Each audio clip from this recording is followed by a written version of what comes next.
ultimately anywhere where we think it could have occurred or was downstream of it, we've looked. Great, thanks. Next slide, please. So just a couple of graphics showing some of the activities associated with the groundwater and soil investigations.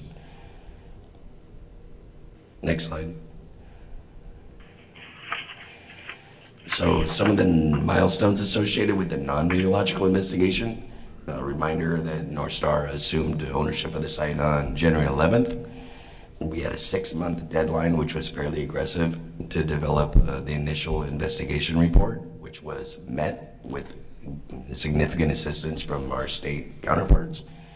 We identified those 17 areas. The Agency of Natural Resources approved the work plans we developed and provided a review of the investigation report. We incorporated all their comments. As we mentioned previously, we've done a number of quarterly groundwater samplings from 32 different wells. We punched 6 new wells to augment those sample locations based on the input we received from the state. As far as the supplemental site investigation goes, we've addressed a number of data gaps associated with the report and the feedback from the state. We included some suggestions and locations from Agency of Natural Resources. And the next step will be for us to finish revising the investigation report, which should happen in the beginning of 2020.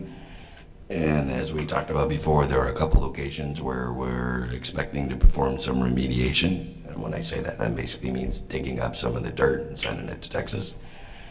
And then, as we talked about, those 3 small locations where we had a small amount of diesel fuel oil, we'll also remediate those. Next slide. So what's next? And continue to validate our data, finish revising the investigation report, ongoing groundwater sampling, and we'll repair any wells that require attention and abandon those that are damaged or no longer necessary. And then we'll start the excavation to commence the remediation process for those areas that require it. Next slide. So one of the other items associated with the MOU, and I won't read you that top paragraph, but basically there is a requirement for us to continue to conduct effective stakeholder engagement. We've done so. We've done a survey. We solicited over 60 individuals through a consultant and talked to them about what they thought effective stakeholder engagement looks like and what we could do differently or better to perform that. We digested that information. Overall results that we've done a pretty good job of explaining what's going on at the site here at the handicap panels. We explored an handicap subcommittee meeting if we need to set up any other or special activities to do so. Most of the feedback I've got from the panel through that process is that we're doing that effectively also. What we did hear is that transparency is important. We understand we inherited a degree of a deficit with trust from the previous owners of the site, so we hear that, we understand it, and we're working to improve on the performance for talking to people about everything that they're interested in with the plan and the decommissioning. Additionally, we're trying to perform timely updates. We're working to improve our decommissioning website and get more timely information into it.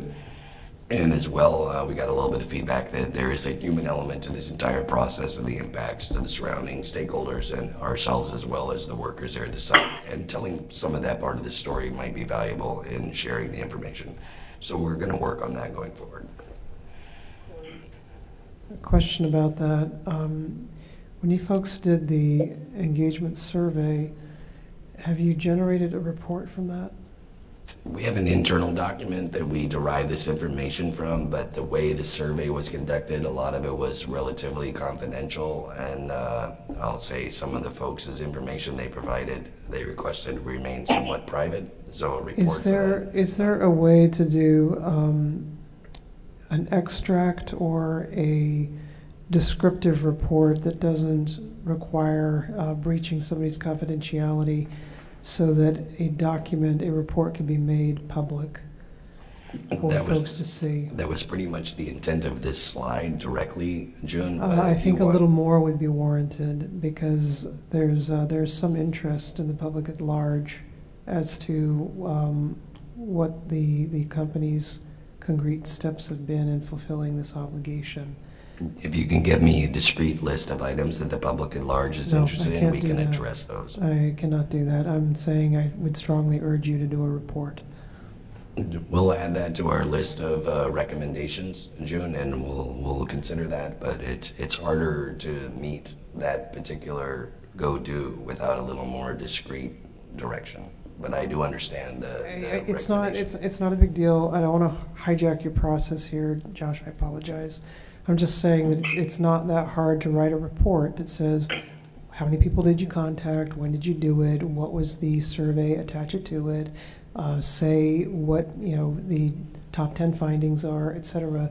It's an artifact that would be valuable to the record, particularly for our website, so that we could put it there to show that the T's are getting crossed and the I's are getting dotted.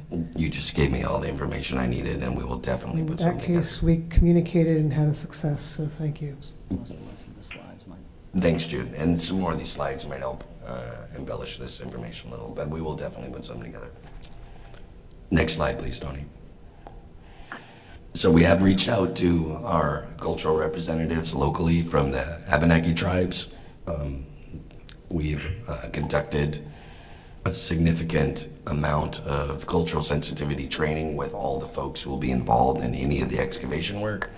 We additionally developed a cultural sensitivity study that we've made available to the state archaeologist. And we would like to thank Rich Olsha and Chief Longtoe from the tribes and Jess Robinson from the state, as well as our associates from Christopher Goodwin, Jeff Mayman, and Colby Child for performing the training and developing the material. Next slide. We've also met with help from Sarah Coffey and Josh Unruh, Michelle Pong, and Bob Spencer, with both the Vernon Planning Commission and the Select Board. We also had some energy project development professionals. We had a pretty good discussion at the town hall on what could be at the site and what makes sense from an energy standpoint. It's part of Vernon's town plan to develop and continue to be an energy provider. So there's an ongoing dialogue with that. Unfortunately, for some of the same reasons that Vermont Yankee was determined to no longer be financially viable, there's not a significant market for energy production right now in this part of the country. But again, that information has been valuable and the dialogue is ongoing. Next slide. Additionally, we've reached out to Antioch University, and we have a proposal in place right now. We're working towards a contract signature to develop a VY site study and land use inventory for potential redevelopment opportunities. If you recall, we're going to perform the decommissioning. We're going to do site restoration, but separate from that is redevelopment. North Star has no interest in owning the property or trying to benefit from it financially. We would like to go to the stakeholders who are most affected and could use it, and we want to help them with use of an academic institution and partnering with the local estate and communities to determine what the best potential uses would be for it. So we're going to utilize them as soon as we can finish that arrangement. So again, some thanks to the town folks, Josh and Michelle and Bob Spencer, as well as Dr. Daniels from Antioch University. Next slide. Additionally, as part of the MOU with the town of Vernon, we have assessed the condition of the road for the Governor Hunt Road and determined a baseline for it, and we will obviously take care of it when we're done. We understand that all the additional traffic and work that we're doing and the trucks that are going to go on it are going to have an impact, and we want to make sure we leave it as we found it or better. And we appreciate Dave Walker's help in making that happen. Next slide. Additionally, the New England Coalition on Nuclear Power reached out to us, Clay Turnbull in particular.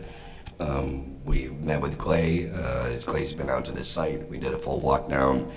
We've discussed the condition of decommissioning, and we're working with Clay to provide him some monthly updates so he can work with his constituency to keep them informed, and we'll continue to do so. Next slide.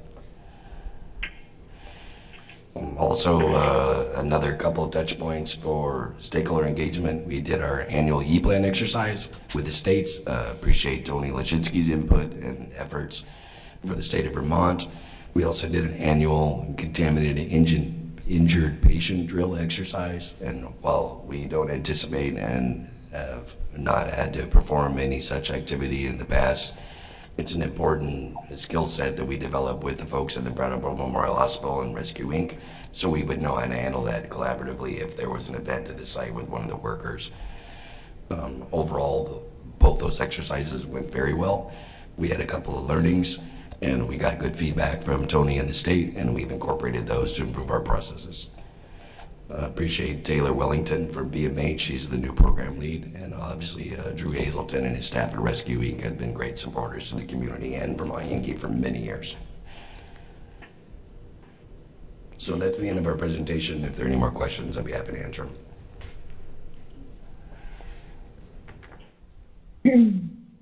Corey, it's Lissa. Hi, Lisa. Hi. Who are you working with at Antioch, and could you just describe a little further what that process is in terms of the redevelopment effort and why Antioch was chosen? Ultimately, the provost of Antioch is interested in this project moving forward. I'm working with Dr. Krista Daniels. She has a staff already selected from her master's degree students.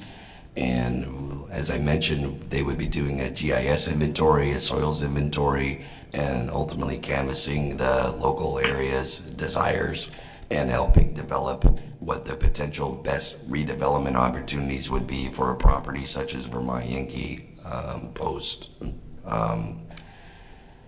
restoration, given what it would look like once we learn what partial site release will consist of. And obviously Josh Unruh from the town of Vernon has been involved in that as well. So, Lissa, this is Josh. It was actually decided by the town of Vernon to go forward with Antioch. It wasn't a decision of North Star at all. I see.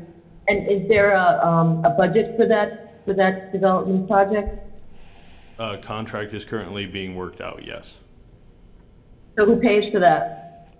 North Star will pay for that as a component of helping make sure that we do the best we can to set the local stakeholders up for redevelopment after site restoration.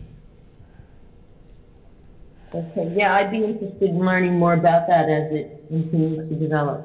That's great news. Absolutely, and it'll be an iterative process. And as you can imagine, Lisa, there are unknowns, and some of this is discovery. So as we learn, I believe the target set may shift slightly. So we wanted to have folks in there who have high acumen for the social and environmental responsible opportunities to develop the property and to benefit the local town. And obviously there's an economic component that the town would like to realize in its best potential as we discover it. What's the time frame on beginning the project like that and signing the contract? So the goal was to do it a year at a time, Lisa, so a 1 year pilot, but we would expect it to happen probably over the course of 4 years. And that is commensurate with the amount of learnings that will occur as the site is deconstructed and the restoration occurs. Thank you.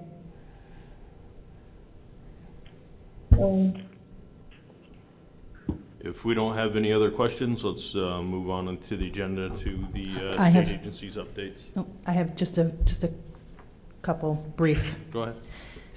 So I just a couple brief comments. I'm really happy about that study, which I had learned about earlier. Happy to hear. I think that'll be a great process going forward.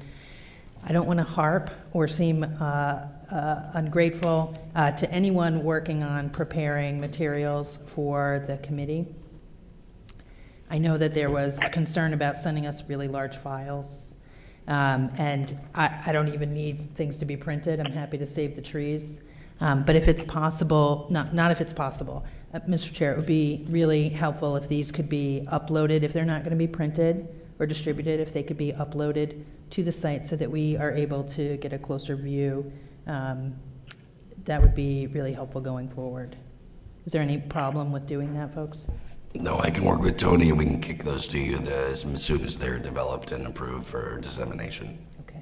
Yeah, I just want to clarify, you're requesting these be uploaded to the site before the meeting? If it's a document that, I understood this was too Yeah. large, and I appreciate that. Yeah. And I'm happy to not even have it printed. If it's easier Okay. to just upload it so that we can access it just for the visibility. Some of these were Understandable. quite difficult, and I think that there's actually, I appreciate the content that was provided in here, but the ability to see it or not see it really limits our ability, as well as the public's ability, to ask questions or comment on it. Yeah, we can work with that. I'll work I- with Tony. yeah, I We'll get would a say- PDF copy to the panel members ahead of the Yeah. meeting. Yeah, I would say like 2 days in advance should suffice. It's not even an advance thing, I want to be clear. It's just so that at the meeting, anyone who is here or the panel, if we're not going to have printed copies or it's too large to send in advance, that we can access it at, our station or on our phone or device at the meeting Okay. so that we can see it. Okay, yeah, we'll Thank figure you. that out. And just to pass on for anyone who would like to see this presentation, obviously I have it. If you have a thumb drive, I can get it to you. And we'll get this posted to the NDCAP website ASAP. I may have to give someone a thumb drive like Allison, and if you would be so kind as to walk this over to Michelle LaPearl's office. Tony, we're good. We'll get it done. Thank you. Thanks for that feedback, Laura. We'll make sure we work that out.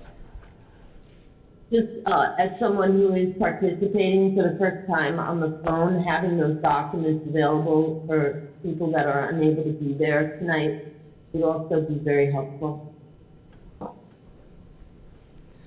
Mr. Chair, if I may comment for a moment, this is very instructive, and I think as a general matter, it's the state agencies that have slides, but I am not opposed simply saying to my staff, let's do this, as you suggested, Tony, 2 days ahead, which means that folks need to get us materials as well, if you have materials. Do we have any other questions for Corey? Okay, we'll move forward with the state's update. Did everyone on the panel get we have a handout for this. Has everyone received one? Okay. For anyone in the public, we do have extras if you wish to see a paper copy of the fall.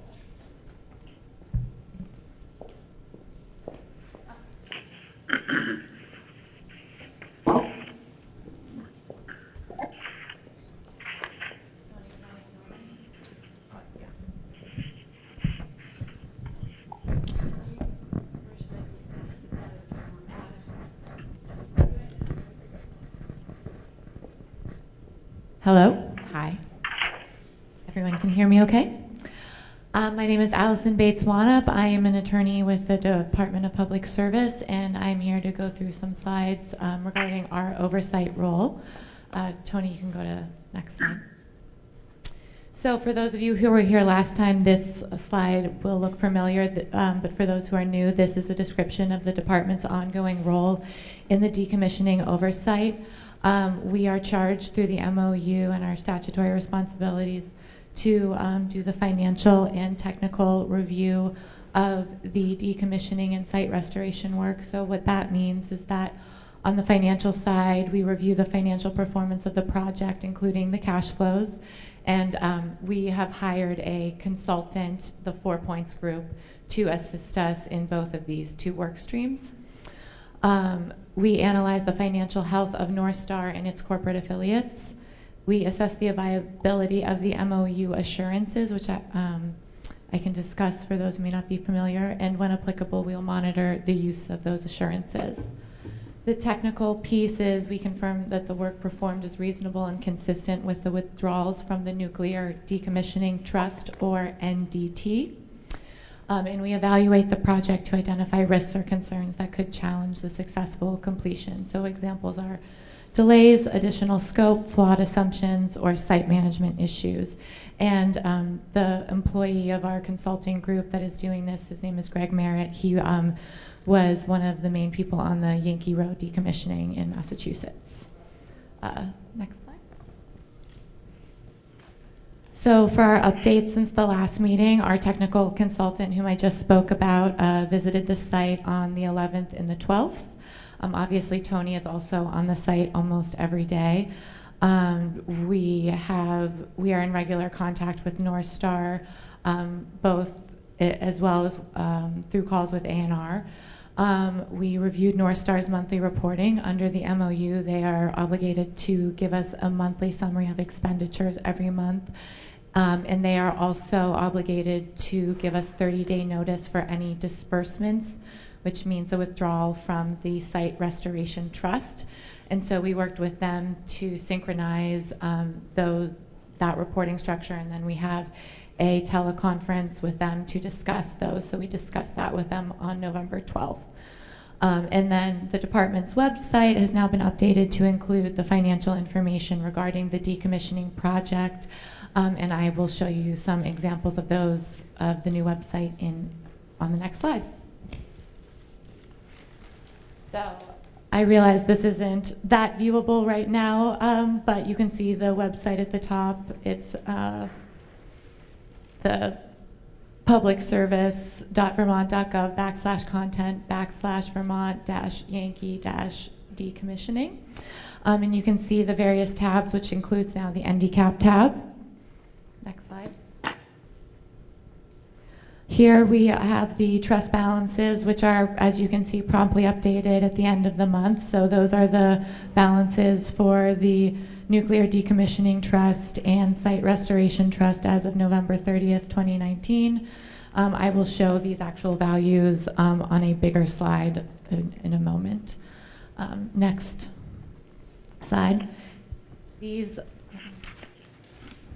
And here we post public reports. These are the monthly summaries of expenditures that we receive from North Star every month. So these are obviously public and available for your viewing. And the annual reports that we get by March 31st of each year, the public components of those are also available here. Next slide. So I won't go through all of this. You just listen to North Star talk in a lot of detail about what is going on the site, but this is a high-level description of what is going on the site, and not all of this is strictly within the department's purview. So, for example, the site characterization is something that the Agency of Natural Resources is overseeing, but this is just a general summary of the major work that is going on the site at this time. So these are some brief technical updates, but as Corey mentioned, there have been no violations identified by the NRC to date. The site preparations for decommissioning are complete or underway. There was the new waste handling and transportation preparation facilities were installed. Non-critical structures were removed to facilitate future work. As Corey mentioned, the warehouse was recently removed, and the reactor vessel project is proceeding. So these are the balances for the two trusts over the past month, or the past several months. As I previously mentioned, this information is available on our website. Here it is in table format. Next slide. These are the disbursements from the Nuclear Decommissioning Trust. North Star gives the Nuclear Regulatory Commission a 30-day advance notice via letter of disbursements, the withdrawals it would like to seek from the Nuclear Decommissioning Trust. And so this is a list of the amounts that they have requested and each of the dates of the notices that they have given to the NRC. So that is the date that the NRC, of the notice that was sent to the NRC, not the date that they would have actually been able to disperse it following that 30-day period.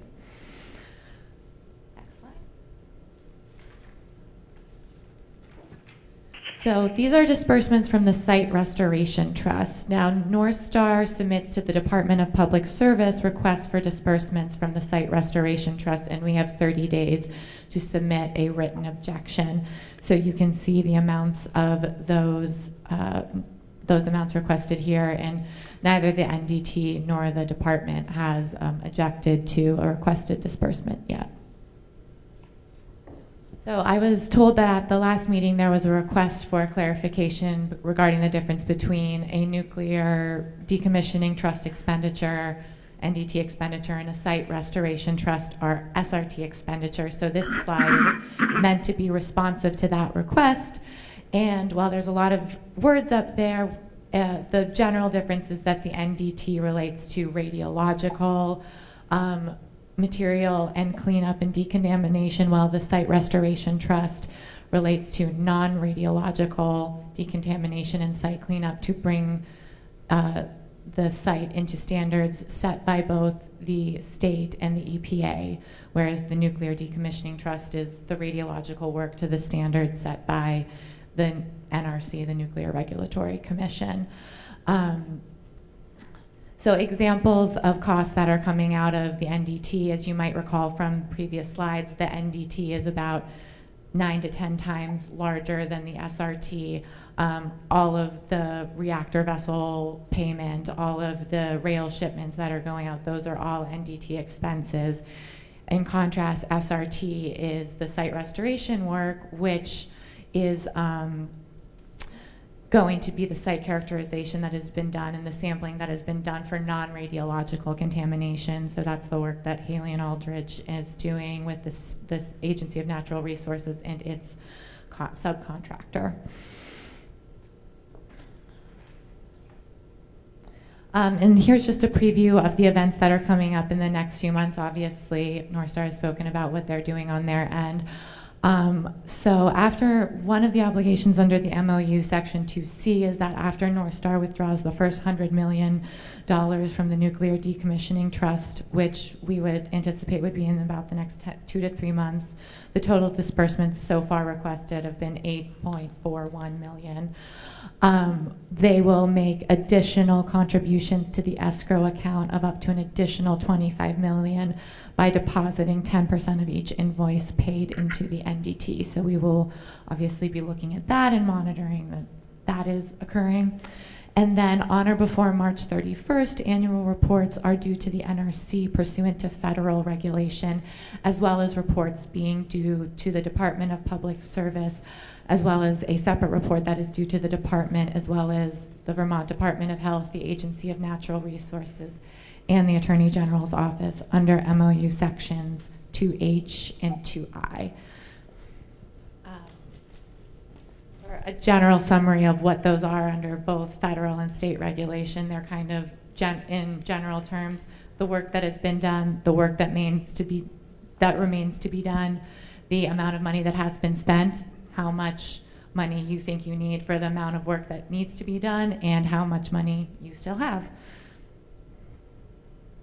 So if there are any questions.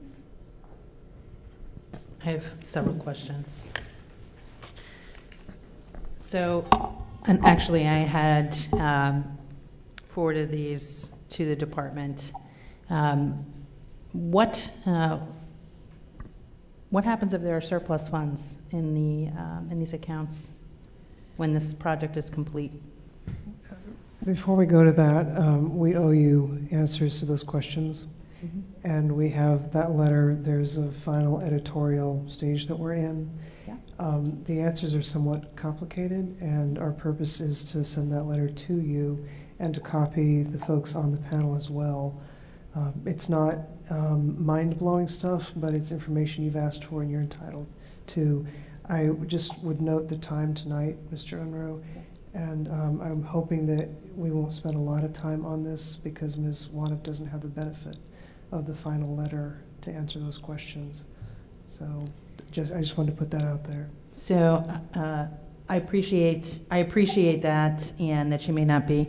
I would note that I did send those questions several weeks ago. You most certainly did. In fact, you sent them in late October, and we are woefully late in getting it to you. And since this is really the public place for information to be disseminated, and we're not likely to meet again for several weeks, I find, the answer that we can't, I didn't get the answer in advance of the meeting, and we don't have the answer for the meeting. That feels really unsatisfactory. With right, you shouldn't be satisfied, and I take responsibility for that. Can you, Yes. Commissioner, are you able to tell us when you might get that answer to those questions to myself and the committee? Oh, yes, I most certainly can. This is no later than the end of next week. Thank So you. you will have that, and I'm not taking any comfort in the fact that we've been so remiss in getting this information to you. Thank you. I do have several questions, Mr. Chair, and if they're not able to be answered this evening, it would be acceptable to me for that to be the answer and to have that information forwarded along, if that's okay. That's perfectly fine with me. It sounds like they don't have the answers to your questions that you need, so we can get them and distribute to the panel. Okay. So may I go through my questions? Sure. Okay. So the questions that I had asked in advance were, where can I find the information on what happens if there is a surplus or a deficit in these funds when the project is completed? I also asked if the cost to complete is updated on a regular basis, and that, to me, seems like a yes or no question, Commissioner. No argument from me there. I think it's the first one that I lose sleep over, because the answer just isn't as straightforward as you might wish. So there is or there is not a cost to complete that is updated on a regular basis? I'm sorry, Representative Sebelian, I was speaking about your first question, where you Okay. were asking what happens if the funds prove inadequate Excuse and the me. like. Thank you. And that is a long storied, it's a big question is my point. I understood that Okay. to be coming. My second question is regarding the cost to complete on a regular basis. Is that information? I strongly suspect Ms. Wanup can answer that one. Yes, pursuant to the federal regulations as well as the MOU, those are provided on an annual basis on or before March 31st. On an annual basis, cost to complete is updated? Yes. Okay. Fantastic. What is the projected cost to complete the decommissioning? Our consultants have estimated this to be about a $700 million job. Okay. And Ms. Wanup, was there a finding to that effect in the order? Do you remember? I don't recall off the top of my head. This is the kind of thing I'm talking about, Representative Sibilia, because the answer to your question would have been determined in the PUC order, and that would be the point of reference, so we will get you an answer. okay. Is there, do we know, is there kind of a fudge factor figured into that? Well, it would- Percentage of, that is presumed, might be needed? Well, so the way that the transaction is set up, there's the 900 line item pay item disbursement schedule, and North Star is entitled to draw up to the amount designated for any particular line item, and there is a 10% contingency built into each line item, and under the MOU and the transaction as approved, North Star is entitled to, the amount up to that line item, and overruns are supposed to be borne by North Star. Okay. And then what is the estimated percentage of the work that is completed now? Oh, I don't have a number for that. And so when would that number be, how would that number be, is that something that you all review, collect?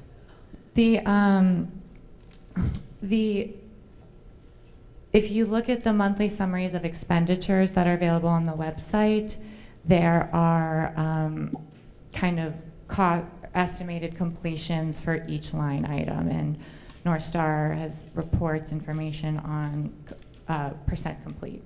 Okay, but is the department monitoring what percentage of the project is completed? We're monitoring the reasonability of how they're characterizing the percent complete. So if we agree with it or not, is what the consultants So I'm going to have to process that for a second and repeat it back to you. I think you said you're monitoring the reasonability of the percent.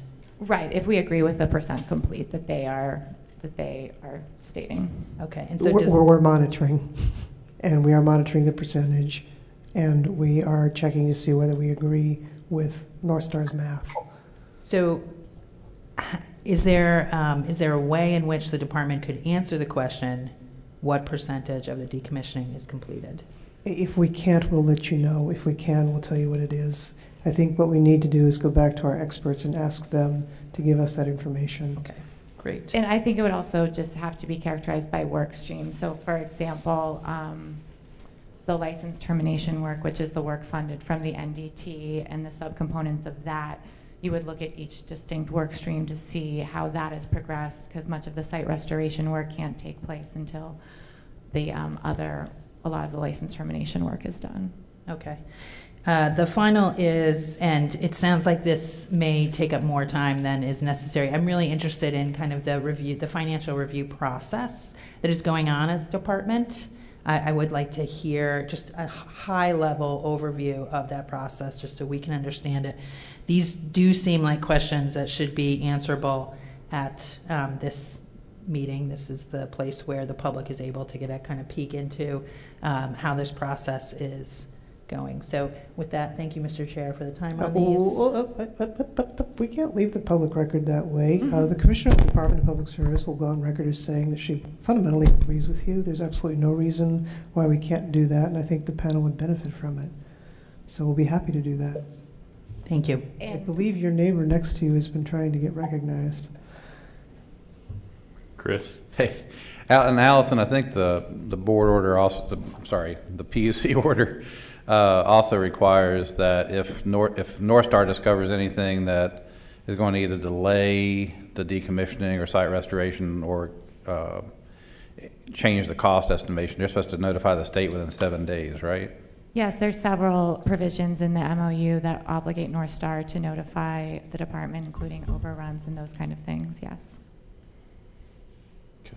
So we'll look forward to the state bringing back that information in your next presentation at the next IndyCap, please, and thank you. Excuse me, Mr. Chair, may I just clarify? Yes.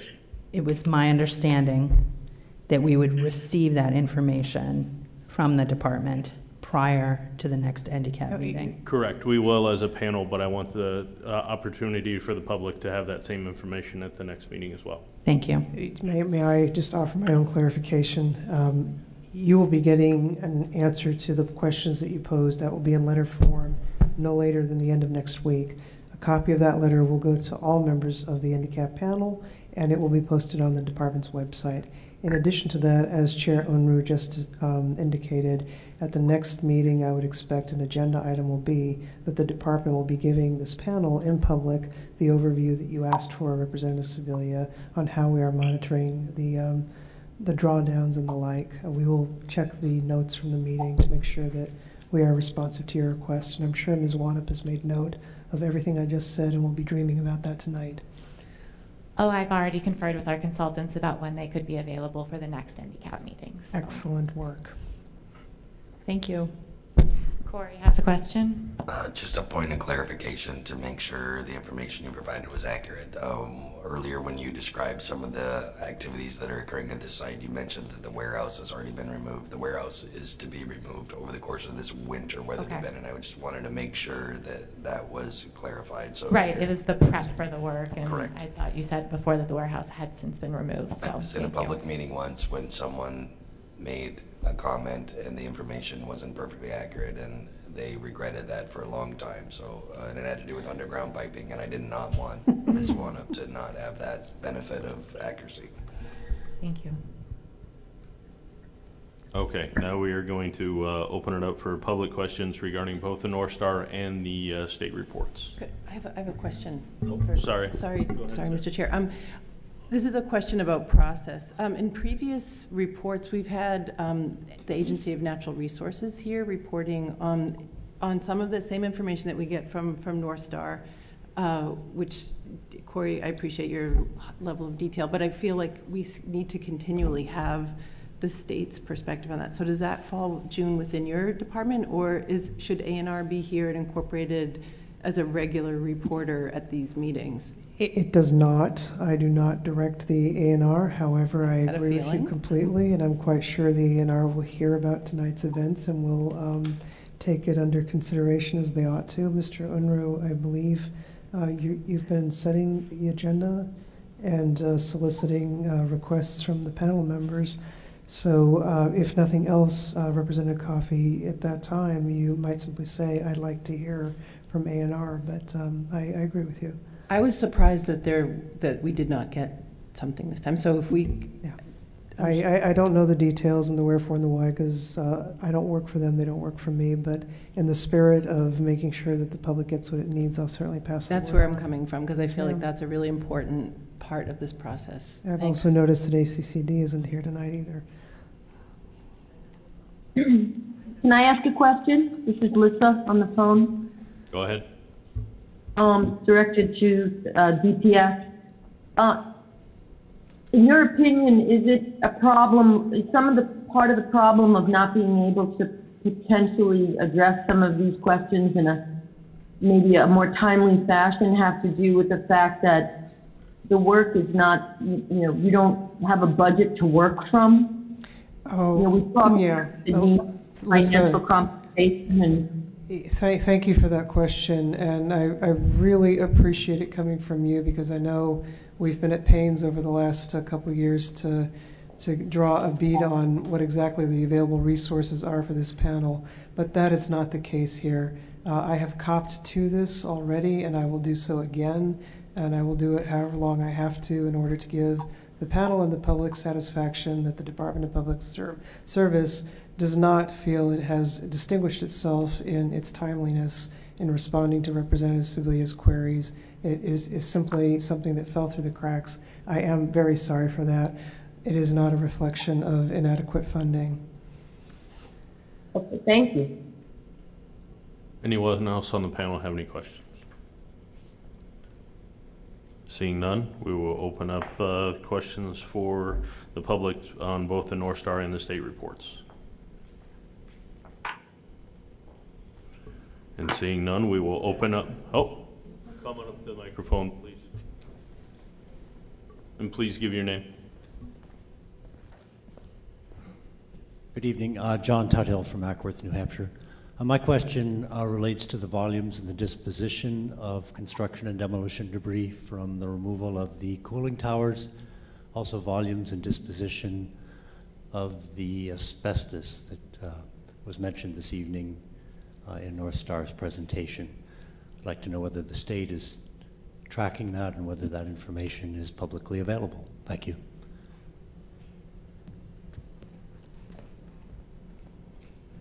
It looks like I'm the only person from the state here tonight, so I'm going to do the thing you're never supposed to do, which is venture outside your portfolio because you want an answer not to have one.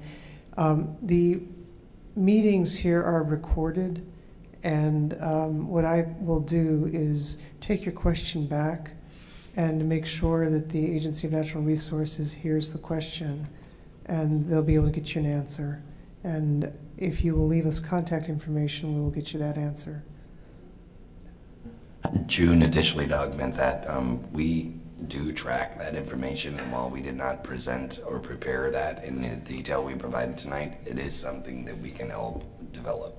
I appreciate that, Corey. I just want to be clear that the gentleman asked whether the state agencies are tracking it, and I want to make sure we get you a correct answer and on a more timely basis than Representative Sebilla is receiving her answers. Additional questions from the public?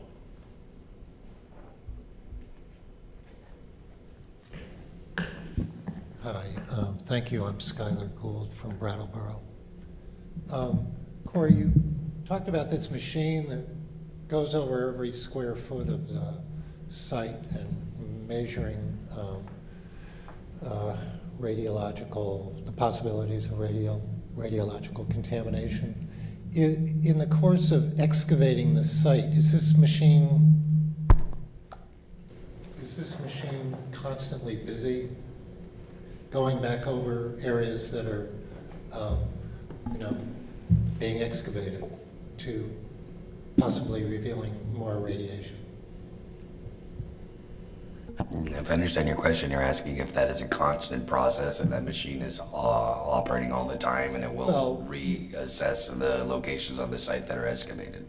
Right, I mean, some of these pipes are, I think I understand, 30 feet down, so presumably if there's a leaking pipe, there's going to be radiation that might be revealed as you dig down to get to the pipe. I'm just curious how that works. So that machine has driven all over the locations on the site that do not have structures and buildings on them, not over top of the structures and buildings that have the equipment and piping beneath them. Those surveys will be conducted separately. This is to get a baseline data of the entire property and determine if there are any radiological components on the site in locations that are unexpected.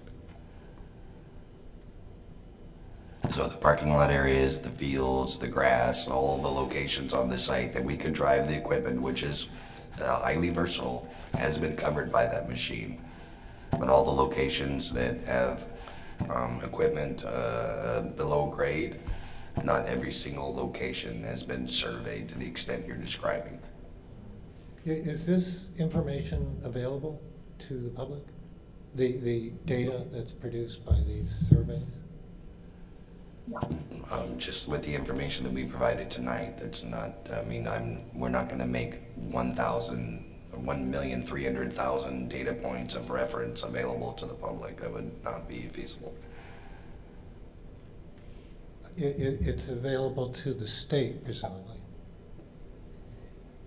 In my role tonight as the sole representative of the state, let me say, I think it's fair to say that that data is not reported to the Department of Public Service. Is that correct? That's correct. The radiological I don't know element is... whether it is reported to the Agency of Natural Resources, which would be the logical agency to be reviewing the information. But I do not have an answer for you, but if you will give us your contact info, I will. we will get that back to you, okay? Very good, thanks. All right. Yeah, that's my last question, thank you. Any additional questions on the North Star or the state's presentations? Seeing none, we will open up for early general public comment. All right. As long as it's okay with the panel, I think we should forego our break because we're already deep into our evening. Is everybody okay with that? Yep. Okay. So let's move on to updating the statute defining the panel's duties, the composition, and funding, which is our big ask for tonight.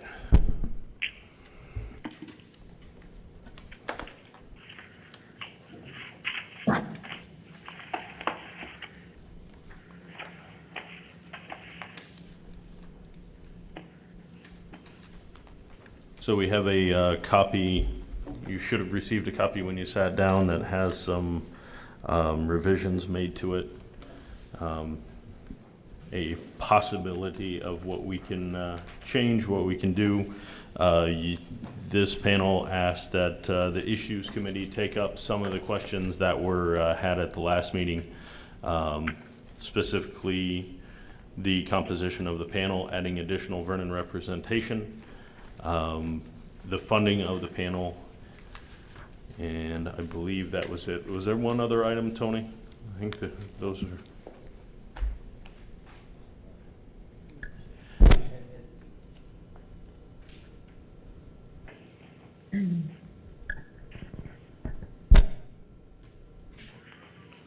I'm not having luck with this right now.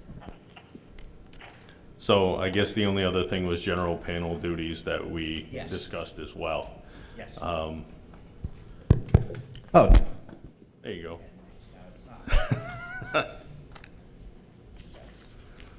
So let's start with the composition of the panel itself.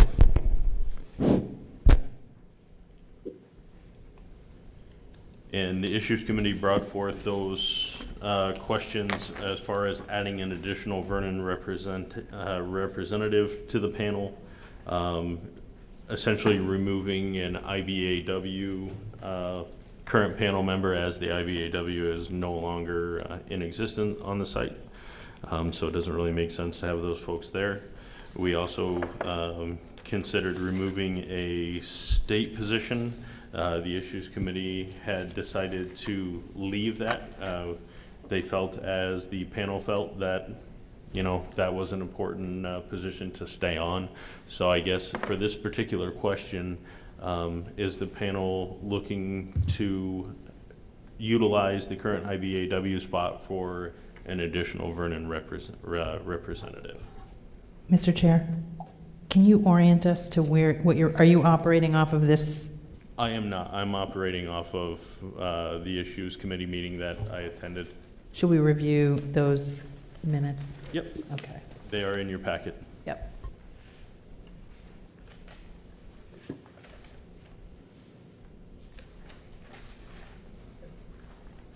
Is it this right here? Yes. Okay, thank you. Yep.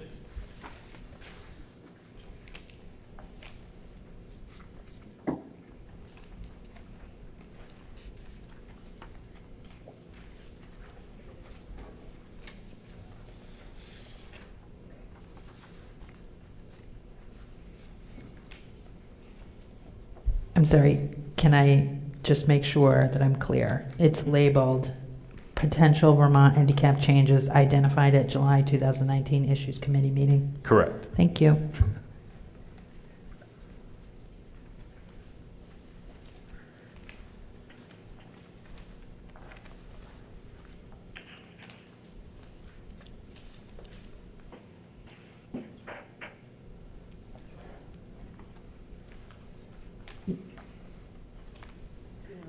Yeah, open it up for comment to the panel. Sarah, you were at the Issues Committee meeting, so. Sure, I'm going to just follow the kind of the summary notes. So the top, reduce the number of Vermont Yankee representatives on the panel to one, to be in parity with other representatives. I think, do we mean Vermont Yankee? Do we mean North Star? Correct. So I think that needs to be if we're working with the statute, the proposed language in the statute, it's then needs to be edited and updated. It's item 10. So it's right. So and if we reduce the number of, that's what's up for discussion, right? Correct. Going from 2 to 1. Yes.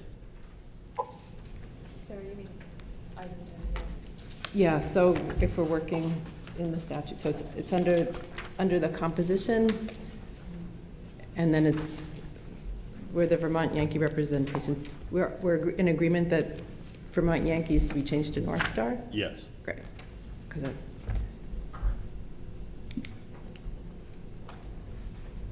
I would say I would be in favor of reducing the number to be on parity with other representatives.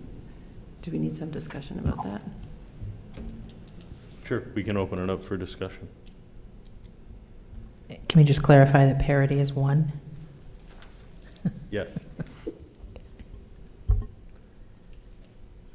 So as a North Star representative, I would recommend that is actually not to occur. Also, one of the other recommendations later in here for panel duties would be for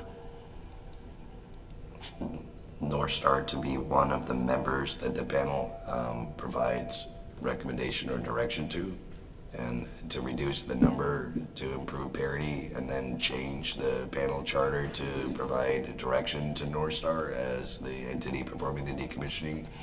Ultimately, on votes that have had an impact, there's been a number of abstentions by the individuals representing North Star where we thought it wouldn't be appropriate for us to have a say.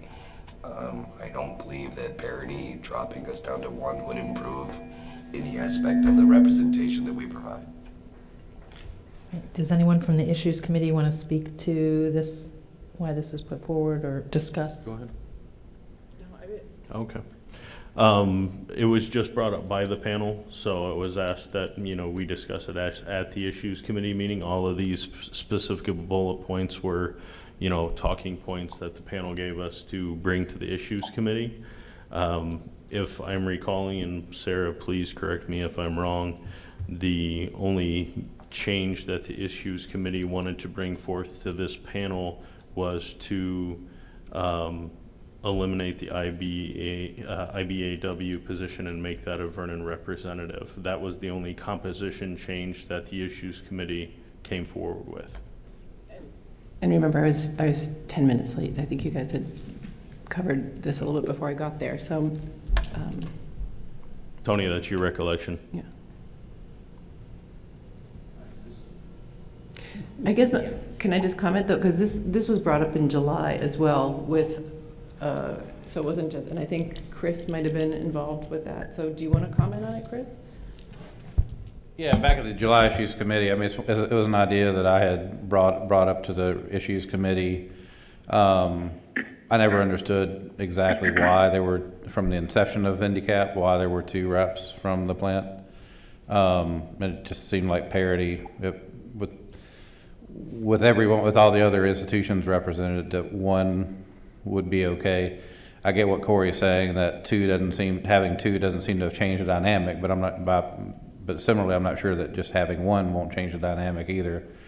I don't really have a super strong opinion one way or another, but it just feels like it's something we should discuss, because when this legislation was first proposed, it was never really discussed with the public, or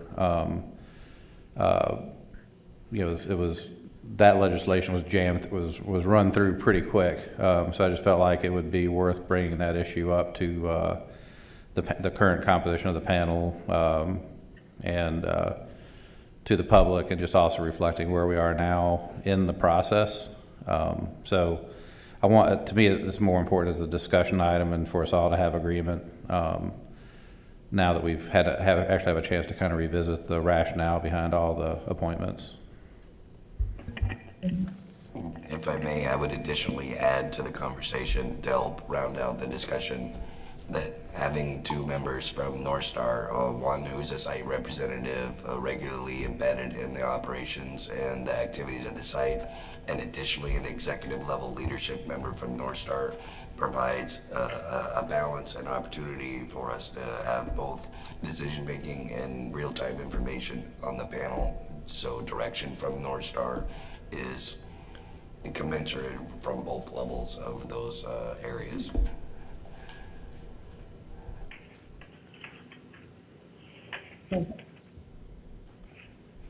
If I can just jump in for a second, just so it's clear what we have here as far as documentation goes. The page marked as being potential Indicap changes identified at the July 2019 Issues Committee meeting.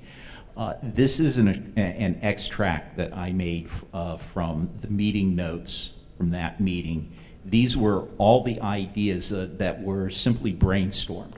So there was no recommendation that came out. This was just a compilation of the ideas. What we also have here available is there's a page that looks remarkably like a minute summary. It's the notes from the November 21st meeting. That actually identifies the recommendations that the Issues Committee came up with that evening. And has what I recalled of if something was turned down, I attempted to give a reason. If someone disagrees with how I put that wrote that up, we can modify that from what everyone at the meeting recalls. No, and as I mentioned, we're in that discussion at the Issues Committee, as you can see in lines 15 through 20, we discussed the need for an additional Town of Vernon representative on the panel.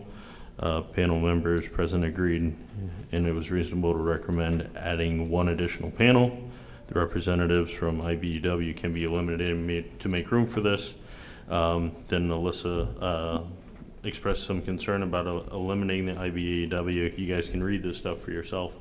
But the recommendation that came out of that issues committee panel was to add an additional Town of Vernon representative from that IBEW position.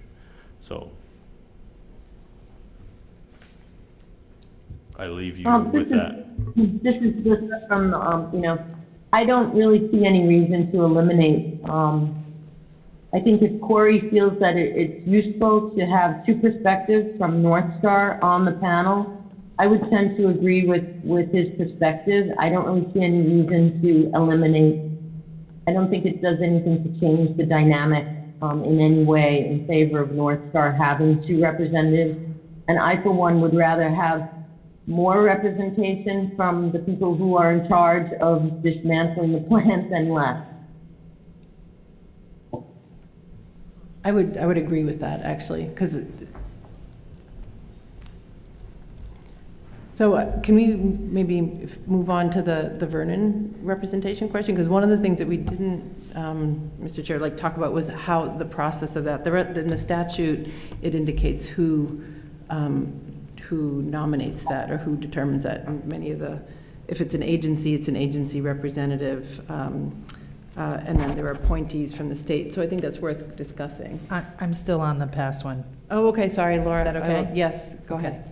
So may I just ask, Lissa, why, I'm not opposed to having two members on here, but I'd just like to know why she thinks that that's important. I mean, this is... Well, what Corey said made sense. You've got the boots on the ground in the middle of the process, and then you've got a perspective from the executive suite. And I think that's valuable. And okay. I don't think it's not, since we're not a panel, which maybe we'll get into a little later, we're not charged with any form of political advocacy. You don't take votes on, issues where we're really going to act. We're having too much representation from the company is really going to be a problem. That's not the way it's functioned in the past. So unless we're considering trying to change our modus operandi, I would say, really, what is the point of eliminating, the two positions? Thank you. I think it makes a difference. Mr. Unruh, could I comment? Yeah, go ahead. I've listened to the discussion here, and it occurs to me that I don't know why the statute was set up the way it was. I do think it's important for us to organize ourselves around the useful work that this panel can do. And what I've noticed after 3 years of attending these meetings is a lot of the times questions come up among the panel members about things. And tonight is not a good example of it, but when we have the full complement of panel members here, that becomes a resource in and of itself to the panel for purposes of getting real-time Q&A and furthering the panel writ large understanding of a given issue that we're talking about. So it seems to me in that sense it's better to have those positions here and to make use of them. That would be my 2 cents. So I'll make a suggestion that I considered making in the beginning, but I didn't want to shut anybody off tonight due to the fact that we only have 10 members here tonight and just barely enough to have a quorum. Do we really want to discuss the future of this panel and its composition with barely a quorum to do so? So, may I, Mr. Chair? So, just, I'm fine with that suggestion. I mean, that makes a lot of sense to me, just in terms of legislative timing. You're aware that I took the draft that we were given at the last meeting. That's been drafted to meet the December 2nd drafting deadline. It may never get introduced. It can be amended however this panel would like. It needs to be introduced. It needs to be introduced needs to be finalized, the changes, by the 3rd of January and introduced by the 15th. That is the cleanest, is it the 15th? I think it's the 15th. that is the cleanest means of doing this. You know, certainly our committee can put forward a committee bill, but that requires, you know, this panel negotiating with the committee rather than this panel being able to do something clean in a committee and send it off to our commission. So having said all of that, I will stop talking. Mr. Chair, a quick question. It seems, I appreciate your point about the bare quorum. It seemed to me there were some housekeeping details in the statute that definitely could be acted on, and I think it would be appropriate even with a bare quorum. I think the IBEW position is one of those, or changing the reference to Vermont Yankee to North Star in the statute. Those housekeeping things I think we could take action on tonight. And then at a minimum, we know that we'll be doing that in January. Yes, I agree. So let's have the IBEW discussion now, figure out what we want to represent with that. Open for comments on that particular position, and as I mentioned several times thus far, the Issues Committee is suggesting to the panel to eliminate the IBEW and bring in an additional representative from the town of Vernon. Do we need a motion on that topic, or? Yes. Before we had a motion, I just wonder if we could hear from somebody on the Issues Committee as to what the underlying rationale was for that determination. That would help me a great deal. So if I might add to the conversation, while I wasn't on the last Issues Committee meeting because I wasn't available, I was in touch with the IBEW leadership as a former IBEW member in discussion with them, understanding that they no longer have representation at this site. They were fine with the removal of their representation at the meeting or myself providing that representation for them. I believe that they would concur, and it would be my opinion as well that it makes sense to make that replacement. So that would be half of the equation, and that makes sense to me. And then the other half is replacing that slot with a representative from the town of Vernon. Is there anybody from the Issues Committee meeting who could speak to that tonight? Should we do both of them at one time, or should we have a motion on each one individually? As I said, I was just hoping to have Yeah. an understanding of what the discussion had been, and then I'm happy to throw my support behind motions. I was there and Sarah was there, and I really am trying to be Understood. out of the middle of this as a town official. So I guess that's why I thought I might speak to it. I think the feeling behind it is that this plant, Vernon has hosted this plant for all of these years, and to have an extra voice at the table, because it's not a guaranteed voice in the composition that's made up here, and it seemed to make sense, especially since, you know, this panel is not making recommendations about funding or money. I mean, it's a public process about what's going on at the plant, that it seemed that it would make a lot of sense. And that's... Thank you, that's very helpful. And I'm happy to not say anything more. Well, I think the other thing is that, you know, the reason the IBEW was originally included is because there was a concern in those who created the panel that labor be represented. So, I mean, I think there's still a concern that labor should be represented. I just don't know what form it takes if there's no union labor being used at the plant, which is my understanding. So, you know, I really appreciate Corey's discussion and North Star's commitment to safety at the plant. And we did have a discussion at the Issues Committee that there is a whistleblower law, and that, you know, if things aren't being done as they should, that workers have a way to communicate that's not only through the plan. And I think that is really what, why the IBEW position was there to begin with, was to make sure that labor had a voice beyond the corporation. And I think that's still a concern, as appreciative as I am of Corey's focus on safety. I just wonder what kind of voice workers at the plant who might see things that are happening that they think are not right, you know, how can they express that? And I don't think there's an answer to that, because there is no union, but I do think, you know, it's too bad that there is no union representation there.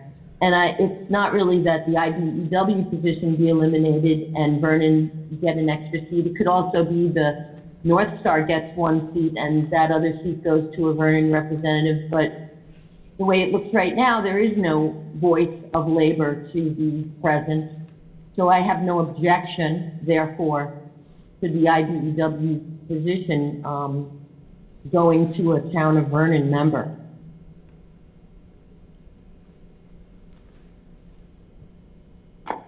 Do we have any other thoughts on that before we entertain a motion? I have some thoughts on that. I am very happy to see another seat added for Vernon. I think that makes a lot of sense. I think it's reasonable. I think it's probably overdue.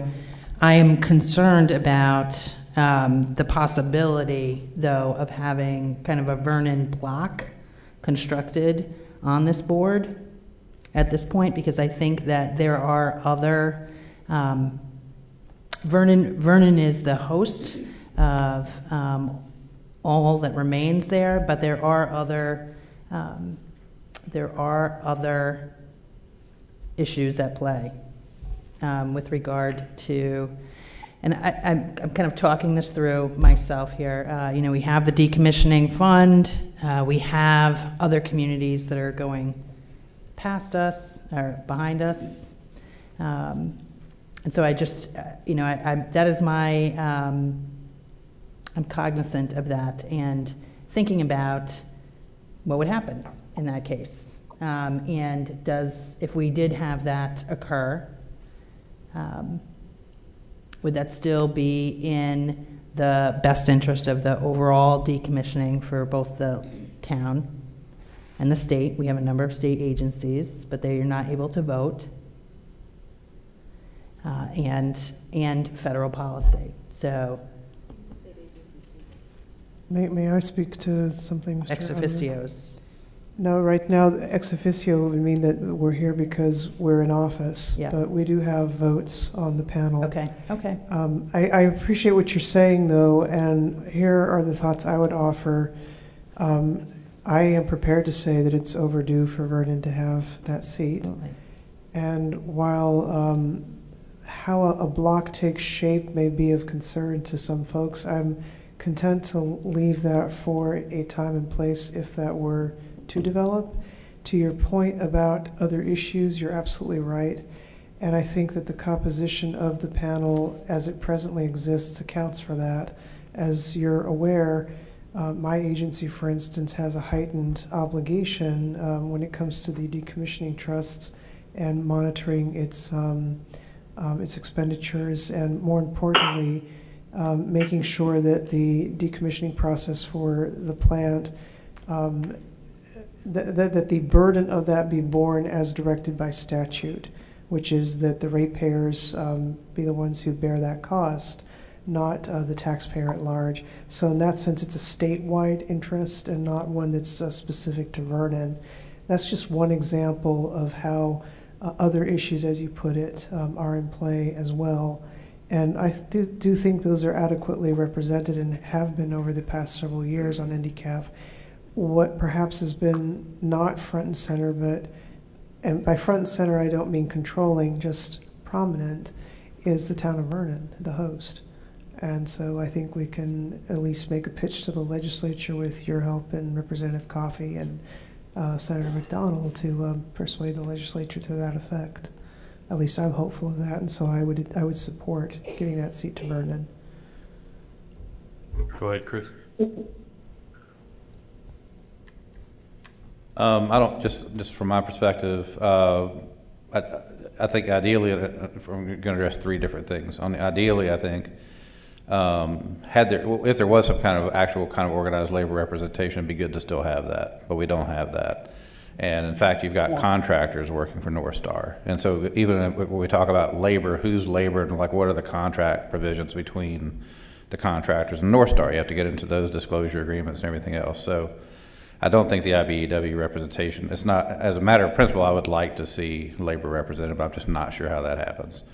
Right. I'm fine, I'm okay with North Star continuing to have 2 reps. I'm absolutely fine with Vernon having 2 reps. But to the extent that this also informs the conversation, I do still have concerns about those who by statute are to be advised having a vote. That still just strikes me as odd. It's not that I have distrust of Vermont state agencies or the bodies that are to be advised. It just seems in America it's a little odd in a democratic process to have those being advised vote on what they're being to be advised about. And that, frankly, from my perspective, has been a problem in the past on advisory positions or other things, because we've kind of had some what I think are legit citizen concerns kind of shut down by the agency representation and sometimes along with the plan owner, not North Star, because that hadn't happened. But to me, it's more a matter of principle. So, like I say, I don't, and we had good debate and that kind of thing, but it just doesn't sit well with me. But I'm one person representing one organization, one vote, but I just want to just kind of throw that out in the context of the other conversations that we're having. Do we have any further discussion regarding the IBEWC becoming a Vernon representative seat?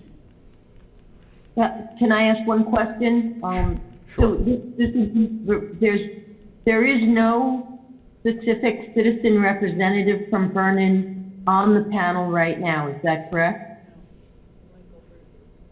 There is one Vernon representative on the panel. He is not at this meeting this evening, but it is Michael Rue. Michael.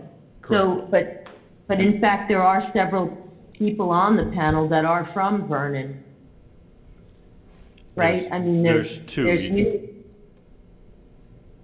I'm just curious, so all we're voting on right now is to increase the number of actual citizen representatives from Vernon required to be on the panel to the number 2. That's correct.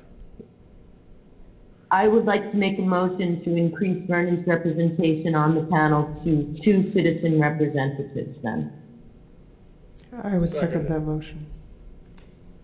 Moved and seconded to add an additional Vernon representative to the panel to total 2. All those in favor, please signify by saying aye. And Chris, I'll start down with you and work our way across. Aye. Aye. Aye. Aye. Aye. Aye. Aye. Aye. Abstain. Aye. And Mr. Unruh, could I just ask for clarification? We have voted to make a recommendation to change the law to that effect, is that correct? Correct. Okay. That's correct. There are still people online who haven't voted. Thank you, Tony. I vote yes, but I would change the wording slightly on the motion to say that extra representative for Vernon would assume the former seat allotted to an IBEW representative that no longer exists. We can do that as a second motion, Melissa. Okay. And I vote aye. All right. So I'll make a motion that the IBEW position be struck, and I think that's all I need to say on that, right? Yes, sir. I'll second that. So moved and seconded. We will look for everybody's vote. Start with you, Chris. Aye. Aye. Aye. Aye. Aye. Aye. Aye. Aye. Aye. Aye. Folks on the phone? Aye. Aye. Okay. So that takes care of that one. I will leave this next one, and again, I'm going off this potential Vermont handicap changes identified at the July 2019 Issues Committee meeting, because these are all the ideas that were thrown against the wall. We have made it through the first 2 bullet points of the panel membership officers quorum. I would venture to guess that maybe the rest of these bullet points are probably in the wheelhouse of wanting to have a full board available to speak to them, or full panel available. Is that correct? Just one question. I think you're right. I just wanted to ask, unless one of them may have been resolved. Commissioner Tierney, was there discussion yet between the governor and Massachusetts and New Hampshire yet as to whether or not they're okay with being optional? Not to my knowledge yet, no. I don't believe so either. The only other one that we might be able to tackle is the very last bullet point on number 1, is having the Agency of Commerce and Community Development representation on the panel still necessary. It was pretty clear to me at the last panel meeting that this panel would like to see that continue. Is that correct in everybody's recollection of the last handicap meeting? So, Tony, if you can, and go ahead, whoever's on the phone. Yeah, no, I was just agreeing that was my recollection. Also, although other alternatives had been noted as is on the document, like potentially the Brattleboro Area Development Credit Corporation, the BDCC, or potentially the Chamber of Commerce. I mean, I think the BDCC is a good fit also, but I leave that to the panel for discussion. Okay. I think we're all in agreement that we would like to have the Agency of Commerce and Community Development still have representation, if I am correct. Just out of curiosity, I don't think that person, I don't think that person's been to a meeting for last year. Yeah, we did discuss that at the last handicap panel, and we were to get in touch with that agency and make sure that somebody starts attending. Yeah, just to that point, I would actually, I mean, I know that there's general agreement on that, but I would suggest that be part of the larger discussion, that they be here at the next meeting, just so they could express their rationale, yay or nay. Yes. Because to be honest, I mean, I think after Katie had stepped down, they haven't been here. But in conversations with her, and I'm not putting words in her mouth, but I don't think she felt like she was particularly relevant to the conversations that were going on. And I'm not saying that's the reason to do it or not, but I think that's why it'd be good to actually just have the conversation with everybody, just to kind of think it through, as opposed to kind of requiring them to continue to be here if they don't feel like they've actually been contributing. And like I said, I'm fine either way, actually, but I'd just like to just have that discussion. That's what I'd suggest. I'm perfectly fine with that. So if, Tony, as we're kind of laying out our next meeting, we got through the first 2 bullet points. The rest of them will be, points for discussion at the next meeting of that first one of the panel membership officers and quorum that we want to have with the larger discussion. So let's move down to the panel duties. Again, I'm not sure how much of this that we want to get through with the small group that we have here, but go ahead. Is there anything that the Issues Committee felt was time sensitive or of an urgent nature with regard to these changes? No. I don't think there was anything that we were terribly concerned about, having done at this meeting. It was just part of the agenda for this meeting and hoping for a better turnout than what we received to have a better discussion, I guess. I do have, just depending on the timing, and I don't know how other folk feel about this, but the reports that are due to the state agencies from North Star in March, if there's not opposition, I just feel like if we could codify, if a change that we could maybe put in there is that should also be presented to the panel. Once the state has that and has had time to develop a report, it just feels like that's going to be one of the best ways to disseminate to the general public and engage with the general public, those annual reports. I know that the board order doesn't require that, but it seems like a role that we could request through legislation. That's just a suggestion, and maybe that's a conversation we need to defer, but just wanted to throw that out there to see how folk felt about it. May I speak to that? Go ahead. Chris, is there a history that I'm not aware of that leads you to conclude that that needs to be codified? Does the department have a history of not, apart from Representative Sebelia's letter, for which I've apologized profusely, does the department have a record of not being responsive to the panel's requests? To my mind, legislation shouldn't be based on the past history. It may not be you. It may not be Chris Recchi. It may not be relatively collaborative folk. To me, it's more, again, a matter of principle. And if that's going to be a pretty important, per the PUC order, that's one of, I think it was their intent to have that be part of the public accountability of the whole decommissioning process. And we're the only entity we're the official entity that exists to help communicate information and subsequently advise the agencies, the governor, the legislature. And so that's why I would just suggest that that be codified. I think I would take issue with your characterization that this is the only entity that has the responsibility for educating or providing information to the public, because that's fundamentally what I do in my agency. But I take your point that this is a logical forum in which to discuss that, and I, as a matter of principle, don't object to codifying. I just wanted to understand better what the impulse is, and I think I do now, that you're guarding against, to your point, you don't know who is running the department in the future. But what I would suggest to this panel is that if it is having difficulty getting information from state agencies, that's a conversation that should be had with the state agency heads. And which also again gets to, again, hopefully everything will continue to go swimmingly and we'll have good conversation with the state agencies, but it actually goes back to my point about the entities having a vote here that are to be advised. And again, I'm not talking about past history, but it's just, again, kind of as a matter of principle. And for the viewing public, it is correct that the commissioner and I are wearing very similar plaids. So if you're getting confused, looking back and forth, I'm sure there's no confusion because you're better looking and better spoken.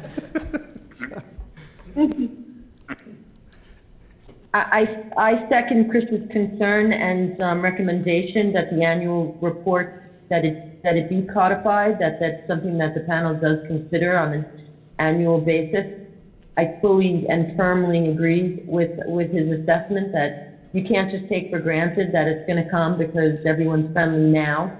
It should be there for the future because we really don't know what the future holds. So, and it's not just state agencies, right, Chris? This is also, it's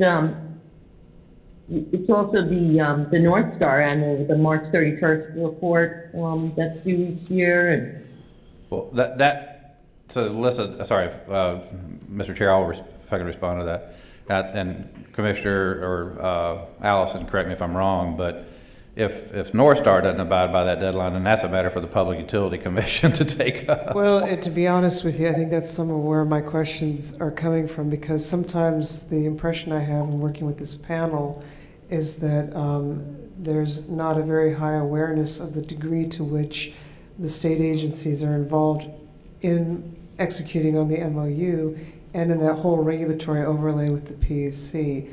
And so I want to fall on the right side of this panel, feeling empowered to do what it feels it needs. So if a statutory fix is what the panel thinks it needs in order to get something that I am fully persuaded they're entitled to through the existing process, and have the means of effectuating it through the existing process, meaning Mr. Unruh can set an agenda that says we want this briefing, and he can do that on the basis of panel members here saying we want to hear from North Star, and North Star is on the panel. I don't want to spend any more time on this. If this is what it takes to give you folks comfort, then I don't see why you wouldn't proceed that way. But there is a whole host of regulatory interaction and the like that is had anyway on behalf of the public through the work of the Department of Public Service before the PUC, and I would just ask that every once in a while the panel consider that. May I kick the Thank horse, Mr. Chair? It'll be a brief kick. May I? It's probably So- going to be a kick at me, too. Just a small one, Commissioner. So I do think that we should be cognizant of the fact that we are paving the way in many cases for folks that will come behind us. I think review and evaluation of the current statute and how it's working and how it could be improved is reasonable, and we probably have taken up way more time than we should have at this point. Thank you very much. Have we secured changing the statute, though, from Vermont Yankee to North Star?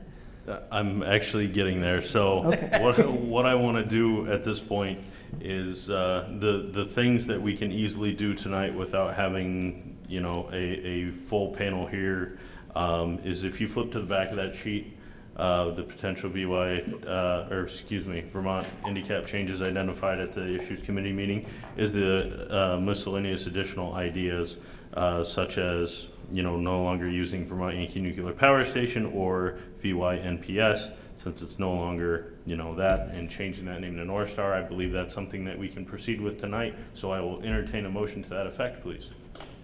So moved. Second. So moved and seconded to eliminate the language of Vermont Yankee Nuclear Power Station or VYNPS in the charter going forward and replacing it with North Star. Is that correct? Is that the motion? Okay. So go ahead, Chris, start with you. I'm sorry, I need to make an observation, and if I'm out of line, please tell me so and I'll be quiet. Right. I'm just concerned that we recognize the distinction between a denomination for the site, the station, and a reference to the company, because they're two different things. Are we going to call this the North Star site or something like that is my question, because these references here are to a physical place, a station. And we just said the motion was to replace that language with North Star, but North Star is a company, not a site. Sure. May I make the recommendation that we modify the motion to make the nomenclature North Star Vermont Yankee? That is the normal nomenclature by which we describe the site. And the reason I think that would make a lot of sense is because there are a lot of PUC orders and statutes that refer to the site itself. So it would make some sense to do that. I was just going to ask if you want me to withdraw or just amend. You can accept the friendly amendment if you'd like. I will accept Can it. I offer just another friend, or just, previously we talked about this, rather than even tying it to North Star, I think we just said call it Vermont Yankee in case ownership changes again, or North Star changes its name, or. And I'm accepting of that whatever. recommendation as well, Chris. There's no real delineation between those two. We will accept either. So your pleasure, do we want it North Star Vermont Yankee or just Vermont Yankee, based on that? I don't care. I was asking Laura. Oh, sorry. Laura made the motion. Yeah, I am fine with whatever the panel wants to do. I'm trying to just accommodate cleaning this up, so. Vermont Yankee? Okay. So how about if I withdraw my motion? Sounds great. Okay. And whoever seconded, I don't know if they have to. So I move that we change all of the nomenclature to Vermont Yankee, period. I second that. Second. Okay. Moved and seconded to change all nomenclature going forward to be Vermont Yankee. Let's start with the voting. Aye. Aye. Aye. Aye. Aye. Aye. Aye. Aye. Aye. Okay. People on the phone? Aye. Okay, we are unanimous. Gee, we're making progress.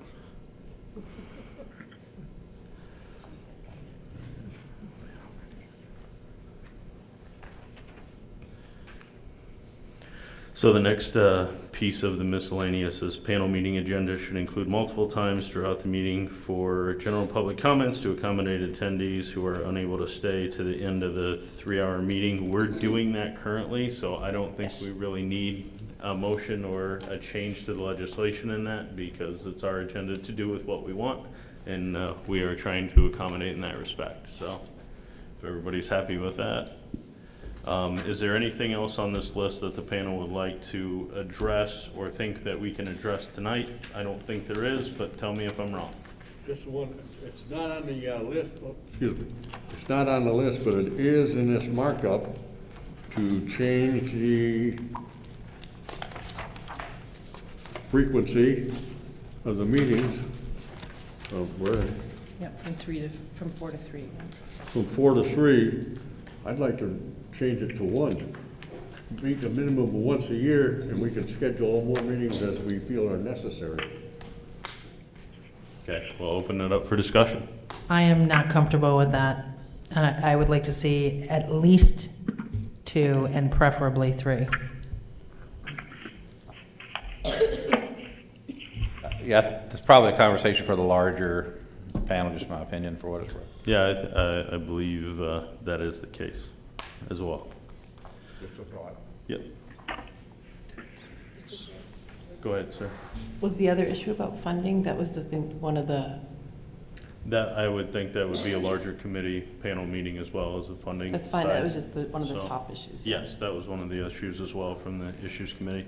So I am going to assume at this point, this particular section of the agenda, we have done everything that we can do with the panel that we have currently, and ask that we move forward to the drafting of the annual report status. Can I just ask a clarifying question? Sure. I just have a clarifying question about the next step regarding the process for legislation. I know we don't know yet when our next meeting is going to be, but as Laura pointed out, since we're the second year of the biennium, putting this legislation forward, there's a tighter timeline. So would the panel want the legislators here to work on a draft, or what? I think, or do you want to wait until the next, really till the next meeting? I think that's This is Lisa. It's hard to know when I can speak because I'm just on the phone. Sorry. Sure. We have one comment in waiting, and then we'll get to you, Lisa. Go ahead. Yeah, that was going to be the question also that I was going to ask is so we have a draft. I asked about urgency. Yeah. You've been given information about timing. Do you want us to go back and try and reflect these, work with Tony? Do you want us to wait? It would be good to have some sense from the panel how they'd like to proceed. I had been shepherding those easy to act on things tonight on the assumption that we would do precisely that so that we could at least get something done this biennium. So if you are offering to help legislators, I think that would be most welcome. So what I'm kind of gathering is that the decisions that were made tonight will be the changes that get introduced. Precisely. And then anything that additional will come in as an amendment after the future meetings. So, Mr. Chair, then what I would suggest is that we work with Ledge Council to draft, and we send that to you and the vice chair. I'm not sure, and then it doesn't. I mean, we'll send it to you all and introduce it, and then if there's edits that need to be made, you all can. It does. Yeah. Okay. It feels a little risky. Those edits would happen by the 15th, is that the idea? I mean, the edits can, I want to be clear. The cleanest way to do this for the panel is for the panel to make all of its edits by January 3rd. That's when we have to finalize to our legislative council. And then we would have to introduce it by the 15th. So technically, it's the 3rd. We can get this done afterwards. It becomes a little riskier, I think, because you haven't made a final kind of comprehensive statement as a panel. So, but that's Well, just understanding the risk. Sure. Melissa, go ahead. yeah, I mean, I think we should act to put the changes we've already made into the legislation, and perhaps if who's actually going to create those edits, if it's Tony, if he can circulate it, we would then, maybe the issues committee or the whole panel can just approve it by email, so that it's available then for January 3rd. I will say that I think Chris in particular raises some very important issues for the future of this panel, you know, very fundamental issues about, you know, why we're there. We talked a little bit at the issues committee meeting about this panel having some political say over decisions that are being made in Washington regarding the future of the waste, which, as you all know, is something I've been very concerned about. So, I mean, there are some fundamental questions that could come up and be addressed as well in this legislation. So I think we should at least have the marker in, and then perhaps at the next meeting have a fuller discussion about amendments to those changes, but at least we have it submitted in time. Yes, I think we're all on the same page. Is there any reason why we can't, is there any reason why we can't just deputize a couple of members to do this? I don't know. Others who are better schooled in our process can tell me. I don't know the answer to that. There's not, but again, so urgency. Right. I'm What just is the, thinking- so, may I miss? No, may I? of course. So, I think it's just important to the panel. So when we introduce something, then we're opening it up to everyone for suggestions, even though the panel may make its own statement. So thinking about urgency, surety, in terms of putting something forward, you know, piecemealing it feels risky to me in terms of panel. I completely agree with you. I apologize. What I've taken away from tonight so far is we've had a couple motions for very specific changes. And it would seem to me, unless someone says something otherwise, that we ought to be able to deputize our legislative members to take those voted on changes and to put them into legislation by the deadlines you've suggested so that we know we're locking that down. And I think that we could declare a victory on that. I mean, I think that's great. The end, you know, like. So why don't we accept a motion to do just that, please? So moved.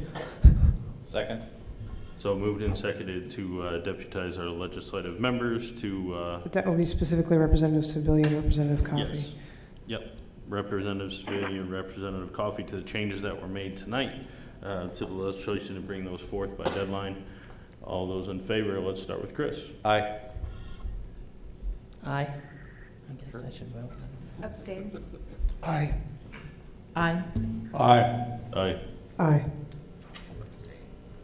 Aye. Aye.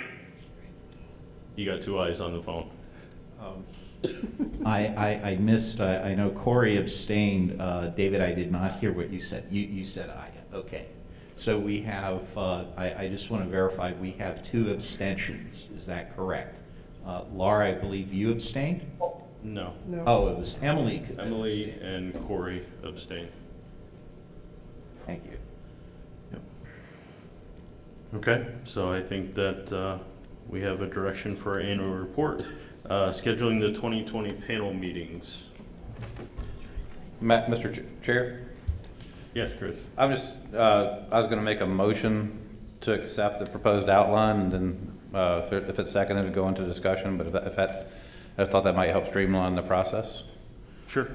So I'll make a motion that the outline be accepted. Second. Hold it, well, what? Which outline? The annual report. Specifically, the document titled Draft Outline for 2019 INDICAP Annual Report. Okay, so we've changed subjects. Yes. So we had a motion. Did we have a second? I'm sorry, I didn't catch it. Okay. Moved and seconded to accept the annual report that is in your packet. the draft annual report. Outline. Outline. All those in favor, start with Chris. Aye. Aye. Abstain? Aye. Aye. Aye. Aye. Aye. Aye. Aye. Okay. Aye. Okay, on the phone, one at a time, please. Lissa? Aye. Okay. Aye. Thank you. All right. So 2020 panel meetings, do we want to try to schedule them out, all of them right now, or do we want to just look at the next one? I would love it if we could schedule them out. Okay. At least the next two. At least the next two? Okay, let's do that.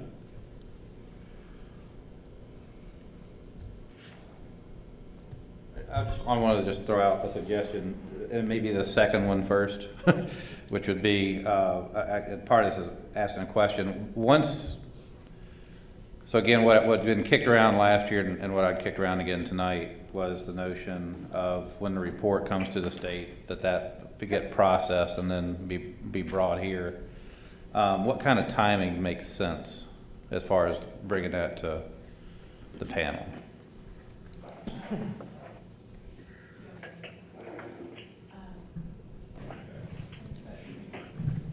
So I spoke with our consultants, and I know that before there was previously a request to have meetings during the legislative sessions on Monday, and so they proposed, I think, Monday, May 4th, and the 11th would be days that they're available. Yes, or May 11th. And I don't know if you want that to be the second meeting. End of March 31st. If they get the reports in the end of March, and then to review them, circle with, if they have any questions, prepare a presentation, that kind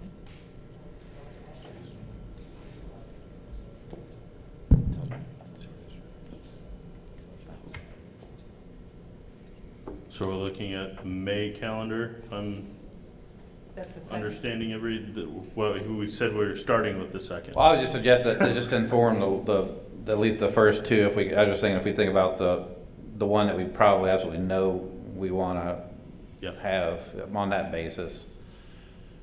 So if we're looking at May 4th, is that acceptable?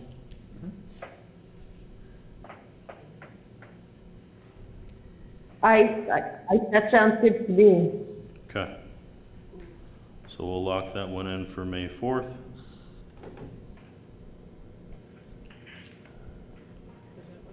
Then do we want to meet in January?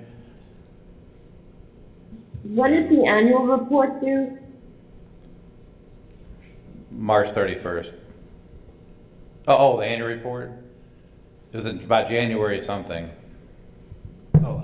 The annual report is due January 15, but I know what prior discussion, prior panel meetings, I believe it was Representative David Dean indicated that there was no such thing as annual report jail if we miss January 15. My plan is to have a draft available by early January. Mm-hmm.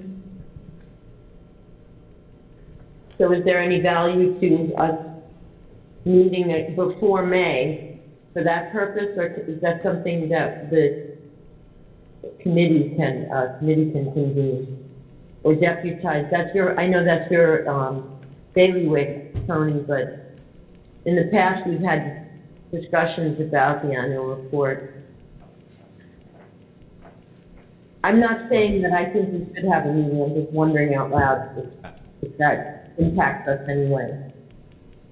Well, ultimately, the annual report does need to be reviewed and approved by the entire panel. That's how it has proceeded previously, regardless of whether I put it together or a committee of panel members. All right, so we need to look at a January meeting, an early January meeting, because the 15th is our the loose deadline, so to speak. Okay. A couple of things. I'm not sure I agree with the loose deadline. I'd like to see this done in a timely fashion. And secondly, I don't know enough about process here. Is there any reason why this cannot be done electronically, assuming that we don't do it in a manner that runs afoul of open meeting laws? Chris, can you maybe speak to the issue? Yeah, I just suggest, my understanding of open meeting law, and there are other people here who know too, but if we're ultimately approving something, I know we've approved the outline, so I guess we could say if it's consistent with the outline, and then everybody could just give their individual edits to Tony without doing a reply all. If that's the way folk want to go, I think we could do that. But if we're actually somehow approving the document, that would probably be a different motion. So we might actually, if I would just suggest we're going to go that route, say that we authorize the department to draft, bear with me here for a second, authorize the department to draft the annual report, solicit comments from the panel members, but we're hereby authorizing the department to submit the annual report on behalf of INDICAP based on the outline provided. Otherwise, I don't know how you do that without virtually approving it by email, and then we're also not, soliciting public comment on that document either. Yeah, fair enough. I see the predicament now. I had hoped that we could do that we could get this done in time. As a general matter, it's important to me that the legislators know that at least this commissioner doesn't approve of submitting reports late. And that's just my thought. I mean, other people may have other opinions about what that means. So based on my very small knowledge of open meeting law, I think if we're approving a report, we need to do it in person and have public comment available. Mr. Chair? Yes, go ahead. So, I think we can easily give a heads up to the chairs of the committees of jurisdiction that are supposed to receive it, that it'll be a few weeks late, and I think that'll very likely suffice for some additional time for the committee to review it. It's great the commissioner. Oh, yeah, I know. It's wonderful that that's coming from you. It ain't coming from this commissioner. So so do we want to look at a end of January meeting to review and approve that? Or do we want to be somewhere, say, like the 13th, and then we have time to look at it, approve it, give Tony a couple days to, do his thing, and if it's submitted by, say, the 22nd, which is a week late, we'll be probably okay? How much time do you need to go through that once we beat it to death? Well, it depends on how many comments there are. Typically, I don't get many comments once I have a final draft. It's really we're summarizing what the panel has done. So much of this comes from meeting minutes, and wherever possible, we reference the handicap portion of the decommissioning website. So I'm going to suggest a January 13th meeting date. What day of the week is that? Monday. I think I've got is that Connecticut River Joint Commissions? Okay, never mind. I'm okay, yeah. Okay, so January 13th is our next meeting date. Which is a Monday. Right? Which is a Monday, correct. Everybody on the phone got that? Got it. Okay, Monday, January 13th. yep. Can I just make one suggestion on that? I'm trying to be respectful of our state and legislative partners on this. And I'd like to be useful to hear from the remaining public that's here on this when it comes time for public comment. But what might we schedule that meeting earlier than 6? So Laura just whispered no. Sarah just nodded her head vigorously. So 5:30 would be better.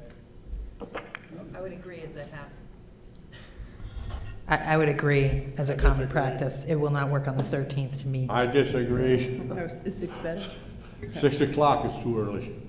Well, I think for public comment, given the fact that most folks work till 5 o'clock, and for our public to be able to get here by 5:30, I think is a little bit of a stretch. So, okay. So January 13th at 6 p.m. is our next handicap meeting, followed by the next meeting in May. Are we happy with just having those next two? We don't want to go any further into the year. Please God, say no. Okay, thank you. All right. Just one quick point of order. Do we, to the Issues Committee meeting, people, do we have a need for an Issues Committee meeting prior to January 13th? I don't believe so. Okay. No. Okay, so I'm going to assume that the January 13 meeting agenda is focused, the typical reports from North Star and the state agencies. We have a couple of follow-up questions, answers to be provided in those reports, and then the annual report. Correct. Okay, it sounds like we have an agenda set, so I see no reason for an Issues Committee meeting. Okay, sounds good. And All right. when will we receive the annual report final draft then from you, Tony? I would target the first full week of January, or the early part. Yeah. Why don't I say absolutely by January 6th, Perfect. and preferably before that if possible. And I have space on my my schedule for December that I can work on this quite a bit. That's perfect. I think that's perfect timing. Yeah, you got all Christmas Day to work on it. Oh. Mr. Chair, may I just ask one, I'm sorry, did you say financial stuff for January? Do you mean the agenda? Yeah.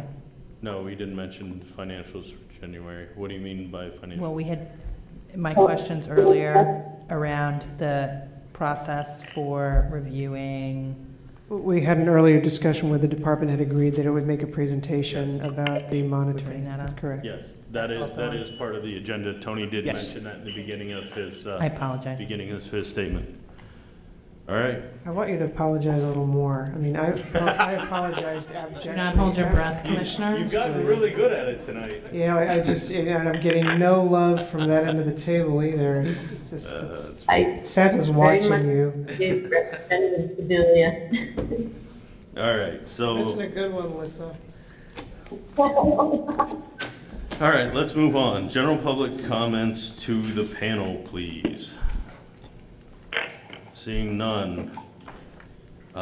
We pretty much just did our meeting wrap-up, I think, so we are adjourned. Excuse me, Mr. Chair? Sorry, I go did ahead. have one comment for meeting wrap-up. Sure, absolutely. And not to touch on negativity, but I was really concerned about how our meeting ended last. I thought that there were some unfortunate accusations kind of leveled around. I appreciate both the chair's time to meet and hear my concerns about that. I did review the testimony that was brought up at that last meeting because I thought that that was quite alarming. And I'm quite satisfied that that did not occur as it was put forward at this panel, at least as part of what was videotaped. So I just wanted to thank you for the time and thank you for a well-run meeting. I appreciate it, thank you. Can I second that? It was a well-run meeting. Thank you. All right, we are adjourned, thank you. Thank you.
David Pakman Show at davidpakman.com.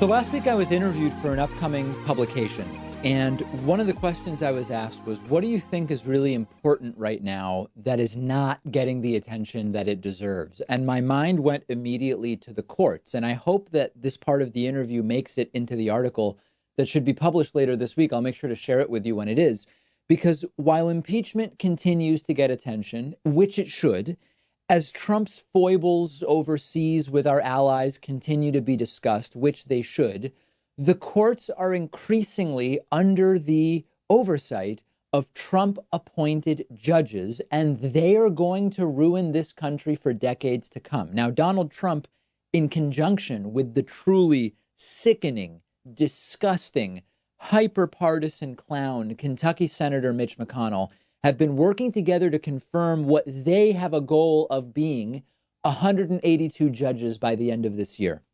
Federal judges who are really important to our judicial system. And this gets very little attention. These are lifetime appointments. Donald Trump is on track to put nearly twice as many of these judges as President Obama had at this point in his presidency. The Supreme Court picks get a lot of attention, and they should.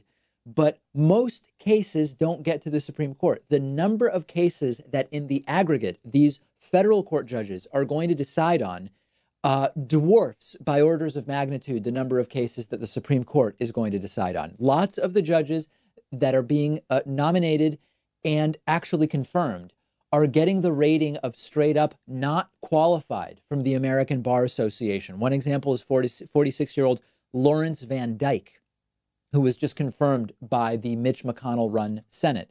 Every single one of these appointments is terrible, but there are also tipping points that go beyond just another judge here or another judge there. And I apologize for punching my mic. I'm just getting very wound up about this. Another example, the Ninth Circuit Court as a whole is historically a left-leaning court. There are 29 seats on that court. 13 are currently Republican seats. 10 of those 13 Republican seats are Trump appointed. Even the Ninth Circuit Court is increasingly Trumpian. And Republicans are united in favor of these horrible and often unqualified judges. For example, everyone other than Republican Senator Susan Collins voted to confirm Sarah Pitlick. Sarah Pitlick is completely and totally opposed to abortion. She considers the destruction of an embryo a, quote, killing. She considers that a killing. She has never tried a single case, but she will have a lifetime seat on a United States District Court in Missouri. She was also rated not qualified by the American Bar Association. Now, I could go on and on with examples, but the big picture is what matters here. First of all, this is a reminder once again, not that we needed it. If you thought Hillary would have been just as bad as Trump, no one should listen to you ever again. And the courts were high on the list of why that was a very, very incorrect analysis at the time. And I've continued to make it since. Now, the worldwide embarrassment, the bogus trade war, that's also on the list. But the courts were at the top of the list from the beginning. Number two, this is a reminder that Donald Trump's impact will continue long beyond his presidency. This is something we've been talking about lately, and the courts are a big part of that as well. Now, I hesitate to call impeachment a distraction from this because, number one, impeachment is really important even if it fails. Impeachment is a congressional duty. When the facts warrant it, you impeach. You don't say, well, it's going to distract from this, that, or the other thing. But number two, the judge stuff would be happening with or without impeachment. And other than, taking back the Senate, we would have little way to stop what is going on with judges. But there could be more coverage, because if every time one of these completely and totally unqualified judges was nominated, we had massive public outcry and coverage on corporate media, it might shame the Trump administration into nominating at least marginally more qualified and less crazy people. Maybe. But the most important thing about this is getting coverage so that it puts it in people's minds as something to think about when you consider who to vote for in November of 2020. Imagine that you were one of those people who incorrectly thought back in 2016, Trump, Hillary, whatever, it's all the same. If you recognize that one of the areas where that analysis was so wrong, I mean, it was a weaponized argument. It was so wrong and toxic. If you recognize that with judges, that argument fell very short, if that is repeated now, it would be in your mind when you think about 2020. And maybe it gets you not to stay home, but to go out and vote for somebody who will help remove Donald Trump, where your vote will help remove Donald Trump. That is why we have to make sure people understand the long-lasting impact of this. We have to continue to repeat that this issue of judges every month is getting worse. I think it was 2 months ago on the bonus show, we said 25% of judges at some level, I don't remember exactly what it was, have now been selected by Donald Trump. Donald Trump's judgment about who to select when he doesn't give it to some other conservative group or special interest group and actually is picking people himself. It's disastrous. It's absolutely and completely disastrous. So we can't forget about this. I hope it's part of this article that is coming out about the David Pakman Show in a few days, which I will share with you on social media. And I'm going to renew my effort to continue talking about this on the show. There was another horrible mass shooting over the weekend here in the United States, of course. And sadly, that's not the most notable part because these shootings have become so common. In this case, a Saudi Air Force officer shot 3 Americans dead and wounded 8 more people in Pensacola, Florida. Now, Trump came out and made a statement. It wasn't a strong statement, but it, I guess, communicated the condolences of the Saudi king and crown prince. It told us that the Saudi king and crown prince feel really bad about what happened, but they're good people and they're going to take care of the families that were victimized. Check out this video and realize that the Saudi royal family owns Donald Trump. Spoke with the King of Saudi Arabia.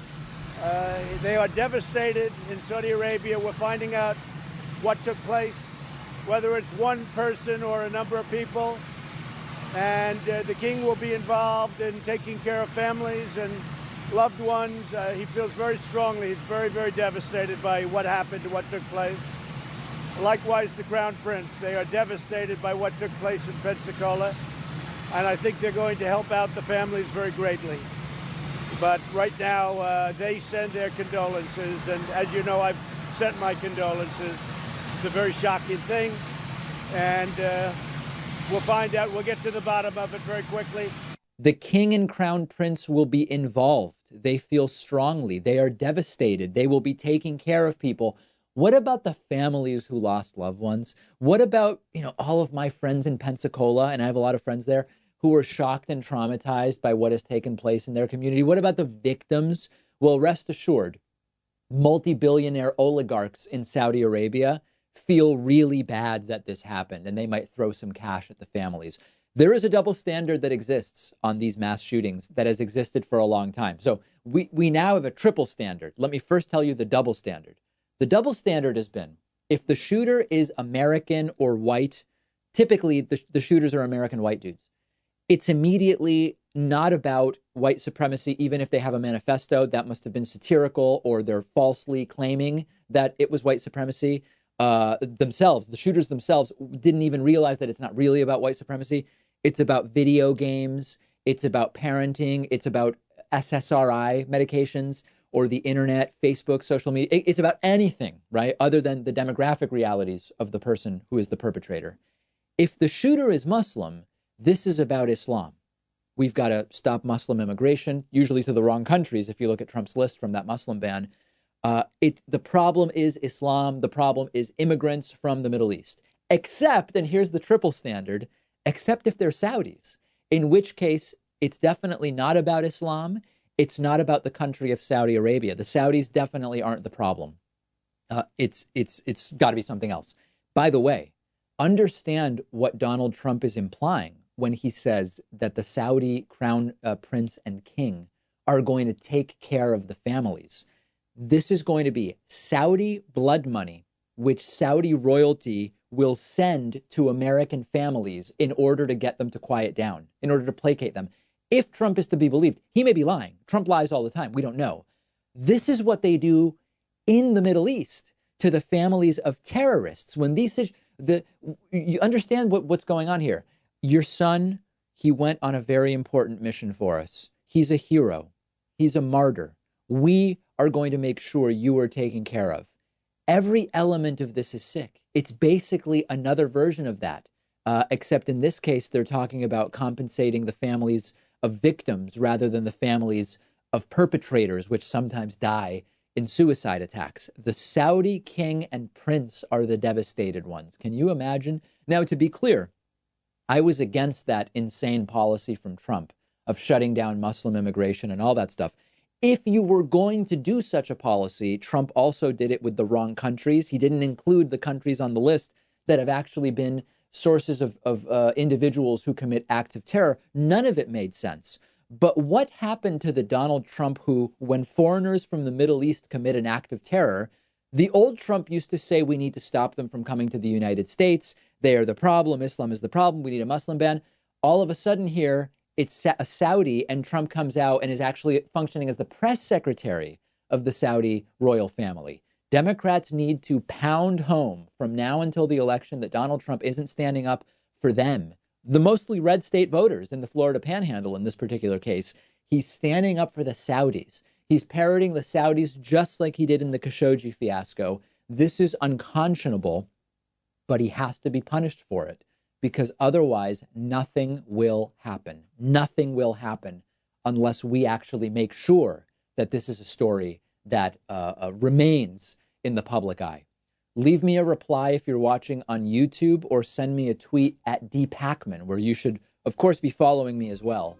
I want to hear what you think about this, about Donald Trump effectively being the press secretary of the Saudi royal family after a Saudi national commits a mass shooting in Pensacola, Florida. The David Pakman Show at davidpakman.com.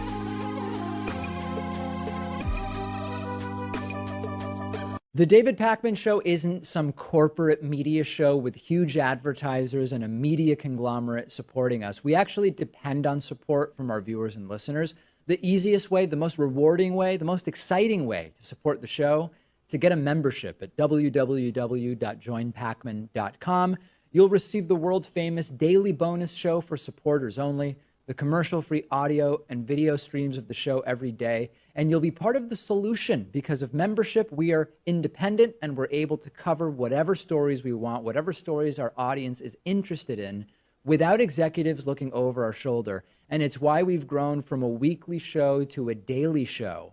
Much to the dismay of the Hatriots, we can't be pulled off the air unless all of you cancel your memberships. Please don't do that, but please do sign up today at www.joinpakman.com. Support independent progressive media.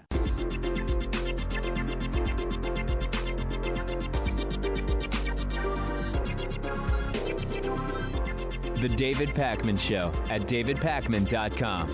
Let me say a quick thank you to a couple of new David Pakman Show members, starting with David Stobering and Jade Christensen. Thanks to both of you, and I also want to say thanks to a longtime sustaining member of the day. Bruce Mann has been a member for almost 5 full years and is today's longtime sustaining member of the day. Please do support the program. Sign up at joinpakman.com. It's quick, it's easy, it's painless, and it feels good, man. I recommend it. So once again, we've got one of these stories where a Democrat says, I've been in touch privately with Republicans who might turn on Donald Trump and actually convict him if there were to be an impeachment trial where the Senate would vote. This is Democratic Senator from Connecticut, Chris Murphy.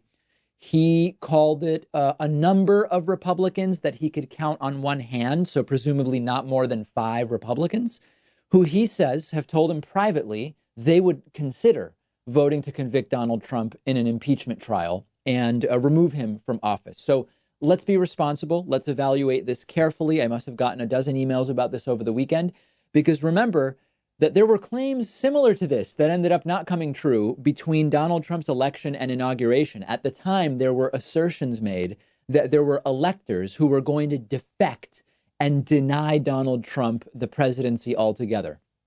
Obviously didn't happen.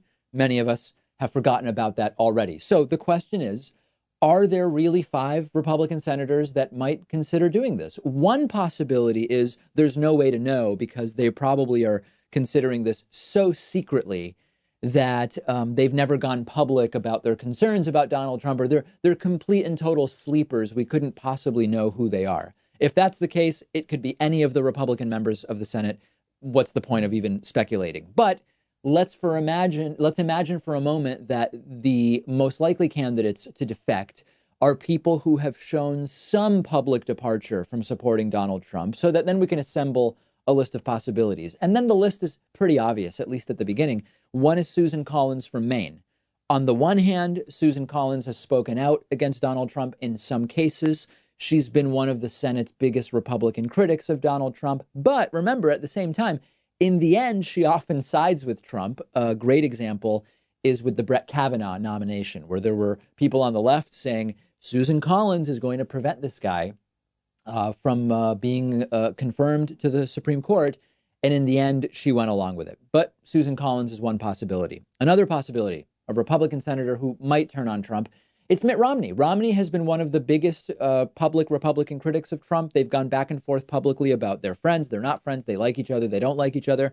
Romney wouldn't be a shock if he voted to convict. But I also think that much like with Susan Collins, even if they don't like Trump, they end up being loyal to the Republican Party. And if the party remains loyal to Trump, they ultimately do as well. Anytime that there's these conversations about more reasonable, independent thinking Republicans, we hear the name of Alaska Senator Lisa Murkowski. That's a possibility. She's been notably not commenting on the impeachment hearing so far, but it's just speculation at this point because her name always seems to end up on these lists. And then beyond that, it's really a lot of guessing. There's Cory Gardner from Colorado, whose name is thrown around. Martha McSally in Arizona is a possibility. Tom Tillis in North Carolina, maybe David Perdue in Georgia. But it really is just speculation. And in the end, these are political calculations. If there is truly a senator that believes they are better off politically voting to convict than not, you might see it. But we should be super careful about this, because this is one of those things where even if you get every Democratic vote in the Senate, which is it's 45, and then you've got Bernie and Angus King, who are independent but tend to caucus with Democrats. That gets you 47. And imagine that you get every one of the Republicans I just mentioned, right? Imagine you get all 7: Collins, Romney, Murkowski, Gardner, McSally, Tillis, and Perdue. That's 54. You still need 67 to convict on impeachment in the Senate. So in the most optimistic scenario, where every Democrat plus the 2 independents plus these 7 very speculative Republicans all vote to convict, you're still short by 13. Now, the argument would be, if there are 7 Republicans already considering it, and we don't know that there are, and all 7 were to do it, then it might provide cover for other Republicans to jump in. And then before you know it, you've got an impeachment conviction with 2/3 of the Senate. I don't see that as happening, primarily because I don't see an impeachment conviction vote being politically advantageous to that many Republicans, unless public opinion drastically changes. 62% of Trumpists said, no matter what Trump does, no matter what happens, no matter what he says, I'm not going to reconsider my support for Donald Trump. If that's the case, you might be able to find a few Republicans who are in districts where, okay, maybe Republicans there want their Republican senator to vote to convict on impeachment. You're not going to get to 67. And that's not going to translate to removing Donald Trump via impeachment. I want to be wrong. We can hope. Chris Murphy's statement is very interesting, but when you really analyze it, I'm not seeing a path to this as a viable reality. I would love to be wrong, and I would love to hear from you about how I'm wrong, or at least potentially wrong. Let me know. Leave a reply if you're watching on YouTube. Send me a tweet at @dpackman.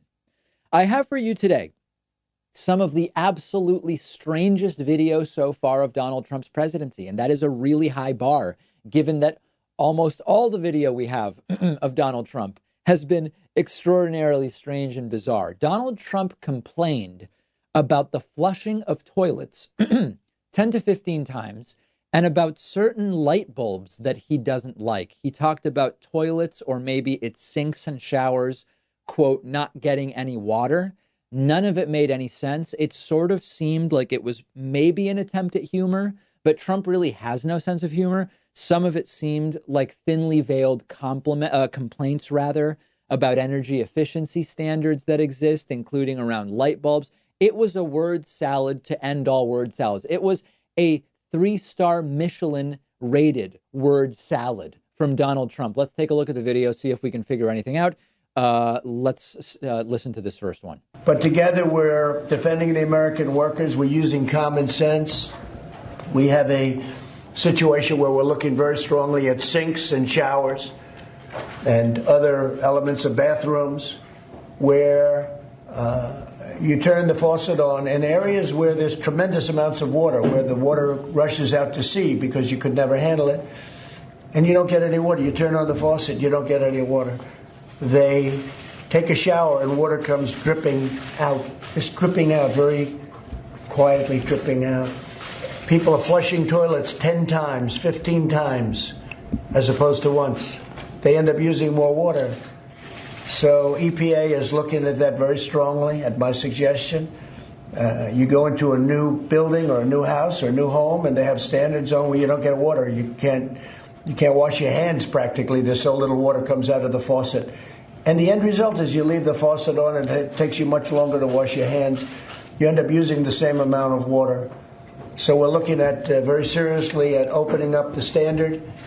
And there may be some areas where we'll go the other route, desert areas. But for the most part, you have many states where they have so much water that it comes down. It's called rain, that they don't know what to do with it. We're looking very strongly at sinks and showers and elements of bathrooms. They take a shower and water drips. People are flushing toilets 10 times. What is Trump doing that he's flushing a toilet 10 to 15 times, or that it sounds reasonable or likely to him? That's one question that this raises, maybe one for a different day. How can any Trump supporter see this stuff and see strength or leadership or intelligence or cunning or cleverness? How? I need someone to explain it to me, please. Here's another clip about the light bulbs. And we're doing other things. The light bulb, they got rid of the light bulb that people got used to. The new bulb is many times more expensive. And I hate to say it, it doesn't make you look as good. Of course, being a vain person, that's very important to me.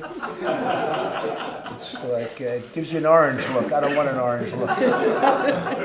Has anyone noticed that? So we'll have to change those bulbs at least a couple of rooms where I am in the White House. I saw some Trumpist comments online where they are just fully convinced that this is all comedy. Like, it's all humor.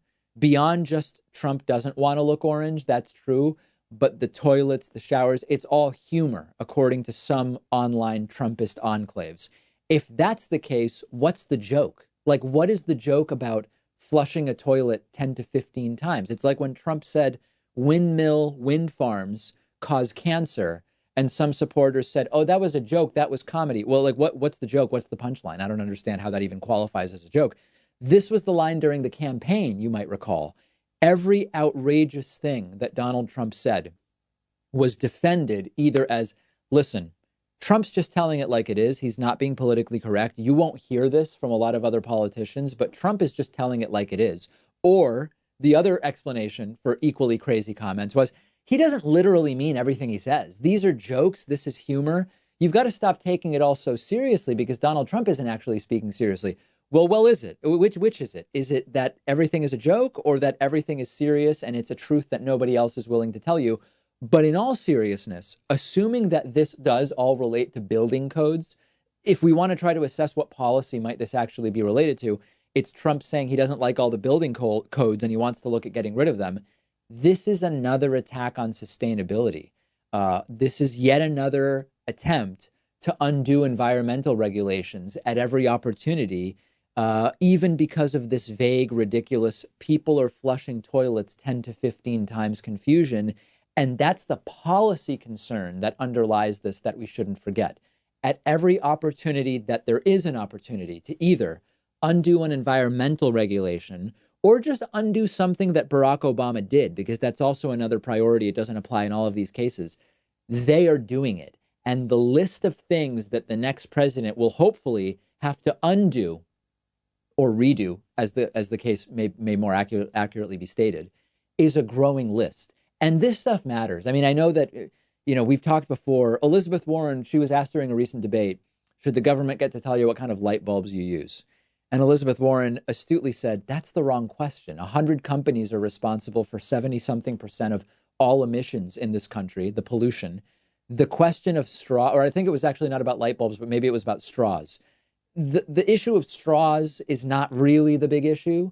What we have here are much bigger issues to tackle. They mostly relate to industry. But if you look at the entire country's building and construction industry, and you look at these guidelines and environmental standards, they do make a difference in the aggregate. And to laugh them off or to pretend that the government wants you to have a crappy toilet that can't, that Trump needs to flush 10 times because of whatever he's doing or whatever the case may be, it's another one of these distractions. And it is yet another way that the sort of onus or priority for dealing with the environmental destruction is at the individual level. It's the toilet I choose. It's the straw that I choose when there are much bigger issues. And they're deregulating there as well. I think it's important not to forget. Bizarre video. Again, just kooky video. But it does connect to serious issues related to regulation and the environment and climate change. Make sure you're following The David Pakman Show on Instagram at David Pakman Show. Make sure you're also following me on Instagram at david.pakman. The David Pakman Show at davidpakman.com.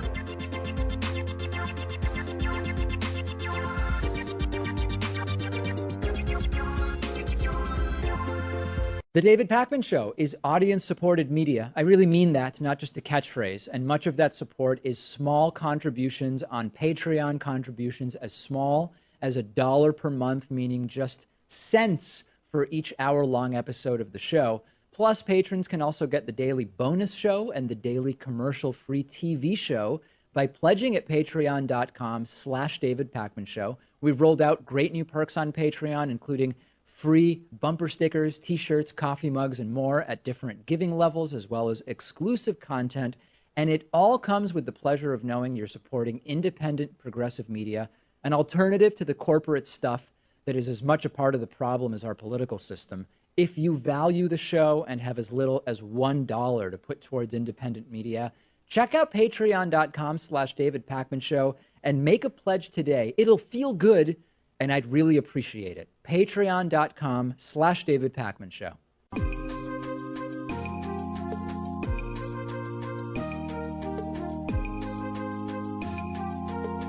Welcome back to the David Pakman Show. It's great to welcome to the program today Dr. Aaron Carroll, who's a professor of pediatrics at Indiana University School of Medicine and the Regenstrief Institute. I hope I'm pronouncing that correctly. You are. Who writes about health research and policy at the New York Times and his blog, The Incidental Economist, and has a YouTube show on these topics called Healthcare Triage. So great to have you on today. Thanks for having me. So let's start our conversation about evaluating different systems of healthcare and paying for healthcare, maybe by establishing how we would measure how well a system functions. What are the key things that we should be thinking about? Are they availability of care, quality of care and outcomes, the cost per capita? Like, how do we even establish the guidelines for figuring this out? So we care about all of those things. So whenever we talk about a healthcare system or any kind of healthcare reform, I always like to frame it in terms of what some people refer to as the iron triangle, that there are three aspects of a healthcare system you always need to think about. How much does it cost? What's its access? Like how can you get the stuff that you want or need? And then what is the quality that it produces? What makes it an iron triangle is that you can make any one, maybe two of those things better, but it often comes at the expense of the third.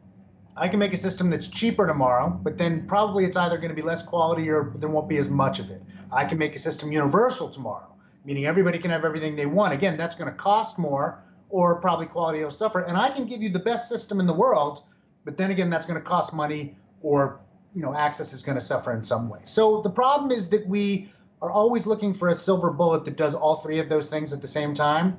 It's just not going to happen. So most healthcare reform that we want to consider, we have to say, what are we trying to achieve, and what are we willing to give up in order to get there? What are the trade-offs? We don't engage in that. Now, within those three domains, there's lots of ways to measure a healthcare system. With respect to cost, is it public cost or private cost? How much is out of pocket? How much are premiums? How much would you still have to pay even after that? How much should come out of taxes? It gets very complicated.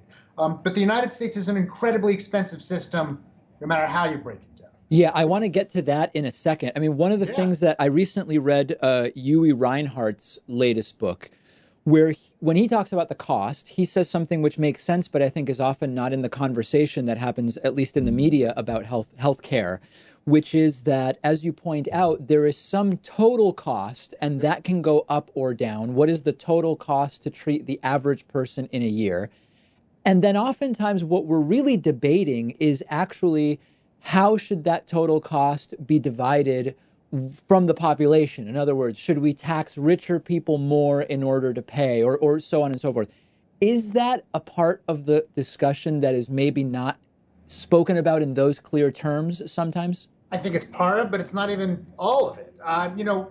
Part of it is that we think we have a very private system, and we do compared to some countries, but still about 2/3 of healthcare spending in the United States is what we would consider not private. It's public, meaning that it's Medicare, it's Medicaid, all of which are taxpayer or some other way, government run. It's the VA. It's everyone that works for a public institution but has private insurance, like me. I work for Indiana University. It's a state. You're all paying my salary and taxes, and you're all paying my health insurance. Even though I have private health insurance, it's public taxpayer money, which is paying for it. And charity, when you add all that up, it's like 2/3 of healthcare spending is already publicly financed in the United States. That's almost more per person than any other country pays total. And then on top of that, we still feel like we're all privately paying way too much money for premiums at our jobs. And even on top of that, we feel like we're paying way too much money out of pocket when it comes to copays and deductibles. So no matter which way you want to measure how we're spending or what the cost of care is in the United States, it's just unbelievably high. Especially, Uwe would be the first person to tell you, rest his soul, but it's the prices. It's not even just how much are we consuming, but it costs more per unit in the United States than anywhere else you could possibly imagine. And so our costs are just through the roof. And of course, everybody wants that to be less or lower, but you can't do that without sacrificing access or quality likely in some way. So let's get into that. You also can't do it because it's so much of our economy. Right. And if we drastically reduce healthcare spending tomorrow, we would instantly be in recession and or depression. Yeah, so that's another really interesting thing from Reinhardt's book, where he says, if you actually, spending in healthcare is jobs in a very practical sense. And we have this idea that if we reduce spending but get rid of extraneous things like medical billing and insurance fraud investigations, that it's all, okay, some people will have to find new jobs. But there is a very direct link between total healthcare spending and employment. Well, again, it's like when we say waste, it's not money that we put in a pile and burn. All of that waste is another person's income. It's paying for stuff and people and jobs, and not even just, drugs, but the people that work at the drug company, the people that clean the offices at the drug company, the people that pave the lots outside of the drug. It's 16, 17, 18% of GDP in the United States, meaning about what? 1/7, 1/8 of our economy is healthcare. If you say tomorrow, let's instead of spending 18%, let's spend 16%, we just dropped GDP by 2 percentage points, we're under depression. Right. So along those lines, I believe Medicare for all would be a much better system than the one we have. At the same time, I have looked into enough of the specific proposals that I see what may be a problem with some of the plans for how to pay for it. And I want to see if you agree with me or where maybe I'm getting this wrong.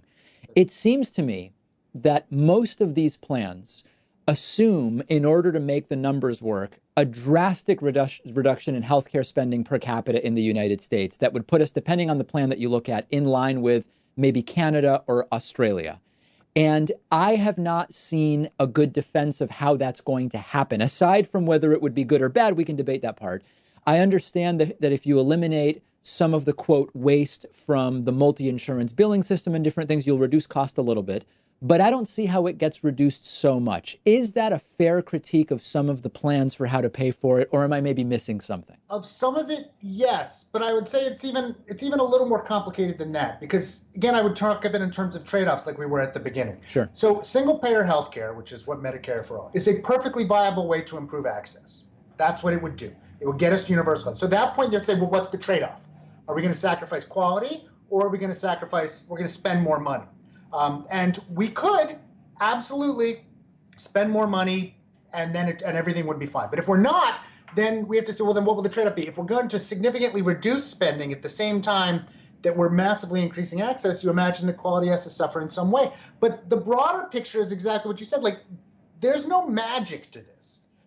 Single-payer healthcare systems are not inherently cheap.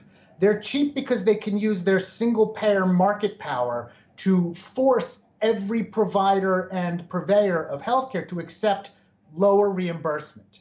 And so that's where the magic comes in. Medicare often reimburses less than private insurance because they just have all the patients, and they can turn to providers and say, we've got all these patients. If you want to make a living, you have to accept the insurance the way that is. Theoretically, if everyone was on Medicare, then the government would have enormous power to say everyone's going to have to accept less reimbursement. That's how it's all going to function. Well, there are trade-offs to that, be it through innovation, be it through what people are willing or able to provide. The idea that everyone is going to continue to operate at peak performance for less money is not realistic. And again, we can say, oh, well, we'll just take it out of fraud and waste. That's still somebody's income. That's still somebody working. There's no magic solution. So Medicare for All is a perfectly viable way to achieve universal coverage and theoretically to use market power to reduce overall healthcare spending, but there's going to be trade-offs. So now a defender of the Medicare for All system would hear you talking about that and say, well, there's a combination of things there that would go into this. On the one hand, there is a stimulative, even though, yes, a reduction in total cost is a reduction in jobs, the stimulative effect for all of the end users who no longer are spending as much money out of pocket, if you believe those estimates, and also are not at risk of a bankruptcy because of unpredictable healthcare spending. All of that money is going to have a much more stimulative effect being spent at businesses, for example. That will increase government revenues. And therefore, it's all sort of going to work out in the end in a way that is relatively neat and tidy. So, what do you think about that? I think it will work out in the end, but I think it's because Americans have no appetite for cost control. I think what would happen is that if we passed the Medicare for All, what would happen is the system would just cost much, much, much more money. Because we could theoretically use this market power that we have in Medicare right now to curtail or hold down Medicare spending, and we don't. The government just keeps spending more and more on Medicare to where you have politicians arguing Medicare is going to go bankrupt, it's spending too much, and no one does anything. That's what I think would happen in the whole system. We just won't. When I read the analyses, it seems as though the access piece may well be as it's expected to be. The quality of care piece, if managed correctly, may well be. It seems that it's just going to cost more than most of the plans are accounting for. And maybe that's okay as a decision that a country can make. And that's where it's like, if somebody said to me, like, well, then what would you? It's like, I believe we have plenty of appetite to spend a fortune on healthcare. Given that, there are better ways to do this that would provide higher quality and better access for the enormous amount of money we seem willing to spend. I think deep in people's hearts, that's where Medicare for All would wind up if it was passed, is that it would achieve universal access. In order to avoid real problems in quality, we would just keep spending more and more and more money. And because we have no appetite to say no, it would just not hit the budget projections that people think. And then how would we pay for that? I think likely if someone actually had the political power to get Medicare for All through, it would be on the backs of things like wealth taxes and trying to squeeze more money out of the people at the very high end. I mean, that's part of it. There's also this political reality where there's never a question of how do we pay for this war or those weapons, but it's a debate here. And I think that's a reasonable critique. Yeah, and I think that's why if Medicare for All was to pass, that's how it would work. It would just be very, very expensive. I don't think we have much of an appetite for saying no to individuals for healthcare stuff that they have, no matter if it works or not. I don't think we have much of an appetite for really impinging people's ability to get what they want in terms of access as quickly as they want.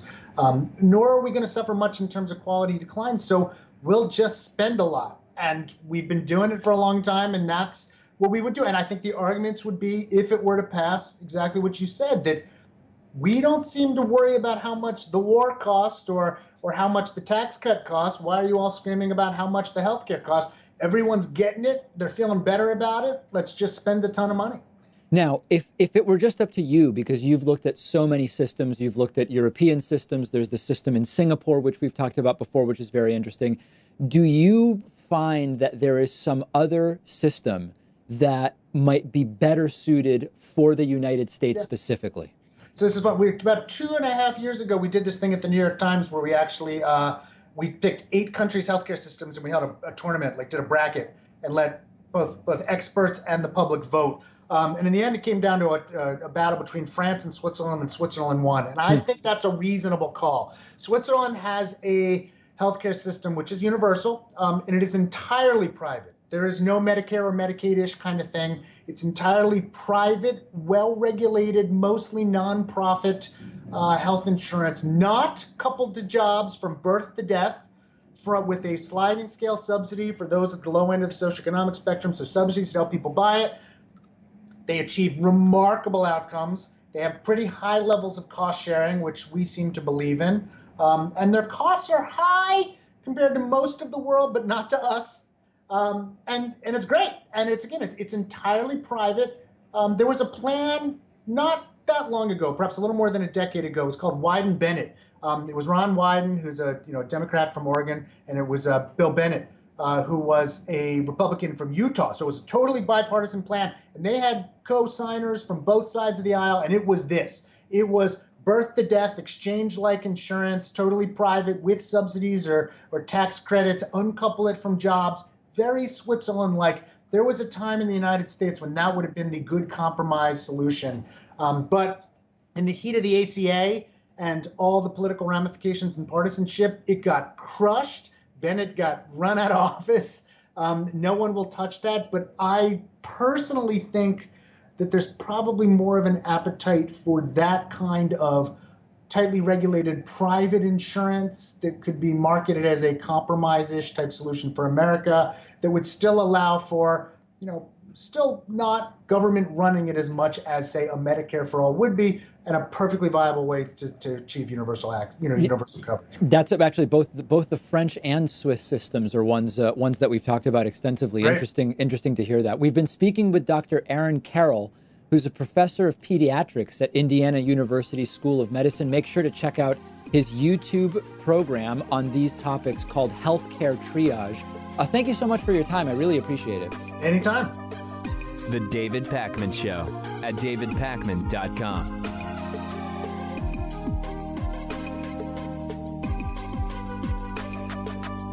Did you know you can get David Pakman Show stuff, whether you're looking for David Pakman Show coffee for your Chemex French press or espresso machine, or a t-shirt? It's all available on our website, shipping to anywhere in the world at davidpakman.com/gear.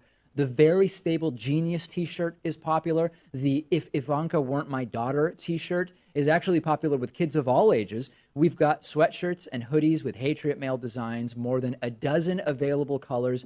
And did I also mention that there's coffee? Oh, and bumper stickers too, plus no bogus supplements. If you're looking for something to give you the strength to lift a school bus over your head or make you live to 200 years of age, you're not going to find it on our store. Check it all out, shipping anywhere in the world at davidpakman.com/gear. If you want a 15% discount, all members and patrons get a 15% discount code. Check out the store at davidpakman.com/gear. Find our videos online at youtube.com/The David Pakman Show and on Steemit at steemit.com/@David Pakman. The David Pakman Show at davidpakman.com. Donald Trump did something that actually takes a little bit of careful planning. He was able to combine slurs against Native Americans with anti-Semitic tropes in one of the most unusual combinations of ignorance and stereotyping and character assassination. that we've seen thus far in the campaign. So Trump went to a group of mostly Jewish voters and warned them that Pocahontas, aka Elizabeth Warren, is going to take all of their dollars, playing on the trope of the rich Jew whose number one priority, of course, is hoarding cash. This was Donald Trump speaking to the Israel American Council.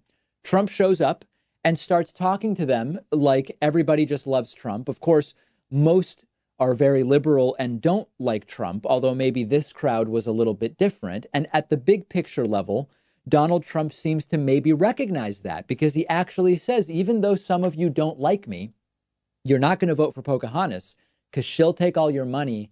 What you care about most is money. And that's why even if you don't like me, you're going to vote for me. Take a look at what Donald Trump had to say. A lot of you are in the real estate business because I know you very well. You're brutal killers, not nice people at all, but you have to vote for them. You have no choice. You're not going to vote for Pocahontas, I can tell you that.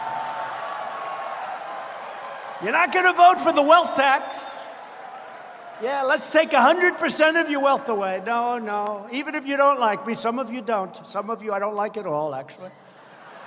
And you're going to be my biggest supporters because you'll be out of business in about 15 minutes if they get it.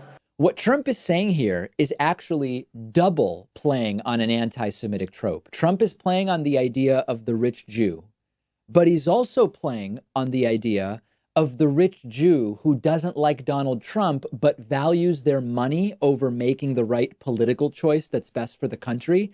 So he suggests, even if you don't like me, you would vote for me anyway so that Pocahontas doesn't take your money. Without maybe even realizing it, Donald Trump is playing off of multiple anti-Semitic tropes there, and then he adds Pocahontas to it, sort of as the cherry on top. This is another version of the dual loyalty trope. I'll explain what I mean by that. Often with American Jews, there is this dual loyalty trope of how loyalty to Israel may cloud the loyalty to the United States, even for Jews who have never been to Israel and are just Americans. And there's no reason to suggest that whatsoever. In this case, what you have is the idea of loyalty to their own wealth, clouding or superseding loyalty to the United States, wherein Trump is saying, even if you think I'm bad, you would still vote for me in order to protect your money from Pocahontas Elizabeth Warren. At another point in this total gong show speech, Donald Trump actually said, if Jared Kushner can't get Middle East peace done, nobody can, which is, of course, hilarious because we knew from day one that Jared Kushner was maybe one of the last people that should be involved in negotiating Middle East peace, but that's maybe a topic for a different day. This has been the MO from the start. We're going to do X, Y, Z. It will all be super easy. Then X, Y, Z doesn't happen. Who knew it could have been so hard that even the best person to do it, Jared Kushner, wasn't able to get it done? So the slurs of Pocahontas continue. I guess I should mention, even though it's pretty obvious, Trump mentioned Warren's 100% wealth tax plan. As Trump suggests, I'm sure most of you know that that's not true. There is no 100% wealth tax plan. Can you imagine for a moment the outrage on Fox News if Barack Obama had said any of these things? You have to vote for me. You have no choice. Anti-democratic dictator Obama hinting at declaring martial law, blah, blah, blah, blah, blah. If Jared Kushner can't do it, it can't be done.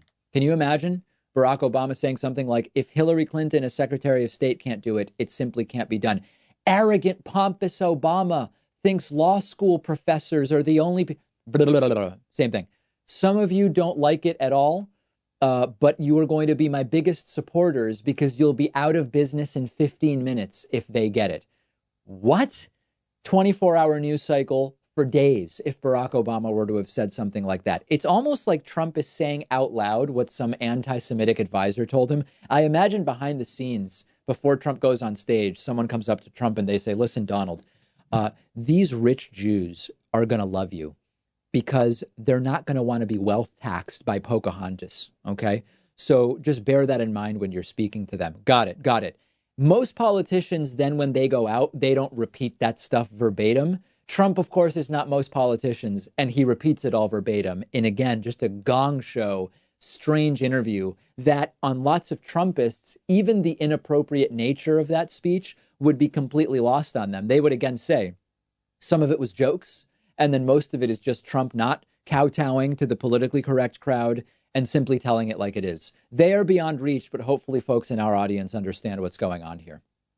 Okay, let's talk about something I've been getting a lot of questions about over the last couple of weeks.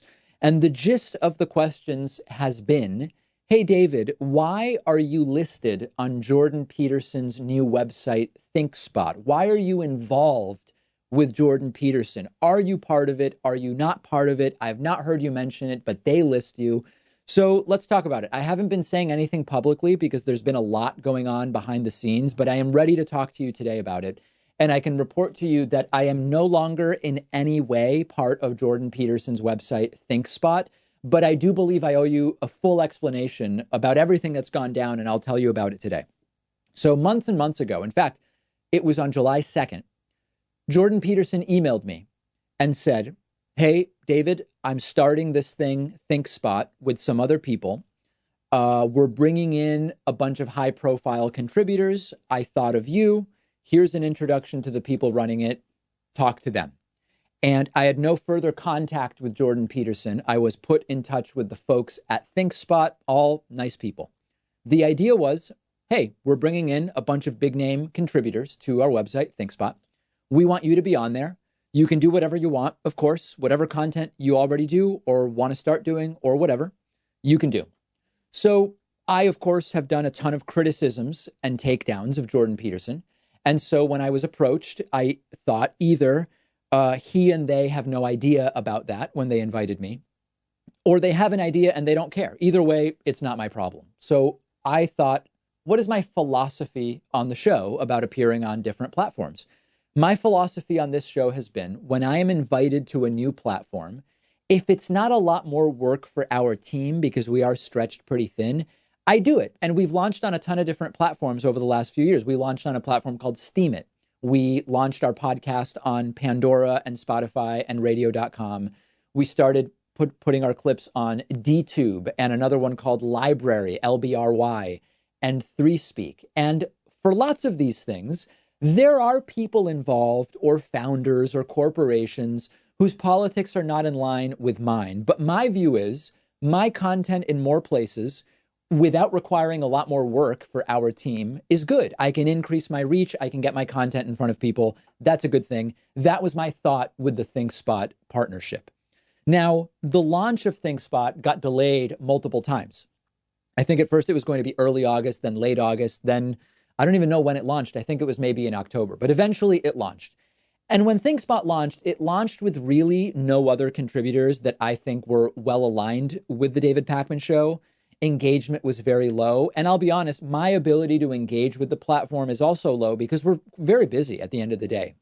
And then I saw this may actually be an acutely bad platform for us to be on. It's not like some of these other platforms where there are tons of contributors and I'm there putting up my stuff. It was like 8 contributors that were being promoted. One of those contributors is Jordan Peterson's daughter, whose content was being sold for even more than mine, which I found sort of jarring and incongruous. I think her content is mostly around eating like a meat-only diet or something like that. So long story short, I respectfully told them, I don't think this is the right platform for me the way it's shaken out. There's no real cadre of other contributors that are kind of doing what we're doing at the level we're doing it in our space. I don't think it's helping me. They also said, we're going to be transitioning from a subscription model to more of a micropayments model. That makes it even less suited for us because we're already on a bunch of those, and I don't want to spread our micropayment platforms too thin. So as far as I've been told, you can no longer subscribe to me on ThinkSpot. They are in the process of removing my content altogether. And this is sort of more in line with what's going to be our 2020 strategy, which is now I think we are at a point where I'm not looking to get on more and more and more platforms and spread ourselves really thin. I'm reeling in the platforms that we're on. We're going to focus on a few platforms that are working well for us. So we're going to try to grow YouTube. We're going to try to grow Facebook and Instagram video. We're going to grow the podcast. That will be the focus. Now, I got a couple of questions on Twitter saying, David, are you going to return the money? The first answer is we never got any money. I mean, we didn't get any money for signing up, and we were getting a cut of subscriptions. 4 people signed up. I never got any money. I don't know what the payment schedule is supposed to be. There's no money to return. But beyond that, I don't know why I would return money. Like, if people don't like this platform, me keeping money gives them less money. You'd think he would want me to do that. But in any case, there is no money. 4 people got paid subscriptions and none of the money ever came to me. And I don't predict that it ever will. So that's that. And no, I also am not joining Dave Rubin's new platform either. I don't know much about that one, but I can assure you I am not involved. And that is the story with ThinkSpot. We have a voicemail number. That number is 219-2-DAVID-P. It's been a while since we heard from furious Trumpist Jimmy from Philly, but he did leave a voicemail, and it was about President Bernie Sanders. Take a listen to this. David, Jimmy from Philly. Regarding your comment, President Bernie Sanders. Yeah.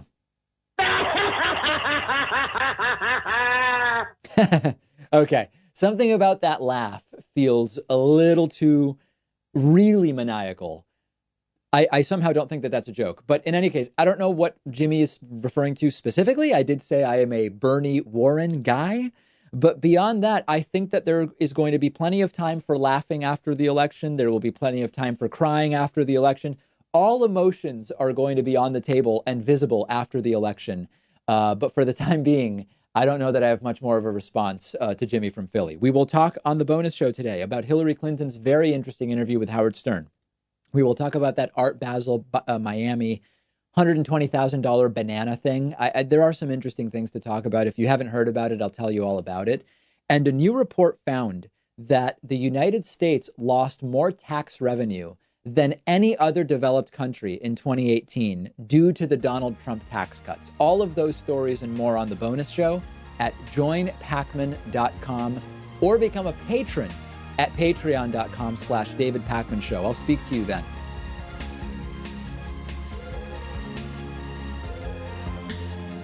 The David Pakman Show at davidpakman.com.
full agenda today.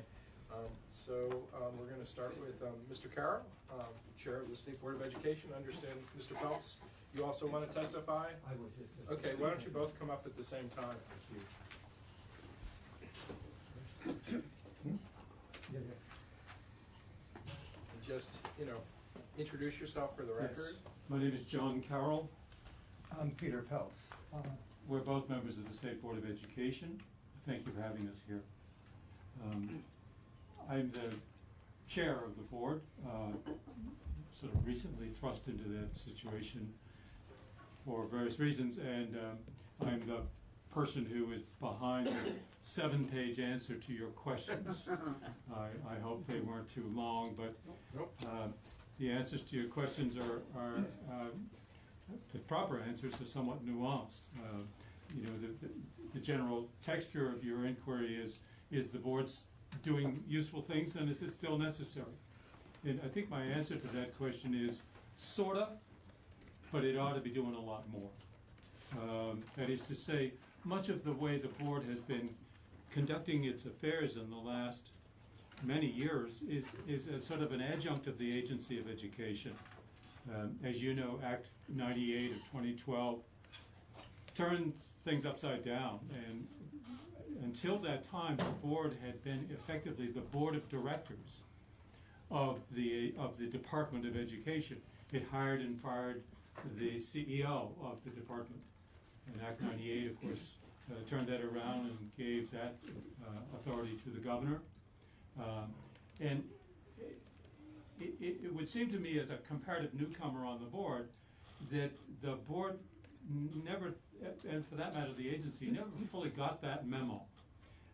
And that many of the things that the board still does date from an earlier time. So, for example, much of what the board does is overseeing the activities of the agency of education, sometimes sort of putting its stamp of approval on there. But very often these things are specified in statute. They're vestigial from an earlier time. And frankly, the board spends the majority of its time on this kind of administrative oversight, to which, frankly, I don't think it lends a great deal of value. We are a group of lay people. We're very much, in some senses, like the legislature itself. We are independent citizens. We are different than the legislature in the sense that we are not partisan. We don't have political affiliations. We are not, I want to make very clear, we are not a group of advocates. Many of the boards that you deal with are a collection of advocates from this point of view and that point of view, what you might call the stakeholders in any particular issue. We have no stakeholders. We are individual citizens. In fact, I noticed, looking at the history of Act 98, there was a provision in the early bill of Act 98 to assign to the board certain representatives of certain interest groups, like the Principals Association or the VSBA. And that was dropped out, and I think that was very wise and attentive to the board's kind of unique function. It's a very diverse group. A few former educators, a lot of people from other backgrounds, former legislators and business people like my colleague, Mr. Peltz. The age is quite remarkable. The youngest member of the board is 16, bless her heart, and a very talented and terrific young woman. And the oldest member of the board is 60 years older, and I don't know who that might be. And we have everything in between, and we bring a diverse set of perspectives to our work. But we don't bring a lot of technical expertise. So in that sense, this seems to us little point in scrutinizing in detail what the agency is doing. They are more expert than we. Much of this is by habit and custom. Much of it is actually still enshrined in statute. And so we are working, in fact, I have a phone conference tomorrow with Legislative Council member associated with the Senate Committee on Education to begin formulating kind of what the chair calls a placeholder piece of legislation that would get started on documenting what these vestigial pieces of statute are, and presumably both the House and Senate committee chairs have indicated great interest in our goal of reinventing the board. And frankly, that is our goal, to reinvent the board. I know that the board has its critics. Just a historical note that might be amusing at the very least.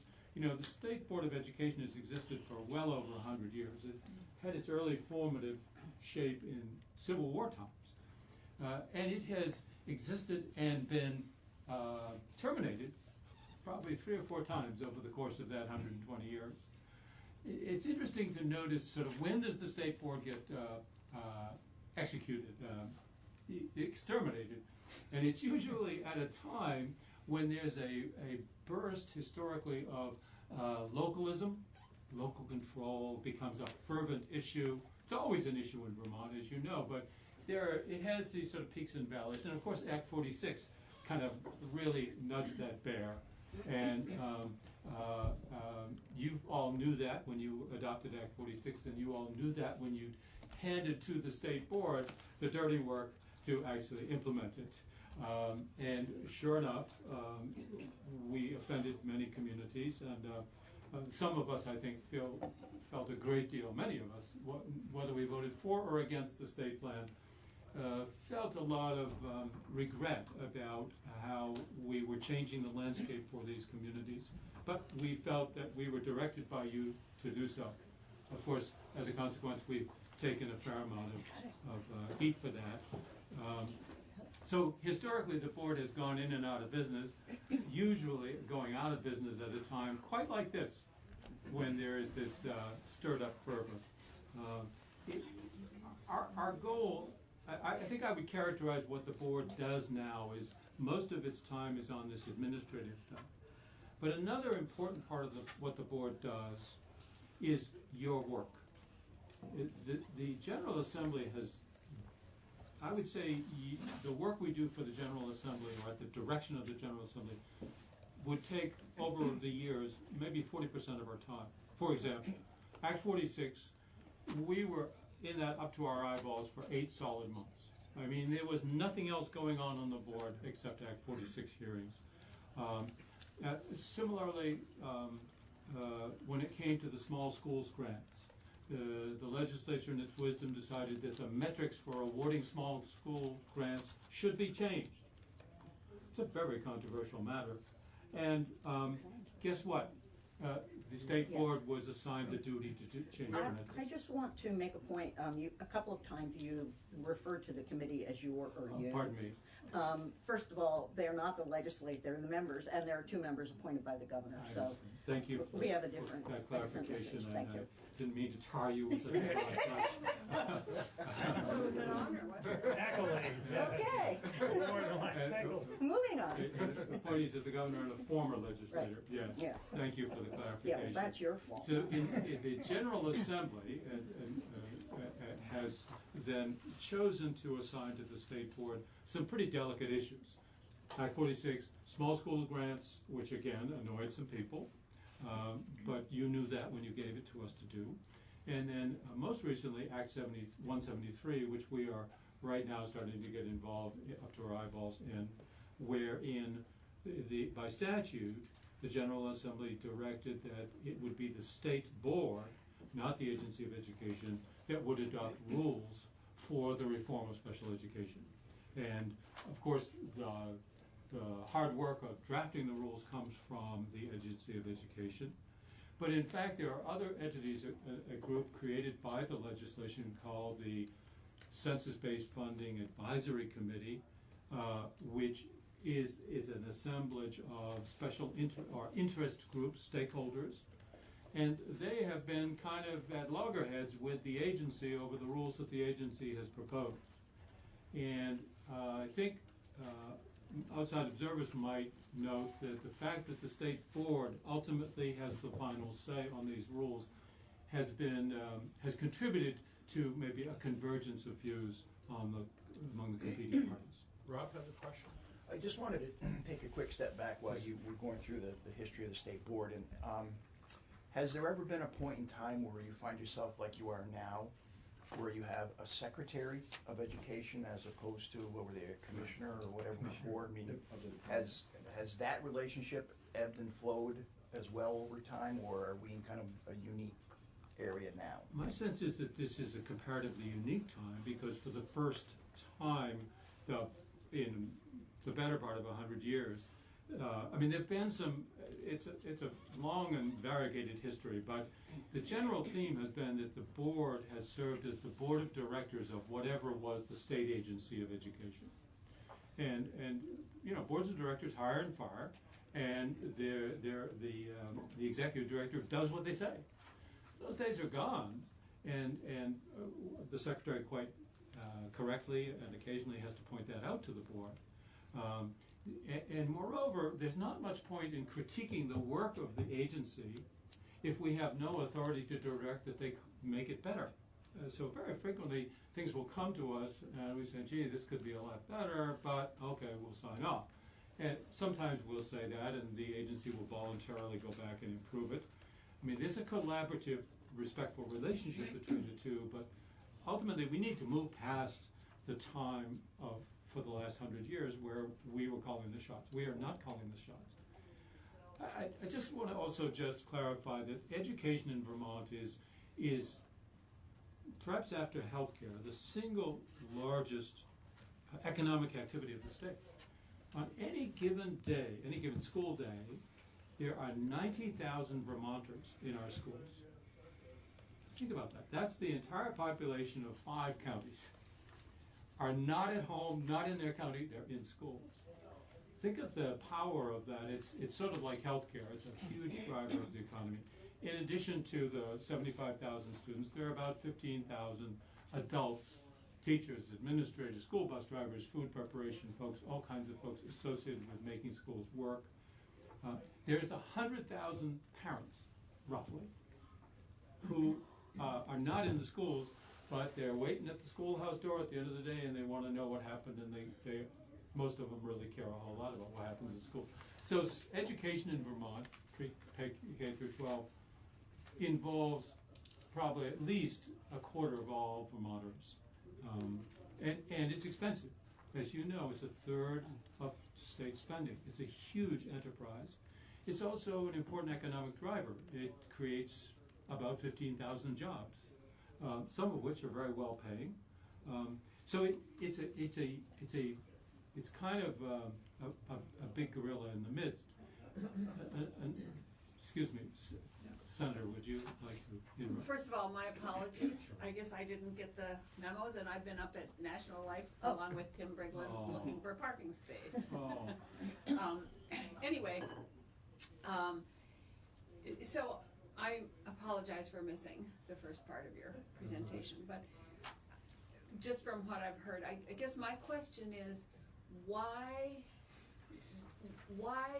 do we feel that we need to have a board of education to direct the future of education as opposed to the agency of education when we have agency of natural resources, we don't have a board of natural resources, and the fact that all the members are appointed by governors, not the same governor, but appointed by governors, as opposed to coming from local school boards. Or so I guess that's my bottom line question is what, and the legislature did assign all of these things to the board because it was there.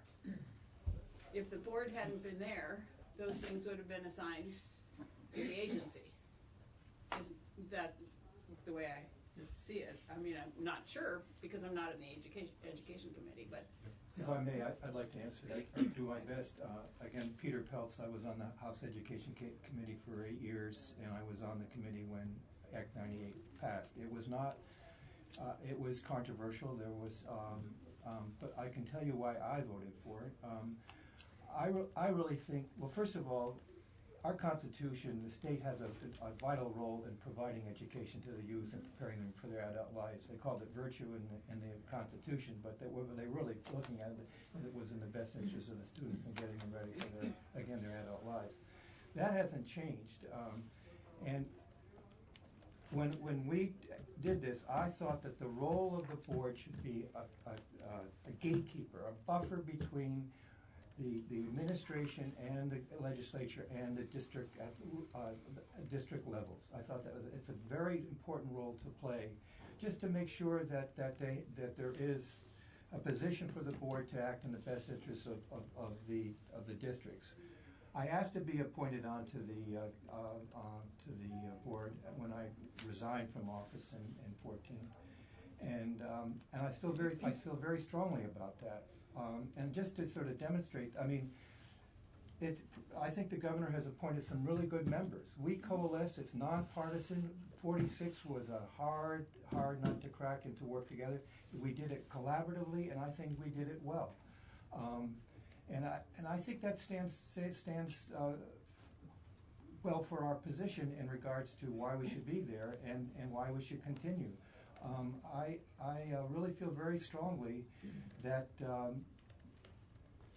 I'm not to disparage, but just the bureaucracy of educating our kids is very significant, and I really think the state board has a role in sort of being that buffer. And to demonstrate this, we have decided at our last meeting that we will no longer meet during the regular hours of the day. We're going to meet late in the day and then go to regional I'll go throughout the state to have meetings and have our regular meeting at 3 o'clock, and then at 5 o'clock we will open it up to the public to hear from the public on what their thoughts are and how we can best represent their interests. So I hope we continue in that vein and really clearly define that. The agency owns this. I mean, we have no staff, we have no budget to provide a staff, so we're really sort of at a transitional point in terms of trying to get us focused and be very efficient in what we're doing. Thank you. Rob, do you have a question? I do, maybe you can get clarified a little closer, but your comment about the state ed being a large bureaucracy. Well, I'm just, yeah. Well, I happen to agree with that somewhat. My question would be, is the current structure, with you folks being kind of a separate entity, does it add to that bureaucracy, at least from the user end of things, as opposed to from your end? Let me just clarify. When it's working properly, the state board has no power. We have no power to direct. We have no power to demand testimony or anything. The state board, in its best form, inquires, that is, asks tough questions, and integrates conflicting information, which is all around the state, and informs the General Assembly and the governor about issues that perhaps, or informs the agency, or informs superintendents, whoever is closest to implementing solutions. If I may, I'd like to return to Senator White's question. Why have a board when the natural resources people don't? Education is not constructed in any way like any other government enterprise in Vermont. Nothing like it. Education in Vermont has at least 5 major constituencies and power centers. So when you, for example, use the term that the agency directs education in Vermont, frankly, it influences it, but education in Vermont is so democratized and so locally based and so heterogeneous that, frankly, nobody directs it. Not even the General Assembly or the governor, and certainly not the agency or the board.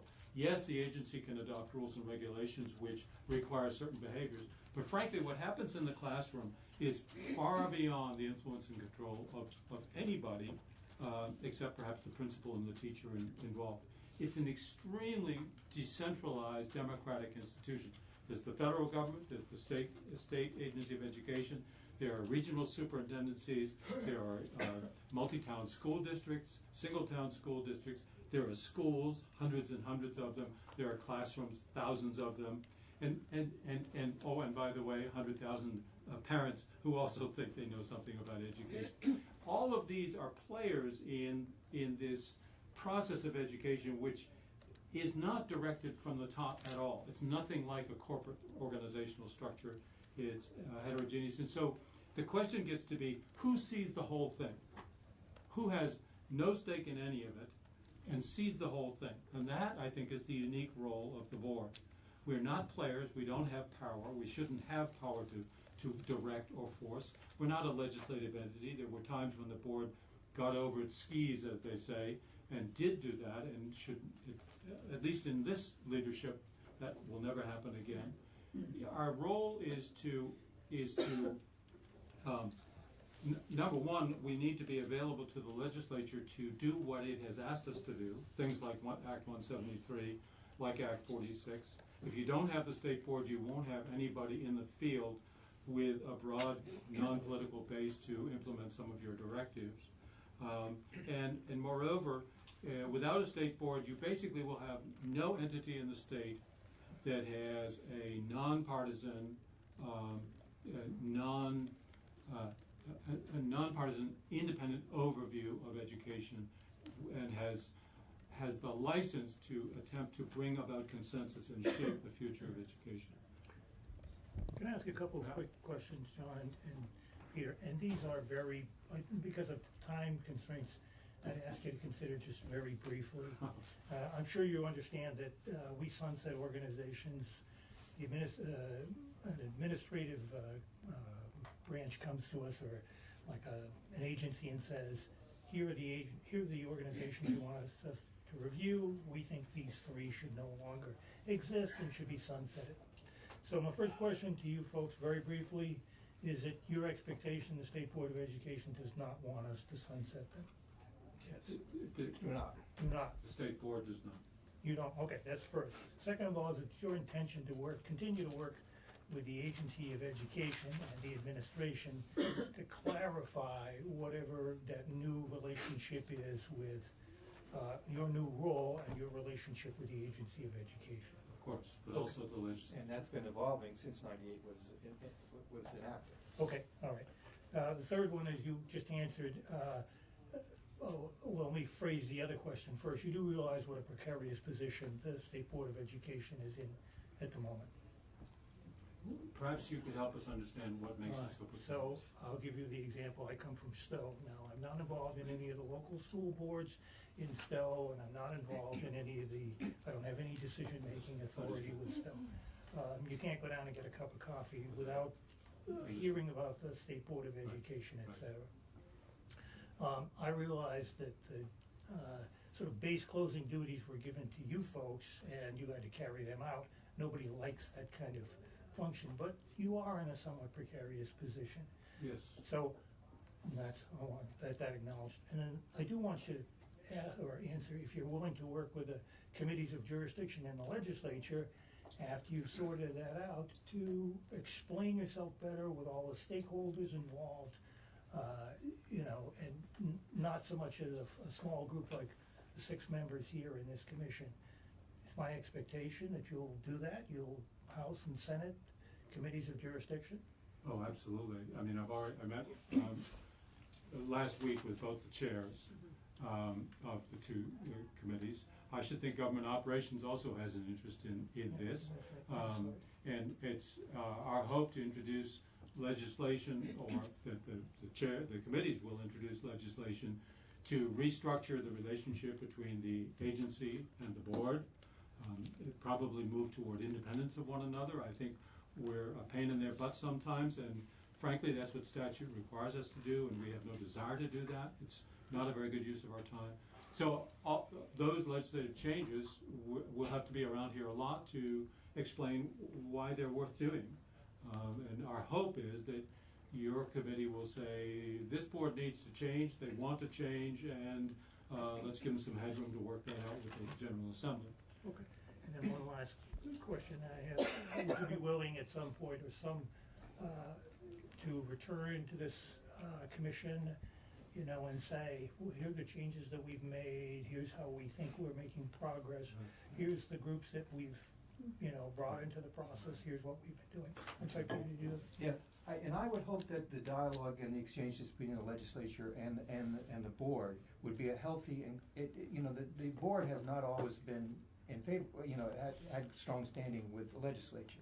I would hope that we could really develop a relationship that would work both ways, that we could, which curiously has been done by 46 and 173 and other things that have been, we've been empowered to deal with. That didn't happen in the past, and if that's where we're continuing to do, I hope that relationship and the exchange it improves. In other words, that we really do develop a working relationship. Yeah, I might just observe that my colleague here is a card-carrying Democrat, and I'm a card-carrying Republican, and he's been on the board much longer than I, and he's the one who wanted to come here and be with me to advocate with you. So we and that also, may if I say, I have never seen any partisanship at this board. It's a good, healthy exchange. Good, healthy exchange. Informed exchange. But we have a lot of work to do. I concur, and we hope you will encourage us to move forward with that work. And if we fail at that, then good Lord. Frankly, I don't want to be on a board that's doing what we've been doing. It's just not a good use of anybody's time. It's a 6-year appointment. That's it. That's 6 years, a long time. That's all I'll go to do on my question. So just to follow up on Matt's questions, and some of the statements you made about not having any power, the legislature gave you power under Act 46 and under Act 173. Thank you. To do certain things. And I'm confused as to where you, as the board, wants to be. Do you want to be in a sort of oversight role where you're looking at what the Agency of Education does and what's good for Vermont schools? Or do you want to be actively participating in policy making through what you've done with Act 46 and with Act 173? Well, I think the board is always available to do the General Assembly's bidding, and so in the case of that, it was of Act 177. We're certainly shaping rules, but the general policy is already cast in stone by the legislation, as it should be. We don't want to. I just don't want us ever to get close to creating law, and I want to have very clear boundaries so that the board is working at the direction and behest of the General Assembly. Beside that work, though, I would like the board to become kind of a think tank about education in Vermont and gathering information, not, by the way, just looking over the shoulder of the agency. Because the vast majority of what really happens in education isn't happening at the agency. It's happening in the schools and in the districts. And that's where we need to spend more time, is where it's on the ground, where it's happening, and be, number one, talking about accountability, and number two, talking about visioning a better system than we have. God, briefly, we cannot make policy, but we can help you enact it and make it work. Right. But I guess following up on that, I'm concerned. I mean, okay, so we passed education legislation. Typically the Agency of Education would be responsible for implementing that. But at least in these two instances, Act 46 and Act 173, the legislature, for whatever reason, chose to have the State Board of Education do that. Right. And I guess I'm just, should we be doing that? Because there is some confusion about who is taking legislation and creating the regulations and driving that down to the school boards and the schools. Can I just observe that a lot of the law did specify what the agencies did in regard to this. They set the table, and then they say, okay, it's up to you to make the decisions. But they set the table. That's exactly correct. It was in that case a collaboration where the actual rules or state plan was drafted by the agency, handed to the board to then sign off on, and we made some changes. Stowe being a good example. But in general, the less rulemaking and directing the board does is probably better, because we don't have the expertise that educators do. Or the resources. Yes, and definitely not the resources. There are, though, exceptional cases where you feel, that is, the legislature feels, that we want an independent entity of citizens, not civil servants, making the final decision about this. And that's precisely what you did in Act 173. And we're available and reasonably capable of doing that work. Rob, did you have a question? Well, I did. I'm curious as to how you get the feedback from the local levels. Does it come directly? Do you end up having to get it indirectly through the Department of Ed? As far as, what got me thinking about this is it was just really quick this morning, but I'm listening to the proficiency-based learning. It sounds like that there's a little confusion and some concern about that. It sounds like you folks went out and made some decisions that were within your purview, but yet, and again, I just heard this quickly, but it seems like that the Secretary of Education's out there trying to explain it. Is that indicative of how this is working currently, the relationship? I was when I was on the committee when that bill passed, and it gave the authority to the local district to do. I mean, and so there wasn't one formula that had to be applied universally. It was up to the local districts to apply it. So, and I think that's been the big issue, and that really didn't have anything to do with us. And we talked about it, but there was really no role in that we had to be able to. So we were just advisory, but we can't. We had played no role in that. This is sort of an illustration of the kind of democratic, heterogeneous way that education unfolds in this state. There was no template given by anybody, the legislature or the agency, about how proficiency-based learning should be done. It was left to every school to figure it out. That's the way Vermonters seem to want to do a lot of things, is at the local level, local control, highly heterogeneous, and so you get very different results. And you have some schools that have really done quite an amazing job at implementing PBL, and some that have really botched it. And that's what happens when you leave it to folks to figure it out. And that was, I think, quite clearly stipulated in the statute, that you would do this, but how to do it was left to each district to figure out. Just like curriculum. Curriculum in every school district and superintendency is a local matter. State board has no control over curriculum. We set standards, but we don't set curriculum. So I think part of what we see, and it's a concern of the board, is that with any new initiative, you get in some schools, you'll get terrific implementation, and it really benefits the children right away, and you can see it, and it was a smart law. And then in other districts, it's very slow to roll out, and maybe never does.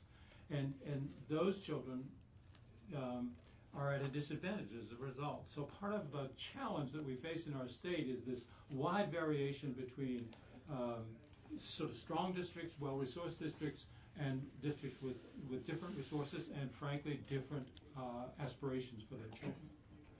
It's like we're dealing with two different nations sometimes, and that's how it felt during Act 46. Jeanette?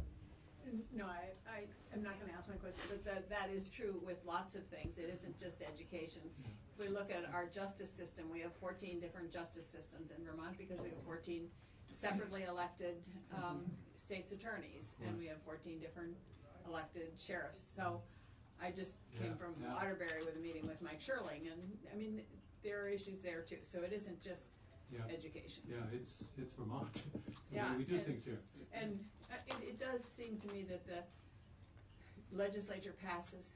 I mean, I'm surprised that I wasn't involved in Act 46, but I mean, I voted for it, but I misunderstood it. I have to admit. And the legislature passes legislation, and then the executive branch implements it and administers it. But here we have a non-elected,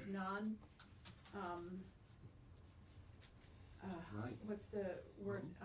Accountable to anybody group implementing the legislation, and I'm not sure that that's anyway. Well, that's for you all to decide. Right. It really is. And I hope you think about what would it be like without the board. I mean, that's. I think I firmly believe we play a vital role. Otherwise, I don't think we'd have the quality of the people that are on it. Quite honestly. Well, no matter what we do here, that any recommendation that we make clearly goes to the two education committees, and they're the ones that. So we don't have any final say. Right, but you have influence on, and we're hoping to encourage you to Right. give us room to improve. And thank you for offering that time. Thank you. So I think we need to wrap up now. Yes, of course. So thank you very much for testifying, Mr. Carroll, Thank you. Mr. Phelps. Thank you for coming. Thank you all. Nice to Thank see you you. again. We're glad it My worked pleasure. out time. Thank you. Glad you could be here for. For most people. Let me go see if the gang is out there.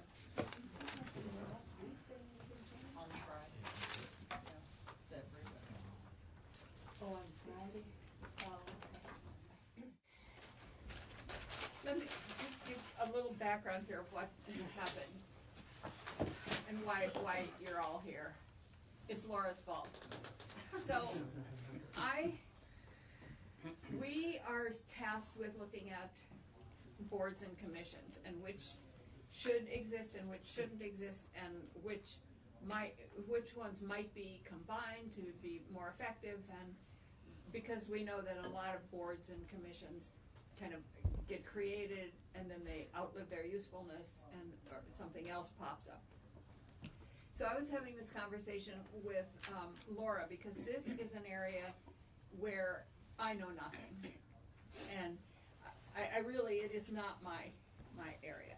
So I was having this conversation with Laura, and she said, well, you can't, how can you decide what kind of governance you need if you don't know what it is? Not big IT, but little IT, it. And she said the Oversight Committee has been working, and I'm not sure if they've been working with you over the summer, but you are involved in this, that you've been working on looking at what it is we need to know about. Is that fair? What it is we need to know before we can start asking the questions about how should we govern. And you're not looking at governance necessarily, but you're looking at what it is we need to know about this whole area. So we decided that it would make sense to just have a roundtable discussion about where you guys are and what it is we need to be thinking about before we start thinking about governance. Does that make sense at all? Yeah. So, may I enhance that? Yes. May I do that now? Yes, Okay. you may. So, specifically, the Joint IT Oversight Committee has been looking at cybersecurity, and also some of the larger IT projects. And I think that what I really wanted to share with you when you and I met was that the cybersecurity issue is very serious, and that the legislature does not have a handle on it, and that we really needed to focus energy on getting a handle on it, which is going to be difficult, and that I hoped we would focus our efforts on that in this session as opposed to creating a new oversight structure for governance structure. And then you said, well, why don't you come and talk to us? And that's why you're here. Now, I should say that we started our effort, though, by trying to get a handle on the totality of IT in Vermont, starting by looking at, in effect, every agency of state government, every department of state government, every independent officer, the legislature, the judiciary, of just creating a map that says, what is the IT structure? Is there one there? Who's responsible for it? What is the relationship between it and the Agency of Digital Services? What's the role of the Chief Information Officer, if any, with respect to these? And we found stuff all over the map. And to me, it's clear that, well, of course, I asked the question, why do we need a government structure since everything we have is working so well right now? And it's not. That's a cynical view. There are lots of things that appear to be uncoordinated. The overlay of this, I think, is to also be thinking about IT in a broader sense, because the whole issue of information technology and telecommunications, for example, are increasingly intersecting. We used to deal with them separately. We used to say that telecommunications is a responsibility of the Department of Public Service because that's the old regulated telephone company model. But now, where IT stops and telecommunications begin is a line that nobody really knows, and it's increasingly intersected, and certainly when you look at the Verizons and the AT&Ts of the world, their feet are clearly in both camps in terms of both the internet and also the transmission of telephone signals that used to be solely the regulated telephone company's role. So that to me is one of the bigger issues that we really need to think about. What's compounding all of this, though, and making it more complicated is the role of the federal government versus the states. In the old model of telecommunications, we have oversight through the Public Service Department and the Public Utilities Commission. We've got control of these telephone companies. But as the telephone companies move into the internet, and as the internet moves into transmitting telephone signals, many of us use Comcast or whatever as our landline now, and indeed many Vermonters don't use a landline at all. Their telephones are solely in the net, and all of that is the almost exclusive, there's some exceptions, responsibility of the federal government. It preempts many of the things that we can do. People knock on our door and say, you got to prevent 5G because it's going to kill us and end the world. And our answer is, we can't do anything about it. We do not have even the ability to control what are potential health hazards, if there were any, because that is the exclusive province of the federal government. So that compounds anything that we may want to do vis-a-vis governance. So that to me is the issue, and I think Laura and I have discussed briefly that maybe this is a year in which we really need to study what is the model that we have regarding this whole governance structure of IT, as opposed to moving precipitously. I mean, there are all kinds of ways that we can move precipitously and so on. The second thing, though, in my mind, though, that we may need to do, and this is something we may need to do this year, we need to talk about it further, is strengthen the role and clarify the role of the state's chief information officer. Because one of the things in terms of the matrix we did is to at least establish the fact that we're all over the board, and the notion of some dotted line responsibility to the chief information officer for information technology throughout the state may be a role. Don't kill everything until we study it about how things are organized now, but look at the role of the chief information officer as, in effect, a dotted line responsibility to stay on top of IT throughout state government. That may be something, a limited step, that may make sense at this point. And I know there are differing views of that, but so that's kind of the long-winded summary of just what I see in the landscape. Yeah, I know that this came up last year. So Senate GovOps is in the room right here, and institutions is here, and finance is here. We're right there all. And whenever anything would come up in finance and institute, it seemed that it was going like this. Well, we do that, but we don't do that. They do that. We do that, but they do that. And so from a governance standpoint, we started saying, well, who is responsible and who does run the shop? And we couldn't figure out. You guys might have been smarter than us, but we couldn't figure it out.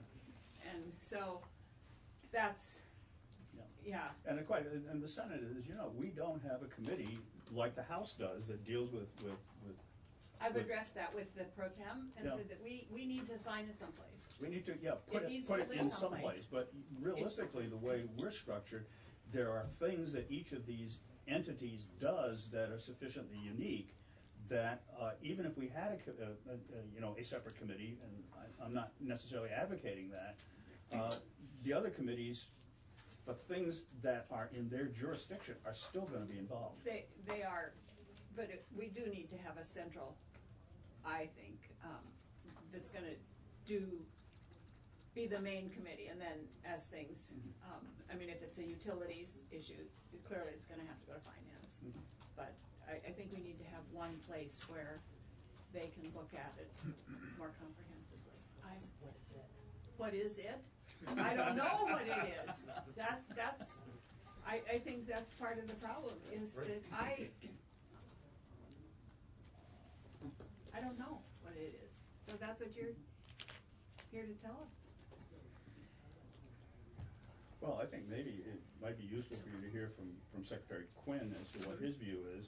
One of the things I thought was very interesting is we started dissecting this roles and responsibilities issue, and of course, we talk about the Chief Information Officer. Well, he's the Chief Information Officer for the executive branch. And you've got a separation of duties issue right out the gate because, you know, you have the judiciary and you have the legislature, and they're in very somewhat different places in terms of how they're structured, and the Chief Information Officer can't necessarily tell them what to do.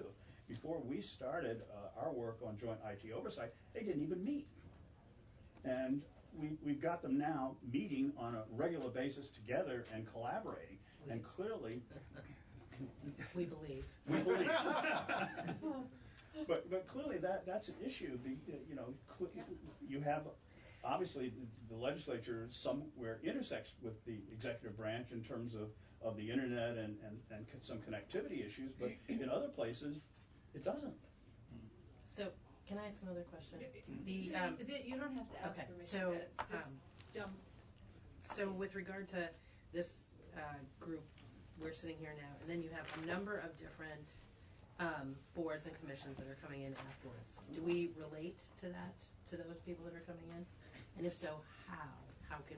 How can this panel be helpful with those boards and commissions? Well, I guess what you can do is, if there are things on those boards and commissions that you know right now that you've already looked at, share with us. Because we will be, you know, each board and commission that comes in here is handed a standard questionnaire that we ask about as to whether or not they should continue to exist.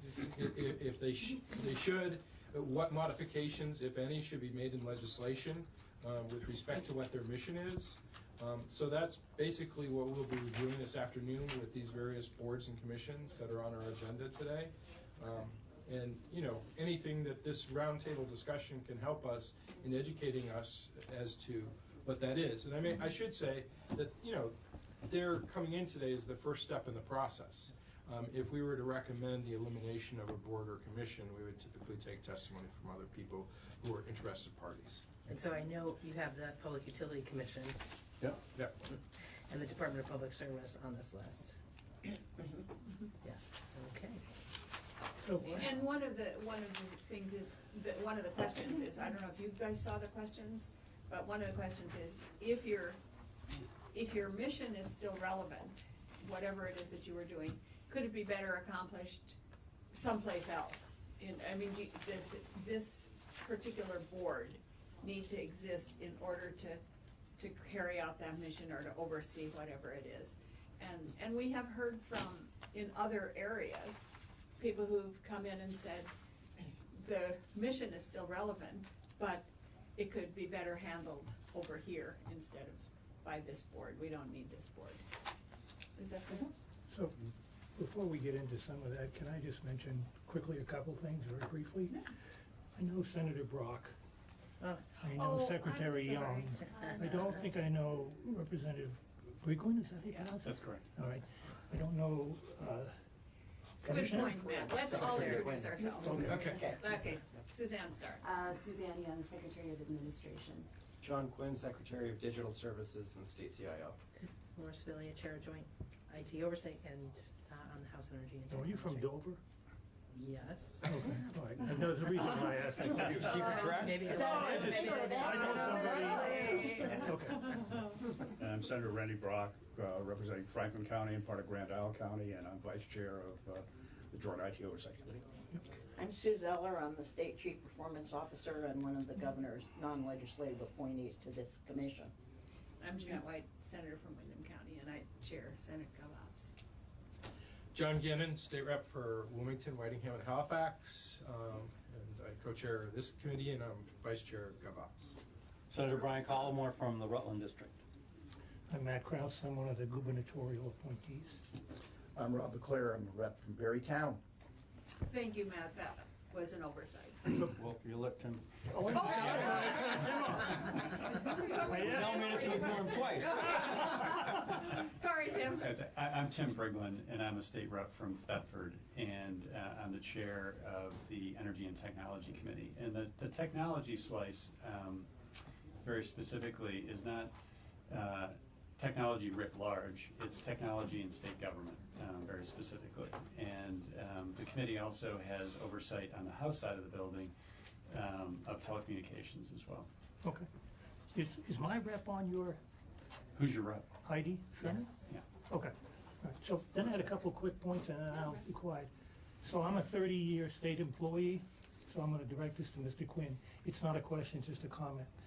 The 30 years I served in state service, every time we asked IT for something, the automatic response, not automatic, but most of the occasions was, we can't do that. So it was always frustrating to me in state service that was the typical sort of default response. So all I would ask you to consider is that the default response is, we'll figure out a way to do that, okay? The second thing is, just very briefly, I'm a very practical kind of person, and I always think of this is a huge subject. I mean, it's a really large subject, and I always think to the human being, you know, what would they like to see? What sort of solutions? And so, for a couple of them, one, the feds are tackling anonymous spam phone calls, which is, as a citizen, I love. Take care of that. That's a problem for me. I get phone calls that say 802 all the time. That's good. I'm happy that they're doing that.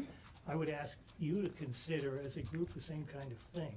Focus on some very concrete solutions to problems.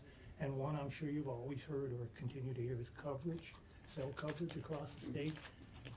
You know, you're in a car, you're traveling someplace, out it goes, and that type of thing. So I would only ask you to consider, as you take a look at the big subject, the large entities, to not forget the little solutions that the average citizen would appreciate. I mean, the average citizen focus on that. That's a good thing. I like that. Okay, that's it. I'm done. Yeah, I would just add that I think you've got a good point, but there's an enormous amount of work, not just something like the Joint IT Oversight Committee, but the committees of jurisdiction to deal with some of these issues like cell phone coverage. I know we did a lot of work between the Energy and Technology Committee in the House and Senate Finance, on which I served, producing both a broadband bill and a bill designed to tackle the very points that you make. And I do have another bill that I'll be introducing this year. It's to reinstate capital punishment in Vermont. Now, it is limited, though. It will only apply to robocallers. Might get that bill too. But what that bill, though, focuses on is the work some other states are doing, like Indiana, for example, has adopted some criminal penalties and fines for robocallers, and people do get picked up nationally elsewhere. And the notion of creating fines and so on for those people who get picked up in national sweeps. And Indiana, for example, has got something like $12 million in the past 5 years for robocallers as a result of their law. So we are doing something about it.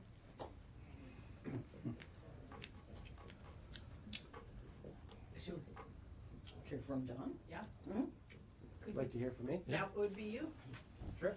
So, to echo some of what Senator Brock said and what Representative Spelia said, you know, things are still a little disjointed across state government, but what I would say is since 2017, when we created the Agency of Digital Services, we've been focused on the executive branch.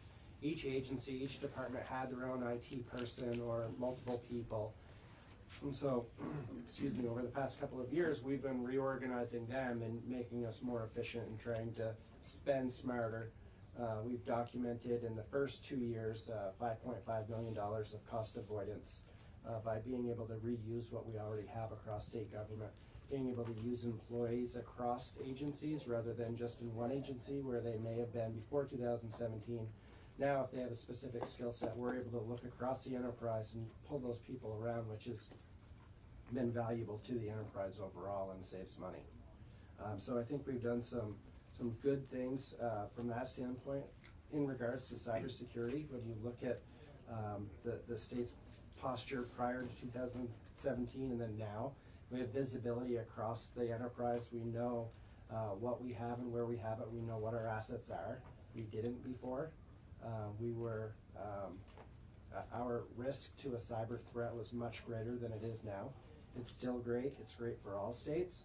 But right now we're in a much better position to be able to not only stop an incoming threat, but be able to respond in a faster, more coordinated way. So those are some of the things that we've done in the executive branch as a new agency. And those are just some of the highlights. But, you know, some of the areas that aren't included in the Agency of Digital Services are separately elected offices.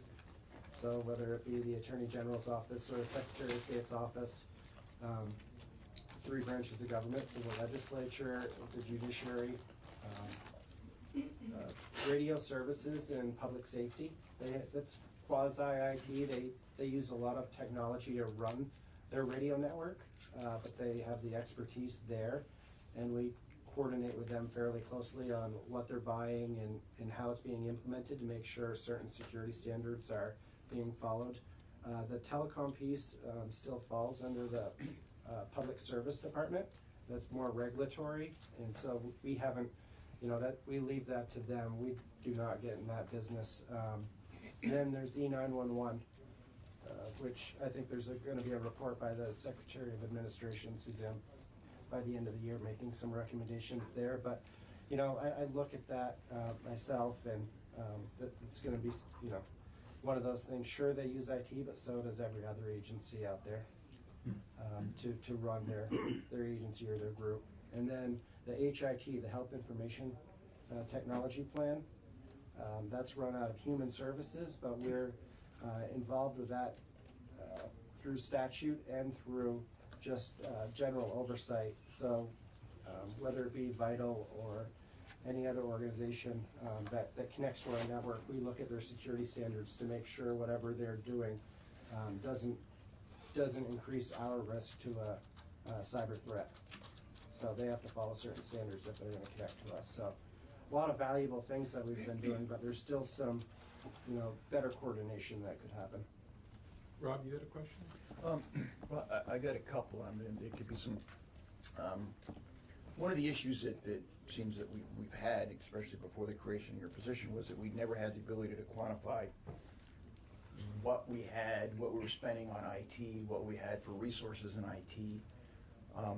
Have we been? Are we at a point now where we can say, you know, how many folks we have in IT, what we spend, say, on the executive branch side on IT, and more importantly, what we have for in-house capability? I've heard the example a few times, like the Health Connect. One of the reasons that it has been the ongoing, I guess I'd have to say failure that it has been, is that we just did not have the in-house capability to deal with, one, even what we were asking for, and two, to deal with it after the fact. Are we in a better place now in regards to that? And the last one is I know that on the human resources side, there's an awful lot of activity going on about dealing with legacy programs, and all those come with an enormous price tag. Do we have a plan in place for that sort of stuff? I know I ask you a lot, but that's it. Okay, so I'll try to address some of those, unless if someone else wants to. So we've done an inventory across state government. Before, we didn't know who was IT and who wasn't. We have about 386 IT professionals across state government. That includes business analysts and project managers and IT managers and system developers. We know what we have for assets. We know what we have for the number of computers, the number of servers, the number of switches. We manage over 20,000 devices and 1,400 applications. That's about one application for every 6.5 state employees, which is a lot. It's a lot of applications for that group to manage. There are about 10 security professionals for all of those applications. So that's one area. I think we had 7 before the Agency of Digital Services. So as positions come up, as vacancies come open, we look at every single position very carefully to see, you know, what is the skill set that we need, what is the priority. So we've transitioned 3 people to security already. We've built a business office, which, you know, was which was something that I overlooked in the beginning. We used AOA Business Services, and we really needed our own for the amount of services that we provided in the build-back structure. So we moved a bunch of business office positions around and have a full suite of business office professionals, including payroll and those type of things. Are we properly staffed, or do we have the right skill sets? In some areas it's very challenging. So system developers, people that are developing connections between systems, people that are developing certain code for regulatory or legislative changes on legacy systems that are up to 40 years old. Those are really challenging positions to fill. They're challenging not only for state government, but they're challenging for Vermont employers, just with the demographic issues, the unemployment, the low unemployment rate. Vermont doesn't have a large pool of IT professionals anyways across the state, so it becomes very challenging, and the structure that we have in place across the state as far as being able to telecommute, broadband issues, makes it a little harder to hire outside of Chittenden County for the most part. And so, do we have the right skill sets? Not necessarily. We hire out and do staff augmentation where we can't find those. We do private, we use companies inside and outside of the state, preferably in the state where we can, but it's been a challenge for us to staff our offices. And I think I missed the last question. It was the doozy. The legacy systems, yes. That's a challenging thing for us. I think we've been talking about it quite a bit as an administration. How do we move forward with IT? How do we keep up with the changing landscape? How do we fund these IT systems that are, anywhere from $1 million to $40 million or higher, right? And how do we do it in a way that's sustainable?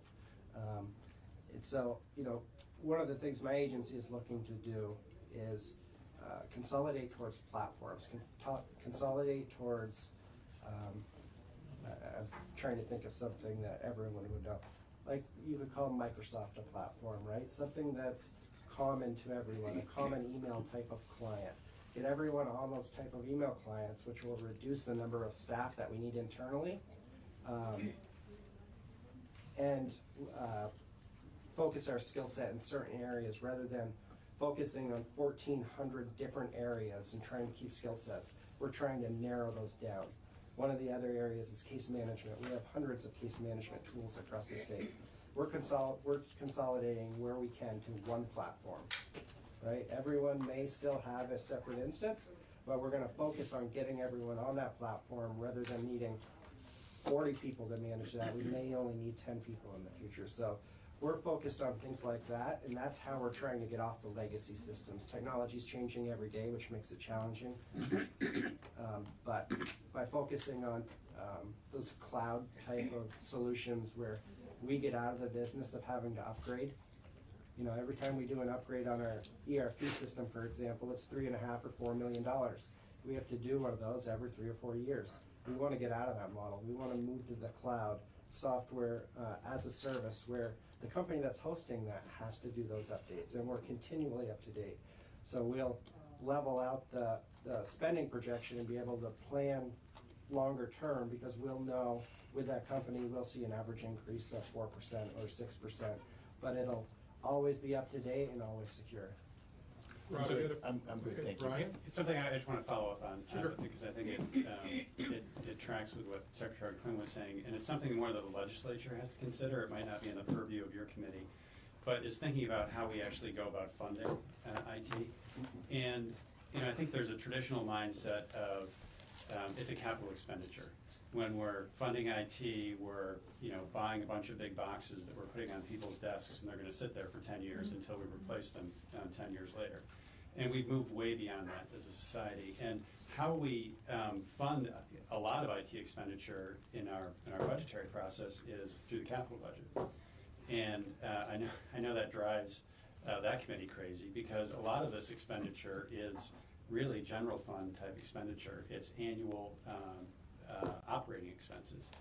And I think real innovative private sector companies no longer think of their IT spending as this is a capital expenditure. It's something that we put on our books and depreciate over 10 years.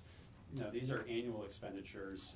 The Secretary Quinn was saying a lot of this stuff is subscription services that you're paying for year after year, things that are updated, but it's not a pay for it and forget it type of project and then we'll come back to it in 10 years.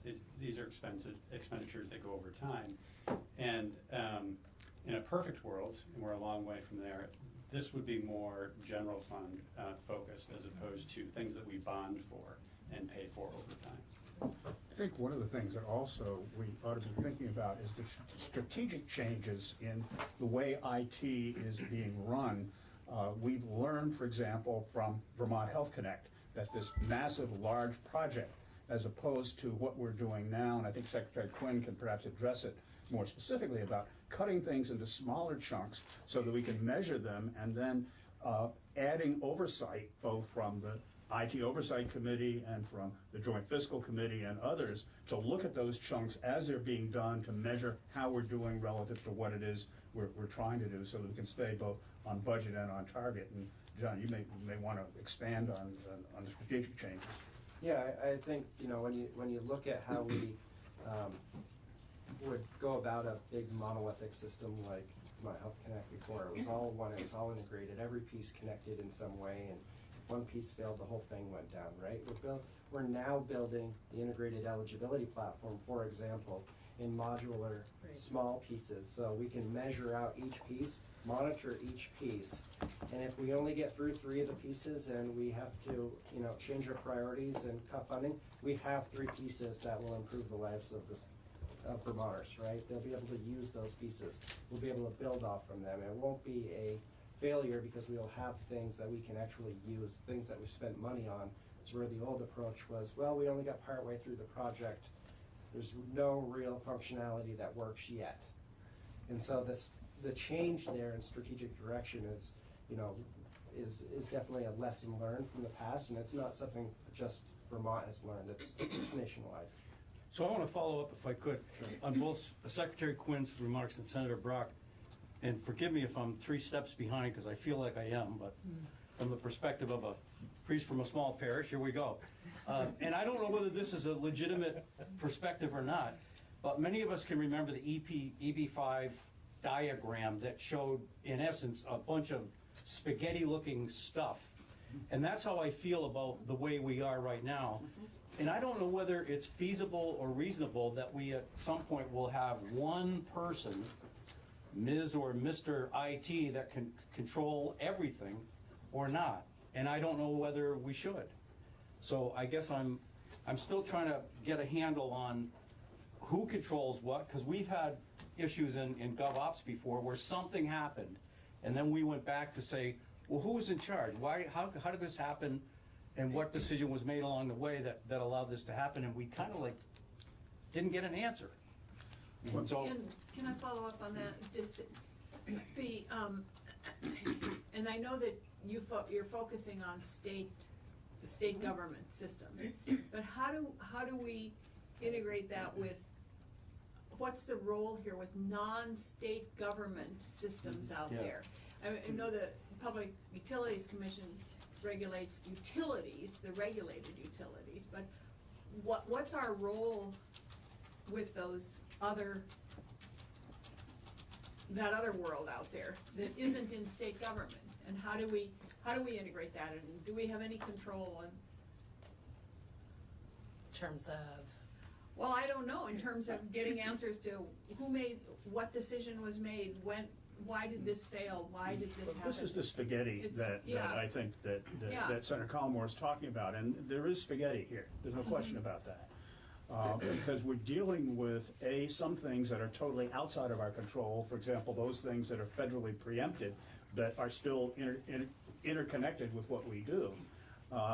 One of the things in terms of looking at a governance structure, it's very difficult to take a governance structure and put one person in charge of everything because we have different organizations, different branches of government, different agencies that have systems that they have to manage, and that's why I'm suggesting that at least as in effect as an interim step, that we should be thinking about dotted lines as opposed to a whole bunch of single lines, because there are responsibilities in terms of things like technology standards, information security standards, and so on, that should be consolidated really across government. And that, to me, is the role of a chief information officer, and that's normally the way it's done in the private sector. But at the same time, people who own businesses within government, such as the agencies and departments and independent offices, they have responsibility for their own systems, and there is a command and control piece there. The dotted line and direct line have to integrate with each other. The dotted line is standards, it's consistency, it's those kinds of things that get driven through government. On the other hand, agencies do need to control their own systems because they're responsible for managing them on a day-to-day basis. So there will be a degree of spaghetti, but not the kind of spaghetti that we saw in the EB5 diagram. I think one of the things that we have been talking about on the IT Oversight Committee, though, is on the governance structure, taking it a little more slowly to really define what it is and how it ought to work. And that may be the kind of study that needs to be done between now and the session beginning in 2021 to create a structure that really works and that has thought through all of these things rather than our doing so on the spur of the moment. So it's kind of a two-step process that at least I, and I don't know if I speak for everybody on the IT Oversight Committee, just think that may be an appropriate way to manage this. I have, so, sort of, I guess I have a question. So where does the overall vision, where do we think that's coming from? For instance, like something as simple as should something be cloud-based, or I don't know what the term is, site-based, server-based, okay.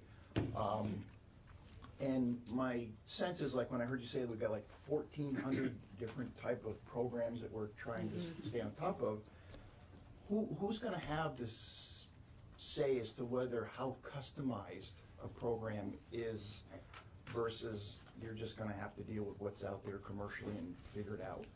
Where does that happen? I can jump in. I really appreciate having this conversation because it's a very important one. You've touched on funding, you've touched on infrastructure, you've touched on governance. And I have a few more years on you in state government, and I recall in the AG's office when we built our own system and we owned it and we built on it. And it's really very recently in my last tenure in the AG's office that this notion that we're duplicating other systems out there in state government came to really anyone's consciousness, and that we can do better. We can start working with other agencies and departments on similar platforms. But 2017 and the creation of the Agency of Digital Service, I think it was just the absolute right thing to do, and I think it's been very successful from my perspective as a consumer and as the head of an agency, and also the one that has to sort of figure out how are we going to pay for our IT needs. So I will just echo that. I think it's going to take a while, but we're starting to unwind the spaghetti, at least internal to state government. That we are talking at the cabinet level, at the enterprise level about our IT needs. We're starting to talk about what are priorities for each of our agencies and how are we going to fund those and what's going to be the funding source. And that has been a conversation we couldn't have had, I think, any earlier than this summer because of the work that Secretary Quinn and his team have done in terms of inventorying our assets, inventorying our needs, and inventorying the risks and the cyber risks. And so I think a lot of work has gone into that. It's going to be very fruitful to this conversation. We purchased cybersecurity, for the first time as a state. Hasn't been a product that's been out there for very long, but we've started to really look at IT as an enterprise basis instead of each little program or department has their own thing that they built, that they own. So moving to platforms, Secretary Quinn's been great. If you have a need, it's like, well, we have this over here that will help. Don't go duplicate, efforts. So I can't say enough about, I think, the work that's been done to date that's going to help inform the conversation. I think when you talk about outside IT, when we need to go to outside contractors, I think that we've got a pretty robust review process for certain projects. Again, at ADS, where we're applying the standards that we want all our contractors to comply with in terms of privacy, cybersecurity, and the like. And I think that that's, you know, critical to when we have to go outside. And I think the real nut to crack is the things that are circling around outside us that rely on IT to deliver services and telecom. I mean, it's become a much more compressed world, I think, than when it was all separate. And so I think that's the real challenge for all of us is the telecom piece of it, and the federal government's preemption on cable and the like. And I'll just add to that I mean, ADS is the internal executive branch agency of digital services. Mm-hmm. And while John and his people are responsible for what goes on in the executive branch, not including the separately elected offices, he's also responsible for how the state entity of IT integrates outside, but not for things like outside telecommunications and, you know, all corporate other things. And as to funding, I would make a comment that Representative Briglin made about the general fund. One of the reasons we have like hundreds of customer management systems and, you know, case management systems is the federal government. Because historically, each individual, you know, CFDA number would say, oh, you can use this money to buy tea, so everyone went out and bought it. And so they have been a large contributor to the reason we have the problem that we have. I mean, I remember I staffed a committee that was made up of Mike Sherlin, who was the head of the Burlington Alive at the time, Burlington, you know, Bright, whatever the heck that thing was called, and one of the guys from My Web Grocer. And anyway, so the three of them, and we did a review of IT, and one of the things that was really interesting is when we were talking to all of AHS about, at the time, trying to do the $200 million giant access project. And I remember some of the testimony was like, well, yeah, but if we build it this way and this is the way we don't want to do it, we can cover these other 60 programs. Could you not just build what you have to build for? Could you keep it at what you need, which is an eligibility system? So the federal money is a real, you know, it's a real temptation for people to just run out and get it and spend it and not think about the long-term implication. Having ADS there as a bridge against that to say, okay, let's see what you want, let's see what you need, let's see what other people have. Can we work this together? Can we take what someone has and add you to it? It's such a better conversation than just run out and get that federal money. The feds have not been helpful. I mean, they have been part of the reason we have the structure that we have. That isn't true just with IT. That's that's true with anything. Yeah, they have. It's very tempting to set up a program. Absolutely. Yeah. So how do we? I'm sorry. I just first of all, I want to mention that Sue's doing a great job on this commission, so I want to put a plug in. You're her boss, right? Oh, yes. Okay, I just want to put that plug in to let you know you're doing a great job. So, okay. Well, you got to quantify great here. Oh, thanks, Rob.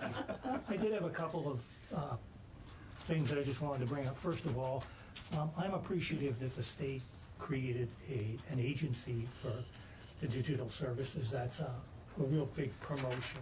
And I'm glad that they centralized everything, because that's important too. I used to spend my entire career in Department of Human Resources, and the last couple of years it was very good about getting notices that somebody had opened something up.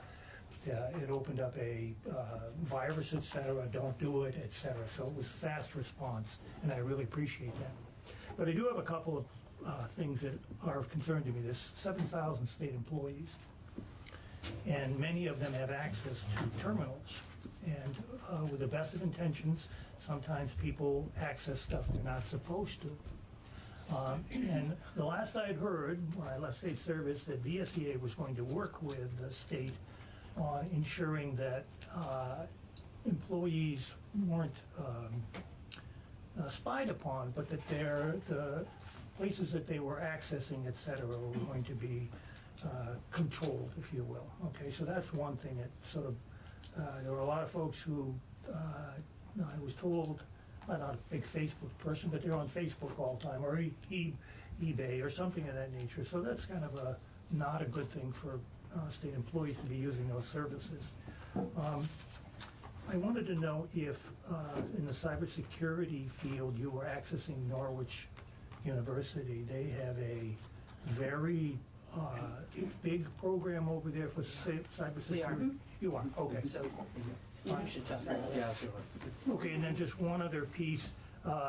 Where does AI fit in this? Because I assume this is, Brian mentioned who's the big boss going to be, and in a few years it'll be AI. I mean, that's they'll be controlling all of this, and you'll have input into it, but they'll be making the decisions and using various apps, et cetera, to control it all. It won't be perhaps an individual, but AI fits in here someplace. Let's put it that way. So I do. The only one I want to have maybe a comment was the sort of VSEA. That's the last I'd known that VSEA and the state were discussing sort of how 7,000 state employees were going to use these new terminals, the services that were available, making sure that citizens got their money's worth. Right. So I'm not going to go into human resources policy at all, but what I will say is that the tools that we've been installing or implementing across what I would call our perimeter, our intrusion detection system and prevention system, looks for certain types of URLs, looks for certain types of websites. We block those at the gateway into our perimeter, right? So the ones that we know about that are just downright bad, we block those right away to make sure that we're preventing ransomware and viruses from coming in. It's not 100% foolproof, none of them are. Right. But a lot of that stuff is blocked on the outside.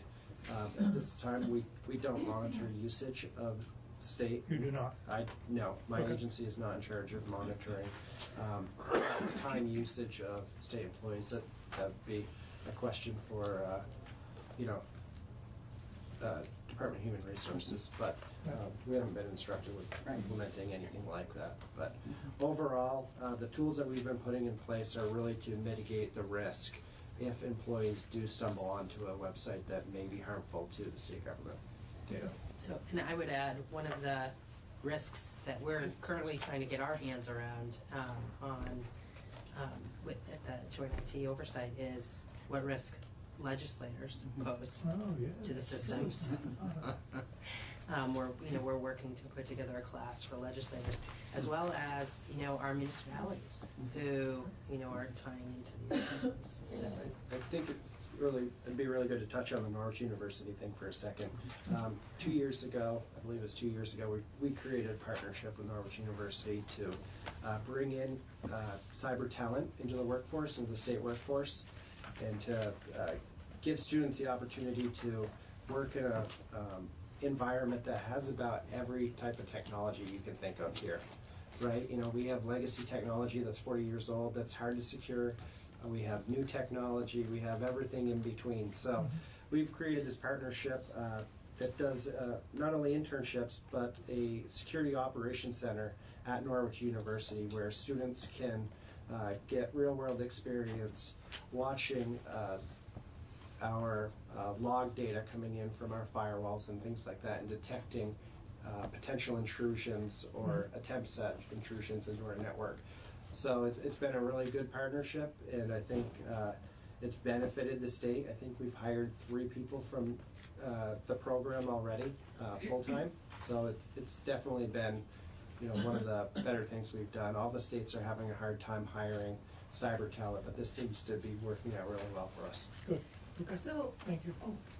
Well, I would also add Norwich has helped coordinate this cyber class that hopefully will have legislators taking as well as municipalities.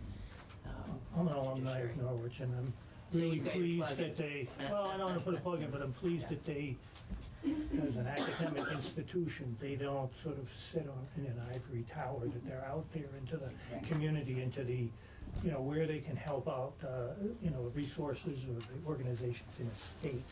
Okay, we're small, anything that they can do to assist is really vital, it's important. One of the other things I failed to mention was we implemented a security awareness training program for our state employees. The last time I looked, we had, I think, 4,600 people that had taken the awareness training, and it walks you through different modules, whether it's identifying an email that may be a spam or phishing attempt, or how to identify websites or links that maybe you shouldn't click on.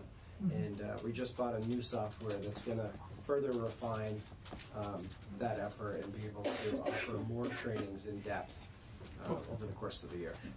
And the last thing I would add is we did pass an AI commission. We created an AI commission a couple of years ago. I saw some, I'm not as in tune with the legislature, with the legislative members. They're more closely attuned to what's taking place. I heard something about that, but AI is going to connect all of these things in some fashion. Like I say, AI is going to be able, they'll be able to manage all the information that's coming along and coming in. Yeah, I mean, I note that you are talking in the future tense, but I mean, it's not. present tense. Okay, sorry.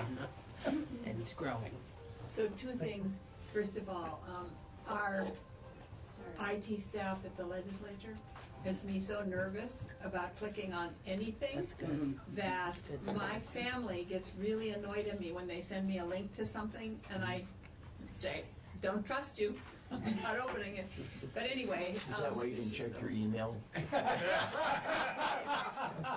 Delete. Well, we tell people not to click on any emails from Hormel because they may contain spam. That's a good one. So, You had me at capital punishment there. So, I kind of going back a step here. I'm a little concerned that, just given what you were talking about with the federal preemption, that we can't, is there any governance structure at all that can somehow, and I don't know what it is, but You're talking about two different things, Senator. Right. Yeah. So when we look at, what John is not, Secretary Quinn is not. No, I'm not talking about state. Okay. I'm not talking about the state here. The state government. Okay. No, I'm going back farther to where Brian and I were about in the wild world out there. Yeah. That it seems to me we need some focal point that looks at kind of the world of IT out in Vermont, not in state government necessarily, and I don't know what that is, I don't know what it looks like, but how do we do that? We just heard from the State Board of Education. They apparently have no authority to do anything, but they do things, but their goal is to look at the kind of world of education and make recommendations to the agency and to the governor and to the legislature about it. Is there any such thing that we can create or have that would do that same thing, or is that your role? I don't know, because I'm talking about outside of state government, so that we can. So you're talking we about have infrastructure. any control Right. over the Verizons of the world and the AT&Ts, and when we ask them questions and they just say, no. Could I just, I don't know. could I just bring us back to what our mission is for the Sunset Advisory Committee? Yes. And Commission, and that I think it was very valuable for us as a commission to hear from these 5 people on the variety of and complexity of the situation. Mm-hmm.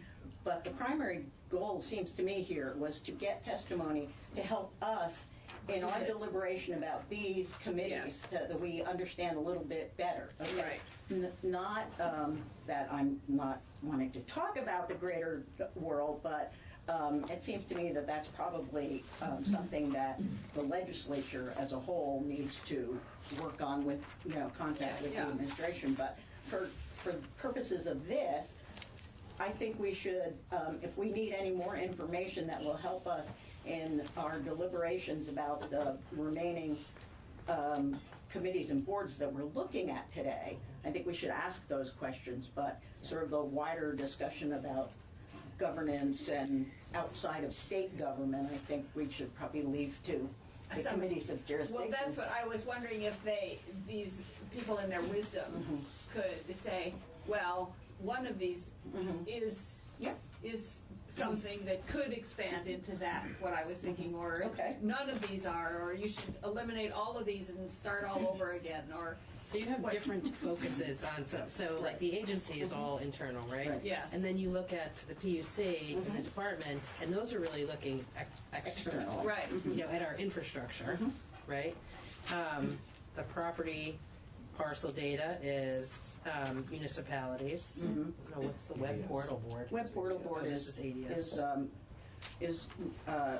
electronic transactions state government conducts for money, like permits and licenses and stuff. Just for a little clarity, the Parcel Data Advisory Board, John Adams is actually an employee of ADS. They run the Geographic Information Center and provide maps and data to towns, municipalities, state entities. So we are outward facing a little bit with that group. So, are you going through like the E911 board is coming in, and I'm just wondering if that's,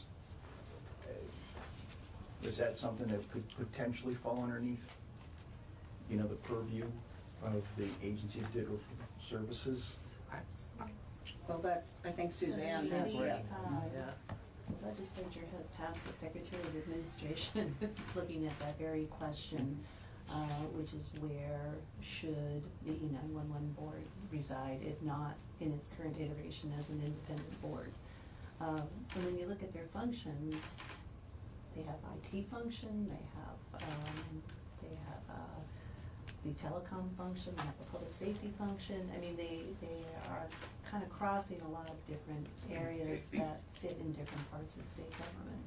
So it's not a new conversation. I've gone back and looked at several reports and studies over the last decade that have tried to crack the nut of the E911 board and where they should reside, or should they move to public safety. So we're looking at that now, and the report's due in January. And we've asked for that report in particular for the very reasons that Secretary Young has mentioned. We've seen failures, and it's the kind of failure at the end of the day when a person can't get an E911 call through. I know a question I asked in Senate Finance is, who do we blame? And the problem is there are a number of fingerprints on it, and that goes back to the spaghetti chart. And that's why I lean towards having at least some dotted line responsibility to the technology piece, the chief information officer, because there is an information and there's an information transmission role that's there. Standard setting, monitoring, oversight, as opposed to direct responsibility, can link some of this stuff together better than it is being done right now, because we do have holes, and we have serious holes. Yeah. Many more to come. Can I just make one comment? We haven't really heard from you, Representative Reagan, so maybe a couple minutes. But following up on Sue's point, we're the Sunset Advisory Commission. We like to sunset organization. That's our, we really get excited about that. I know it's surgeon's got a knife, you got a cut. You've got a nail with a hammer. But we're, so if there's any organization that's listed here, or other ones that you know of that have outlived their usefulness, we're certainly pleased to hear that information. But I do just want to give you, I don't want to take the chair's responsibility, but just to give you, I didn't really, we So the really. PUC, I think, absolutely, I'm kidding. I just suggested that to him. That PUC and the school board. Yeah, so that'll make some news. I think Senator Collamore's question is the key one that I think you should have front and center as you're thinking about, again, whether to cut, whether to turn the dial slightly on what some of these commissions might be focused on and what your recommendation is back to the legislature, which is accountability. As I look at these different commissions and boards and how they're set up, and having heard Mr. Carroll, who's a constituent of mine, and Mr. Peltz testify earlier, as a legislator and a chair of a committee that has oversight, we're always looking for who's the neck we can choke. Who's, if something goes wrong, who do you reach out for? And as Senator Brock said, also is, when you have the spaghetti structure, what you reach out for and grab is a handful of sand, and there's nothing there to really hold accountable. So I would say that's issue number one. Looking at these different boards, where's the accountability and what's the function? The boards that you're looking at this afternoon, my sense is some of them I've never had interaction with, but play very different functions. Some of these boards operate with kind of an executive capacity. They actually have functions where they have oversight of an executive that reports to them. And that's a very different function than an advisory board. And that's not to say that an advisory board isn't important. And let me make a pitch for one, which is I think I agree with what's been said today in terms of ADS plays a very important function in state government that we didn't have before, which is pulling together from different parts of state government a function that was I don't want to say out of control, but again, there was no accountability for it. And now we have an agency that has the capability of doing that, certainly the mandate. But, where that goes in different parts of state government, for example, the legislature. The legislature has a committee that deals with IT within the legislature. Where that goes with regard to Secretary Quinn's oversight of the Secretary of State's office, the Treasurer's office, the AG's office, that accountability is not there. And do we want to consider as a state government, more oversight there? But in terms of an advisory role, IT and cybersecurity changes so frequently that I think there really is an important role for a third-party independent advisory role to state government, to ADS on cybersecurity, where you've got kind of the best minds in Vermont who are working on cybersecurity, who can give an outside perspective, whether it's to the secretary or other parts of state government that deal with IT. I think this is a place that's very fertile ground to have that type of advice and that kind of cross-fertilization, if you will. And it's because it's such it's an area that is subject to so much change. And I will say that's in contrast to many other parts of state government where, things just, policy changes move at a much more measured pace. This stuff is changing daily, and I think it's important, as high a caliber, or maybe there's a need for improvement we have within state government. I think we need people from outside state government advising us on what best practices are. So I would make a pitch for there's an advisory role here that's very important. And there's one other role that we haven't really talked about, and it may be outside of the purview of what you're doing on a Sunset Advisory Commission, is I think we need a much stronger audit role, because there needs to be not just the oversight and work being done within state government. We need to have an independent set of eyes to look at IT problems from an auditor's perspective. We have one IT auditor in state government right now, the same as we've had for the past 15 years. And IT has plays a much stronger role, a much more prominent role in what we do right now. And that, I believe, is a real inadequacy that needs to be addressed. So I assume, Senator Brock, your one IT auditor is not sufficient for No, and to hire people to come in and do outside reviews is extremely expensive. Yeah.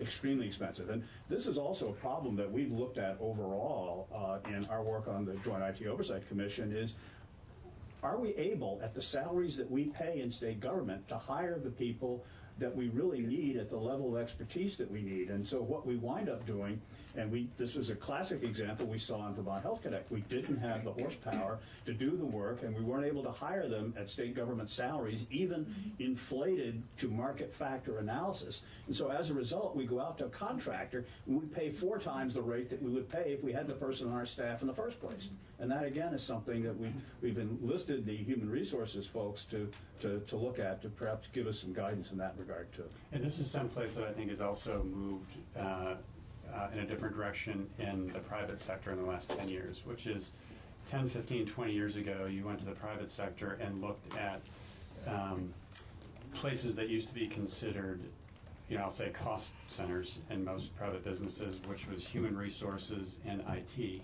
have really changed their strategic focus. You look at any private sector business worth their while now, and they are looking at human resources and IT as that's a core strength of the business. And people who are involved in those areas are major strategic players in the organization. It's not the IT used to be a backwater, and that's not the case in well-functioning organizations now. It's a strategic role, and I think it's important that we think of, from your perspective, as you look at state commissions and who's working on these issues, it's a major strategic function, and we have to have kind of best minds and practices kind of looking at that. This is not a backwater. It's central to what we do. So one thing that concerns me, I've heard from a number of people, is the lack of oversight of the non-executive groups, whether it's the legislature or the Secretary of State's office. Is any effort being made now to consolidate oversight with respect to those other non-executive agencies? I mean, because it seems like if they're not they're not under the oversight of ADS, they may be doing things that are good from a cybersecurity or other perspectives. So we have not come forward yet with our final recommendations, but and that is not one that we've been talking about. What we've been talking about at this point is just having the 3 branches come together to talk on a regular basis, which was not happening. So, and then you've got these outside independently elected offices, et cetera. So, the notion of creating a cyber council. Certainly the governor has a cyber council, cybersecurity council. Which I think may have a little bit different scope. But I think there's room for looking at that, for sure. But that also is a role that the auditor's office is uniquely able to play to go across those branches in state government to look at problems throughout the enterprise, which is why I do emphasize that. And Senator Bratt, do you think currently the auditor is focused enough on these technology issues? Well, if the auditor were given an armored car load of money to be able to fund the hiring of the kind of expensive services necessary to provide that oversight, that may be the case. But right now, it's not staffed to be able to do it. He's not funded to be able to do it. And the auditor's office is also one of those independently elected offices, so there's that pick challenge what they too. do and what they don't do, right? I mean, Well, the legislature can certainly ask them to do some things, and generally you can expect that they will be responsive to that, but we've not asked. And if are we losing money by not asking? I mean, would we be better off paying the money up front to have the audits done than to lose money by? All of this work would be done obviously in increments and prioritization, but to ask the auditor's office just to look at information technology risk in a general term and come back with a plan for doing that might be something that might be worth doing. I know we've had conversations with the auditor's office. We've had the auditor in. I think he's due to come back to us with just some additional information that we asked for about approaching this subject. We are looking at a recommendation around cyber standards You know, how, do we have the means to, you know, putting something like that in statute, as well as notification on breaches of systems. You know, it's been interesting to learn what we don't know. So am I hearing that part of the conversation really is how much of this do we try to do in-house as opposed to outsourcing it? Is that part of the debate? Or some of the... I think I'm a plan person, so I think we really have to, you know, like think about what are the next objectives that we have here, and then figure out if we have the capacity in state government. I think, you know, we're hearing a lot about the value of outside independent audit, I think. Yeah, I'm just... We've talked about potentially adding, recommending adding some capacity at JFO. We have Dan Smith there on IT projects. You know, is there the ability, should we add some capacity there for cyber security, you know? Did you work it up, right? Yeah, well, we. You don't use any, is it highway, Hayway? Oh, it's the Chinese. The Chinese, you don't use any of that stuff, do you? Huawei. Huawei, thank you. No, and given the escalation in my role in 2017, we were able to quickly issue a directive to all of state government saying that we won't be using that type of technology. There were 6 or 7 types of technologies that we banned based on federal guidance. Okay, all right. Yep. Except E911 has some of that, don't they, John? No. Oh, they don't? No, there was... Got rid of that? There was some Huawei equipment in a data center that had been decommissioned but still in the rack. All right. But yes, there is none in the E911 system that I am aware of. Okay, thank you. Who's on the committee? I'm just curious, on your oversight committee? Just the 3 of you? No, it's myself, Seth Chase, who's also from Energy and Technology, Marty Feltus from Appropriations, Senator Brock, Senator Pearson, and Senator Kitchell. Senator Kitchell.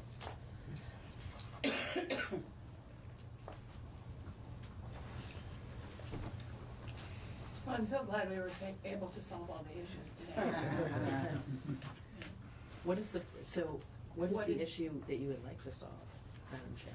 I would like to have us have some kind of, that's what I was trying to ask about with the advisory. I don't know if these groups, if these boards and commissions are the right ones to have. And some of them may be so specific that they need to exist, and some of them may not. But what I was trying, when I was comparing it to the Board of Education, is I was thinking about what Tim actually said very eloquently, is that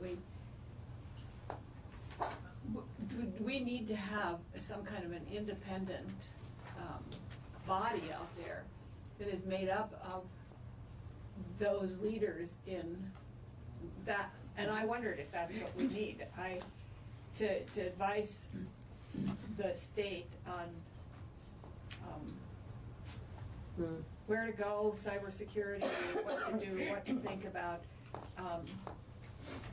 without having it be a governmental body. I just, and I don't know if one of these can fill that role. If I don't know. Are you talking about creating a new board? Yes. As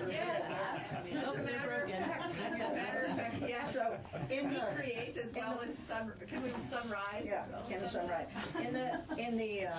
In the 5 minutes we have left, with the exception of the fact that, John, you're going to testify in the Web Portal Board later, does anybody of our guests or have anything that they would like to add specifically about these boards and commissions that are on our agenda for the rest of the day? Good question. Very focused. I noticed a few were removed, so from the initial agenda. So I think there was quite a bit of obsolescence on the first agenda. And now I think you're gonna hear from the E911 board, and that's a work in progress in terms of governance and whether it should be advisory or not. Property parcel data advisory board seems to be one that's functioning, but we have to hear from them and provides a role for municipalities, the PUC and again, and the Department of Public Service are just totally different ballgames that I would not even profess to have the thought of abolishing without great thought and input and insight into that. And the Web Portal Board, which does serve a function in state government, the secretaries are represented on that board. My representative, who's not here this week, says he's pretty excited that there's a little bit of new energy and new direction on that board, which I expect Secretary Quinn will fill you in on. But as far as other boards related to IT, I didn't come up with any others that I think are still in existence or functional. So, I noticed you had Vital on your Yeah. and I was a little confused by that because I didn't really look at Vital, at least the Vital board as a creation of state government, but that's more of a semi-autonomous entity that has been charged by state government with a particular function. Right. I wasn't sure it was in the purview of this board to sunset that board, but maybe it is. Well, we might. Yeah. I mean, I don't know that it is in our purview, but Yeah. what our role is, I think, is to look at them and then to say, is there a recommendation? And it would be, I would assume, health and welfare. Yep. And that would take that up along with the administration, and then, and if it's still functioning the way, then are there legislative changes that need to be made to make it more appropriate to what they're actually doing now than what they might have been doing when they were created? Right. We come at it from the perspective of it is, and it's their job to prove to us that we're not supposed to. Okay. Good. But did you say there were ones that were on the initial list that aren't on here now? well, there were some I can't- really obsolete ones that intrigued me. The committee to examine strategies to enhance software and information technology sectors, and Well, I they mean, still- things that were in session law that have since sunset by Right. themselves. Yeah. And have they sunsetted by themselves, or? Yeah, yeah. I mean, they had a report due in January. I'm assuming they don't exist anymore. In January 2013. So there were some, at least on the initial agenda that I saw. I think Betsy may have the information on that. Okay, because some of them, some boards we found that they were created to produce a report, but they still exist in statute. They never were, they never went away. Or they're in session law and And, they yeah, are gone. Betsy will. There she is. Well, Looks like you had Enlighten us, yeah. today. Okay. I would put in for the Telecom and Connectivity Advisory Board, that's a board that's making grants. I think it's good to keep some transparency there. is this the one that's doing the grants That's for it. the, whatever those little things are? CBD? No. That was really technically explicit. Laura, no. She's talking about coverage go in the radios. Yeah. No, Yeah. no, that would be the department. Oh, okay. This is with the Universal Service Fund Connectivity. Oh. Connectivity Initiative. Yeah. Okay, okay. And so keeping that kind of separate board, I think, is just good for, Good hygiene. yeah. Any others on there? Vermont Equipment Distribution Program Advisory Council? I guess we'll hear from them, but. Yep. Yeah. I can Yeah. address that when I speak. There's, All right. there are some, and I don't know, I'm not right off, I can't pinpoint exactly what those two boards do, but there are some folks that are very specifically affected by programs that staff some of these boards, and again, there's a sunlight factor there, making sure that things are happening, and, yeah. Yep. And I guess we'll hear from them this afternoon.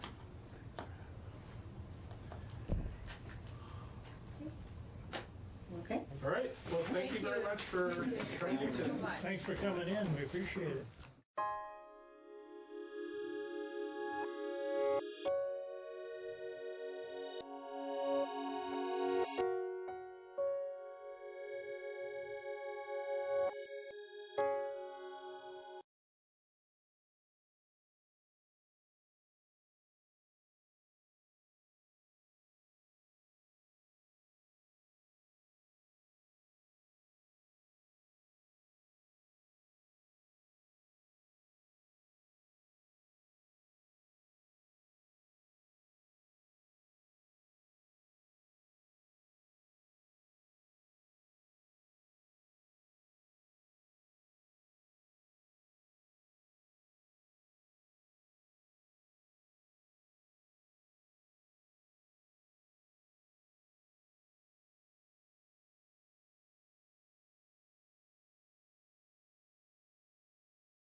noting that we began a little bit after. We'll still try to finish on time.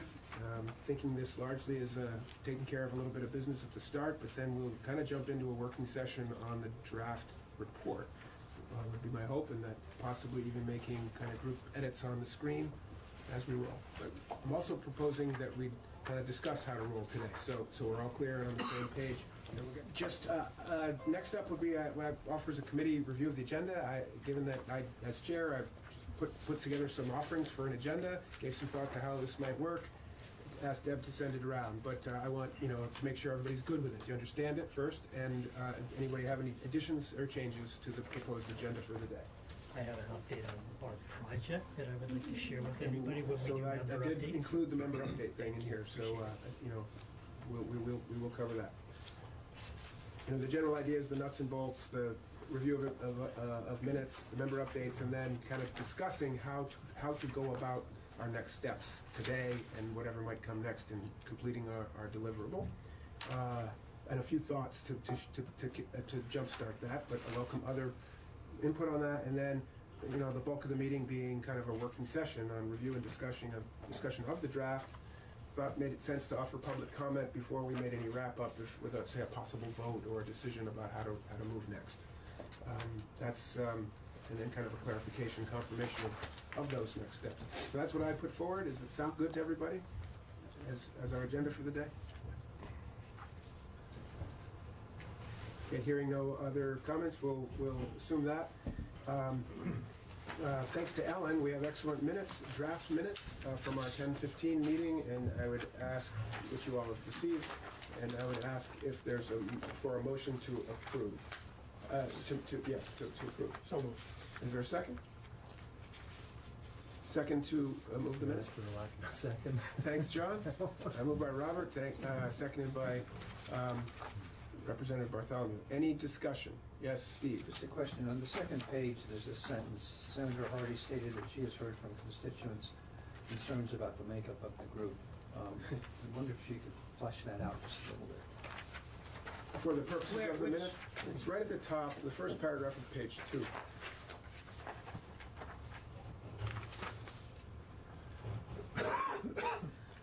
Oh, I just, I'm not sure exactly how I worded it, but just that concerns that the group individual members of the group may have their own agendas or whatever for, I think that's pretty common when there's a group, people are like, why is that person on the group or whatever. I think that's what I meant. Nothing specific. And I guess I would like, as long as we're commenting on it, I think that's fair, and as I remember it, this is a fair statement of what was said and what, so I think it stands. And I take this opportunity to say where it says Chair Snyder stated that he did not want to be the chair of this group or be on it. That was just to make it, in response to hearing that people were questioning the makeup, and I said, well, for my part, I didn't even ask for this. So not knowing, I guess I'll let it stand, because I actually said it and I meant it in that context. Any other comment, discussion for approving the minute? Actually, I maybe do it.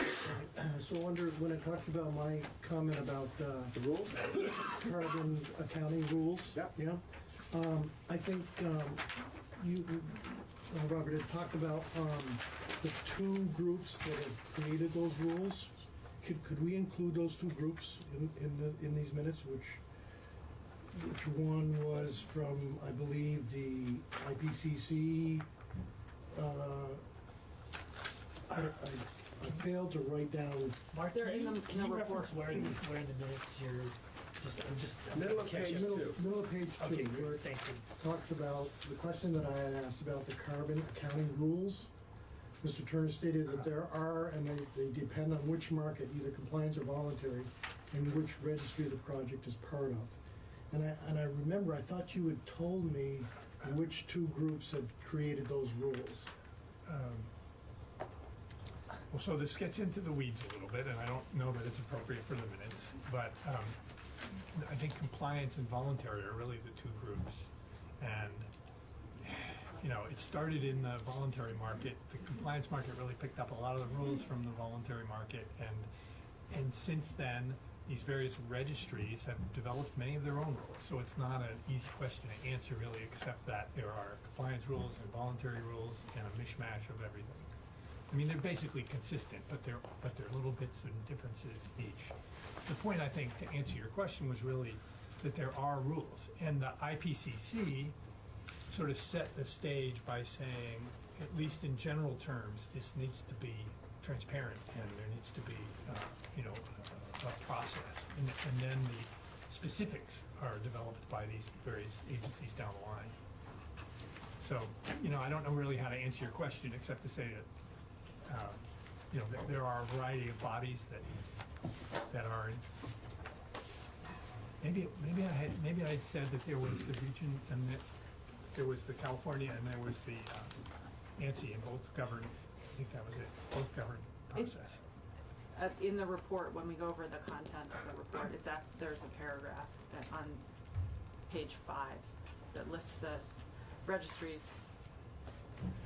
I don't know whose section this was anymore because it's all gotten mishmashed, but that there are several globally recognized registries and standards, of which most relevant for U.S. forest products are the American Carbon Registry, or the ACR, Climate Action Reserve, or the CAR, the American Carbon Registry, ACR, and, that's in there twice, I didn't catch that, and the Verified Carbon Standard, or VCS.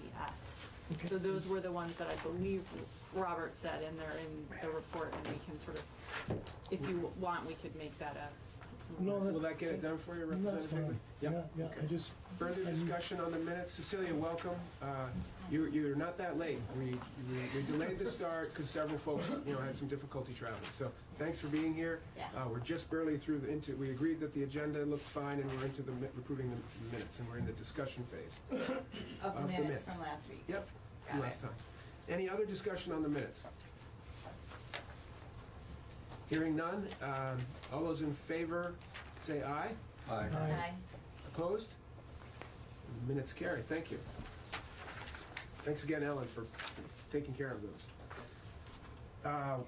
Roundtable of member updates. I'll pass and open the table to any members who would like to make an update. Jim. Yeah, so I wanted to update people on the status of our Burnt Mountain project because we did present it to the group. So I just want to let everybody know that after we did our full carbon inventory this summer and looked that over, we made the determination through Blue Source, who is developing the project for us, that there was not enough carbon at Burnt Mountain to make a financially feasible project for the California compliance market.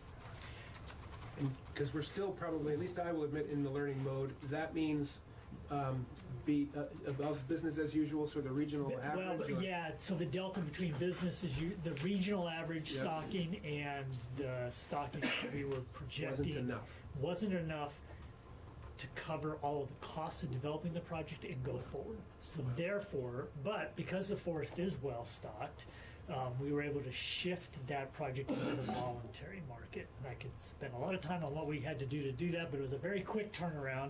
So the project is still going forward. It's just a voluntary project now, which will change the way that the baseline is calculated. It's a project baseline, not a regional baseline, and that the credit sales will occur over 10 years, and we will have a 40-year commitment at Burnt Mountain to do that. So that... and which protocol are you going with? ACR. ACR. Yeah. And I think if you want to know more, what we figured was happening was the initial analysis was done based on the timber inventory that was done when we were appraising the property.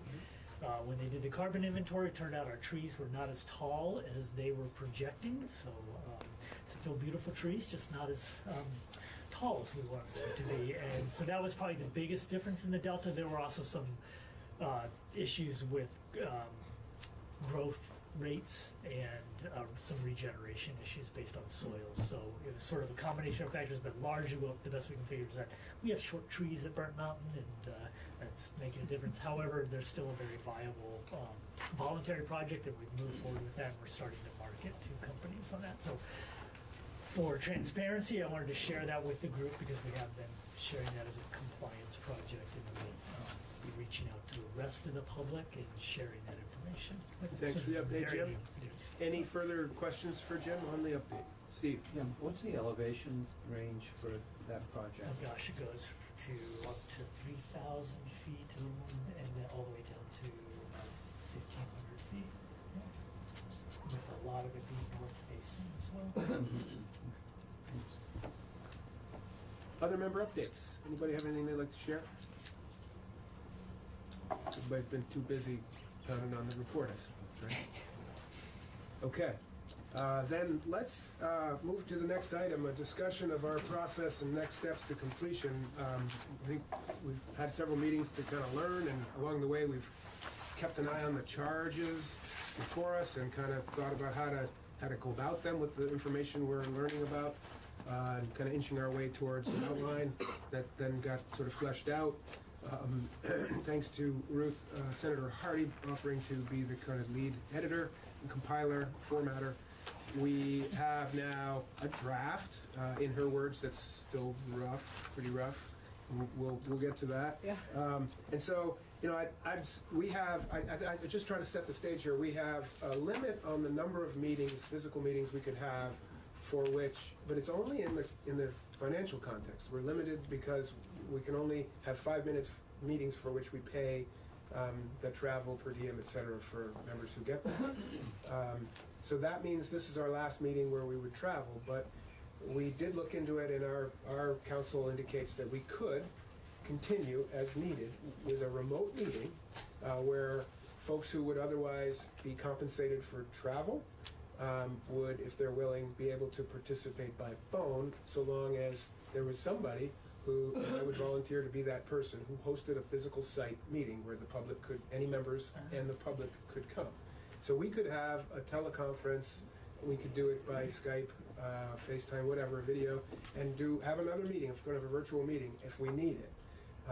And I'm guessing we probably do, but we have a few hours here largely dedicated towards trying to get at least to some clarity about what should be in the document, I think, and as far as we can in agreeing on what is in the document itself, knowing that we could, if we can't get over the line, we could have another to wrap it up, maybe to do a final discussion and vote, if you will.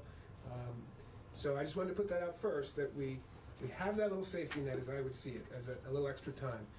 Frankly, the charge is to deliver by January 15th. I think we're feeling pressed because we want to be done for the holidays and to meet potential drafting deadlines. But I think it's only fair to acknowledge that the law says we have till January 15th. We're just limited by the reimbursements, and I want to honor that. So if we need to get more, we can get more, and I just want everyone to be, that's our understanding of the open meeting laws and how they would apply here. So, sure, Cecilia. Question, if we were willing to meet without being reimbursed, is that an option, or you don't want to really even put that out there? I would leave that to the group. I think we would be allowed. I don't know. I'd kind of like to get confirmation of that. I don't think it's intended to limit our work. It's intended to limit the fiscal implications. And I think the work is more important. But I don't get paid for it. I get paid otherwise, right? So I want to be respectful of others. And I would say I'm open to it if you are. And if so, I would, if it came to that, I would ask to get kind of an official okay on that. So with that, I would offer that maybe we could start. I'll just throw this out as just to get us started, to agree on how we should make productive use of the time here, given what we're trying to get done. That perhaps we could hear from Senator Hardy on just process, what she's done, and orient us to level set us all on the document, the latest version. And we could kind of go through and make sure we understand how it relates to the charges and who's got ownership, or at least original authorship, that kind of thing. Sort of an introduction from Senator Hardy.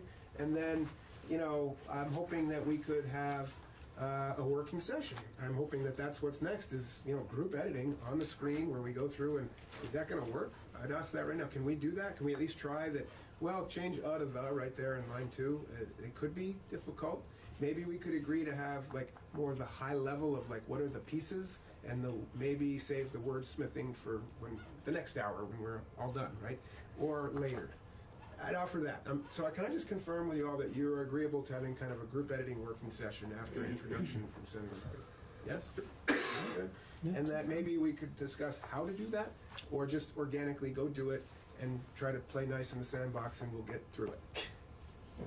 Any comments so far, Robert? Just a real quick question. For us here, how many have had a chance to read and feel like they've digested what's in this draft? Has everybody had a chance to do that? Or the last draft? This The draft. last draft, this draft. I know, This, not so much this There's one. a lot of new stuff in here. Okay. And maybe that should be a part of the overview Yeah, that, I can go that on the Senator Hardy overview. leads us through, and that others can say, well, this is, and so we'll start with that, kind of get oriented to it. What's new, at least flag what's super new. Well, I can also explain what, as I was going through the document, what I needed in order to make, what I still need to make the document coherent. I think that'd be enough. great. If you do that as Yeah. part of your big overview, we'll spend a fair amount of time with Senator Hardy guiding us through that. Yes, Mark. Sorry, Representative Higley. That's fine, Mark, it's fine. Would you prefer that you went through it and then any questions, we just earmark where we want to ask questions Yeah, that would afterwards? be Would good. that be better for you? And then I'm happy to have this, if we can connect my computer to the screen and to do the editing thing, as long as it's not in the detail of the and that kind of thing, 'cause that will get super annoying. But the big picture, I'm fine with that. I think we're in agreement. Yeah. Then thank you for offering to do that. Yeah. If Deb and Mariah, you can help facilitate that connection while we're getting oriented, that would be really great. Thank you. Go ahead. Okay. Do you want me to go No, through the draft? I wanted to Oh, okay. make sure we're all set. Okay. So what else should we? So that's how we'll start, with Senator Hardy kind of guiding us through what she's done, the changes, what's needed, etc. Flagging that, each of us kind of paying attention and flagging if we want to come back and discuss things. We'll let her get through it. I think makes sense, right? And then we'll come back through. Next pass is, okay, what about this? What about that? Not and but substantive kind of stuff. And just work as diligently as we can to kind of come to agreement on each section of what's there as best we can. Maybe having to leave some things for further discussion, I would suggest, is possible. Keep that in mind. And then get through it. And then we can reset together here to say, where do we stand? And are we able to get to kind of a final plan? Like we could regroup then and kind of decide what's needed next when we see how far off we might be or how far on. Okay? And then at some point, I think I'd like to at least consider, like, what does it mean for us to agree, and what are we agreeing on, and what are we trying to ultimately do with, like, is it consensus? Is it a majority vote? And if so, I would like to propose there's at least an opportunity for sort of a minority statement if that is needed. I think that should be available if we decide we need that. So I think those are the thoughts I had in terms of what we should consider for a process. Comments, thoughts, suggestions, otherwise. Jim? I have a question that came up.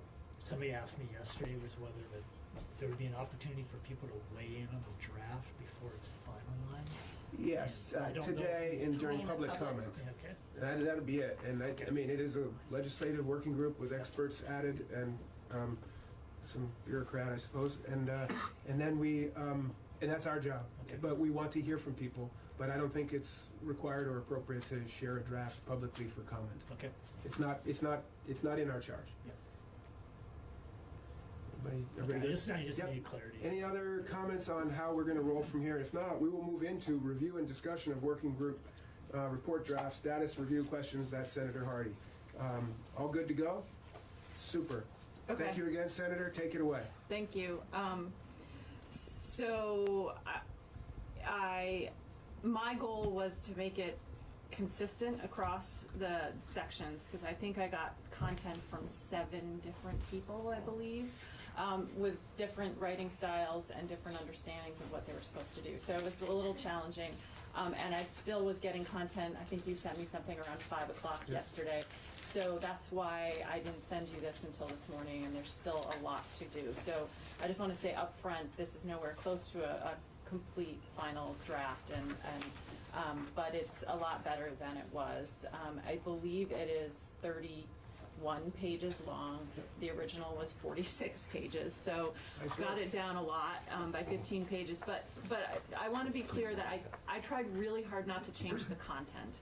it was mostly to change the style, sometimes the wording to make it more clear in my head, and to get rid of some redundancies, although there's a lot of redundancies still in here because I think everybody with their expertise re-explained the same things, which is fair. Sure. And to be honest, it was fairly consistent. Like, I didn't find a lot of differences in the explanations of the science or the, you know, the way the markets worked. So I thought that was good news. Like, there wasn't a complete radical difference in the way people were explaining things. As we go through this, one thing that I think would be helpful to try to edit it is when I started an introduction section, that's the very first part, and I tried to edit that down to try to define some of the terms that we were going to be using throughout the report, like what is carbon sequestration, what is a forest carbon offset, those kinds of things. And then as I kept reading through the report, it's repeated multiple times. So this introduction section probably can be taken down even further, or we can talk about what exactly we want to have in the introduction section. But I think really what would be helpful after we go through the draft is figuring out what are the major findings, and to be able to enumerate the major findings. What are the major recommendations, and to be able to enumerate the recommendations. Because as I was editing, I was like, what are we actually recommending? What does the group actually think? Because a lot of times people were saying in the draft, the working group found X, Y, and Z, and I was like, do we all feel like we found that? I don't know if we felt like we haven't really decided what we quote unquote found. So if you all could think about what you would what you think we found and what you think our recommendations should be, I think that should be a thrust of what we discussed today, and then the editing of the report would follow that in a lot of ways. Thank you for that. It's very clear, and I accept that. I think that makes sense. Can we just pause? I'd like to just make a comment for your benefit. I mean, to acknowledge your work on it, and to say, I think to everyone who sent stuff in, that I think that's, we kind of agreed, and I think it's appropriate that folks said the working group found, from my perspective, say, I wrote that and I said the working group found, and I think we should accept that anyone can say that, any of the members. Oh, yeah. But then we get to do this. You get to say, well, what did we and didn't we, and guide us through kind of agreeing that we did or didn't. I think it's okay that people did that. Oh, yeah, it's totally fine that people did that. It's just that we want to, we now have to speak as a group. Appreciate you clarifying that that's a really important task for us and should come before the wordsmithing. Exactly, because if we start to, one of the reasons I actually stopped editing was because it got to the point where how we stated things could be different depending on what our findings were, if that makes sense. So that'll be something for discussion, is can we agree that this is what we found? Or therefore, this is what we'd like to recommend. Right. And for example, is the one finding might be that the voluntary market is more appropriate than the compliance market for much of Vermont forest land. That's an example, and that's what you just found with your project. And seems to be, yes. Yeah, and it seems to be based on what I was reading, that might be one of our findings. Excellent. But maybe not. So those are sort of up for discussion. Anyone have any other thoughts on that? I mean, I'm saying I think that sounds like a good plan. Everybody else good with it? Mm-hmm. Great. Continue, Senator. Please. Okay. And so I've started after the introduction section, I put major findings and recommendations as a section. I didn't fill it in. You can see major findings. It's totally blank. One of my first comments was, where did this come from? Exactly. I started to list them, then I was like, did we find this? Like, great. I don't know. I think so. Well, it's helpful to you're suggesting this would be a place to at least introduce those things. I mean, I'm thinking, and the other legislators at the table can correct me if I'm wrong, but if we, when we're sitting down to look at one of these reports, we are going to go introduction, finding, recommendations, boom. We might not read the rest of it because you've seen the stacks of paper. You're kind of thinking of it as this introduction as an executive summary. Exactly. We need to be right up front in the first few pages. What is introduce the topic? What did we make? What are our major findings? What are our recommendations? Then the rest of the report can flow through the details of why we found the things we did, why we recommended the things we did for people who want to get into the weeds. Yeah, and it also provides better content for the rest of the story if you're so inclined. Why did we land there? Well, here's how we got there. Right. Exactly. But I agree. The first 2 pages because we're going to get 100 of these on January 15th. Well, you asked for them, I probably voted no on all Yes. You voted for this one. Anyway, and some of them we didn't ask for, just to be fair. But people, lots of organizations like to send us their reports and tell us that this is what we should do. Right. Anyway, so that's sort of my structural thing: executive summary, findings, recommendations, then all the information, and then the appendices. I think I put the actual language of the bill or the law in the appendix, the first appendix. Why the heck are we doing this? Because the law says we have to. And then, for example, it's not in here yet, but for example, Jack sent me a little case study of the Middlebury College project, and I thought that could actually go into the appendix, not in the body of the report. And I was thinking of, for that section, of just listing projects, and then if you want to speak to more of the Burnt Mountain one or whatever, we put those in the appendix for people who really want to dig in to, you know, the nerds like Robert out there who really want to dig in. But people who just want to know what we found would just, so. It's an affectionate and respectful use of the term. Of course, Yeah. absolutely. So then the current status of the markets, and this is where we start getting into a lot of. Okay, that's charge one. That's charge one. This starts to get into a lot of the meat of the report, but also the repetition of the report. And I took out, I made different headings than the awkward headings that are in the bill, it's in the law itself. I tried to summarize what the headings So were. that was one of my questions, is will it be a plan to, because I was losing track of where the different charges were. Mhm. Right. Is it important from a legislator's perspective, because this is for you guys, to see it as hit it charge by charge and just deciding what goes in what each part? Thanks for bearing with us, everyone. Keep going, Senator. Okay, so the question was, All right. is there any reason to preserve that sort of organization by charge, or is it better just to make a coherent document with findings and? I think it's better to make a coherent document. I don't know if you guys want to. We talked about it a little bit here, just as we were waiting and looking at your new draft. And, Yeah. and I benefited from Robert having gone through and putting a 1, a 2, a 3, just, I think for our benefit, given we've thought about the charges, and we're kind of a stickler for making sure we hit the charges, that I would agree that in the final report, it's not helpful, and your sort of better language of it is more appropriate. But maybe it's helpful for us to keep track as we go through to understand what charge is which. Okay. You see what I mean? So maybe in our working draft, we can still at least annotate it as which charge we're in.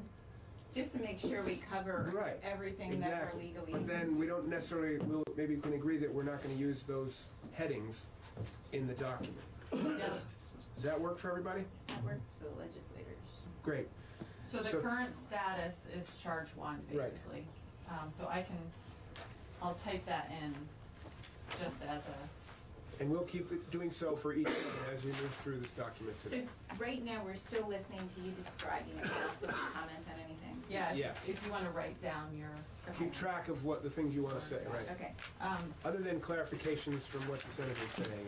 Okay. Yeah, and so as I was editing, the other things that came to mind is how we want to use citations. So we have to be consistent, and I started to make them consistent, and then. You're the editor, and so I think we should defer to what you think is easiest for you to do. Okay, thank you. I think the easiest thing to do is to have just a hot link if it's an online source. The problem with that is that when they get printed out, It's lost. It gets lost. And so, and Corey's not here, but in the Senate, we print, as you know, we print everything out. So I'm just concerned about We'll make more my trees. It's okay. particular colleagues not being able to see the sources. So that's where I stopped. I started to make everything hot links. That's how you had done it. And I was like, this makes more sense. But then I got concerned about our inability to link on them. And I do think there's so many other reports that have already been done, and everybody who sent me content referenced pretty much the same sources. There were a few variations, but that one particular Is this source. leading to a consensus here, agreement that we go with the, what are you calling it? The hot links. and, So- and just kind of go with it and make it known to people that this is kind of an electronic document, and if you want to know those sources when you're reading a hard copy, you need to go to this website and you can download it and have access. Something like that. Just Well, note so that. what I was going to say is to do sort of cut the difference is to have the hot links embedded in the document and have an appendix with it all listed, like a bibliography. If you're willing to do Is that as editor, What do you think? You're the academic, so that's why I'm looking at you. I'm like deferring to you. Is that sufficient? You don't have an style book for the Well, I mean, the websites? other option is just to turn them all into footnotes, which gets awkward, especially if you're going in and out of Google Docs. And Yeah. The footnotes documents. got all messed up, and you'll see some. I tried to get rid of a lot of the footnote gobbledygook, a word my mom used to use, but it's still somewhat in there. But you're right; it's really hard to keep footnotes consistent in a document. unless there's real objection, please say it. I would just, as chair, just say, let's make a decision to accept your hybrid approach. If you're willing to do that, is the hot link it, but dump it all into a bibliography. So you kind of have the both. Does that Everybody sound- good? Okay. I think we should roll with that. So I guess the thing I would ask for those of you who sent me content is if you could send me the proper citations from all of your, in the form that Cecilia chooses, because I'm sorry, you're the academic, because I want to make sure that we don't get dinged on not citing our sources as well. There was just a report that came out Yeah. that happened, Yeah. where sources were not cited appropriately. So I want to make sure that, so if you all who sent me content can give me the citations, and then I'll just have you look at the citation list to make sure it's correct. And our staff, you all hip to that? Thank you. Or, excuse me, but Cecilia, if you have a style guide, I'm happy to put my citations in the appropriate format. Yeah, I mean, there's a couple things. There's one thing is how to write it up in a reference, and then it's how to cite it in the text, and they kind of go together. So there's something called APA, which is often used in the environmental sciences because it crosses social and natural sciences. And in text citations, you would put the author and the year in parentheses right after you said it. Yeah. And then you could hotlink that even if you want, and then you would put the full citation at the end. And that would keep us connected so they know that this goes with that. Yeah. That would be my first recommendation. I didn't do that for the most part in my section. I sort of Let's go with author date in parentheses Yep. in the text, and then the full citation date, author date, and full citation in the bibliography. Everybody good? Representative Bartholomew. We're going to do this then as basically like a literature cited in a scientific paper? Is Yes, that- essentially. if that's what people but want. I think that makes most sense, but then also, you said it's going to be at the end, because I was looking through the introduction, reading through, and there were citations, and then I finally found them on page 17, I think. Right, and that's So because they're all going to go at the end. Yeah, I'll put them all at the end. That's why we're They- going to do it, just to clean that up. I didn't want to go in one direction and then have come here and have put in all the work of doing all the citations and then have you all say, no, I don't want it that way. So I stopped messing with the citations and in order to consult with all of you. And specifically, you wanted to make sure this is a sort of scientific policy paper, and so wanting to make sure that we're being respectful of both fields. Okay, so I'll do that. So you can just ignore, I'll clean up the citations after I get everything. So if, so the current status and the introduction part overlapped a lot. So if we are okay with making the introduction, as Corey said, sort of an executive summary, then I'll put some of the stuff that's in the introduction in the current status section. Does that make sense? I'm not sure I follow. I mean, because to me, an executive summary is the summary, so it would be, to some extent, duplicative. And so I think you have an intro that just kind of says what this is and what's in it, and then you get into it, and you write everything, and then at the end, you go through and you summarize all of that. So the executive summary takes a little bit from each. So the executive summary would be the piece that you guys would really be looking at as legislators or in the interest of public. And then each layer beyond. So I think that's what I would propose is an actual executive summary. Yeah. Then a very short introduction that's just about the charge and how we rolled, Okay. and what's in the report. And then you have the report. The executive summary will repeat some of that because that's what it is. It's a distilled summary. So executive summary, intro, major findings, recommendation, then the bulk Chart, of the... then the bulk of the report. Okay. Then All right. appendices and literature cited. Everybody good with that? Okay. All right.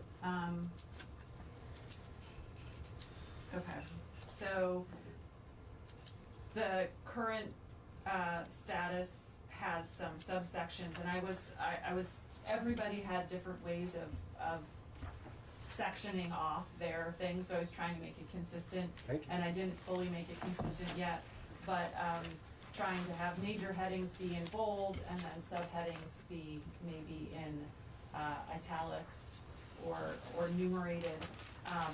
And I also was toying with having like a major sentence that is something that I thought would maybe be a major finding. And this is where I was sort of getting to the major findings in italics. So, as an example, one of the things is that I think we found that harvesting is consistent with carbon market. In a forest, in a carbon market, you can still harvest, right? That's a finding.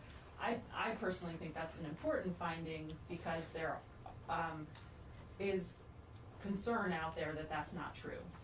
So that was something I italicized, and then I was like, ooh, would this be considered a major finding? As you discussed earlier, we'll discuss that, and it's actually helpful to see it italicized, because then we know what to discuss. Right, so that's an example of something that I was like, I felt like that was an important thing to call out, and wanted to have a conversation about it. So, yeah, I don't want to go through this paragraph by paragraph, but just having the sort of feedback on how to organize it will help me cut this down more. I'm not sure I'll ask this because then you can tell me this isn't the time, because we're going to save most of our questions for you as we go through this. But go ahead. So I would ask, could we maybe suggest that as you say, you've got the major headings, maybe have a major heading, like this is charge 1. I know we're not going to use the language, but have that be at a higher hierarchy than the sub ones. Mm-hmm. They're all in the same bold and font, and maybe the main one should be the biggest, and then the others that are sub headings for each section, so that there's major sections and then they can have subsections, and that those are differentiated. But each of the major ones have the same level of order or hierarchy. Does that make any sense at all? So is that the kind of thing we should wait until you're done to ask or suggest? Well, no, that's fine. I mean, the current status of carbon sequestration markets is clearly a big section, Exactly. so that will be, and a lot of the font there were also, I think, 6 different fonts, So for example, the next large one would be the case for offset projects in Vermont, which is basically charge 2, as you've reworded it. So everything between those two should be at a lesser order of hierarchy, in my view. Okay. So, and then that next one should have the same level, but with first the current status one. Okay, got it. I will heading consistency. I'll put that down. The one other thing I wanted to ask you all about was some people provided me with charts and graphs and visuals, which I think is really helpful and good to have in here. But I wanted to make sure that you all felt like the ones that are in here are... If you would like to make a call, please hang up and try again. If you need help, hang up and dial your op...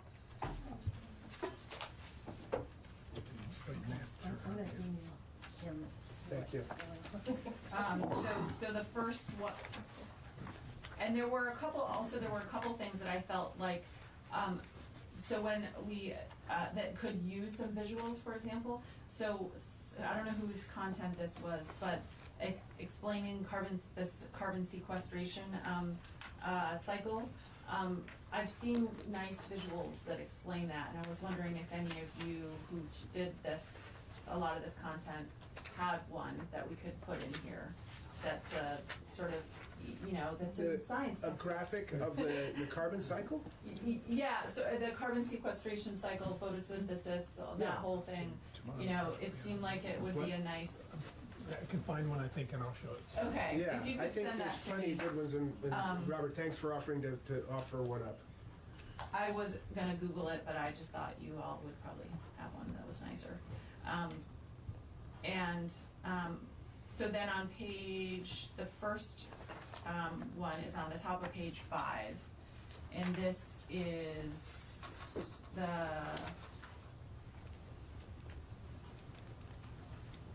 no, it's not.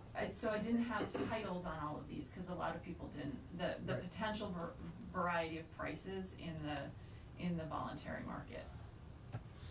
I guess what I'm asking is what do you all think are the most important things that we have a visual with?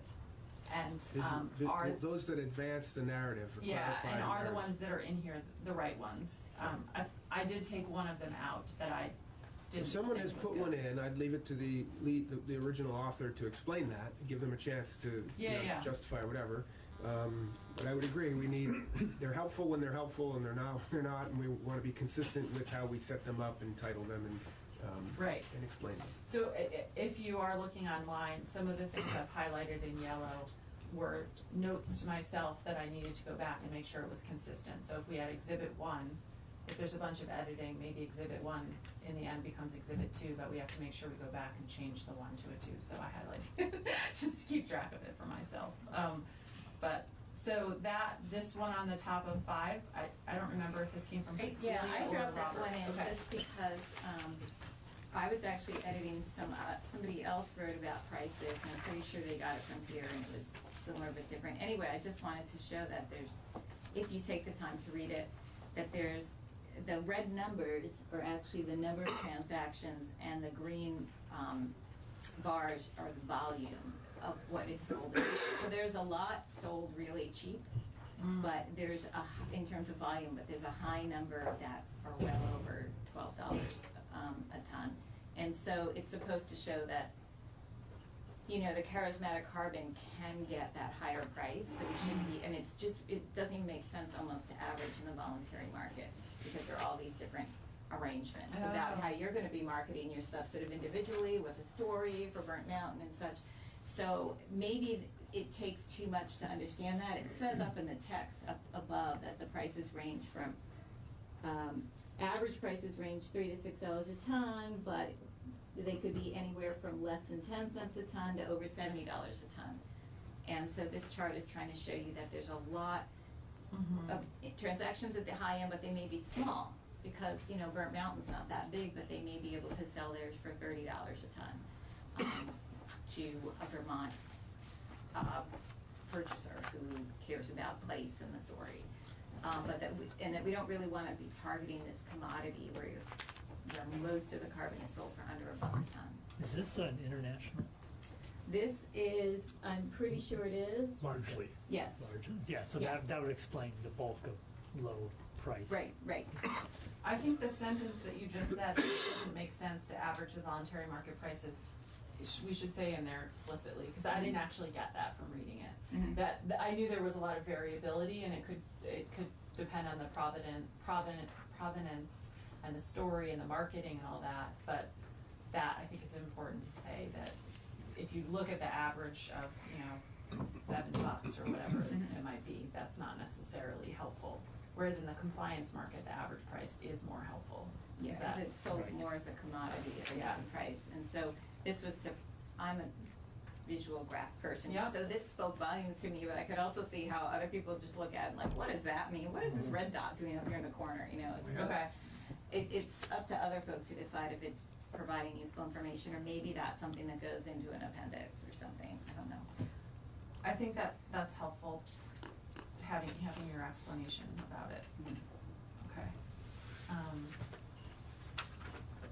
And maybe we should put that it's international. And I don't know if there's better data just in the U.S. forest carbon voluntary. I couldn't find anything better. No, and it's too bad Ecosystem Marketplace used to do this annually, and they haven't done it since 2017. For forests, right.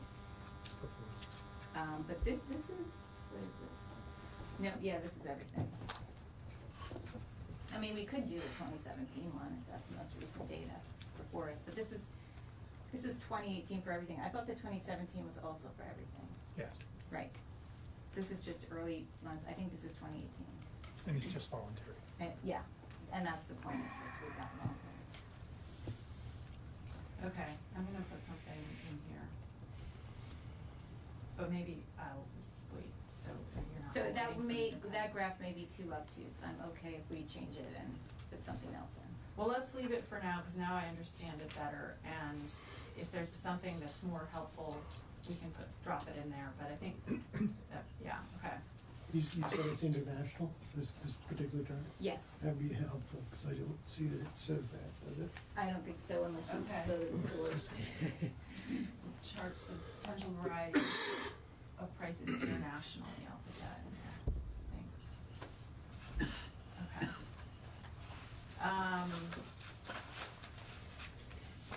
And then below that, the program requirements relevant to Vermont participation. This, I think, is a section. Robert, did you? I wrote that. You wrote that, okay. That's because the charge, which is missing now, was, GPS signal lost. Sorry, that's supposed to be quiet. Was review the available information on the feasibility of enrolling public and private forest land in Vermont. And so the overall thing was evaluate the current status. So I was just trying to give a current status. And then, you know, what affects Vermont being able to enroll. And I know everybody talks about this later on. Yeah, so I'm this not gets sure. repeated. Okay. But it says to review available information. So that's why I reviewed those 3 reports and gave their summary and tried to summarize from those reports and from the cases referred to the factors that affect Okay. viability. Okay. Feasibility. And then feasibility analysis for Vermont, New England was also you then. The next section. Yep. Yeah. Yes, Okay. that's, yeah. So this was helpful, yeah, you summarized these 3 reports, and I think this is helpful in that they are each I lumped them as 1 paragraph for each one to try to make it easier to read. And also because this was the beginning, it was before you put in all that introductory stuff, that's where I started explaining voluntary versus compliance market and additionality and whatever, because it's how they meet those criteria that changes and affects Vermont. So I guess that was another question I had, is whether you all felt like it was helpful to have an appendix or some kind of key somewhere that a definition key. That's what I was A glossary, yeah. That was on my list. I thought we should have a glossary because a lot of this stuff that's in the introduction right now starts off super basic, and it feels like it should really start more with our mission and our process and what we did and that kind of stuff, and just defining carbon sequestration and forest offsets and stuff. That I was trying to do that briefly there, but kept thinking we need a glossary and maybe even a list of acronyms. Yeah, okay. Wow. Yeah. Another 6 There are so pages. That may be the most important contribution. I mean, it gets to Mark's question of like, what are those what are the markets, and then they're like ACR and blah, blah, blah, and what does that mean? So, okay. And I'm sure everybody defined it at the beginning, and then everybody just started using acronyms again. So wherever you drop into the report, it's like, it's ACR versus VCS or something. Yeah, so it would be helpful to have a place you can flip to and be like, oh, that's right, that's what it is. Okay. So who wants to send me one of those so that I can put it in? Well, I wonder, might someone know, Jim, Robert, for example, does the VLT Keaton report have a glossary that we might kind of borrow from? Let me take a look. And then we could modify it and update it with our stuff and It's been done before. Yeah. We shouldn't have to invent it. Yeah. That's true, yeah.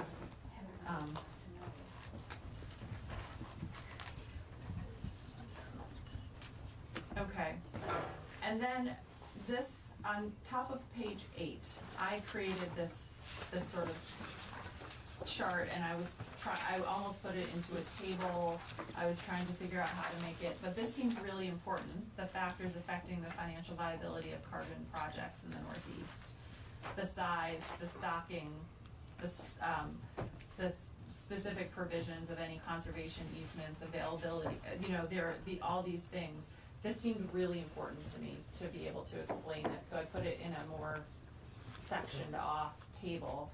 but it's not, I don't know, do you feel like that's effective, or if it could go into a different, I was trying to also be efficient in how I was doing it, so, yeah, I had to have that all written out as words, and then I started making bullets, and then you put it in a table.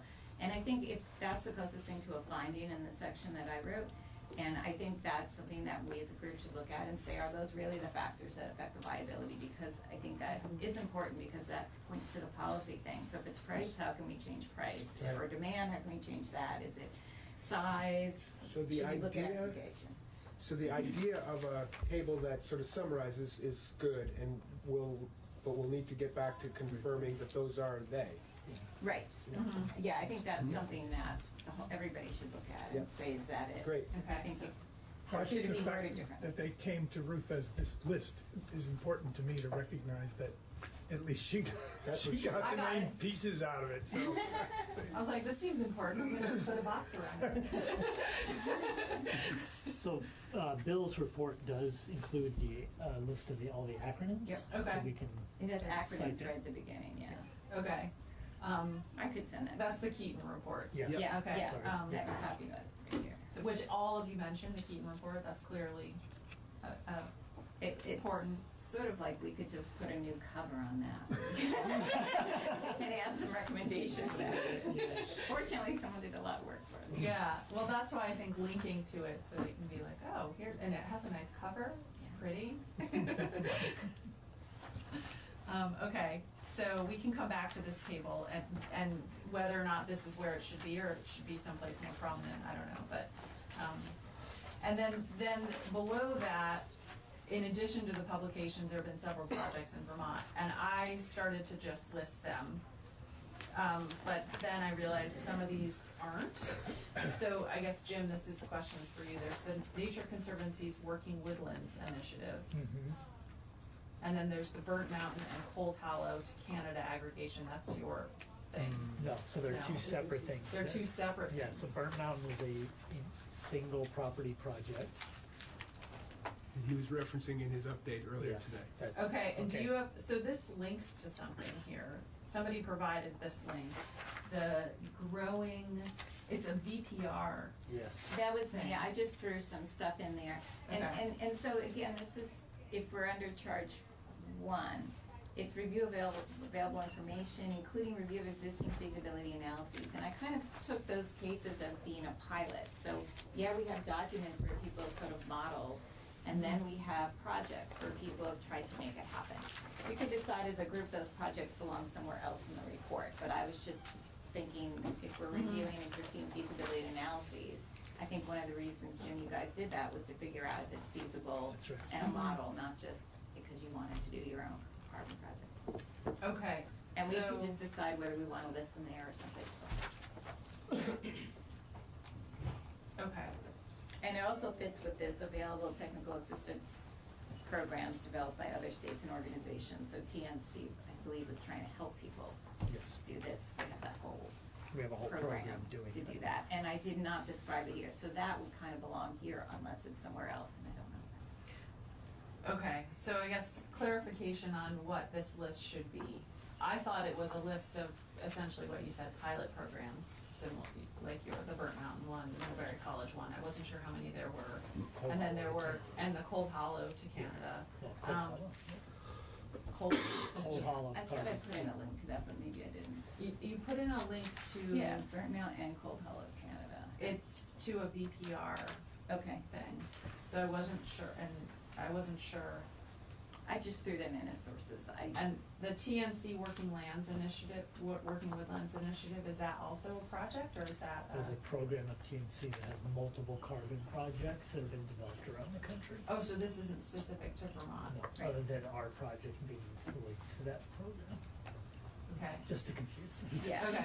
And so that gets at C in that, other states and organizations assisting private landowners. And we Okay. have that in- Oh, okay, so this also goes into another, yeah, that's in the next section, so, okay. this section is great to have, but it needs some more thought, and probably Yeah. we should, I think probably Cecilia, maybe I would propose that you might just think it through, and Well, the reason it's kind of looks the way it is because I don't know the details of the projects, I didn't know where things stood, and so I was researching online and I couldn't figure it out, and I was like, well, Jim would know the up-to-date, he just told us, you know, and Well, why don't- Jack would know the up-to-date, and he sent you a case study. Yeah, so why don't we just, if you could give me a list of the ones you know about, of the projects. In Vermont?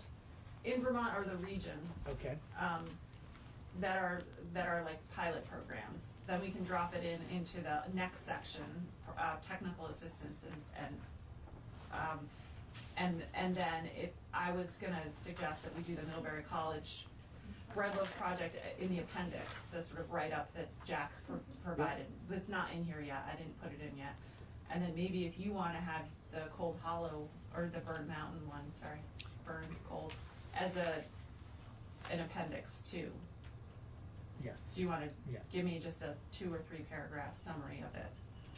I think also what's missing, and I annotated it, but it looks like in your wisdom you edited it out, which is good, because all it was a comment that this thing also talked about. To help us know where you're referring to, Cecilia. Right where we are, where. In addition to the publications listed above, or? Yeah, so in that, so I did what I could about, you know, reviewing available information on the feasibility of enrolling Vermont in carbon sequestration projects. The next thing was, B was examples of project development on public land in other states. And so I had a line in here that this is where we should put the list that you had about public lands. It may not fit here if we're not doing it by charge, so all that stuff may be somewhere else. But that's, I had a line in there saying we should drop Robert's list in here, and then. Oh yeah, I didn't know what you were referring to, so. Yeah. I was like, I don't know what that means. Right. So the question is, you know, in order to meet this charge, you know, there's the public lands examples, and then there's technical assistance from other states and organizations. And so the next section goes into everything I know about other states. It doesn't include non-state organizations like TNC. So we might want to include that, and then we just might want to list public lands. But if we're not organizing it by Well, charge. I didn't change the order, just to be clear. I didn't change the order of the stuff that you had in here. I just was trying to title things into titles that made more sense. Okay. At least to me. So maybe they don't make sense to other people, but, so I combined the carbon forest offset projects on public land and technical assistance to private landowners, because your section talked about both. Right, so we're asked to cover both. Yeah, so if it were me, I would break it back out again, because there was a specific line item that says public lands. And then the other one is a specific line item that says technical assistance to private landowners. There is still a section on public lands that I believe you guys wrote that is still in here. Yeah. So a lot of it was ordering it. I was thinking about moving your stuff up to be. This is about what other states, this is specifically asking us to review what has been in other states. Did about private landowners. Right. Yeah, it's setting the stage for, has anyone else done anything like this? Right. But you do talk about in that section, there were some, like, for example, was it Georgia? Yeah, I think they have public and private. Right, and I just wanted to be clear, I mean, they opened it up to all kinds of landowners. Okay, so technical assistance for But they private. developed it so people could participate. For projects, instead of saying, in. So we might just want other one that says states? examples of public land, and then the second one is technical assistance for private landowners. And again, that's by other states and organizations. Right. Just because of the, Yeah. again, I don't know if we want to be sticklers for following, but it's like B and C are two different things. This is public lands and that's private lands. Okay, the public land section, I think you guys cover, and maybe if we want to keep it. But it's in a different context of the charge. It's a separate charge. One Okay. charge is, what have other states done in this regard? And then later we get to, what do we think about, how could this work for state lands in Vermont? And I think I put in a couple of sentences too, predating it or whatever, saying that it doesn't actually matter that much to the carbon markets, whether it's public or private, with the possible exception of that one part in compliance markets that's worried about federal easements. Right. But But I think if we want to talk about the public land, I think one of the things that came out of one of the meetings was it really doesn't matter. There's nothing that really precludes public lands from being in these markets, in the voluntary markets. Okay, so just let's step back for a second. So that, so your section that starts on the top of page 9. Yep. The forest, and it's the Forest, Climate, and Community Research Group led by Dr. Cecilia Danks. And we can get rid of all that. I just didn't No, have that's to cite fine. it. That's fine. The title for that section. So that section I left mostly intact. I might have edited it a tiny bit. But so what do you want the title to be for that? Well, that would be addressing the issue of state-run technical assistance programs for private landowners. Okay. Other state state-run, run. yes, Okay. non-Vermont outside. Okay. Thank you.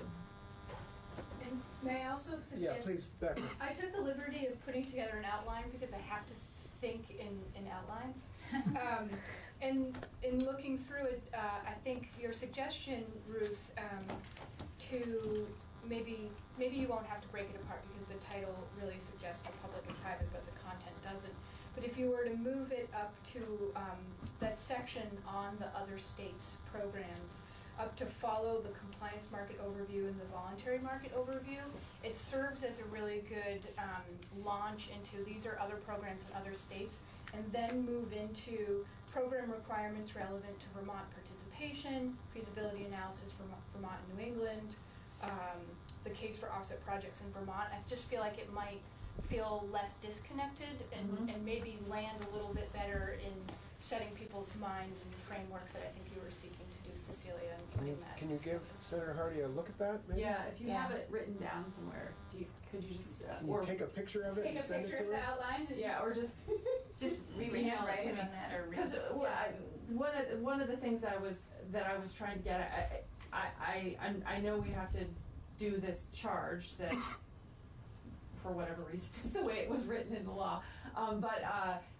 the order doesn't seem right to me, and so I was trying to figure. So if you have a different order, that would be helpful to see. Yeah, and then maybe Jim's list of pilot projects would go somewhere else too, because this seems like a weird place to lump it in. Because that's really in the context of Vermont, the pilot programs. Right, because there was one thing about feasibility for Vermont. You know, it was review of existing, what do they call it? Right. Information and analyses specific to Vermont. And there's a lot of repetition in those Yes. things, so that's one of the reasons there's a lot of repetition in the report, because you were all trying to answer kind of the same question, because it kept getting asked the same way. Right. So I don't think we need to repeat constantly, Right. and so I think we can take the liberty to say we're going to address it in a separate section in a different order and not repeat. And that's Okay. fine. I just wanted to make sure everything was covered, and I realized in editing out the examples of the public land disappeared. And, and the message that you can do voluntary carbon on public lands, which some people might not even know. There's some confusion. Yeah. And then that there's specific examples of other states that have done it. Okay, so your section is more or less the same. I just cleaned up some of the language, and I just see I missed something because there's on top of page 10. Yeah, and it's not so much about, the subheading wouldn't be forest carbon offset projects. There's not that many projects listed. It's really state approaches to facilitating landowners to participate in carbon market projects. Okay. And one of the things I wanted to make clear is that there's really two angles, particularly now. There's this past influence on let's get them in the carbon market, and now a number of states are like, well, how can we just fund them to do carbon sequestration, and not necessarily through the carbon markets where you. So I was trying to bring that out there in that section. No, I think your section it's good. It's helpful. And then at the bottom of page 11, there's another subsection, the case for offsets projects in Vermont. Did you also write that? No, I think that came from the next chart. Okay. Right, that's charge 2. Is this? Robert. The economic. That's Robert, sorry. Okay, and then, okay, yeah, so then a lot of this was, my highlighting was, just the, what are they called? The Links and footnotes, citations and citations. stuff that we need to get, but now I know the direction we're going, I can do that. And then, again, the table 3, That's straight from the Keaton VLT, Which? the Page 12? page 12. No, that's completely of my construction. Ah, cool. so yeah, I think we should. Oh, that's current use. So there was overlap in this section and then the section that Keith and Michael did on current use, which I haven't gone through. I just plopped it in here, Michael, after I got it from you. Understood. But there is overlap between this section and that section. So I don't know if it's just overlap in content or if there's if it contradicts each other. I don't know. It doesn't necessarily contradict. I mean, I think it's appropriate to cover it in the one place, and then there's a sort of different context by the charge in the other. Keith, would you want to add something? I think that they complement each other. I don't think that they're contradictions. I think this is really pointing towards the evaluating the coverage and the basically the tax burden as it relates to timber harvesting and UVA. It's not covered again in Charge 5. I was searching for a way to make the economic case, and rather than keep it broad, I kept it narrow, and I chose to focus on one example. Can I you mentioned, you called it UVA. Use value appraisal I know. is current use. Sorry, When we're I all first started to read it, I was like, why are they talking about University of Virginia all the time? And so I have always heard it called the current use. That's the sort of that's the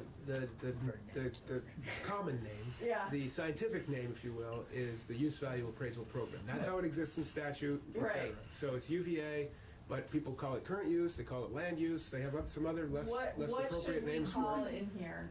What is you want? I think the better acronym is UVA. Okay. That's the custom, and so Okay. it's use value appraisal. It's often said use value appraisal, also known as current use (parentheses UVA), and then you use UVA from there. Okay, then I will do that in the first one. Sorry for that. Go Cavaliers. Yeah, I thought it was very funny, and I kept. That's not the first time that's come And up. then, well, I was like, do they mean UVM? And so, yeah, exactly. Maybe we need a glossary. Just don't Yeah, call we it- can put it in the glossary. Yeah, exactly. Just don't call it tax break. That's right. Okay. Trigger. So Robert's table, I'm glad to know that you created this table, so when I can put at the bottom, No. you know, Yeah. your, I mean, that essentially cite you. I can certainly cite, I think I thought I did, but I can certainly cite the sources of the information, which are basically the annual reports to the legislature. Okay. Okay. And in the glossary, a definition of stumpage would be helpful. Is that, I think that you are all comfortable with that term, but some people, I'm now comfortable with it. But Price paid to the landowner exactly. for the standing timber. Okay, okay, and then Exhibit 1, which is now actually not Exhibit 1, and this I'll highlight to make sure, because I think it's now 3, maybe 4, on the top of page 13. Yeah, and that has a citation attached to it. Which That is from the, the use value report to the legislature for probably 2017 or 18. Right? Yeah, we had another legislative report required, and that's which really lays out. Well, no, this is the annual report from the tax department. Tax department's Yes, reports. 1980 to 2018. Okay, so no, 5 will, that goes down to the, okay, I didn't see that, all right. Okay.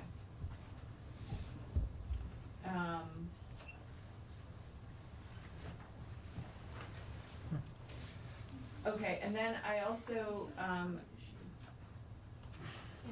there's like a few on page 11, I think is that where we are, 13, page 13, I enumerated these, this again seemed important, and it's also related to the other thing that I put in a chart. That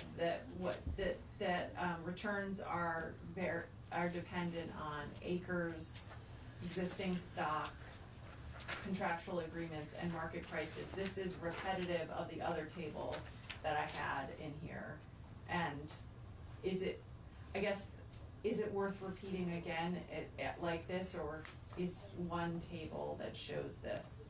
I think you can refer to the table that you developed and, Okay. and ditch this, in my opinion. Okay. Just wanted to. Yeah, no, that's fine. Because the other table actually has 6 factors and this has 4. So I guess that gets back to Michael's. The only problem with that is that my next paragraph addresses a couple of these points, or all of the points in the list. So. Yeah, the other one is more of a summary table. Yeah. Look at the report that you're citing and 2 other reports. It can probably stay in there and be duplicative, repetitive. Okay.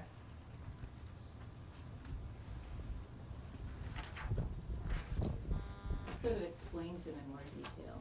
That's what I was hoping. All right, I'll just put a note to myself and then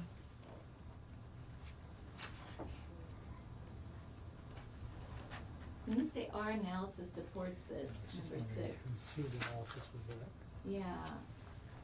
yeah, and this was the question of who is we and us and what. I wasn't sure what whether it cites something, number 6, but I can't figure out where number 6 is. It's the end notes for this section, really. So that's. Where they were. They're still in here. They're just maybe not in the same place. There. I Okay, didn't delete page that. 17. Yeah. So there's a footnote to that. It's not citing so much as explaining. Division of Property Valuation Review Annual Report to the Legislature. Well, that was 5. Oh, number We're 6. talking about 6 right. now. So if it were me, I would take that. Put it in. It's the really important. I in would the pop it narrative. up into the narrative. Yeah. Well, that was one of my questions to ask the group was, Great. nowhere do we really mention the level of activity there is in the northern states. And I think that's supposed to go in that status thing up front. Yeah, when that it would make says sense. What projects are there? Okay, I'm gonna just put it back up in the text. This is number 6. Number, Yeah. Footnote 6 on Okay. page 17. Yeah, it could go back up where Robert refers to it, but maybe we should be listing those projects in the appendix. I don't know, or I'm not moving it sure. further I up don't know when if they're we need to asking get the into current that status. level. Yeah. I think for me, it's like the level of activity, not necessarily the individual projects. Okay. And so we're seeing what's happening in the Northeast versus what has happened in Vermont. Yeah, exactly. Right. But it seems like that goes in the status section. I don't know if it goes in the economic section, but it's supporting the size you're talking about. Yeah, I agree. I think it goes in the status section.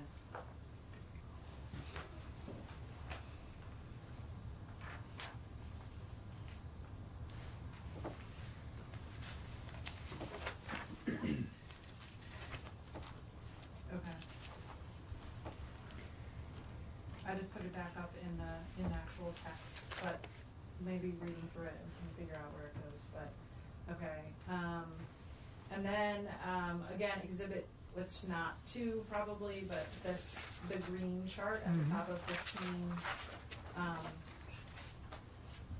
Do people feel like this is a helpful visual? You wanna explain it, Robert? Well, mainly it shows activity. The only problem with it is it doesn't show the most recent activity, and that's where you would see significant jumps over 2017, I'm pretty sure. So it shows a trend.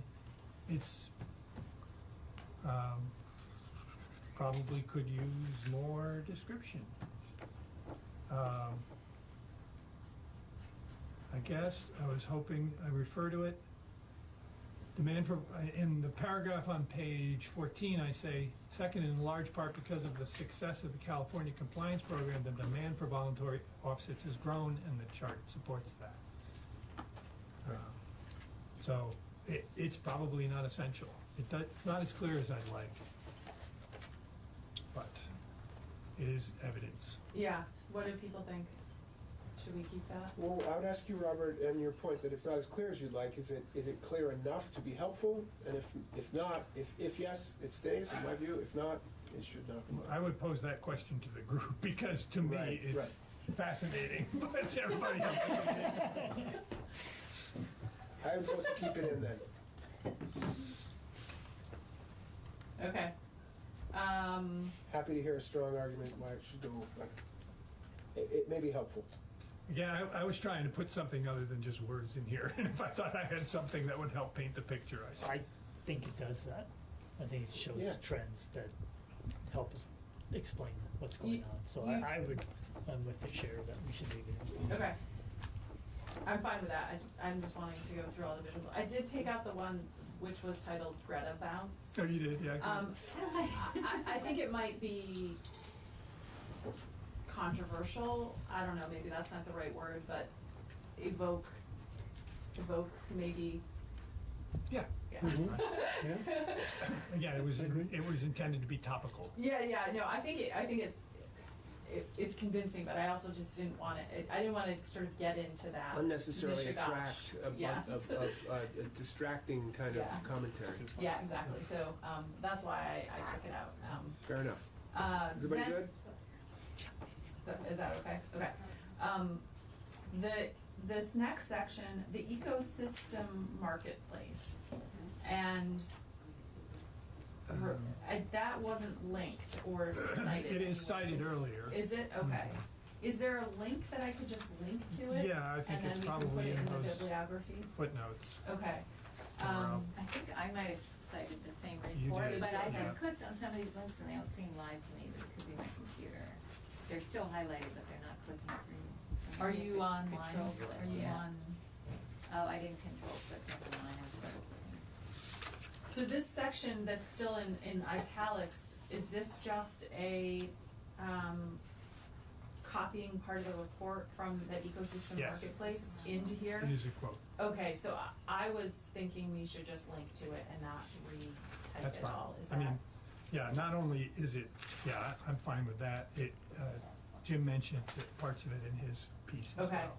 Okay, so I'm So gonna. go with a link to the ecosystem marketplace report. Is that right? I'll just put it in the hot link, and then we'll put it in the bibliography instead of restating this right here. And okay. Everybody So good? I'm gonna delete that section right now, and that will cut down to maybe 30? 30. Well, we went back up to 32 pages somehow, so yeah, this will go down to 31 again. No net loss. I know, exactly. We're at 31 pages, Michael. Before you get delete crazy there, Oh, no! Senator.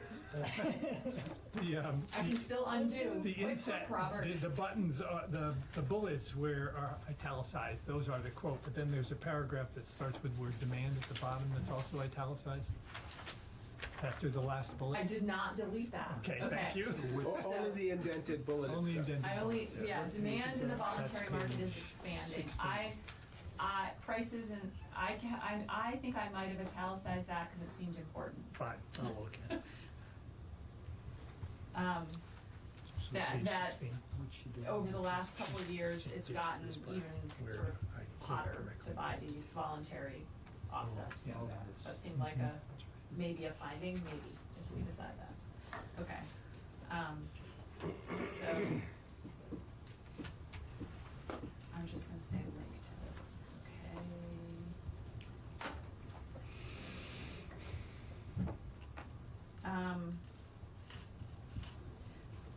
Okay, in this paragraph that starts, carbon offsets are becoming more established and accepted. Robert, that's your paragraph. It says down here, if you go into the middle of it, from a statewide policy perspective, facilitating the flow of private capital into the revenue stream for landowners may mitigate the impact of increases in property taxes and reduce the amount of land removed from UVA program and ultimately develop. I thought there was a chart earlier that you had included that, or an argument that was made earlier that there's actually more land being put into the UVA program. Overall, I think the enrollment is increasing, but there are also lands being removed, and It's not Continuous. totally clear from the annual reports what happens to those lands. So we don't know if they're being removed and developed, and that's contributing to the loss of forest land. So yeah, I think I should review this and rewrite it. Yeah, because overall this was confusing to me because my brain was, oh, we're increasing enrollment into use value, but then here you say land is being removed. So it sounded contradictory to me. Keith, could you shed some light on it, just as a factual I kind of think basis? Robert's absolutely right. There's a net gain in enrollments over time, but every year there's a lot of acreage that is removed, some of which is not developed and some of which is. Okay. So I think the statement is still relevant and accurate. If there's concerns about a perception of conflict, then maybe clarify it, but I think it's still I accurate. can clarify. If you can just give me a sentence to plop in here and in the other place that speaks to that phenomenon, that would be helpful. Okay. And then this next section, environmental rationale. Well, so that was the charge, right? Ecological, we had to defend the environmental case and the economic case. Okay. The environmental rationale for encouraging forest carbon offset projects.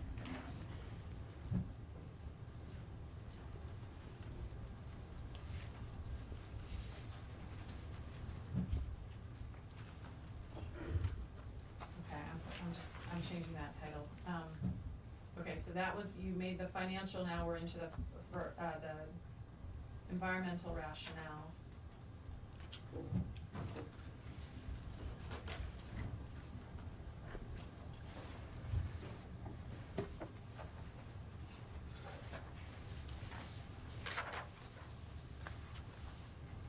Is there any, I didn't see in the report, last time we met, we had this conversation about the carbon accounting and how if we were going to permit forests to be put, I think you brought this up, Mark, that if we were gonna put forests into the carbon markets, that carbon sequestration is being counted in California or in wherever. And that if we do develop a statewide carbon accounting system for Vermont, we want to ensure we're not double counting. And I didn't see that anywhere in here, and I don't know where it would necessarily go, maybe in our recommendations, or our findings, I don't know, but it seemed like an important point to me that we want to avoid this, and John, you were also talking about this too, that sort of concept of don't double count. Would it be helpful to the group for me to paraphrase how I see this point being made in this document and what its relevance is? Again, please. Yeah, because it doesn't come out in the document. Okay, so let's use the energy sector as an example because I think it's pretty analogous. We generate a certain amount of power in this state. Private individuals do with solar panels, right? Or we do it with biomass, or we do it with any way that's considered renewable. Well, that power generated carries a renewable energy credit with it, right? So if we then take that renewable energy credit and sell it as a financial instrument to someone else in another state who's willing to pay money for it because they're not generating enough to meet their demand, then we lose ownership of that credit. We can't claim it towards our own renewable energy goals. Mm-hmm. It's analogous to this. If we had a goal that said we are going to sequester X amount and we wanted to count carbon sequestered in the state, we couldn't use carbon that we'd identified and sold somebody in California might be counting. Right. So that's we don't have such an accounting program here. We're not keeping track of how much the state has the comprehensive energy plan barely mentions forestry or sequestration whatsoever. Mm-hmm. It looks at reducing, mitigating, but it doesn't talk about sequestration or negative emissions at all, and we're not counting them in the state. Right. Now, should we, then this becomes a potential issue. So I think we talked about last time of being explicit in our, I guess it would be in a finding, that if we were ever to go to this system, we want to make sure that things aren't double counted. It's an if, but it's still, I think, an important if to have in there, because this is a lot of the criticism that I hear is, oh, you're just double counting all of this. And then I try to explain, no, we're not, because we're not counting it at all, really. There's no, but people don't understand that. So I think having that explicit finding. So would it help for me to, I'm happy to draft this up, would it help for me to use that renewable energy credit example? Do people relate to that example? You could just give one short paragraph on that, and then I can plop it in here where you think it makes sense, and then we put it explicitly in the findings up front. Why I'm shaking my head is because you missed a critical thing, which is where it's been required by law that a certain amount of their electricity be generated with renewable energy. That's why there's a market at all for RECs. And so nobody's requiring by law right now that people are carbon sequestrating a certain amount. They are in California and sort of in Reggie, supposed to be reducing things over time. So I don't know if because I was confused when you said, well, under this system, and I'm like, what system? I mean, maybe it's just a warning that if carbon offsets are sold, then they can't be counted against any state climate targets, because that credit has been sold to somebody else trying to meet their own personal credit or their own personal objectives or a state requirement or something like that. Sold and retired. Yeah. Sold and retired, right, because sometimes you sell them and just hold them thinking they'll go up in price and then retire them. I mean, I think it's it's definitely an if, because nothing exists right now, but it's kind of heading off the criticism or heading off the confusion. And I think that's the way to phrase it, like not just if, but concerns have been raised about the potential for double counting. Just go there directly and explain that. Yeah, headed off in the past, basically. So Robert, you'll give me a paragraph and suggest where it might fit in here, okay? And then we can, when we talk about the findings, okay, thank you.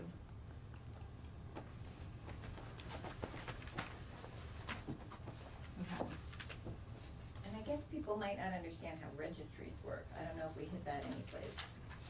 I didn't in the beginning, but that's one place where you list all of them so that nobody can double count it. Yeah, that's a good point. It's implied in here a lot, but I don't know that there's a specific Yeah, I never explanation. defined it, or maybe that's something we can just put in the definitions at the end, because I use the word registry in my section. Yeah. But I never really explained that so that people can't sell the same carbon twice and they keep track forever if it's been retired, Right. So nobody can go back and do a carbon project on that piece of property for 125 years. Yeah, I think we need to be explicit about that too, about what that means. Yeah. Okay, and then the next part is just Robert's citations, which I can clean up now that I know how we're doing it. And if there's a long thing, I may just put it in the text, Robert, and not have it be a sub, like we did with that one. So then the next section is marketing carbon credits. And I think, was this your section, Jim, or Jim was and it Jack, or both? It was a little bit of both. Speaking of Jack, just by way of update, we received, Deb and I received an email from him indicating he's a little delayed, so he'll be joining us a little later than he thought, but which is going to be soon. Yes. So I didn't, I mean, I didn't do too much editing on it. I just kind of tried to make it consistent with the rest of the document. The questions I had, on page now is 18. My page numbers may have changed because I've been editing as I'm going a little bit. You mentioned a recent Vermont Land Trust study, the Vermont Forest Carbon. You put that in quotes. That was Bill Keaton's study. That's Keaton's the one study. we keep Okay. referring to. Okay. Because that's the beginning of it before there's semicolon and the rest of it. Okay, I will just, make it. If we could just back up a paragraph. It says voluntary carbon market offsets are likely to be the best opportunity for both public and private landowners to sell their carbon markets. Did we want to say public and private landowners in Vermont to sell carbon credits? Maybe that's assumed, but. That was assumed. Doesn't hurt to be And explicit. I think that would be a good clarifying addition. In Vermont? Yes, Yeah, and that's the probably verbatim. one that Senator Hardy flagged as a finding. Yeah, I think that's something that. Yeah, I We think need to- we need probably to agree come on. to agreement. Yeah. I think the header should actually reflect that this section is all about marketing carbon credits. In Vermont, I'll just add that. Okay. And there's some overlap, like you explained, the existing registries and things like that, and I can get rid of that once we have the other content in here. Yep. The VCS/Vera, is that the same? Is Vera another name for it? They changed their Changed their name. names. Oh, I But see. actually, I think Vera is the registry, and isn't the protocol still VCS? Yeah, Is that, I don't even, we should look it up. Okay, just let me know what I should call it. Yeah. Okay. If that, let's, I think it's all Vera now. I mean, I think there's a legacy impact here, but I think it's all Vera methodologies. But and they don't call it a VCS protocol under their registry. they may still call it that, but I don't know that it is Okay. deliberate or intentional. Yeah, the problem is the rest of the world and everything where all the documents we report on call it VCS. And so maybe that's something we do in the glossary or something, explain that they just in 2018 changed their name or something. Okay. So is this still consistent that the Middlebury College one is still the only one that's got registered tradable carbon credits, and Nature Conservancy is still developing? Yes. It's still fair to say you're developing it? correct? Okay. Okay.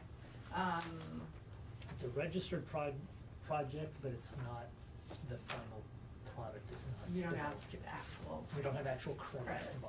Okay. And the same is true for the Coal Hollow. Okay. Is that your project too? It is led by the Vermont Land Trust, but we are partnering with them on Okay. that. And you're gonna give me a I'm list? gonna give you that. Okay.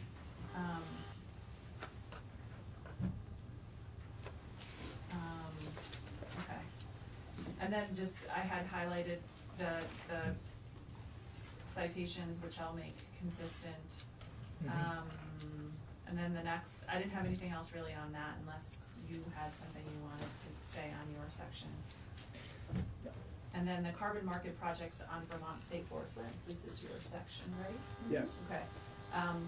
So I have these, you had to put in here insert acreage. Do you have that acreage that you want to give me? Okay. So I can put that in there. Then I don't think I changed much in here. Mostly I was trying to tighten it up a little bit. Did you read through it? Did you have anything that? We have some, but they're, Okay. I think they're, Becca, Jane, correct me if I'm wrong, they're more of the next level of edits. Edits, Than okay. are we good Okay. with this organizational approach? And Okay. one observation, the draft that was distributed on November 17 had track changes that we provided comments on. Your version doesn't appear to have accepted those track changes. It seems to be our original language. So I thought I had accepted all the track changes before. Robert had a bunch in there and I accepted all of his. I don't think I saw your track changes. in There were that track one. changes made by someone else. To our section. Oh, Yes. was it by Robert? Those were probably not. Yeah, I accepted all of them. They There's don't not- appear to be not reflected mistaken. in the version that. So let's confirm and check that. Okay. And then, And Cecilia had a couple in there that I could see yours. I know you said you couldn't see them.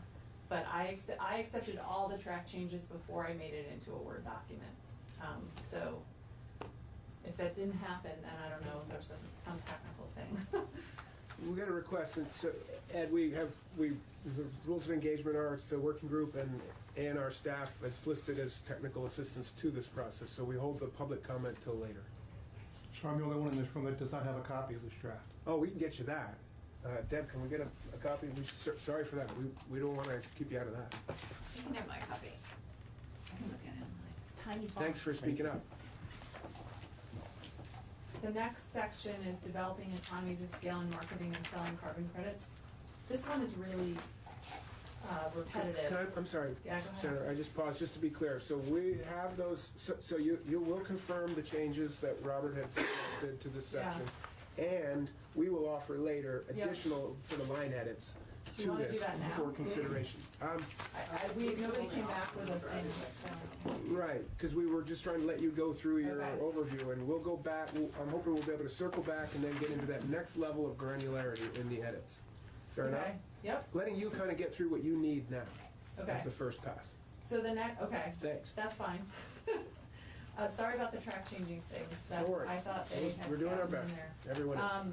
The developing economies of scale and marketing and selling carbon credits, this section, a lot of that, is this your section, Keith? No, this was Who's this? mine and Cecilia's, I believe. Okay, this, some of it is repetitive of the section that you did before on selling and marketing carbon credits, so I'm not sure why it was in here twice. Because it follows the legislation. Just going by the charges.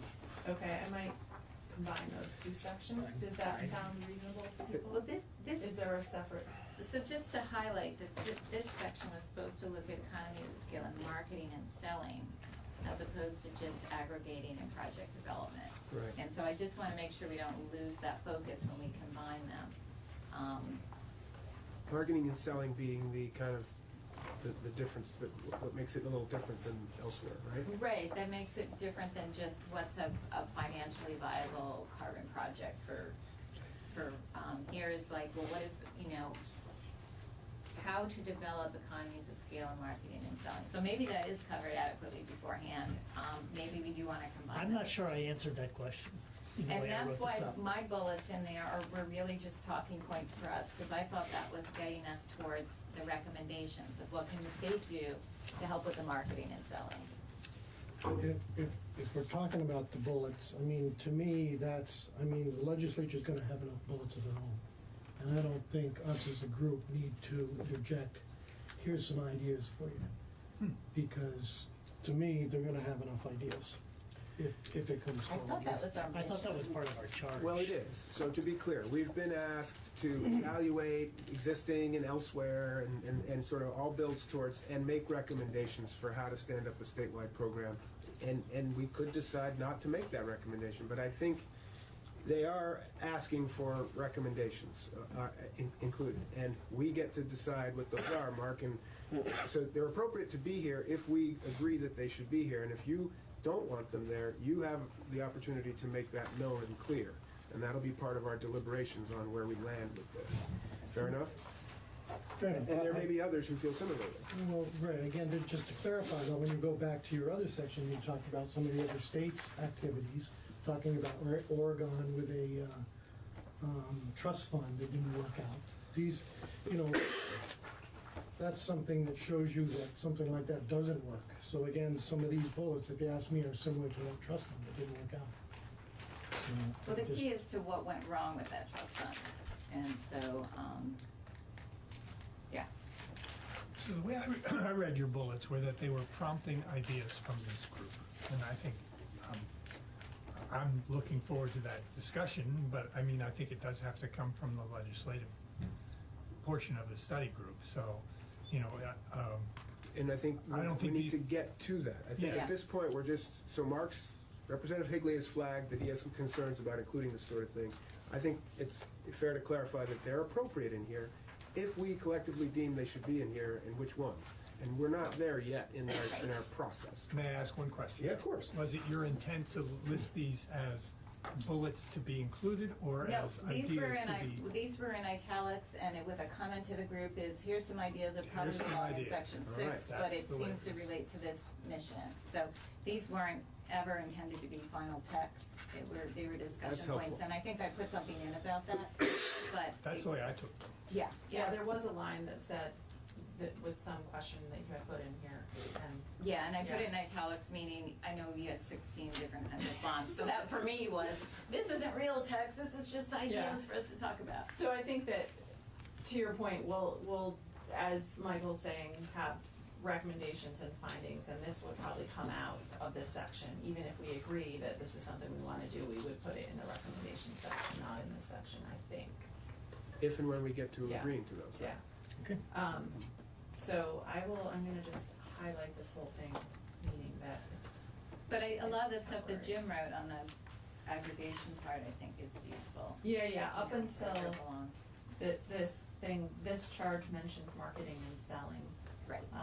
And then the bullets below it, that's sort of temporary. Except for the state of Vermont could help landowners participate in existing markets in several ways. The state should make sure that landowners who wish to participate. This might be on that level too. I think that, yeah, maybe. I think that was one of Jim's offerings. Is that so one of your that's why offerings? it's in a That was one different of my place. offerings. Okay. So that could fall into the same thing as recommendations. Yeah. What could the state do? I would read it that way, Okay. in that same level, that same kind And of then, group. so It was a then, prompt. There you go. okay. And then the next section, financial incentives, Vermont's use value appraisal program, and maximizing the value of forest land and carbon markets. This is From us. This is your large- section. And Keith, at my Robert direction, and put it- request Keith, who's our program manager for current use, with significant help from Robert. And as I understand it, as was dropped in by Senator Hardy last night upon receipt without any change. Yeah, I didn't change it at Right. all, and so the headings are even, Hasn't been, The it headings hasn't been yeah. hardified. I just put it in here. It was, thank you for making it significantly shorter than the previous one. That did cut down, I think, 5 pages of the report, but I just replayed, that's why I put it in there, because I was like, ooh, that's so gratifying. Good. Just get rid of 5 pages. Good. One copy and paste. So, yeah, I didn't go through it if you want. I think my main thing is I would probably combine some of these paragraphs because they're short and. Well, why don't, given that you haven't had a chance to get through it yet, we'll leave that for you to continue your normal lead editing process, and we'll go from there. Okay, when we sounds get to good. it. Including taking input from others who've just seen it now. Yeah, so Just to understand, it came from us, largely by Keith, and with significant input from Robert, which we appreciate. the one thing I wanted to ask about now, because it would be helpful to get it out. Sure. Is you have a comment in here, at least it's attributed to your name. Robert had asked about this. Yeah, so I just included it. I don't think it's in here anymore, right? Oh, it's still there. It So is that was still just there. to be clear of where that came from, that it was, I think, making it clear that it originally, the idea originated with Cecilia. Okay. And we're attributing it to her and wanting to make sure, for one, that she thinks that's accurate, because we found it to be incredibly important. The What she added told carbon us purpose? about how UVA, this is a fundamental thing, I think, right? Cecilia, maybe you could Yeah, do more talking it than me looks right like that's my whole email about it. So Right. and I wrote it. I think that's still accurate. Yeah, it's the idea that if you're asked to quantify that carbon in exchange for tax benefit or cost share agreement or anything, then it could be thought of that carbon is already sold. So that would set the baseline higher, making projects less eligible for credits. Those that are in that program. Yeah. And California, I understand, I won't go into too much detail, but at any rate, that's something to. Thank you. And so, for the purposes of the document, as far as I'm concerned, it can be deleted as a comment. It was only there in case someone said, why is this here? Where did this come from? Changes that expand on the purpose are shown to include carbon could make it appear to me, when If you think it should change, Cecilia, please guide us. Jack, is that you? Jack? Hello? Yeah, hi, it's Jack. Okay. Hi, Jack. Welcome. Thanks for joining us. We are here and cranking away as Senator Hardy is leading us through the latest version 3 draft that she had sent around this morning at a kind of a high level of organization and not in the wordsmithing necessarily just yet. And we are on page 23 of 31, if you'd like to get oriented. And appreciate Thanks. you bet. Thanks for joining. We appreciate you're on the phone. So, I'll try to keep in mind you're there, but you do your best to sing out when you need attention, please. Yes, I will do that. Thanks. Cecilia, continue, please. So the key things that they were highlighting that would make a project ineligible would be specifying it, paying them for that, and the time requirement that's associated with that, so how long that car, anyway. So that might be more detail than you want in here, but if we just delete the comment entirely, then it just says it may make them ineligible. And I think a better way to think of it is any changes to the program that specified carbon outputs should be, the wording should be reviewed to make sure it doesn't affect it. Okay. Because it would be easy enough to just run it by the protocol people and say, is this a problem that the legislature's actually thinking about putting something in? Keith, are you able to track that and maybe take a crack at drafting something to send to Senator Hardy for us? Yes. Just on this section that's Just on added that. Yes. carbon purpose? So you might not want all that pink stuff that No, was I in pink. assume we'll just change the text in the body of the document. Right, and to say something that it would be important to run any changes in that legislation by the people who are in the protocols in order to determine if it affects the eligibility of private landowners for the state carbon markets. Something like that, and I can send you wording if you want. Thanks, Cecilia, and thanks, Keith. We're rolling. Okay, so I'm gonna delete this comment, because Yes. then it will make the, because, yeah, you guys have such tiny font because that was in there, so. That's the only comment? I think it is, yeah. So, and then, Sorry. yeah. But no. we just, it's That's a really important point. right. It's incredibly, fundamentally important, and so we wanted to make sure. I appreciate Keith's flagging it because we wanted to make sure everyone knew what was going on when we say may not be eligible. One more from Keith. I just want to add that I think because of the scale of UVA, evaluating not just the compatibility of the program today, but potential changes, that's the intent of this part of it. Robert, Cecilia, other experts evaluating the accuracy of that. I'm not a carbon expert, but if these don't seem to be as precise or accurate as they need to be, make the changes necessary to make this up.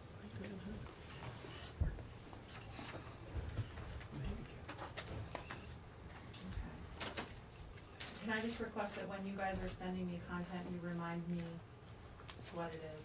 I wrote little notes to myself that just say, this was supposed to go into section X. Got it. That would be helpful. You can't read mine? I know I'm gonna be like, wait, what was this? Too bad. Okay. But I have a note in here that Keith will send me something, okay? All right.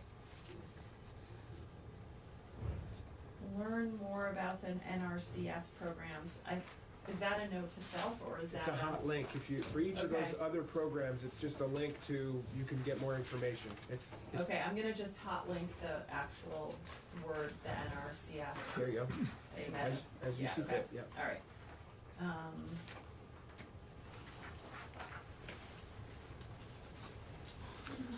Okay, and then below this section are a couple more citations that I'll clean up, just to make them consistent. And then the charge 6, which is what Robert sent Which we have in hard copy. Before we jump to charge 6. Great. Bottom of page 26 is another TK4. That's a Keith note that strike it. Where is this? The bottom of 26. Just beneath the conclusion. It's a footnote. TK4 at the beginning of the project, Yeah. just strike that whole thing? Yeah. Okay. Is there another copy for Ed, knowing that he's seen it? Can we get one made? This, Additional copy of this charge 6? Thank you very much. This is where I summarize charge 6.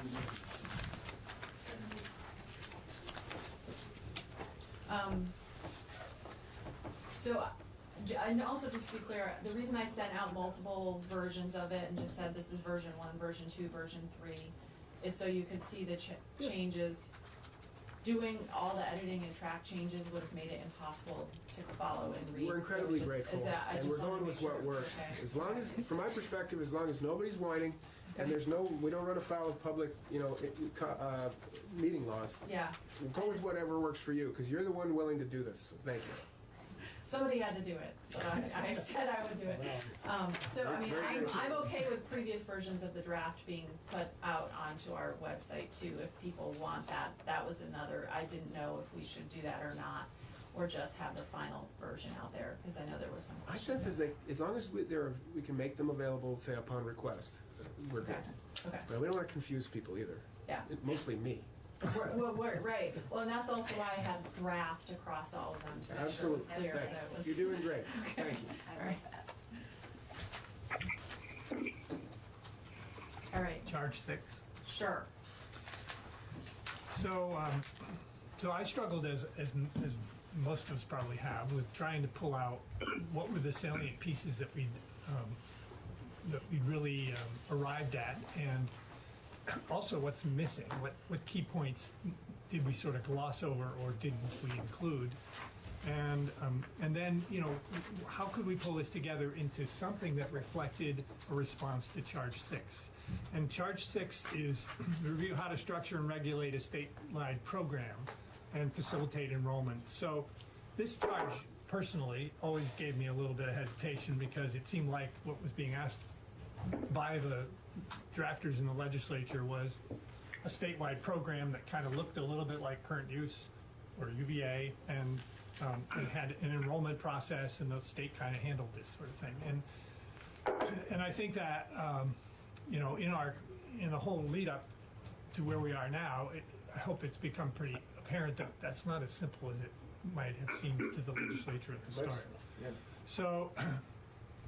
So I began thinking about all the points we'd made, and I guess it was Cecilia's. I didn't know who made the comments, but Cecilia, I thought you're opening this up to ideas about what could be our course of action from here, our recommendations, or what would it look like. That really gave me a lot of liberty to feel like I could put something down on paper. So that's what I did with Charge 6 here that was distributed to you. It's 3 pages, but I think I can summarize its basic points really pretty quickly. Please do. So I began to think in terms of some entity, which I don't know if it's public, private, some kind of quasi. I mean, I could think of examples in state organization that I don't really know a lot about. VITA comes to mind. It's a half state, half private, but anyway, I don't know what really the form of this entity would be, but I certainly see that we have strengths in the people that are involved in this program to date. The Nature Conservancy, the Land Trust, the Department of Forest Parks as being the primary players here, each brings strength to this idea of facilitating enrollment. And from the point of view of the Land Trust, what I see as their strength is they're working through this aggregation piece. And if they can figure that out, that is huge because nobody else has really done it. And they have the contacts with landowners, and they have the legal expertise, and they've worked through an actual project. And so to me, there's a place for them there. The Nature Conservancy, I've learned through this group, has actually is offering services to VLT to market their carbon. That's tremendous that you'd be willing to do that, and that the power of that organization can be brought to a little state like Vermont on a single project. I think that's a tremendous resource. So I think that the credibility that TNC brings, the ability to market these credits, the access to possible capital to fund a program, to me, that's a big piece. The third piece is the department. And from my point of view, the department can bring quite a lot of technical expertise if they just had the capacity to do that. And I don't think that's outside the realm of reason because there used to be an analyst in the Department of Forest Parks and Recreation. There used to be a lot of things. And he retired. And I went through a couple of rounds of trying to help find a replacement, and there just wasn't a person out there that fit. But I see a role for the department. Or the money to pay for it. Or the money to pay for it. I see a role for the department to be able to provide, first of all, outreach, which we've all talked about, information and outreach to landowners, because to me, county foresters are the sort of first order of information transfer to a lot of landowners. And, you've already done it with the modern wood program. You have a track record of being able to bring information to the public. So as these ideas began to form, I realized that what we were talking about was, I guess maybe I'll step back once more. We've talked about the role of the developer in bringing a project to market, right? So the developer is the guy that sort of swoops in. You click something on their website and you're interested, and they contact you and they ask all these questions to qualify you, pre-qualify you as a candidate. And if they decide that you actually can make money for them, they'll say, okay, we'll do a feasibility study, and they'll come out and they'll look at your land, they may do some inventory, they'll put that all together, they'll talk about it with you, they'll go to the next step, okay, we're gonna do this, we'll do all the paperwork, we'll get the listing process started, and then we'll schedule a formal inventory that's more intensive, we'll take those data, we'll develop them, we'll model them, we'll do all of the technical work. And then they hire they do a whole bunch of other things, hire the verifier, go through the whole process, record the final documents, do all the annual reporting. So that's the role of the developer typically. But what we're talking about here with these partners that I just mentioned is removing a whole bunch of the services that are typically provided by these developers and putting them into our control. And at the same time, I see that as enhancing the feasibility of these projects, because most developers don't do this on a fee-for-services basis. They do it for a portion of your carbon proceeds. And we've talked about this. It's not small. And I'm always interested in trying to keep more of that money in our hands and less of it in the pockets of venture capital, So I'm beginning to envision this entity that coordinates the activities of the partners that we have here that do things really well and take some of those tasks away from the developers. And then for those tasks that we need the technical experience of a developer, contract, put together a portfolio of potential projects, do all of the pre-project vetting and say, these people are all signed up, they want to go. What's your price to take them from this point to the point of actually listing and submitting information to the registry or regulators? So, so that to me is a potential model, if that makes sense, that the state could consider. Now, clearly this is not completely thought through, and that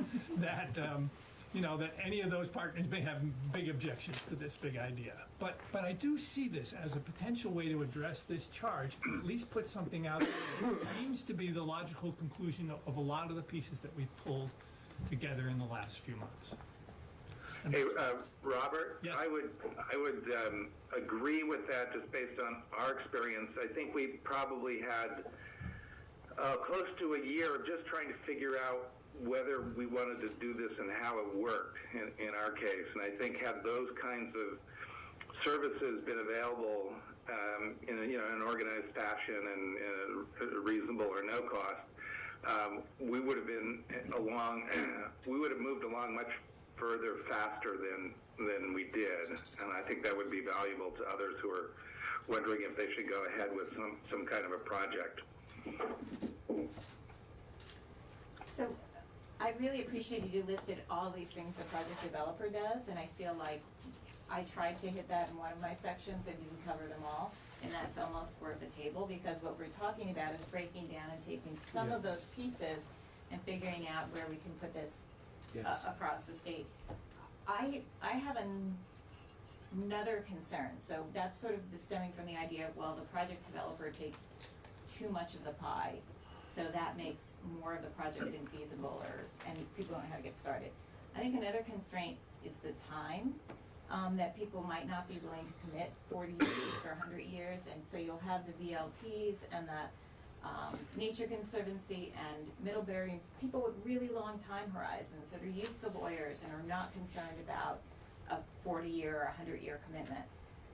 So I think that's going to be a challenge. I think that, I don't know whether we should say that someplace, but acknowledge that that's going to limit the number of people who want to participate. And I do say that. Or is there a way to make that less scary? Yes, absolutely. And that could be our role too. So I did Sorry, I haven't read the whole thing. No. You probably covered it all. Excuse me. I did one thing last week, which is I called one of my colleagues in the project development world, and I said, what are the major objectives that you hear from people when they express initial interest, and then you talk about things and they say objections. Sorry, did I say objectives? Objections. So where do people choke? And he basically said yes, all of the things that you just mentioned, the length of the time of the program, the commitments that have to be made, the marginal financial feasibility, the timing of payments, all those kinds of things, they come up as regular.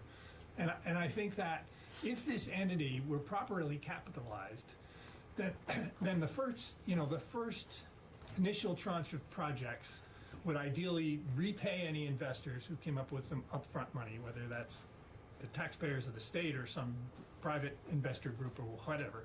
They would reimburse or at least pay back a substantial part of the investment capital, keep some in a permanent fund that would perhaps allow the entity to strike at those most difficult objections for landowners and somehow perhaps find a way to mitigate some of those. What if a landowner said, well, jeepers, I really need a bunch of money in 5 years. I was planning to do a harvest here. Maybe you make them a loan and they pay it back in carbon. And at the end of that 25 years, they could choose to harvest, or you've been made whole by the credits that they didn't get that covered that somehow. There are probably other ways to do this. I don't know what really would motivate landowners. To me, that's one of the big questions that we haven't answered, which is, what are those objectives? How interested are Vermont landowners in this sort of thing? We can certainly imagine that there may be a lot of initial interest, and then you're going to narrow it down to 4 or 5 people. That may be the first group, right? And then if there's enough feasibility there, as you develop a successful group of projects, more people are going to be interested. So it would be a semi-long-term commitment, and there could be a lot of objections from people, but it was just an idea. And Well, it seems like you're pulling off stuff at the front end. I am. Of project development, and then there's the back end of marketing. So if they can get a higher price, then that makes it more feasible, makes the upfront pump. And it gives us control of the story to a certain extent. So to complicate the matter is, what if there were a trust fund that local instead of buying the credit after everybody else has done all this work to develop it, what if they pay for it up front? Absolutely. In a trust fund that becomes a revolving loan fund that can help start these programs, cover some of the upfront costs. I mean, then you have the problem of them getting credit for a credit that hasn't been created for 10 years. So, that's where you get into the idea of, well, could the state lands be anchoring it somehow, or some other things?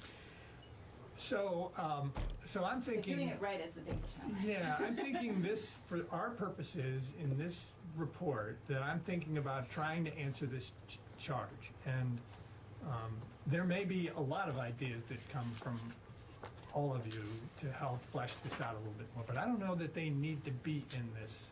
I wasn't thinking that we would go into great detail here. I think we would say, this is what we've learned, this is what kind of makes sense to us, and there could be a lot of different directions it might go, and that'd be great if we had a summit of all interested parties to come together and brainstorm this, the organizational structure, the requirements for credit, the capital, do we need an underwriter to help us understand which of these things are likely to go and which aren't?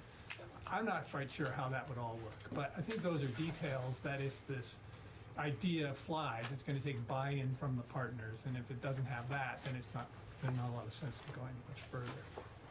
But at least from our perspective as this study group, I think to me it made sense, and I'm happy to, again, I don't have any ownership in this, it just was a way to bring some of those pieces together that seemed obvious. I understand what you're saying, Robert, in talking about this entity to coordinate, okay? But I haven't seen in any of the information that's come in a state that's actually done that yet, correct? That's true. So that to me is key, if we put something forward like this, to say that this is, because again, it goes back to my concern with all these bullet points. I mean, it's great to say these things. It's another thing to have some sort of an idea of how it's going to work. Right. And we don't have a blueprint out there as to how it's going to work. We don't. We'd definitely be entering new ground. But it might set us up for a conversation, where, what we're doing is giving this to you all in this building, and the next obvious step there would be for somebody to, charge a group with seeing if it's feasible, working out those details. You wouldn't necessarily be going from this to implementation. It would be more like, somebody at University of Vermont or something like, that could dig into how you might make something going from the the learning experience that we've had with Georgia and the other states, like, is this a feasible, viable way forward? I don't know. I'm kind of processing this, and it's Other comments on Robert's proposal? Well, maybe I'll just point out that I don't envision there being any need for legislative action to make this happen at this stage. It may make sense that there's a structure that it makes the most sense to have some state buy-in, and that may require some legislative or administrative action. But this could all happen completely independent of the state. I don't think it could, actually, respectfully. I don't see how it's within, as you've described it, and frankly, but for what it's worth, I think you've appropriately captured a strength of FPR and an appropriate role, information sharing and a clearinghouse kind of role. Yeah. So that's good. But for us to engage in this in some sort of a program to facilitate enrollment, when we haven't really even gotten to there, I think we would have to get there, decide that that's something, and then say something like this, where, as Jim said, this sort of frame it up in general, that we would recommend, if you're going to do a program, maybe this would be the best kind of thing, but boy, a lot of work would be needed. And I don't see us making it happen. It's within our enabling statutes, but not the capacity, certainly. No. And the directive would need, I think it would need, in order to link with those other entities, we would need statutory authority. I think. Okay. That's my take. Yeah, I agree. Yeah. I think you might be able to do it, but you wouldn't have the sort of We wouldn't have to push. you wouldn't have the push, and you wouldn't have the covering your ass Yes. kind of thing. Yeah. So that doesn't mean it can't happen. I just was commenting on that Sure. one remark that you made, that I don't think we need legislation. I think probably would, and I'm trying to thread the needle here with, I think Mark's points are well taken, and I think Jim gave a helpful response, frankly, which is that this wouldn't be go to implementation from here. It would be, okay, you guys, if you want a statewide program, and you've asked us about that, here's what we think might work, and it needs a lot of work to stand it up. And that would, maybe, I don't know, maybe another study committee would ensue. or you just sort of have a contract. We've been asked to evaluate how a statewide program could happen, and I agree right from the start. I've been choking on well, it kind of assumes that there should be one, and I think part of our work is to evaluate whether there. I think we can interpret it to review how to structure and regulate. We could conclude that it shouldn't be done. Like that, we could, but I'd like to give it a shot and say, our report could say, well, we did evaluate it, and we could say we don't recommend it, or we could say if we do recommend that there's some merit in this, a program to help facilitate enrollment, and this collection of entities with these particular strengths could be joined and leveraged to create that statewide program, and an awful lot of things need to get worked out. Blah, blah, blah. That's about as far as I would go with it. And I think it would be responsive to the charge, which I'm sort of into.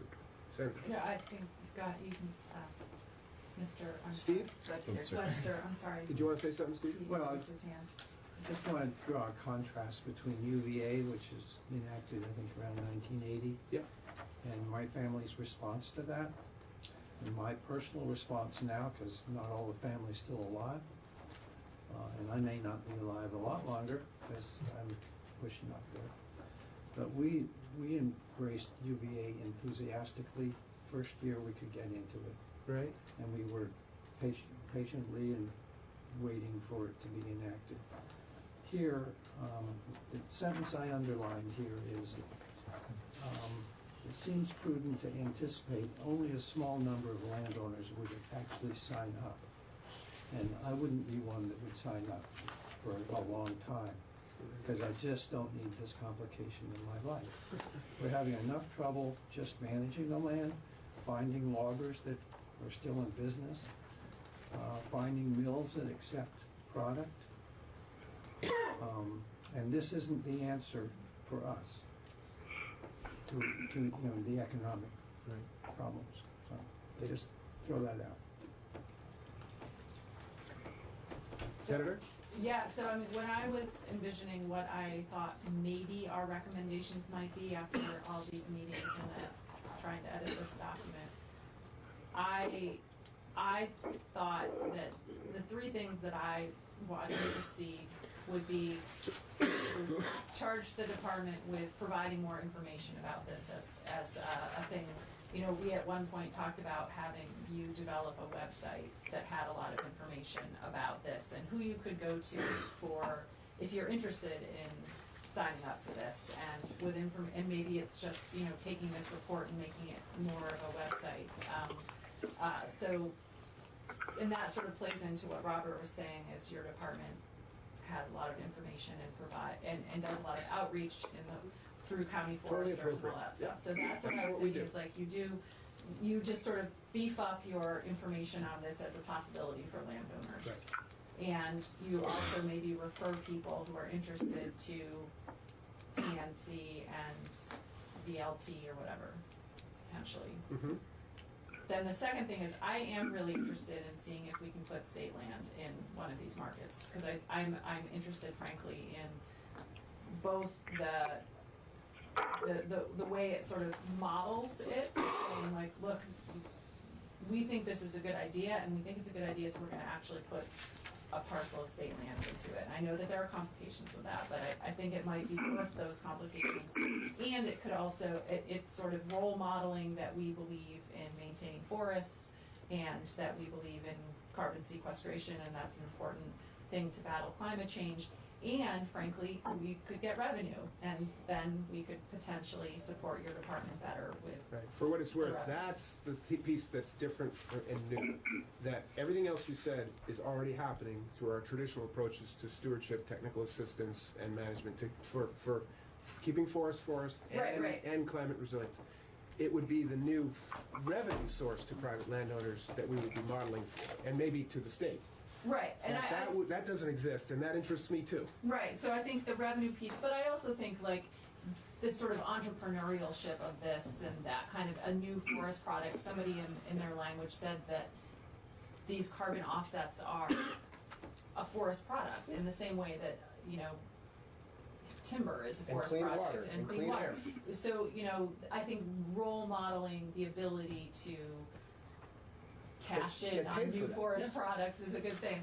So those two things, the information piece, the putting forest state land in it, and maybe that state land is an anchor for a larger project too. And I think that there's a lot of, you know, possibilities, being the mentor, being the role model, and saying, hey, join us in this project. Yep. And then the third thing that we talked about at one point was the potential for municipal forests, and maybe having your department work with municipal forests to see if it's possible to enter them collectively and with maybe the Nature Conservancy to see if that as an aggregation project. Because I also think that, you know, Robert and I had this conversation, you know, you go to town meeting and you see that line on your town meeting budget, and that it's, you know, revenue from carbon offsets for the town forest, and everybody, you know, thinks about that as there's actually like financial value to it in a way that hadn't been before. So those are the three things that I thought would be good. And then the fourth one, sort of leading into what Robert's saying, is if we were to create a statewide program, this is what we recommend as the next step, but not necessarily recommending it, if you know what I mean. Just saying that if we were to, because I'm concerned about setting up an entire state bureaucracy for a very few number of landowners participating. And I think Steve's point of, you know, he wouldn't do this, but he did UVA, and Mark's point of, you know, the trust funds that have been set up in other states haven't worked. And I'm concerned about going down this path, investing state money in it, investing state time in it, investing a lot of things in it, and then not having it work. But I think talking about if we were to go here, this is what we would have to do. And then you guys, you experts, can then decide if you want to take that ball and run with it or not. That's sort of where I was thinking. Yeah, and I'd add another comment similar to the first one I said, is on your point about municipal forests, which I think we heard from Cecilia, had real promise for, and maybe better positioned as the model, the demonstration and model, than state lands. But I just say, there again, we Since 1915, we've been following a statute that directs us to give services to municipal forests. It's over 100 years. Yep. And we do that and do it really well. And so the only thing new would be to advise municipalities on carbon offsets in their town forests. Well, I think so more what I'm than saying is advising, we're already positioned to play that role with towns, and this would be an additional thing. Right. It's not like creating everything, a whole new relationship with towns. Right. Yes. Yeah, so the infrastructure already exists. Yes. You already are doing this. You already know, I mean, you literally know who to call and who the players are. Right. So it's not like creating a whole entire new program. Much of the statutory authority, probably almost all of it, already exists. It does. It would just be giving you an added bump, an added, saying, hey, we want you to actually do this, and we expect the results, that kind of thing, so that then it's not you going off and cowboying it in this new weird thing that you think is fun, or whatever. It's that you've been told you should do it. Yeah. If that makes any sense. Yes. I'm being, Right. Thank you, Steve. Yeah, Burlington City Council has actually voted to do this. Oh. Are you aware of that? No. To do what? What does it say? Well, somebody read it out. credits. For the- Would you like me to read Trees this? in the city of Burlington. Or do you want to read it? Well, go ahead. Document? Go ahead. Okay. Burlington to sell carbon credits for trees on city parks. Burlington City Council decided on Monday night, this is August 14th, 2019, to sell carbon credits for the trees in its city parks. Pat Bradley of the New York Public Radio station, WMC, reports, working through a carbon offset company, not named, credits would be purchased by the state and other entities looking to meet carbon goals. Well, if someone is buying, and it says, a resolution put before the council on Monday authorizes the city to contract with Urban Offsets.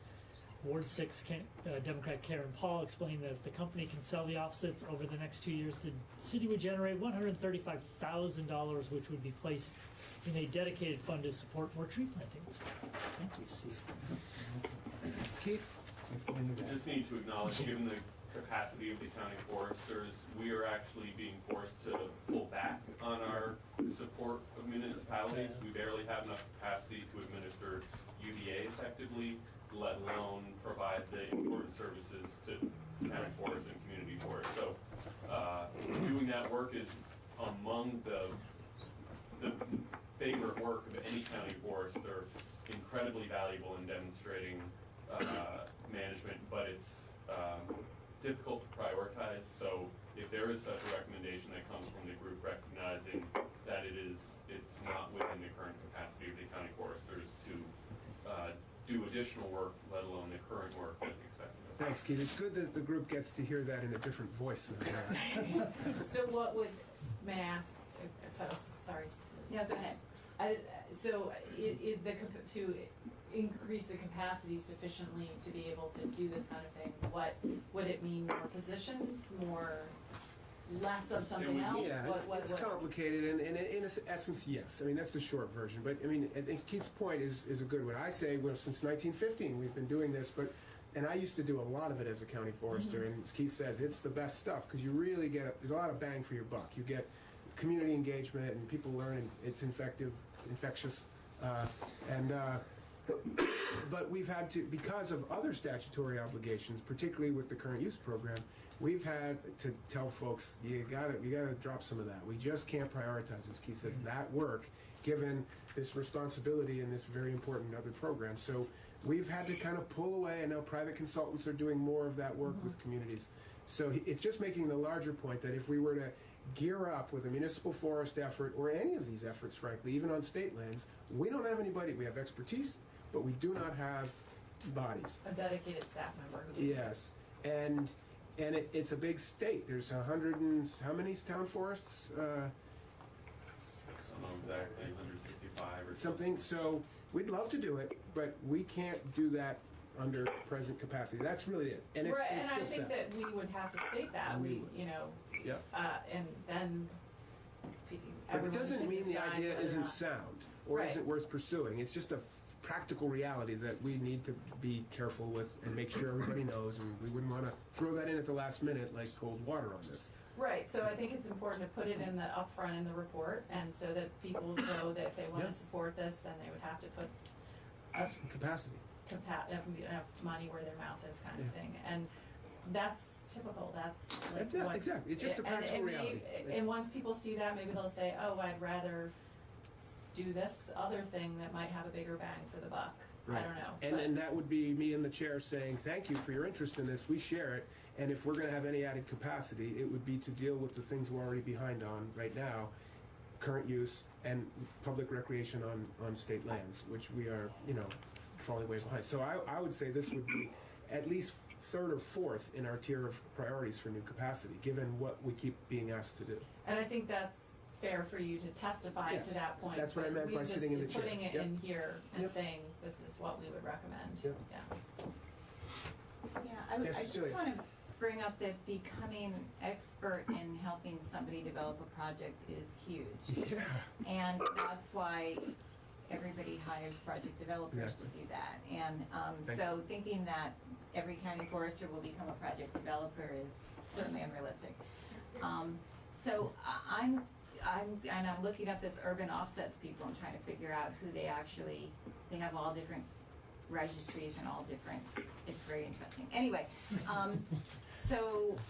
but Jim, I was wondering for TNC, so they're doing this working lands offset program or whatever. They're trying Working to woodlands. working woodlands. They're trying to do what I think Robert was describing, or are they doing something different? What would be the role of the state in that?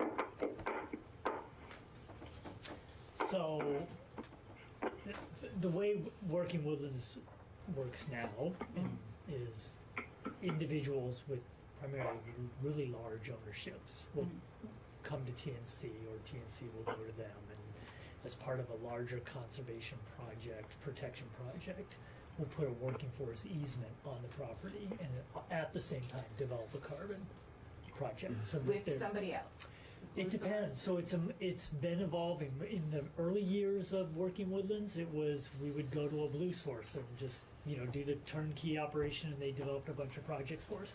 As capacity has grown within the Nature Conservancy, where there's expertise now on staff of people that have done enough programs working with blue source and everything, we now will either do that in-house or do contracts for services. So we might go to a SIG or somebody to just do the actual modeling or whatever. And then more and more, as TNC has generated credits, we go straight to market we market those as TNC Working Woodlands credits, because we've built relationships with corporations and others to sell those, and we feel we can get a premium for those.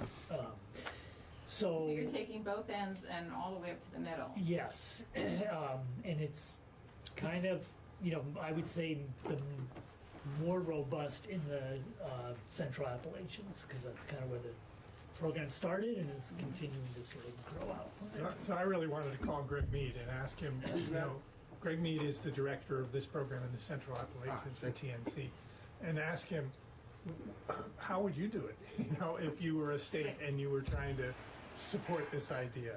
And so I didn't do that, but I think what Jim's describing is a model that we're seeing more and more of, that there's a bigger group of people who are willing to do the technical services piece, respecting the fact that there are others that do some of those other pieces better or more effectively given their particular thrust than a standard developer might. I mean, it's a developer's business, whereas these guys have bigger goals. So the question is, should we try to replicate that here?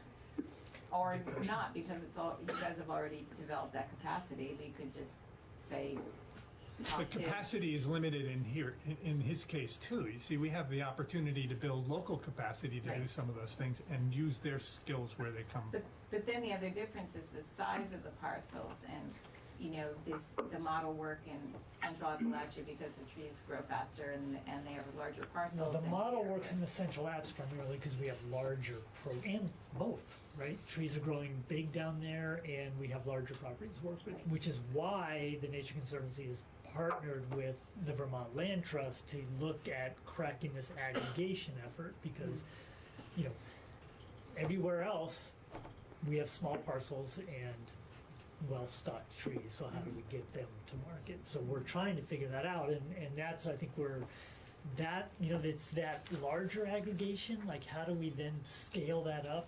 Cold Hollow was, a handful of properties. And that was challenging, it's not a budget. Well, it's challenging because nobody's done it yet. And so we're hoping by, what we're learning there is that it can be replicated, and we're trying to seek some additional funding to figure out how we do that. So what role would the state be? How would their involvement make a difference in that? Because you're already looking at it here.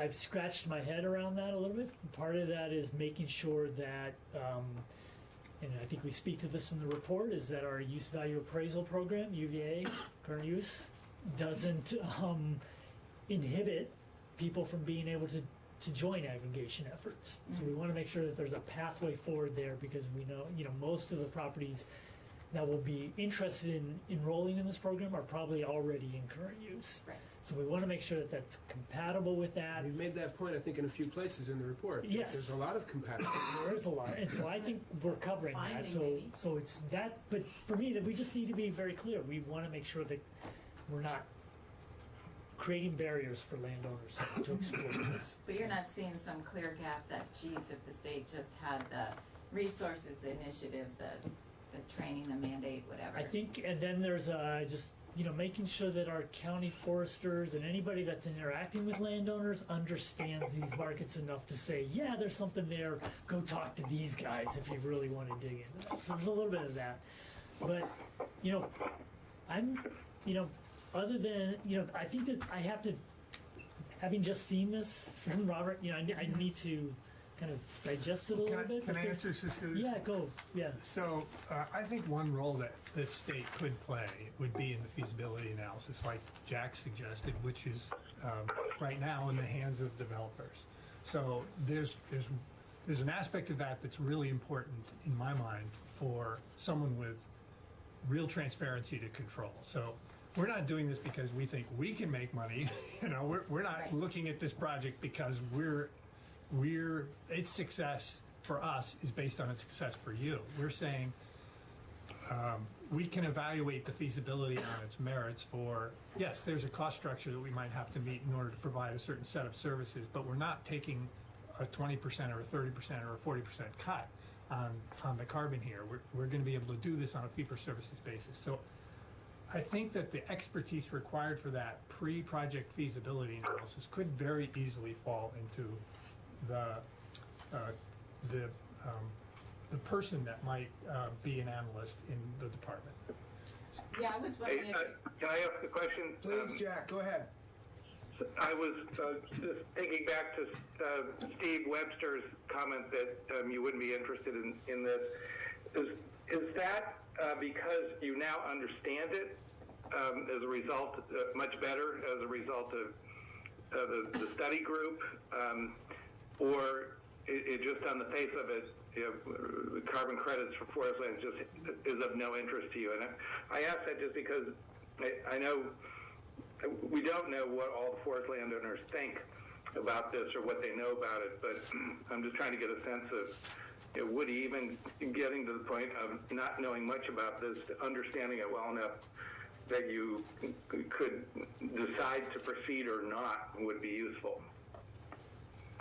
Well, I know now maybe more clearly than I did before how expensive it is to get into the program, but maybe I'm laboring under my current circumstances, which is that my life is so wrapped up with other projects, litigation, volunteer work for a nonprofit, things like that, none of which is compensatory. And I just don't have the mental energy to tackle something like this. But even so, I mean, I've known about easements for a long time, donated easements or purchased easements that alter forever the relationship to your land and to other people, and that's never been appealing to me. And this is similar to that, Jack. Yeah, thanks. I know we don't have more time to study. It seems like it would be helpful to get a better sense of what forest land owners do know about this and what their attitudes are, and that might be some work that could be done too to get a better sense of where the state's landowners are. Has there been a Thanks. survey Keith, of do you any? know if the National Woodland Owners Survey now asks about carbon offset projects? Because that's a thing that is done repeatedly by the feds. Yesterday I got the 2018 version of that. I can answer that in 2 minutes. Way to go, Keith. Oh, I think that, before any service group, if you want to call it that, were to be created, we'd have to do that kind of market research to Right, figure out that's what whether it is. there was enough of a demand for that. I mean, all I know is anecdotally that, Forest Carbon Works has a dozen or half a dozen to a dozen people who have contacted them and said, we're interested in doing something. Steve? I do remember recently, maybe a month or two ago, seeing a reference in an American Forest magazine, a reference to some resource they had in-house to educate people on this topic.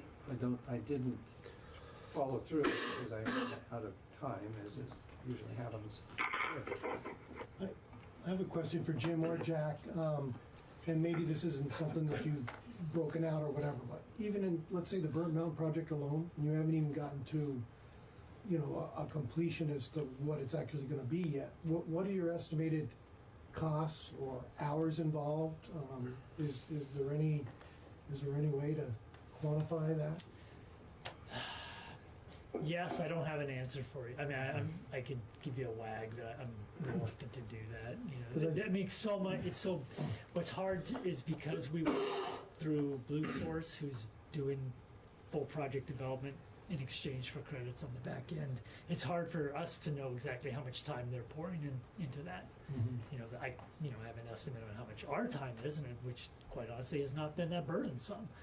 That's the beauty of going to a Blue Source, is they're handling, and then, I get a call every month, maybe at the most, that they need some information, and my most recent experience has been, I had about a 2-week period where all I was doing was Burnt Mountain because we were shifting from one to the other, but honestly, most of that work was because I had to get others within TNC to approve what I had already approved. But again, in the end, that Blue Source, the company that you're working with, they're gonna yield quite a substantial amount of money through these credits, correct?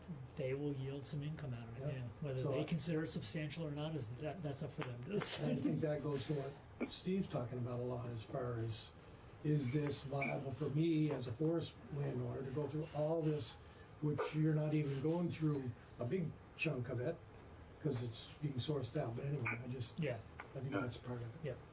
All right, I think Keith might have Yeah, go ahead, Jack. I'd say too, the one thing that maybe might shed some light on that is Robert, you had that model that what SIG people did. Was it SIG? She started with 3 and made it 4. Yeah, that's true. The website information, the putting the state land in the municipal forests, and then recommending that if we were to do a statewide program, this is what we next step. This is the next step. Okay. Well, I was thinking then somewhere between number 4 and 5, which is somewhere in between number 5 and what you were saying. What I was wondering is it possible and would it be helpful to have an online tool where they can just plug in a few parameters about their site? It wouldn't be as complicated as an animate one, but would take that step of pre-qualifying them and sort of whatever Blue Sauce does up front. And would that even be helpful? Because now you're saying your pre-qualification, whatever, their first assessment said, oh, you could do the compliance market, and then when they actually measured the trees, it's like, no, you have to do this other thing. But would it be helpful, and is it possible to have an easy thing where you just plug in 5 to 10 parameters and determine whether or not you should keep looking further into it? It's kind of like what DCS is. Would that be useful? Yeah, I think there are places that you could do that. Right, I assume they're already there. Yeah, but the question is, are they useful? I don't know. I mean, I've had conversations with landowners who've called me saying, how can I do this? What can I do to get my lands enrolled? And frequently what I hear is, that they think it's the right thing to do, Yeah. that they feel like this is something they want to commit to. It's hard to say we're not there yet, but that's basically my response to them. Is we don't have an arrangement that allows you to do it on a 75 acre or 100 acre scale. We just don't. And don't give up, but check in a year or 2 or 5 years and maybe things will change. I start this whole section by saying what we learned from this exercise is that it's complicated and it's dynamic. And so it's going to fall to somebody to keep a pulse on this thing for a while. And I don't know who that's going to be once this group dies and I retire. Because there's not a lot, there's got to be some momentum here. And, I look at the Nation Conservative Land Trust as having taken a step towards a commitment there. And, how do we bring, and the fact that you guys are such willing partners, it just seems like there's got to be some way to bundle this expertise into something that could happen. But that's it. It's just a dream. Okay, so we are 55 minutes away from adjournment, and we are nearing the end of the original walkthrough guided by our lead editor. You want to jump back in, and maybe we should just, how should we leave this proposed charge 6? Shall we agree to kind of enter it in to this version of the draft with the discussion we had about it, which is that we're not necessarily saying this should happen, but that for now it's the best we got for a statewide program concept that would be flagged as needing lots of work and enumerate the kinds of things that are needed. Is it everyone willing to leave it in or put it in at this point in that way? If I'm reflecting the conversation appropriately, everybody good? I think if we just put the caveat at the front that this isn't necessarily what we're recommending, right? But that this isn't. Caveats this is one all way to over do it. Yeah, yes. Lots of caveats. Then I think we could plop it. I would probably edit it to make it shorter, Robert. Do your thing. This was just throwing what I could. Right. Yeah, and we appreciate it. Comments, quick. Others? Well, just, in looking at it again, there's more questions here than there are answers, so I just... Which is that I'd what be we're more looking comfortable with than statements and recommendations that should be questions that aren't. I think the questions are kind of helpful, actually. Okay. But, opinions can vary. Others, for now? So are we going to have a recommendation section? Because I was kind of thinking 6 we have to would get be there. that. If this is it, then we're missing other potential ideas. Yes, and there's charge 7 and 8 to get to, and 8 is whatever else is kind of an open-ended, whatever else we want to recommend. So I think we have the opportunity to provide recommendations, and we as a group haven't gotten to those yet, other than what have been kind of obtusely offered in various people's drafts so far, right? But I think that's part of where we're trying to get to, Cecilia. Okay. So I was assigned charge 7, and I felt completely incapable of writing anything for charge 7 because 6 was blank, and so part of my motivation was self-serving. If I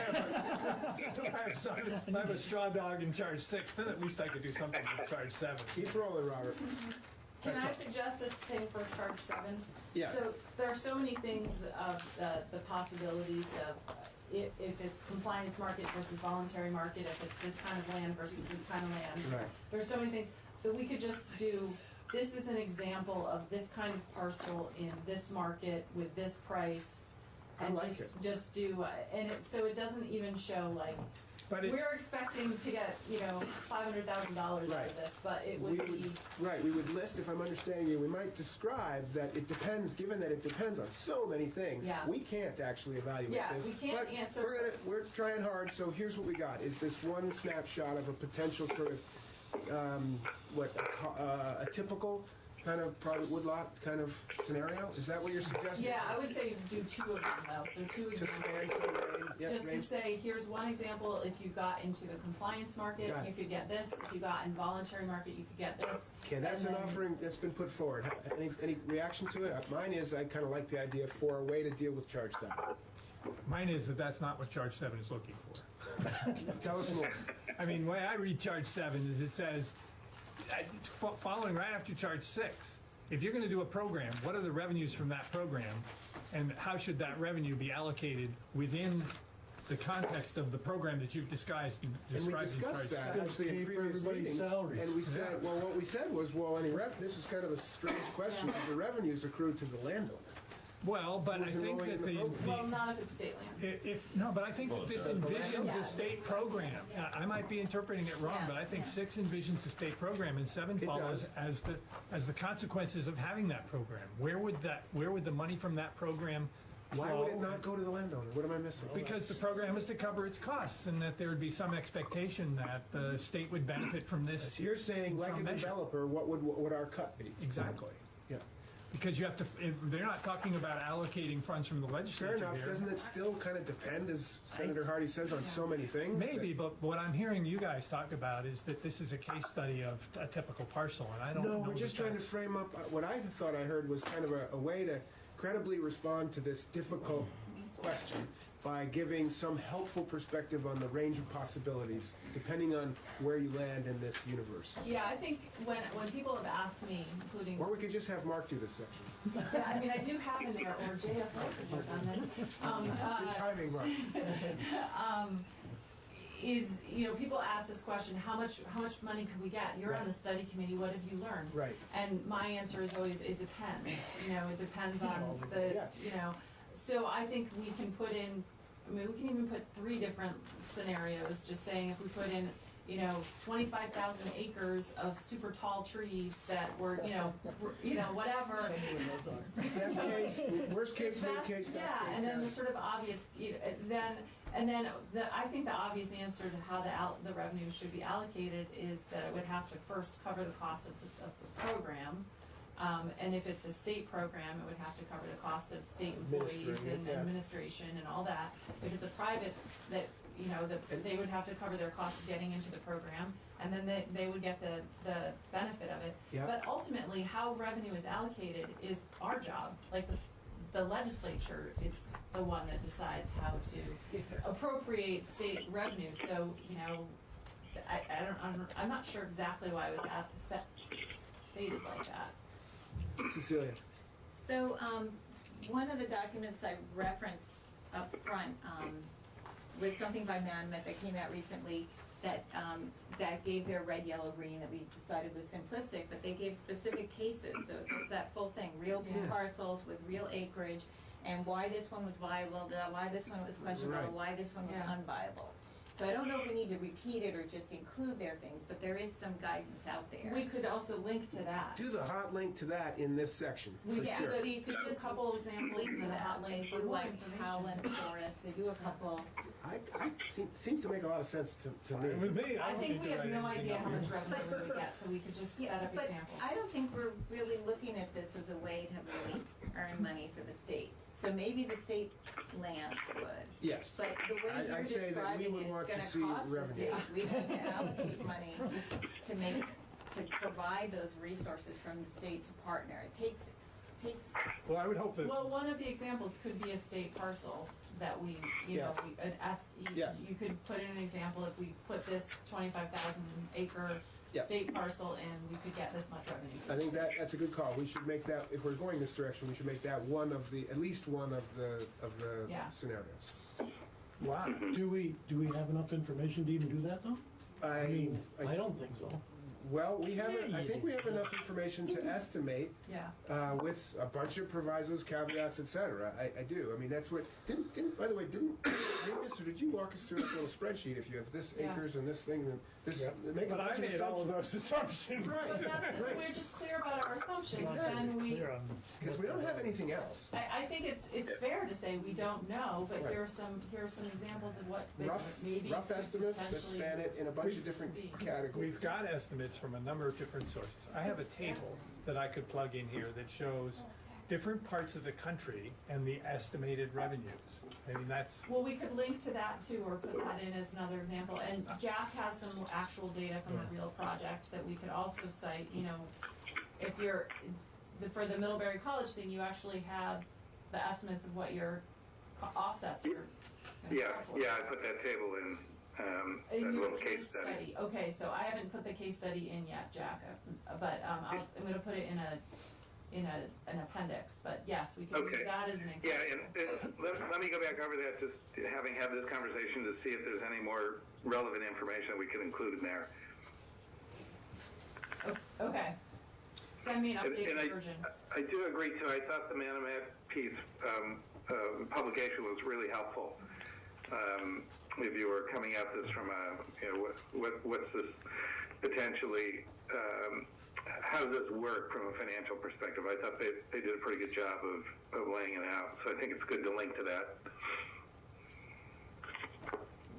We've been talking a lot about developing a project that's viable, and one of the things that Robert showed was the price sensitivity, that's really important. What we haven't talked about is, can the state do anything to change the price that they would get? And I think the idea came up, what if Act 250 requires people to offset their carbon for new development? And what if we do something like California and say a certain percentage of it has to be Vermont-based offsets or something like that?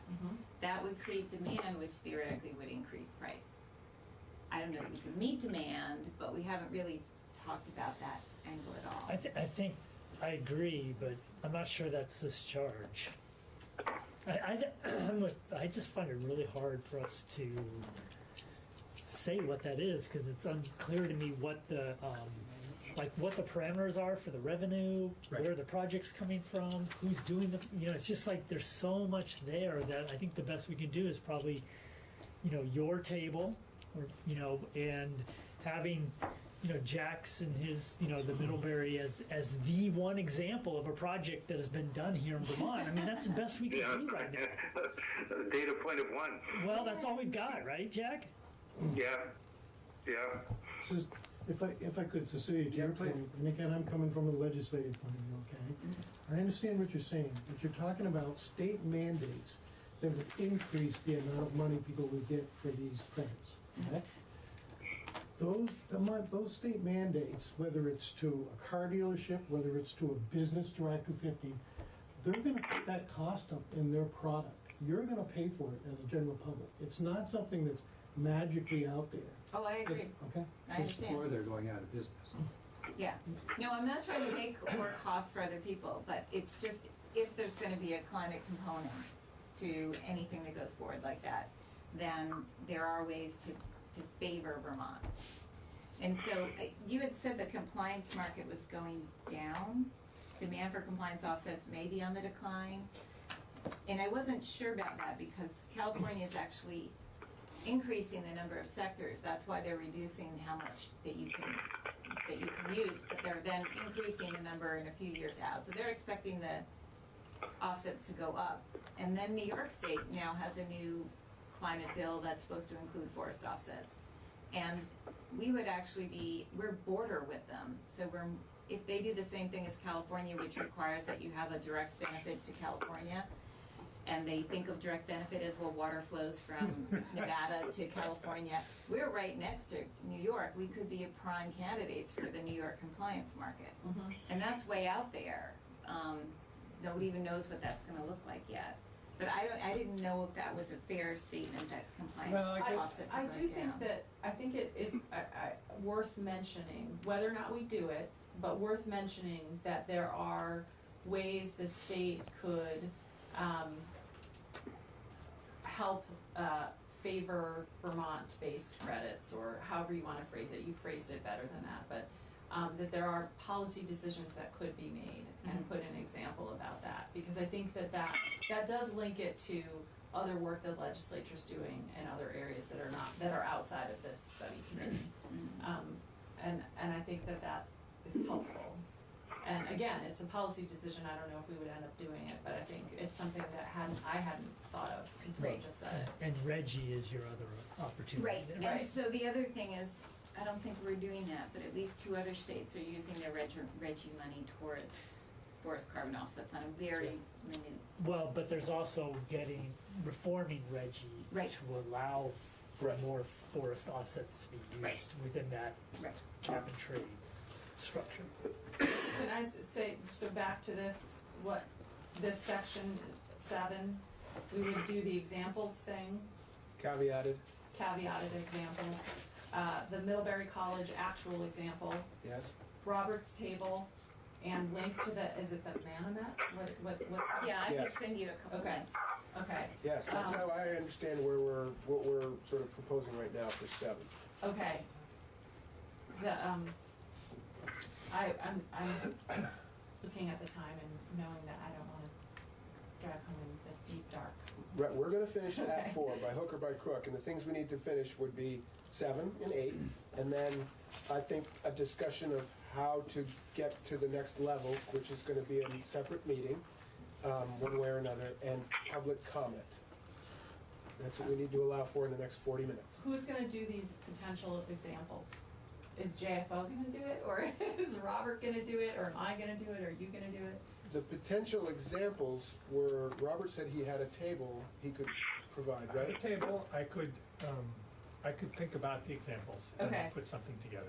With Yes. lots of caveats to say that this is not. Well, based either on- they're caveats, or I could use this as an opportunity to say, there's this project, and there's this project, and there's this project, and here's what yields have actually been from these Okay. projects. Right. What I'm thinking, when I'm visualizing it, it's literally like the math done out for people. Like when you're in, trigonometry and the teacher writes it up on the board and Show your suddenly work. you understand it. Yes, we're showing our work there to get to the, $125,000 or whatever. I'm really hesitant to put specific numbers for specific acres in a highly variable and hypothetical situation. That's where the caveats. These are all fake Yeah, examples. but if So what would be the alternative? What Can you will just people take use away a, from this? let's I'd like say to like go- an A for, y is equal to mx plus b. You don't know the number of the slope, but you can use Is a that formula. helpful? I think it is, because I think you're seeing the math. Most people do not know what the math is on this.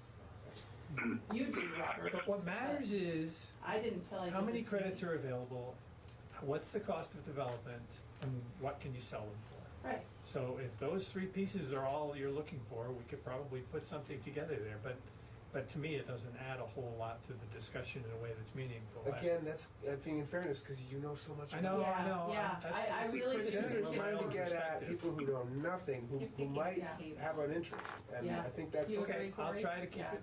Just showing them that. Do a worst case Keep it scenario and best simple, case Rob. Yeah. I know I'll it's try. hard. It's hard for me. I know, I've read your work.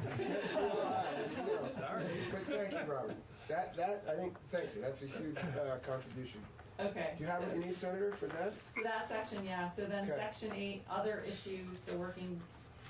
To me, this is just what do we want to recommend? And I mean, it seems like we've complicated this so much. I don't know that we want to add more things, except for maybe this is where we plop in what Cecilia was just saying about the other state policy potential.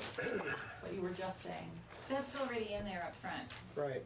That I'm was gonna way up front suggest, with given the the others, amount- what are other Sorry. states doing? Jack, did you want to say something too? No, that's okay. I'm fine.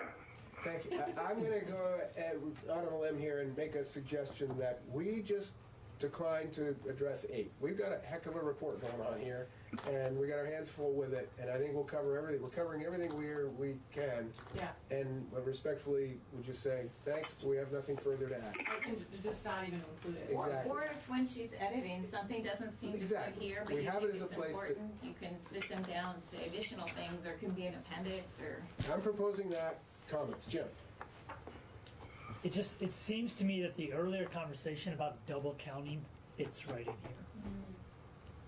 Okay, we covered it, and we said we have to deal with I it. know, but I'm just wondering if Is this a place to- move it out of that place and put it in Did we here. cover it? I Well, we thought discussed it. We discussed it. We discussed it, and I assigned myself to writing something about Okay. it. So Jim keep it suggests. simple and put it in here. Everybody Could agree you with that? remind me how simple I should keep it? Thank Okay, you. so Super simple, right? 8 will be the Robert's kept simple version Double counting. of double counting, and then otherwise it'll be a place for whatever we might emerge, as Cecilia says, as we head down the finish line here. Okay. Great. So we've made it through the document so far. Thank you, Senator. Robert, go ahead. So I'm reading the legislation. This report shall include specific and detailed findings and proposals concerning the issues set forth in subsection C, which is the 8 charges. Yeah. 2, a proposal for a pilot project to enroll state forest land in a carbon sequestration market. Yep. 3, any recommendations for legislative or regulatory action? So those should go, I would suggest, into the end of the report, just as written there, and say, so remind me, I'll just take this one. On the state lands piece, a pilot, I mean, I think we can respond and say, we've looked at this, these are the things that would have to happen, and we're not making, our specific proposal is to not make a specific proposal until these things have been met. These, that kind of an approach. That we deal with it as best we can, in other words. And if we can propose legislation, we would. But, if we can propose a pilot, we should. But I'm not sure we're going to be able to, and I think it's okay to say that in being responsive to the charge. This is specific to the state lands issue? No, there's 3 of them. Right? These are the 3, they're the last part of the law, of the legislation. It says the report shall include. It's after all charges. I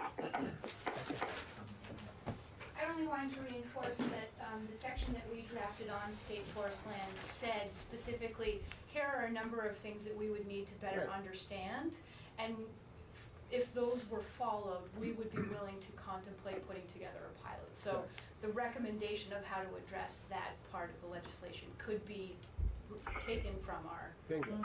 Yes, thank you. So that's the way I read when the stuff you drafted. I was like, oh, that's answering that charge. Right. That one of the 3 at the end that says you're going to do these 3 things. One of them is a pilot, and I'd say that's how we would propose to handle that piece. Yeah.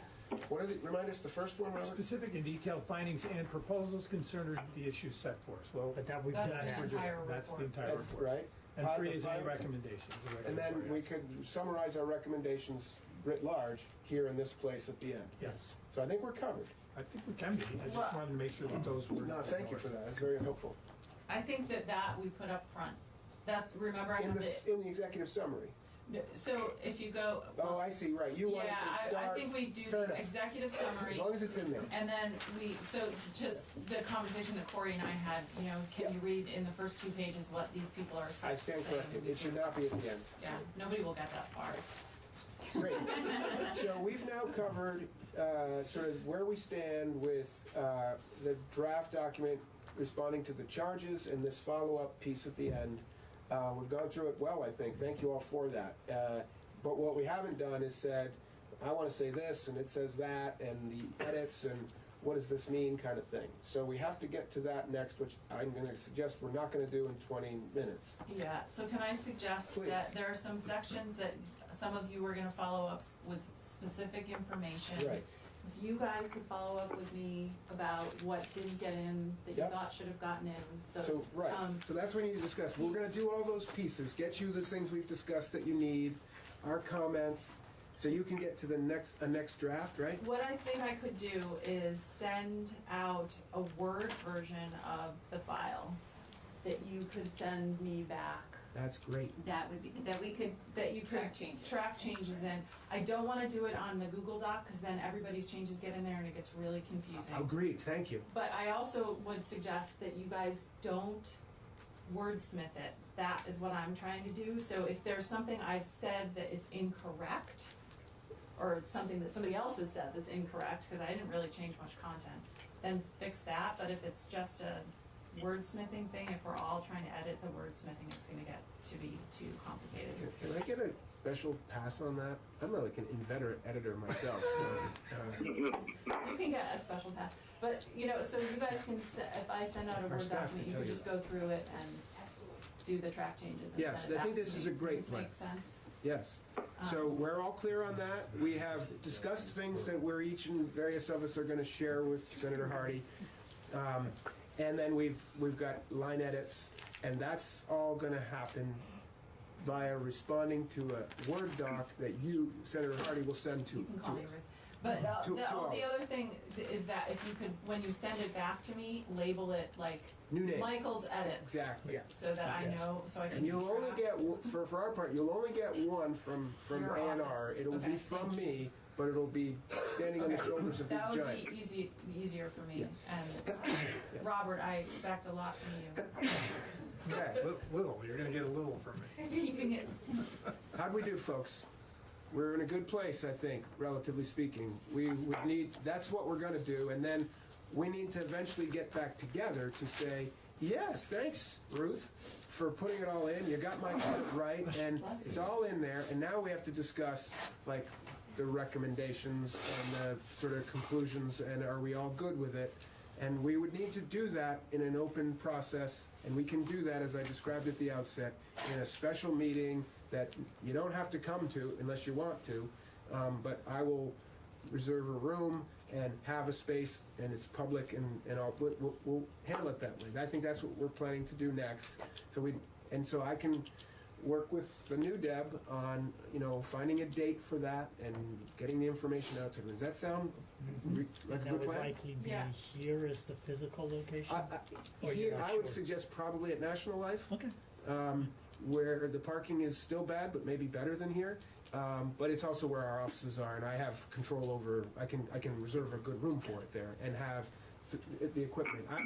If it needs to be in the State House, I'm a little worried that we're having a transition of staff support, and I might not be able to pull it off. Okay. So are you, sorry, I was trying to send something to Ruth. So you're saying you're going to have a physical meeting that we can come to or not? Well, I'm It's just sorry. it I seems think maybe you easier. weren't you were here when we started that. Yeah, right? yeah. Okay. And I said, well, what if we were willing to come without? Yeah, and if you are, I'm fine with that. I just don't know how to handle that. I think it's up to everybody's Okay. discretion. I mean, So can we handle that now by sort of taking a straw poll? Are folks willing to do this without compensation? To come to another meeting? compensation is so okay. huge. I know. Listen, I just try to be respectful about it, okay? I I don't mean, want if you offer both options, it's just easier for people in the room. I think. Fair enough. Yeah. I agree. It would be. This is good. So. Do you have Zoom capacity at A&R? Because that's Do we much use better Zoom? than. Yeah, I guess we do. Yeah, if you can set up a Zoom meeting for those for people who can't come, that's a better technology than the phone or Skype. Well, we've had a bear of a time with Skype. I agree. Yeah. Skype. So doing a Zoom meeting and then people can sit with their laptop. And then So see the idea would be we're going to have a sixth meeting, but folks have said they're willing to not request compensation, or if they don't want to travel, they can have the call-in option or the video option. But we're going to try to have everyone together. Am I right about that? Go ahead, Steve. Yeah, I have in my daytimer the 6th of December, I wrote a note, reserve Carbon. Is that a date that's available to everybody? That may have been a vestige of an earlier doodle, but so it's not been selected, but it's a good point. Would everyone be willing to look at it right now? Did that get held somehow, miraculously, for people? Not for me. The 4th. It's a good day for me. Sorry, Corey? 4th. I can't hear. The 4th has the legislators in town already. I can't be Does here. that make it a actually, good for the meeting? 4th. Yeah. Okay. I'm not going to be here. Oh, But boy. the 6th, I could do the 6th, especially if it's in the morning. Could people do the morning of the 6th?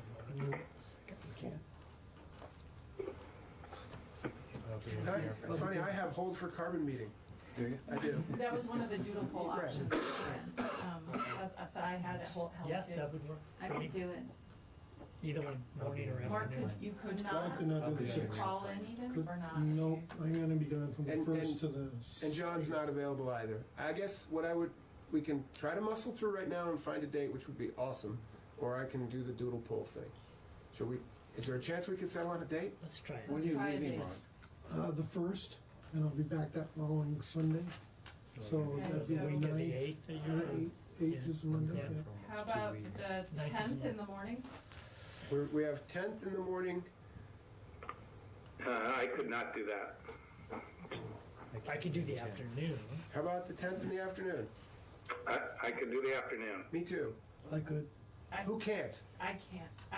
Yeah. So close. I have to be back. I could do it late morning, early afternoon. I have a meeting in Middlebury at 3:30 that I have to be at.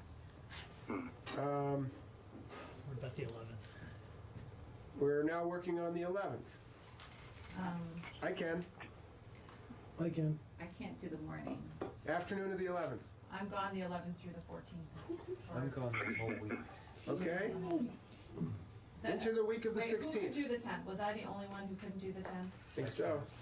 John can't. Oh, either. bummer. The following week I can't do the 17th. The But I week can of the do it. 16th. How about the 18th? 16th's open. 18th is good for me. 18th works. 18th is best for me. Yeah, it could work for me. Oh boy. 18th. Robert, you stop that. Can you What'd do you it? say? Can you do the 18th? Well, we can do this by. All right. That's a month. Well, we'll Skype Well, it. we We'll, can Zoom we'll it. Zoom it if it's Right. snowing. Right. So we're proposing the afternoon of the 18th. Yes. And they said, I'm going to go with this. Speak now. Listen up, please. Yep. Speak now if you cannot make the afternoon of the 18th. What are we calling the afternoon? Could we do the morning? Do people have the morning? Is that better? available? All right. Just So sure. We're looking at 9 to 9 to 1? 1 on the 18th. I We couldn't need get here 4 till 10, hours but that's to okay. find 10 to 2? 10 to 2? 2 is fine with me. 10 to 2. Going once. Lunch? What, did you serve lunch? Ah, you. Bring lunch. We'll bring lunch. We'll make sure you don't die of hunger. 10. What did I hear? 10 to 2 on the 18th. Provided. 10 to 2 on the 18th. We're going with it, folks. Everybody good? This is amazing. That's good for me. Jack, thank you. 10 to 2. 10 to 2. 12, 18. Are we really going to need 4 hours? If we don't need it, we won't use it.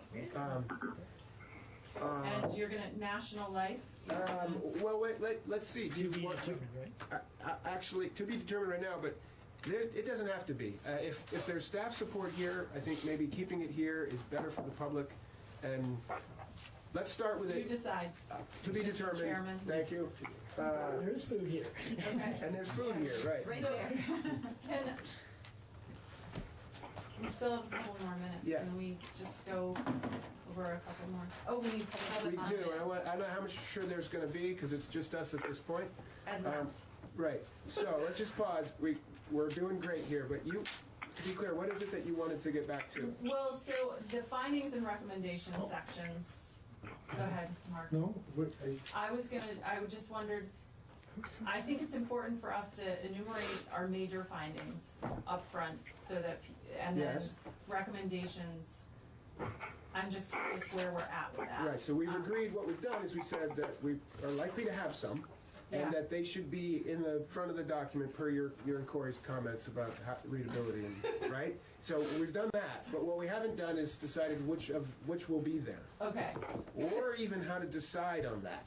Well, so just from the point of view as an editor, it's really easier. It's much easier to edit a document when I know what the recommendations are going to be. Yep. Because then you can, you know Sure. what. Yeah, it's just That you know makes a lot what of you're sense. trying to. So how do we get there?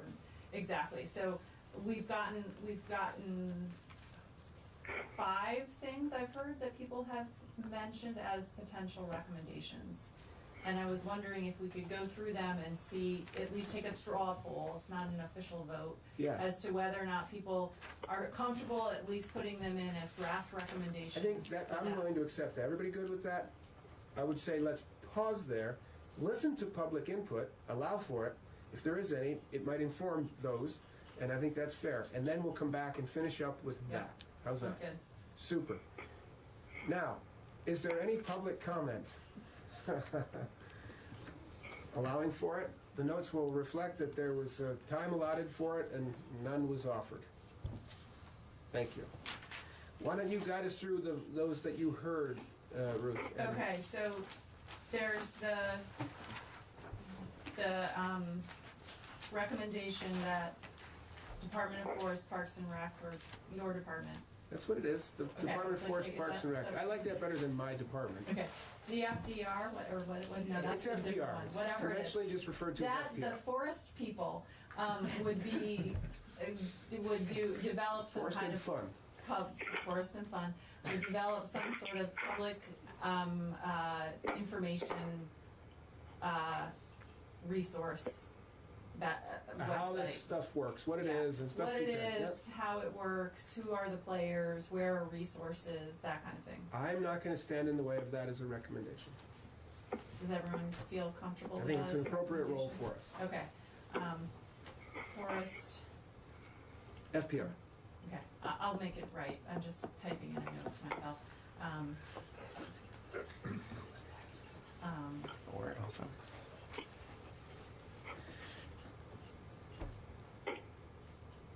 Okay, and I will write these up formally, and they'll be in As the a drafts draft. that I put. Okay. Okay, and then the second one was the,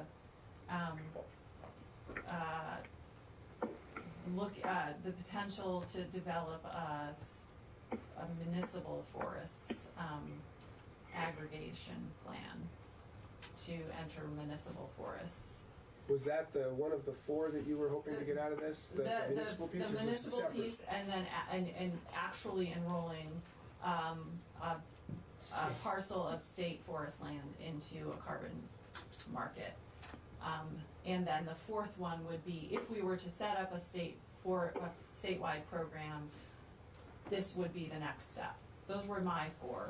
And Right. then Cecilia had a fifth. I'm not ready to support a recommendation that there shall be a state lands pilot because the report says we're not ready to do that. So your two, Ours says if we were to, we would need certain things to happen. you would have to analyze a parcel to see what are the components of the parcel, which is kind of what you do when you start any project, any of these forest projects. You have to analyze the parcel. Do you mean, do you a pre-analysis? What do you mean We're exactly? talking about sort of what Robert walked us through, understanding what components or elements of a unit of land would make it feasible for a project. So we would want to work really closely with Robert to, I think, first better understand the specific purposes behind us wanting to enroll property, because that feels like step one. Understand the purpose, because that would inform then which unit of land makes the most sense that we would analyze to see whether or not enrollment would make sense. And then And at this point, I think, sorry, Becca, but just, I think we would, our default assumption about what that purpose would be based on all the deliberations to this point, which lead us to, as a model and to demonstrate for others to benefit from, for us to learn from, and for private lands and municipal lands to learn from. So that would be our, I think, our starting place for why we would do it. I think that's what we would assume. Is it's that playing that role as, and possibly as aggregator, an anchor for aggregation of private lands. Right. Yeah. we enumerate in our section a whole bunch of different variables that might influence how we would put together a project based on what's our intended outcome. Aggregation being one, financial contributions, revenue being another. All of those different variables would inform how we would evaluate. Exactly. So that's all in the report, and Right. so the recommendation, in my view, would be to recommend that there be capacity and resources, additional capacity and resources at FPR to do these things: municipal outreach, websites and outreach, and pursue the analysis and of a state lands thing. So that's a recommendation I could get behind. Not FPR must do this and leave us hanging in the wind. Right. No, I that's totally fair. Cool. I guess what I'm hearing you say you need to sorry, this is awkward. I moved over here to do the And we never did it, yeah. we never came back. What I'm hearing you say that it's necessary to do, my understanding of that, and I agree, I mean, obviously that's work that needs to be done before you put it into any kind of market, but that is similar to the work that a project manager would do for any project, even if it's not on state land. A carbon developer would do for any project, but I think it's taking it a step beyond the due diligence that we do when we're actually acquiring a parcel. There's that set of due diligence, and then beyond that is another set that Cecilia referred to as expertise beyond what we have in our department right now. Okay, got it. So it sounds like the phrasing, I like the way you phrased it, having the resources and capacity, but it wouldn't be saying you're going to enroll a project or you're going to develop a project, Right. but it sounds like you're going to analyze the feasibility of a project. And I was going to make that recommendation for the municipal one too, and not say we're going to aggregate some town forests and make a project, but I would again, agree. it would say explore the options for towns to enroll town forests or to aggregate with other towns to participate in the carbon Thank you for market. that. Okay, so Forest Department, that's That's a short fine. name. Analyze the feasibility of enrolling. I would just clarify that it should be the agency, only because, It's a fair point. I mean, we have Jane here. This is the secretary. I'm here on behalf of the secretary. Jane is here voicing for Fish and Wildlife in particular. So yes, excellent point. Thanks, Jane. It's not just FPR. I think so go with A&R throughout. Okay. Right? I have felt like up until this point, the other suggestions seem most Well, and on the outreach and stuff, should that be us? And It seems relative. so fair enough, we'll split Of course, this. guys. So, right, so on the outreach and the municipal stuff, Okay. that's Feasibility fine to be plan, FPR, parcel, but when we get to state lands, it definitely needs to be A&R. Okay, Right? so Yes. analyze the I agree. feasibility of enrolling a parcel of state forest lands into a carbon offset program. You may even say A&R lands. I would say A&R. Because they're not all forest lands, some are parks, some are wildlife management areas, so. But can those be enrolled? Yes, if they're Parks? forested, yes. So Oh. call them, I think, referring to them as A&R lands in the state lands. Okay, so that is actually something I changed in the report, because I was Yes. thinking, and Yeah. you noticed that, Yeah. that's why I did it, because I was like, I think they have to be forests, but I can change that back, Yeah. that's easy to change back. Okay, state lands into a carbon offset program. Can we answer right now the purpose question? 'Cause Like I said, I think we assume the purpose to be for demonstration and learning purposes. You know, that's what, and potential revenue generation. Yeah. For the purpose of, It's all part of the facilitating others and helping. It's part of your idea that we're Yeah. the information people and we would have some experience if we did it on state lands. And we like the idea of generating some income. okay, I will make this sound better, but okay. You got For it. demonstration, generating income, and Building expertise. And they were fairly thoughtful in their purposes, so there may be some wording there that you could pull up here. okay. And then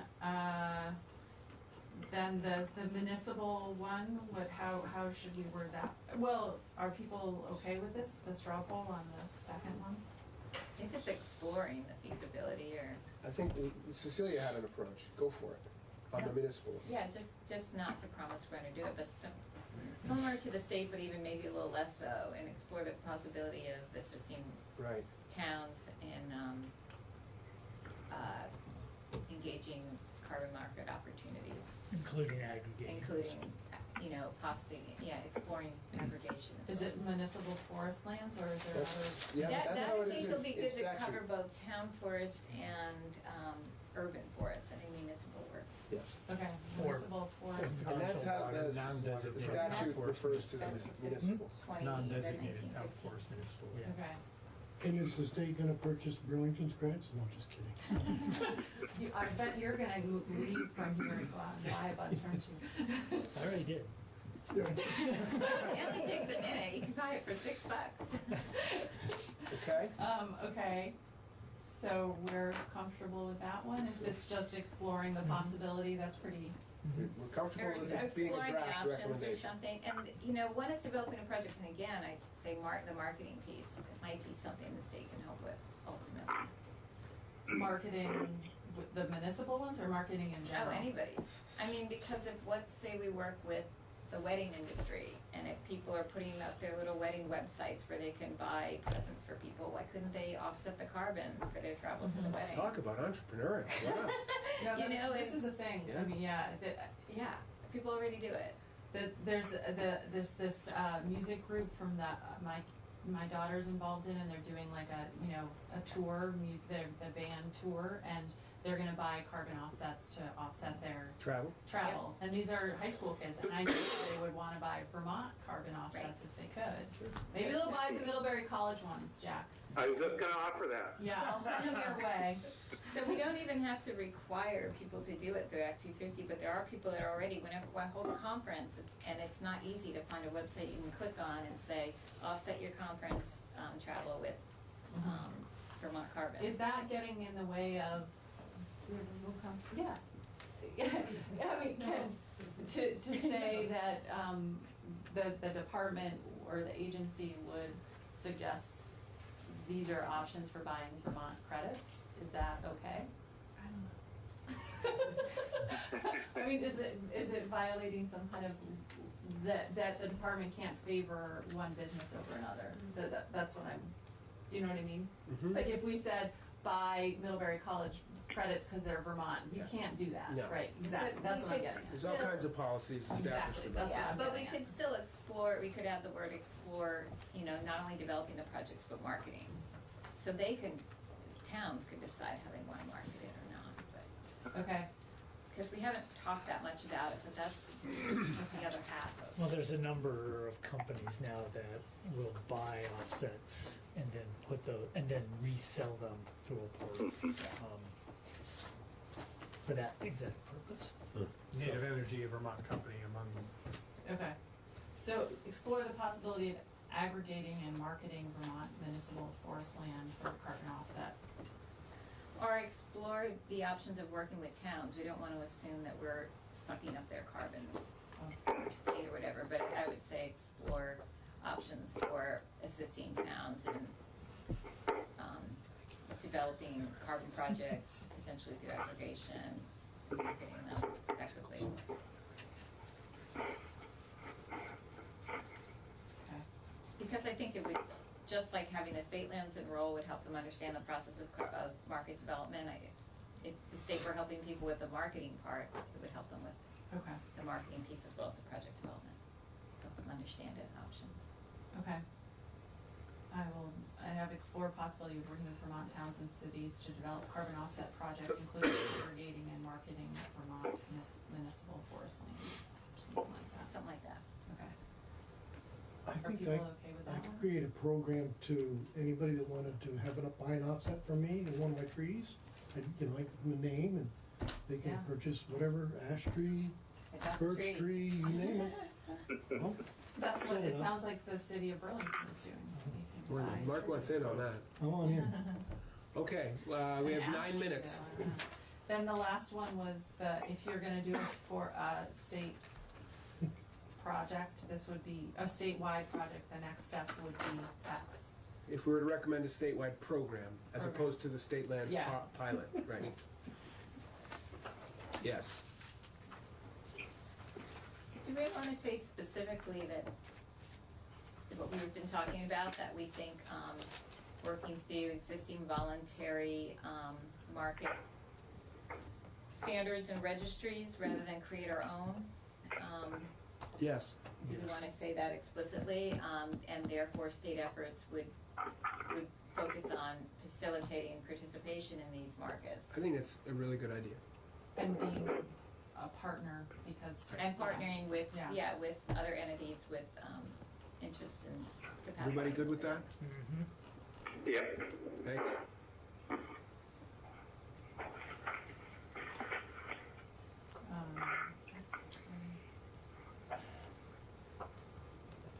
Do I name them? Like private partners such as? Do I say that? Probably not. Okay.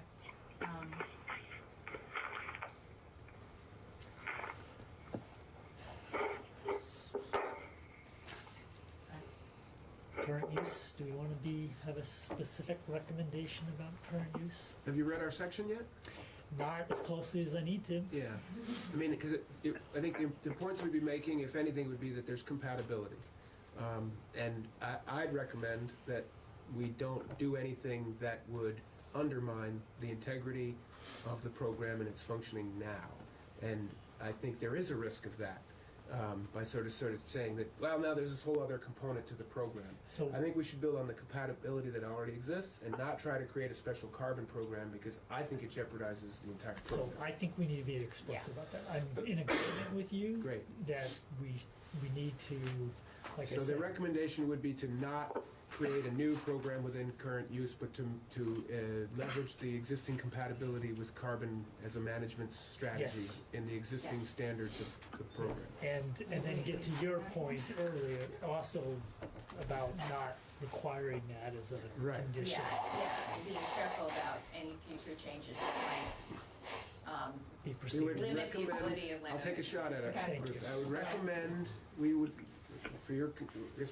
maybe recommend that they're not, that rather than create a whole new program within current use, we would look to leverage the existing compatibility in the program for carbon, managing for carbon and enrolling in offset projects with the Cecilia sort of factor referenced, which you already have somewhere else. Which I'll rewrite and send. Okay, wait, say that rather than create a new program within the current use or UVA. A new category. A new category. Within of enrollment eligibility within UVA, we recommend leveraging the existing compatibility that exists, so as, frankly, I think to be explicit, so as to maintain the integrity of the program, its original purposes, and which are not threatened by offsets, but could be if we went sort of too far with the offsets and per Cecilia's point. There's also this larger issue that I think someone needs to say, that I'll say, is that there's a, the vulnerability is that if you start this whole other thing, it opens up the whole question, and I think we're vulnerable to having people say it's a $60 million program, the costs of the state, and we need to do away with that.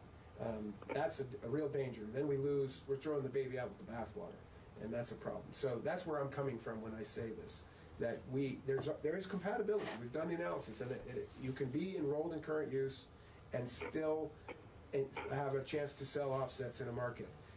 And we're saying work with that, not create a whole new eligibility or requirements for a carbon plan in current use, for example. It's already allowable, and that's what we need to maintain. And any movement to connect this to current use should honor that. That it's leveraging the existing compatibilities, not creating a new category or new program standards. Keith, did you want to comment on that? With that as a specific recommendation, it presumes that there is some anticipation of a specific,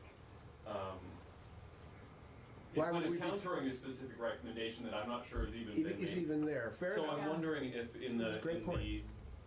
there's already the recommendation of developing materials and communicating, and it could be a subordinate recommendation related to that. Clarify the compatibility and process by which UVA enrolled lands may participate in carbon That's super. markets. Really helpful. Thank you. Okay. Can we go with that? Did you catch enough of that? Clarify, yeah. It's in your original charge, your recommendation that we beef up our outreach on this. Yes, yeah. Doing so in the context of the current use standards, program standards, is a really wonderful idea, right? Super. So I just wanted, I like that better. I was going to ask you, what do you mean by leverage? I don't know, it's a word legislators use. Exactly. So but they, you know, it is part of our mission here. It's evaluate how to utilize, among other things, Vermont's use value appraisal program to maximize the potential value of forest land in carbon sequestration markets while enhancing conservation. And to that charge, our recommendation would be to direct the department to be, I don't know, better words, but increase our outreach and to landowners for how carbon offset enrollments could fit into current use. Yeah. Sorry. You need it again? Sorry, is that what you're saying? No, I'm just.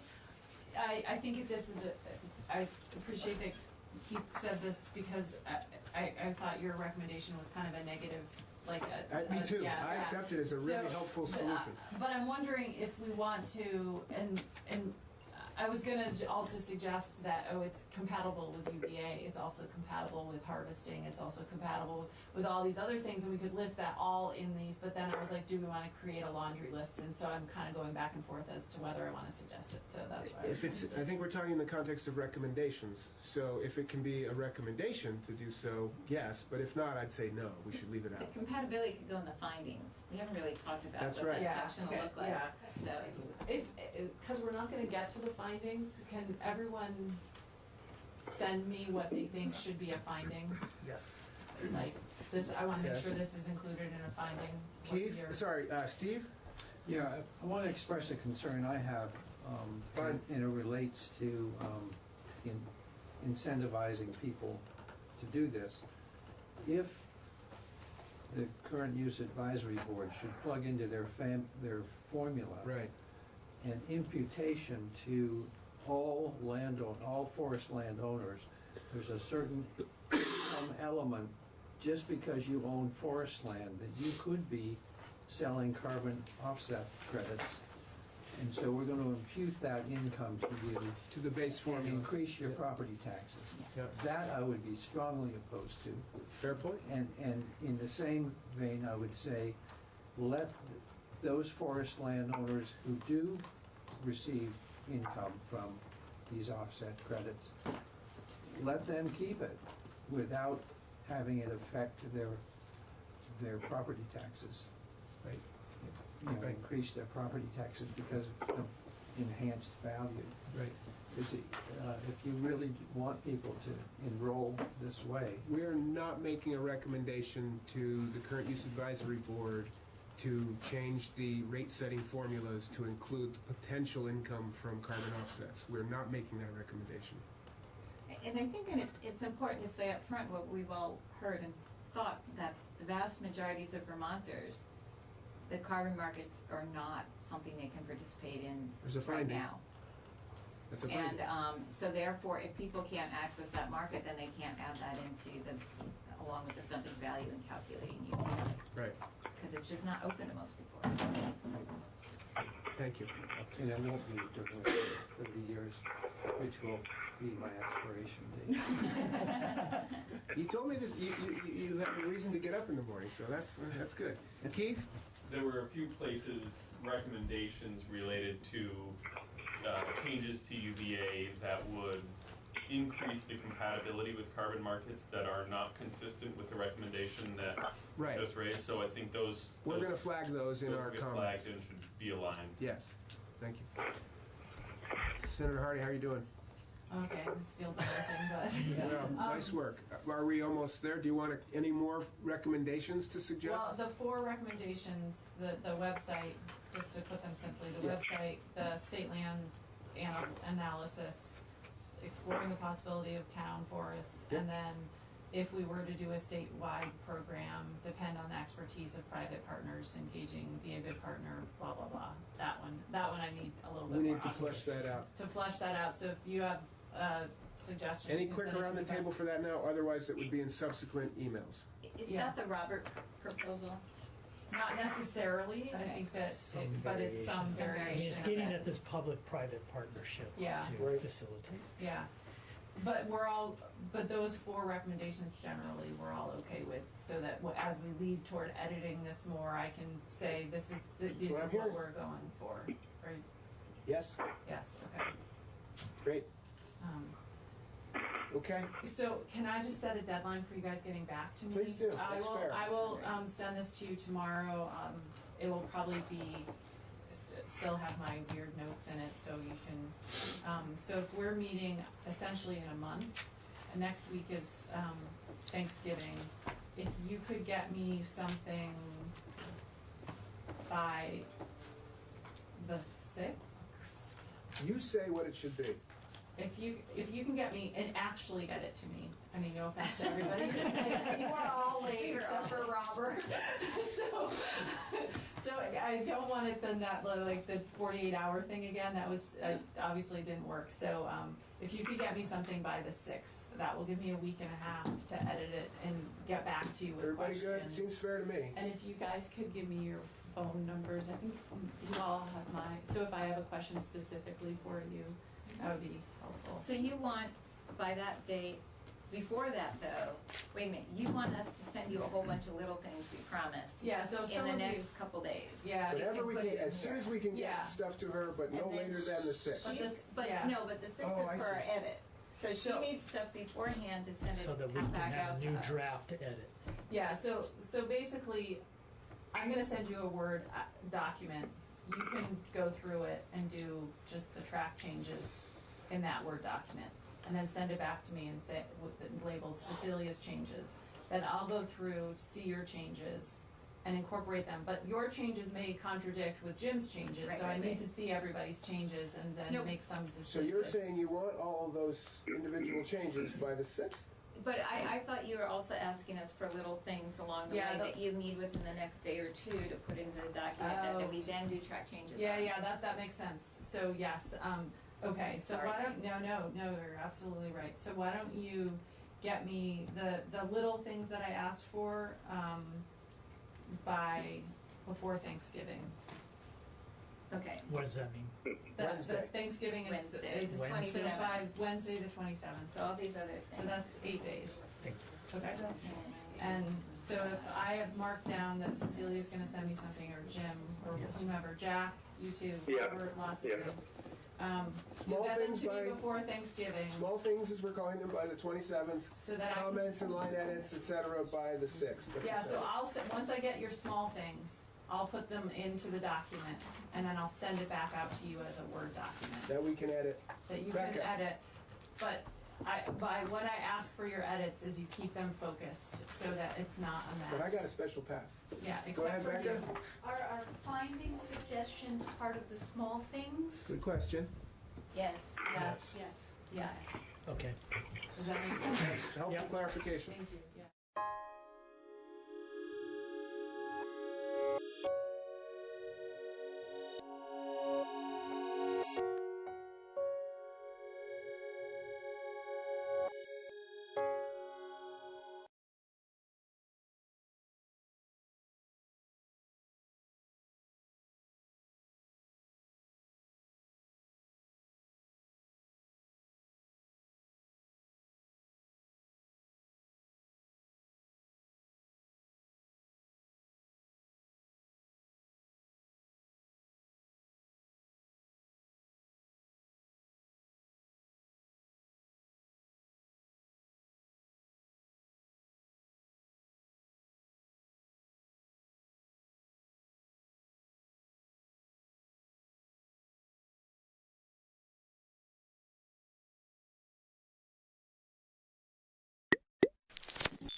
We'll call this meeting of the Brattleboro Development Review Board to order. It's 7:05 PM on November 20th. We're good to go there. Great. Every single DRB meeting we start with my opening remarks, which some of you have probably heard a few times, some of you have never heard. This is where I explain how this all works. So if you're wondering what's about to happen and how the procedures work, you should be paying attention right now. At the DRB, we hear applications for land development in the town of Brattleboro and appeals of zoning administrator decisions. Procedurally, the Development Review Board operates on the record. What that means is we take a clear record of testimony from the applicant and any interested parties, and then issue a written decision with our findings. Applicants and members of the public should be aware that because we're on the record, this is your only opportunity to comment on and provide evidence related to an application.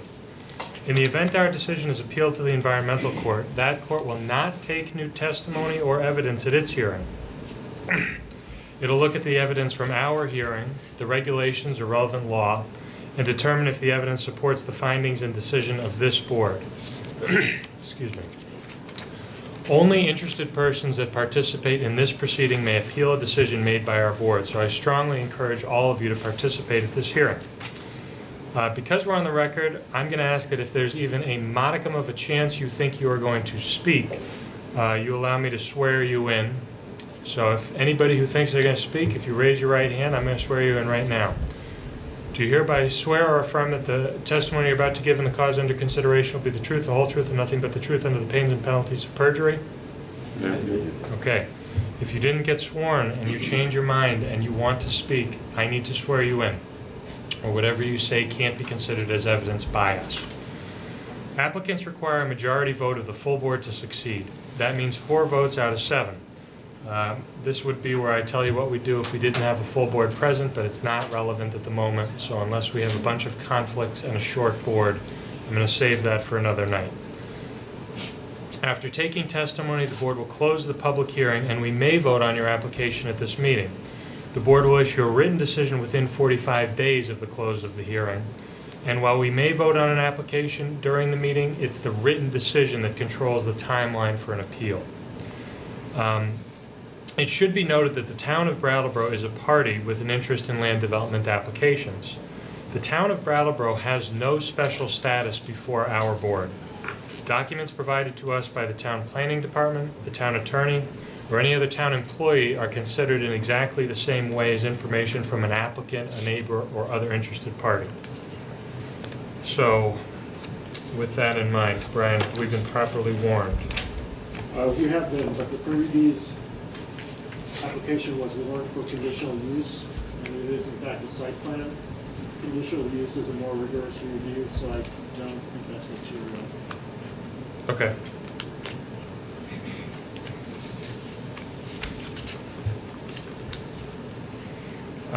Is anybody here for application 2019-156, Tim Kavanaugh and Diane Leary? I mean, it sounds like a no. They've moved to continue that application, and I think we ought to just take that up preliminarily. Can I get a motion to continue 2019-156 to our meeting on December 18th? I move. Second. Motion seconded. Any further discussion? Any members of the public who want to speak on this issue? Hearing none. All those in favor? Aye. Any opposed? Motion passes unanimously. Mr. Chair, Yes. I thought this might be an okay time for me. I wanted to enter a motion to change the agenda order, and if somebody seconded that, I could sort of discuss it, but I was simply looking at the documents and wondering if we might take 2019-158 in front of 2019-165, and I didn't know if anyone wanted to second that. We could discuss that. Aren't they the... They're for the same applicant, but I just thought it might make sense. Again, if somebody wanted to second that, we could discuss this motion. Well, we can, I think we can discuss it with a second or without a second. Okay. I just felt that if we took what's at the bottom of our agenda and just put it in front, do 2019-158 before 2019-165. Might it, I'm just wondering if it might make more sense to just consolidate, to hear them both at the same time. I guess the way I saw it was 2019-158 seemed to be sort of a smaller application in a sense, and 2019-165 be the bigger. So it's just sort of kind of how I like to eat my meals. Take the smaller portion and then the larger portion. That's my only motivation. And because it's the same applicant, they already know they're sort of at the bottom, at the tail end of the agenda. So that's why I was proposing it. And I just wanted to get the feeling for the rest of the board whether they like that idea or not. It's fine by me. You go ahead? All right, I think we have a second. We have a second, right? Any further discussion? Brian, will this impact any warning or anything like that? No, it's fine, you guys can All right. close as you see fit. Okay, all those in favor? Aye. Any opposed? Motion passes. So I'm going to switch those when we get there. Are there any disclosures of conflicts of interest or ex parte communications from the board related to any of these applications? Nothing? Okay. Who are our alternates tonight? Just That Ian. that Ian. Okay. Could I ask a housekeeping question? Brian, do we have control over the heat in this room? I love it. Just wanted, like, I just happen to be near a radiator, and it just seems like this room is warmer than it's ever been. It can be colder than it's ever been too if you wait a minute. Yeah, right, exactly. It's this building. But should I adjust this? Open the window and put you out on the fire screen. On and off. I'm just gonna get the people for the first application set up here. Yeah, I apologize. No, that's all right. The first application is 2019-149. That's the Red Clover Commons application. If you folks could come up to the table, I think you kind of know the dance by this point. I hope so. At least where to be. Could you please tell us a little bit about your project and introduce yourselves? And could you please take that easel and put it in this space so that they can get it on the television? I'm Christine Hart. I'm the Executive Director of the Brattleboro Housing Authority, also known as the Brattleboro Housing Partnership. I'm Kathy Beyer. I'm Vice President for Development at Housing Vermont, and we're co-developers with the Brattleboro Housing Authority on this project. Tim Appel, Dufresne Group, we're the civil engineer on the project. And I'm Tom Bachman, Gosling's Bachman Architects. We're the architect on the project. And I'm Chris Balzano, also with GBA. Okay, so this is the second part of what has become the Red Clover Commons project. Some of you were on the board when we first appeared. Just to remind you, Kathy and I looked for a site for the second phase for about 2 or 3 years and couldn't find one. in town that worked. And through some serendipitous moment, she and either Tom or Greg were looking at the site plan and said, oh, we could put a building there. So we have been moving in that direction. We've met with this board to get some ideas about whether that would be a good idea, and felt that it was, and certainly have worked with Brian and his department.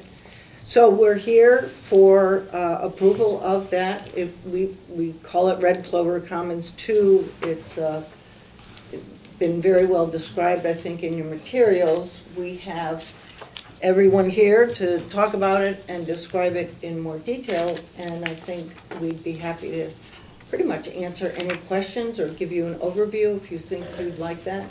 It's really up to you. My understanding is there have been some changes to the landscaping proposal that are a little different than what we have in our Yes. packet. Could you tell us about that first, just so we have an idea of where you're at the moment? No, I'm not aware of any. Yeah, James. Did I misunderstand? think I created some confusion. There had been a condition that they needed additional landscaping. Oh. But because of some covenants and easements, it seems like that probably is not achievable. I'm sorry, I misunderstood something that was shared with me right before. Pardon me. I think the one piece that we would like to just bring to your attention is the connectivity between the new building and, I can't believe I'm calling it an old building, but the existing Red Clover Commons. When we first... Could I ask you just a quick question? When you refer to it as sort of old building, when was Red Clover Commons 1 finished and It ready? was opened in 2017. Okay. So it's really old. Yeah.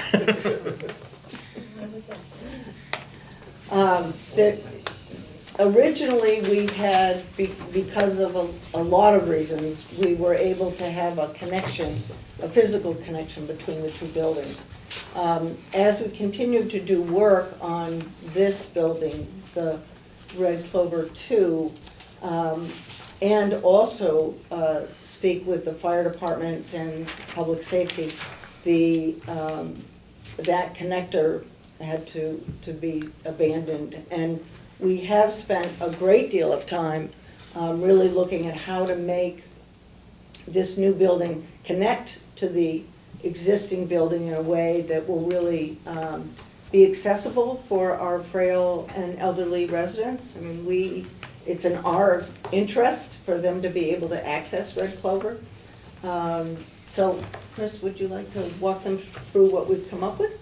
Yeah, so we've got, as part of this plan, there's a small addition on what we're referring to as the old building, the Red Clover 1 building, which cuts the distance from the entrance to the new building, which is right here, and the entrance to the old building over here, about in half. And we've installed just a simple lift there to get them to the first floor level, where they'll then have access to the rest of the building and the elevators and everything that they need.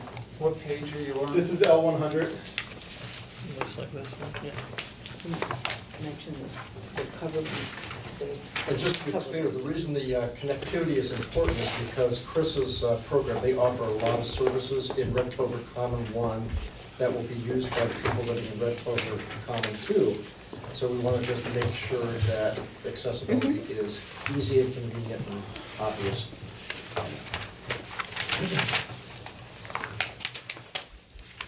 Chris, does that connector show up on the landscape plan? Yes. Yeah. Oh, okay, what about the color grades? Not 100? It does not. It's different drawing.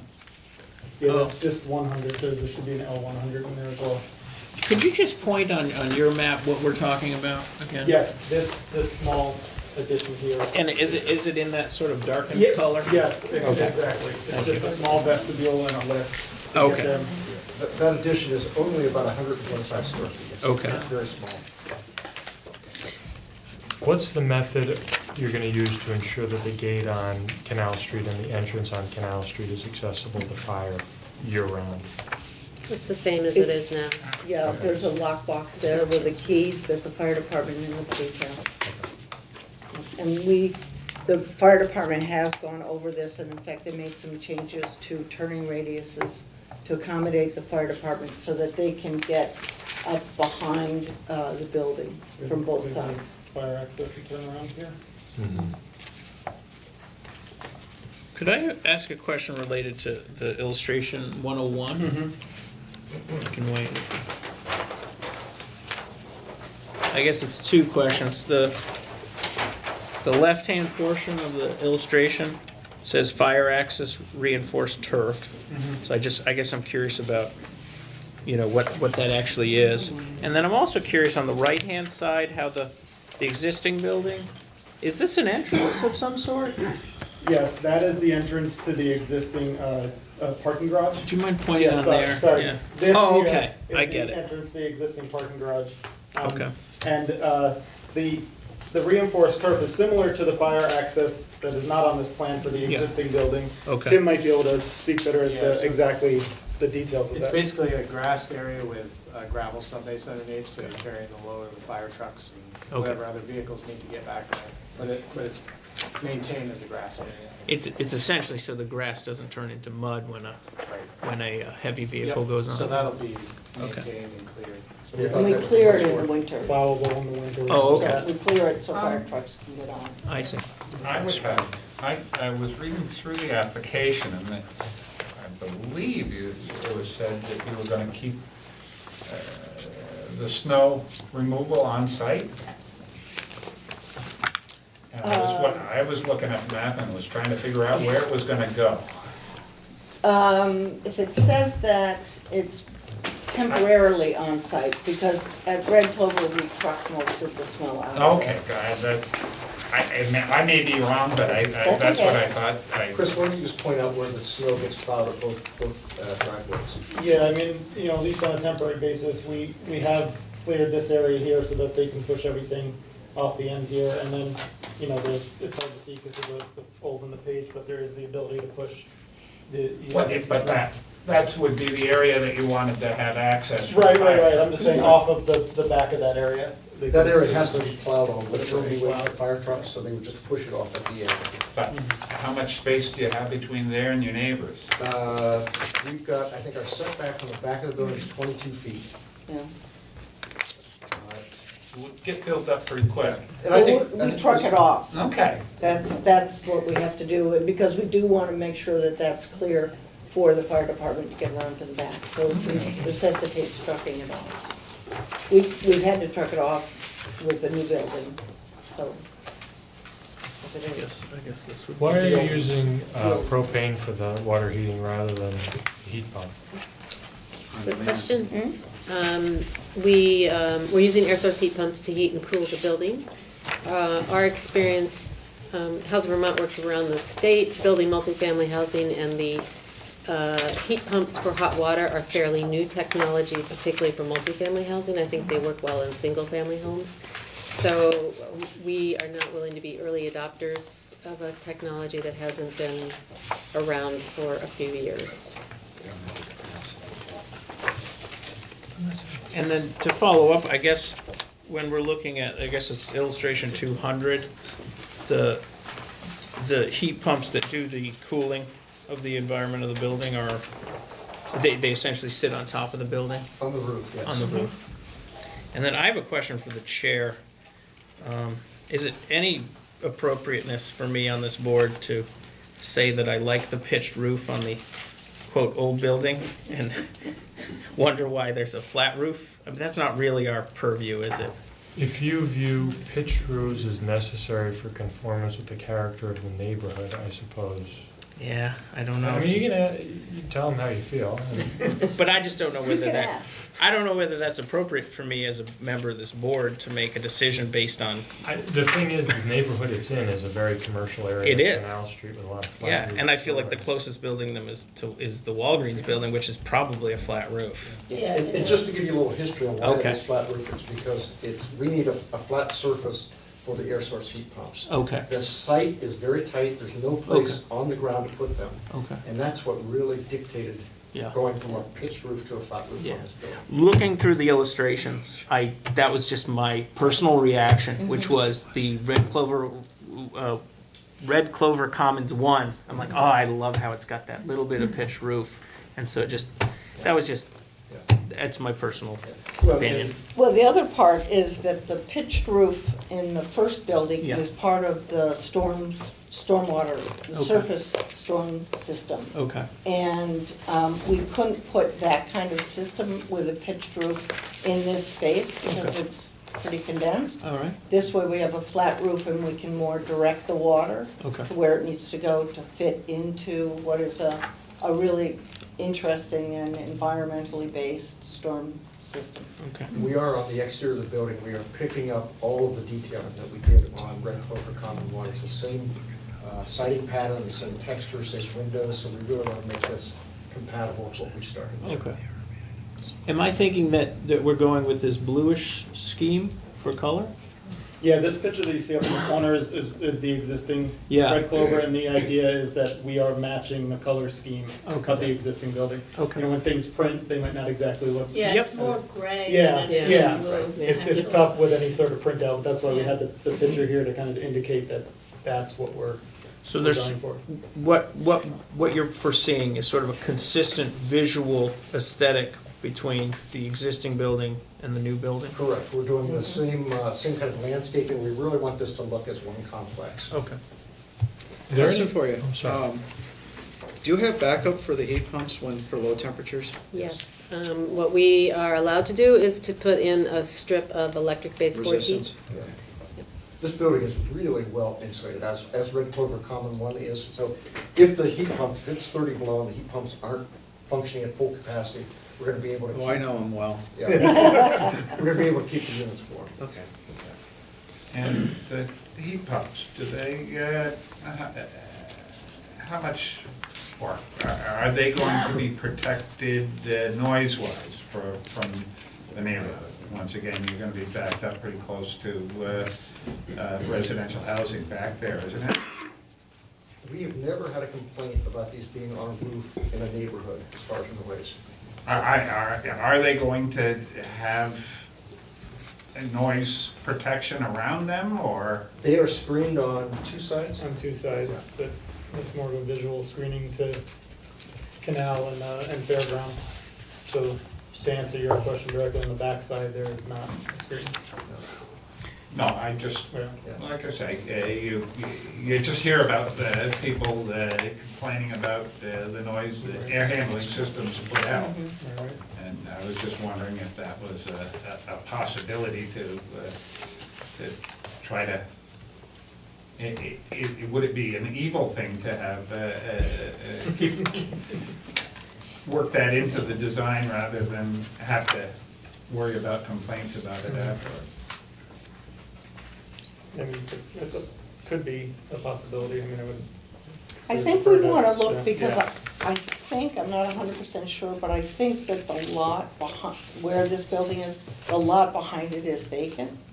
It's where No. the Lotus Graphics building, and then there's a big vacant lot, and that's where you'd see this, or where this would be next to it.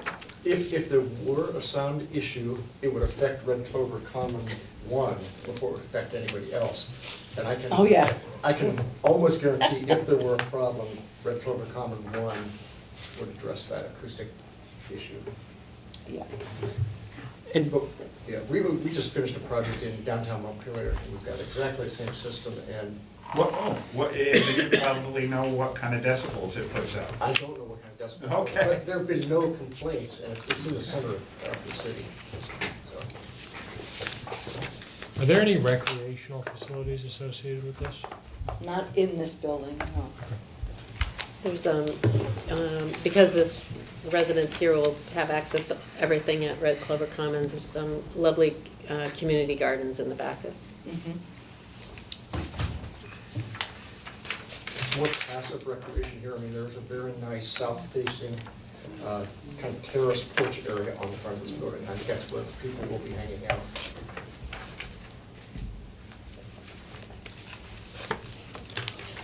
You haven't asked about the color temperature yet. Oh, I always forget that. All right, this is what I have to do with every meeting. First of all, what I've noticed is sitting on this board is all these LED manufacturers have these beautiful detailed schematics about everything. And honestly, I don't know as a board member if I could even understand all the data that they give you. But what I do know is that LEDs are available in many different color temperatures. Many of us are used to the tungsten bulbs, and they come out about 2700 K. And that generally your fluorescents tend to be more in the 5,000. That's when you get the cool blue, the sort of impersonal. And I don't know if the town actually has anything in the zoning specifically, Brian, about color temperature. Yes, we do. We do. So am I just talking for the sake of talking? Yeah. Do we give them a restriction that says their color temperature should be on the warm side? Yeah. We've done it as a condition before in response to your suggestion. It's required. Okay. What is it? Just states it, to be clear about it. Oh, okay. It just, the intent here, the electrical engineer, they're matching exactly the same fixtures and lamps that they did in phase one. Yeah, with phase one, it had the same. I don't know what that color rendition is. Okay. I'm not an electrical engineer, but I know that they are matching everything that's going on. It's just come up before this board when we're dealing with sort of brand new projects. I mean, in yours, it's sort of an addition to an existing project in a way. But just to be aware of the color temperature and what that may do to the sort of emotional feel of a building or even its neighborhood. We already have a condition, We do. a draft condition. Color temperature for all fixtures shall be between 2,500 and 3,000. Okay. Other questions? Well, you prompted me on that, James. I didn't want you to forget. Any other questions from members of the board? So there's only 6 new units going in. There's only 6 new units? 18. Oh, 18. 18, because I'm looking at 101 and I only see the floor plan for, so that's the lower floor and then there's one above it? And two above it. 2 above. It's 3 Okay. levels. And there's 1 2-bedroom apparently. Yes. Okay. KT, the illustration 200 sort of gives you you can sort of see the side views. So you're gonna have one electric car charging port here, and technically you're required to have 2 for the complex. 2 for the zoning? Yeah, but you can put one someplace else in another project if you have. I mean, it just has to be the conduit so you can install it. Yeah, we have it in the, currently we have it in the parking garage. Oh, And okay, These so you these could people do can one park in the more? parking garage. Yeah. Okay. So you'll end up with 2. I can't remember if we have 1 or 2 right now. I think we have 1. We have to make the condition 2 by state law, so Yeah. if that's making or breaking the project, you probably have Hopefully bigger not. problems on your hands, but. Other questions? Are there members of the public who came to speak about this application? No members of the public. And we do have our civil engineer if there's any stormwater, any civil questions. Are the stormwater, I got the impression when I was looking through here, I was having a hard time following it, there's stormwater ponds that are there on the drawing already existing, I thought? So there's one there kind of in the back leg of the property. And the proposed project will kind of reconfigure those to the state stormwater standards. So the shape of it gets reconfigured and basically the pond area, which now. Is that the furthest one away or the closest one? There's one that's deeper and one that's shallower. Yep, and I believe the one that's further back, that would be the pond. And the first one's another train in the treatment, it's a 4-bay. Yes, there was one that was a treatment and then one that was a pond. Yeah, and what's there now is just well, we'll call it a pond, but it's an infiltration basin. So the idea is most of the flow. So it's the furthest one back? Would be the new infiltration basin, yes. So the one that's there now is which one? The one that's there now is gonna get reconfigured to this new one. That is an infiltration basin that's there now. Okay, and that's going to turn into the treatment one? Essentially, yeah. The And side then- yard gets reconfigured. And then you'll have the second one, which will be the infiltration. Yes. And is that doing all of your, are those two ponds taking care of all of the stormwater, all the No, runoff? Or so there's some on site that will leave the site as it does now. So say in the back of Red Clover Commons 1, that just heads off to the drainage swale that's there now. That's being untouched. But pretty much everything in the back where there's new construction happening, that's being collected and sent to the treatment system. Because I thought I saw in the application somewhere that you were saying that there would not be any additional infiltration into the town sewer system due to this project. Right. I'm assuming you do have, you know, collection things on the driveway and sidewalk or whatever, but those are kind of wired into the, or piped into your pond. Yep, and so, but there is one run that, there's a leg that comes from Canal Street that's, I'd call it municipal runoff that heads through the site, and that will be maintained. So we're not picking up anything there. It gets kind of reconfigured just to avoid new utilities, but the concept there, that anything that comes on the site from Canal Street leaves the site in the same manner that it does now and doesn't go into the treatment system. Pass through. Right. Okay. Anybody on the board want to make a motion to approve application 2019-149 with the draft proposed conditions? Second? Any further discussion? Hearing none, all those in favor? Aye. Any opposed? Passes 7-0. Thank you very much. Have a nice Thank you night. very much.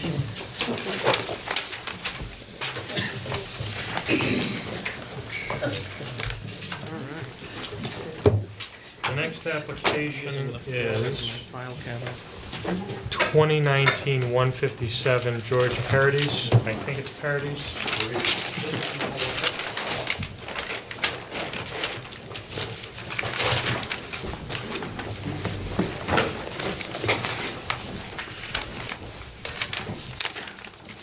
We had so much rustling of paper, I didn't actually hear if I pronounced your name correctly or wrong. Incorrect. Good enough. Paridis. Paradis. Yeah.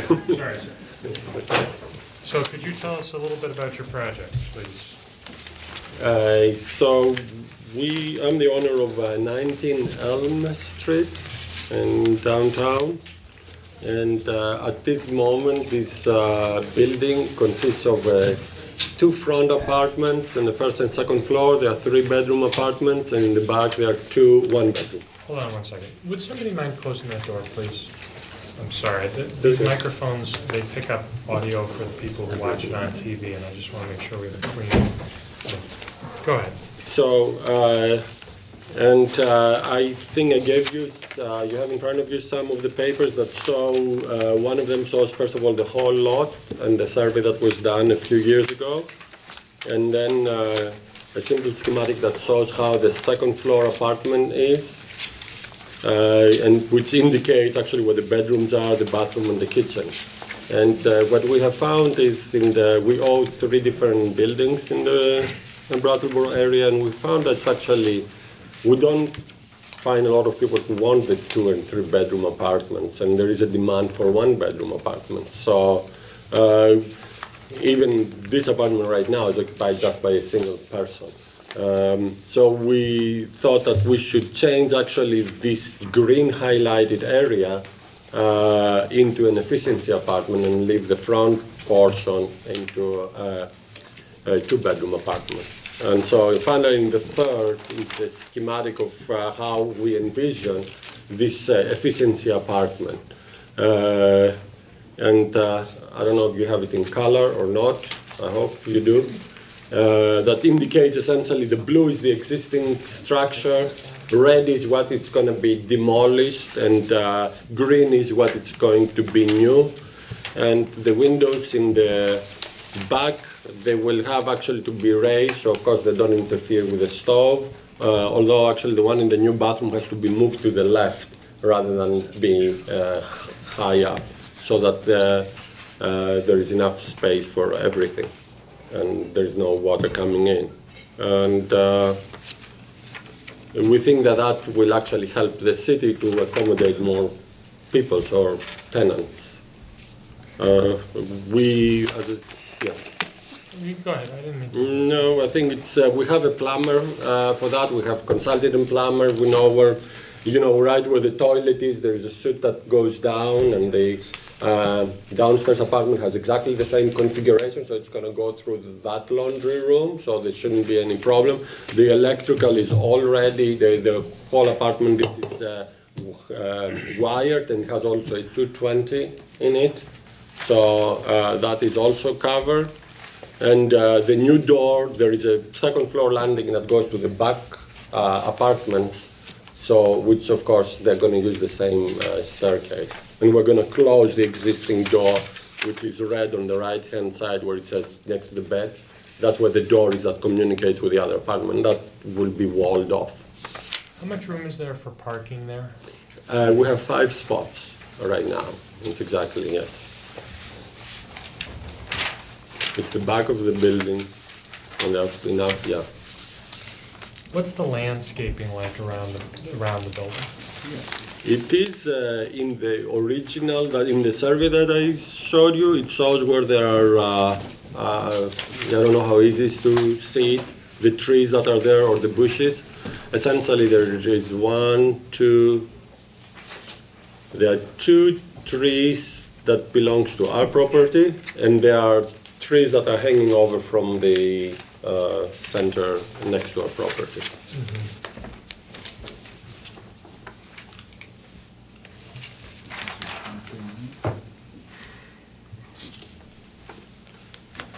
Ask a question there. Sure. So we have a photo like this. Is this something that you got, or you can take this if you want? And we're looking there. Is that?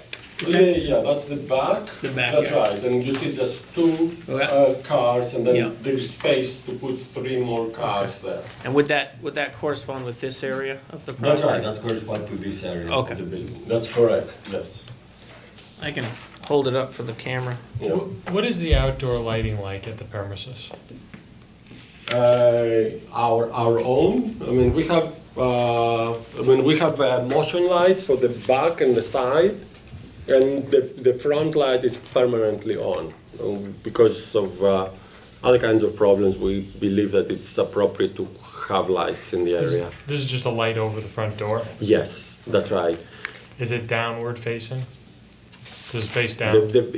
It faces downward, but I'm afraid I have to admit that it's not covered. So it's the light bulb faces down, but yeah, if it has to be covered, I mean, that's easy that we can do. We can do it, yeah.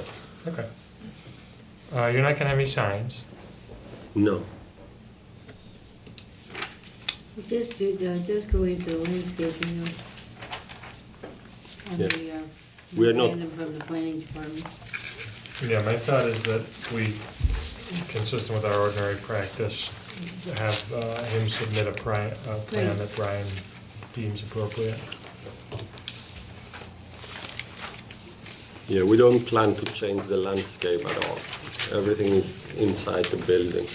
Can you tell us, is there anything about this project designed to make it more energy efficient? Yes, as we take the whole thing apart, to bring it down to the studs, then of course we're going to bring modern insulation. I'm the one who pays the heat, so I have an incentive. I don't know how other apartments are, but all the apartments that we have in the Brattleboro area, we are the ones who pay the heat. So yes, we have reasons to make sure that it's efficiently heated. And also actually we use heat pumps for the heating of the water, etc. right now. So that's exactly what we just changed the system. What do you do with snow in the wintertime? We have Connor services. They are the ones that they come and they plow the building and they push actually the snow to the back, so the people have to move their cars to bring it to the garage, to the parking. But after it's plowed, there's still room for 5 spaces? Yeah, right, because yes, it all goes, that's correct. Okay. Are there any, never mind, actually.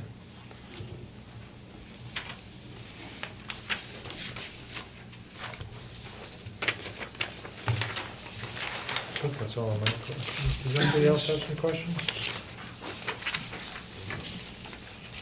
What are the, I guess this is more directed to Brian, what are the sort of rules that govern, I believe, I'm a Brabber resident, but things have changed recently with inspections for rental properties.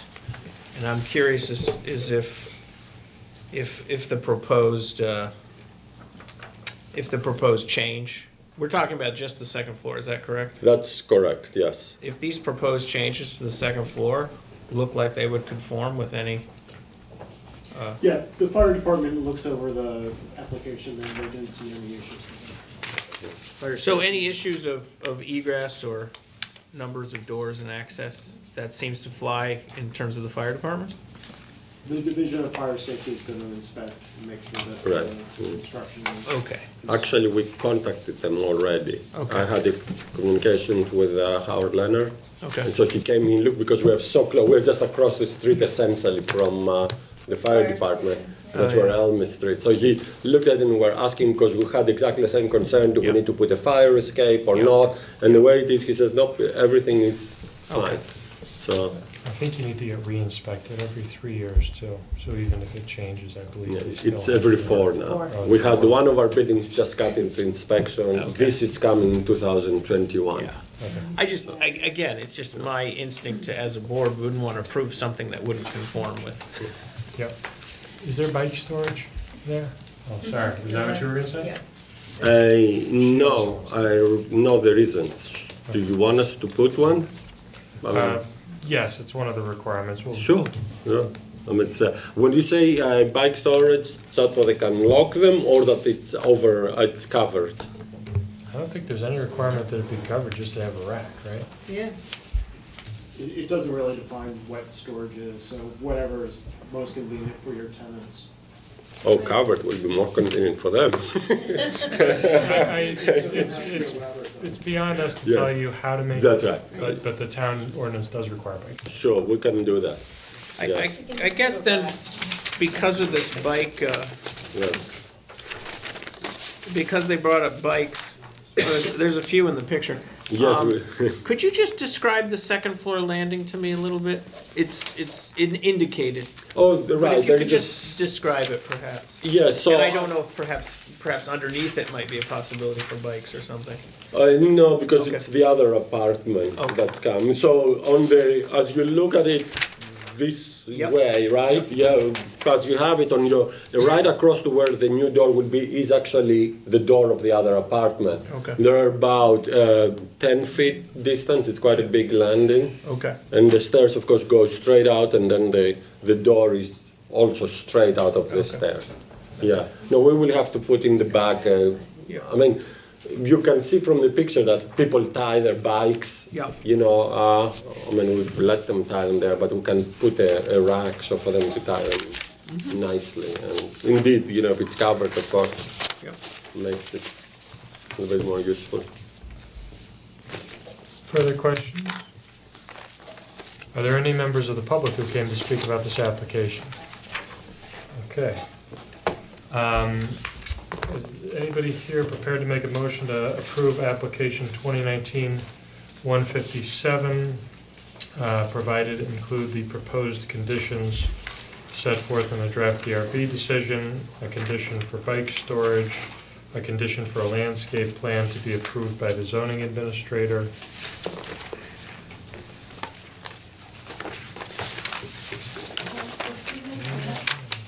Sir. He needs to have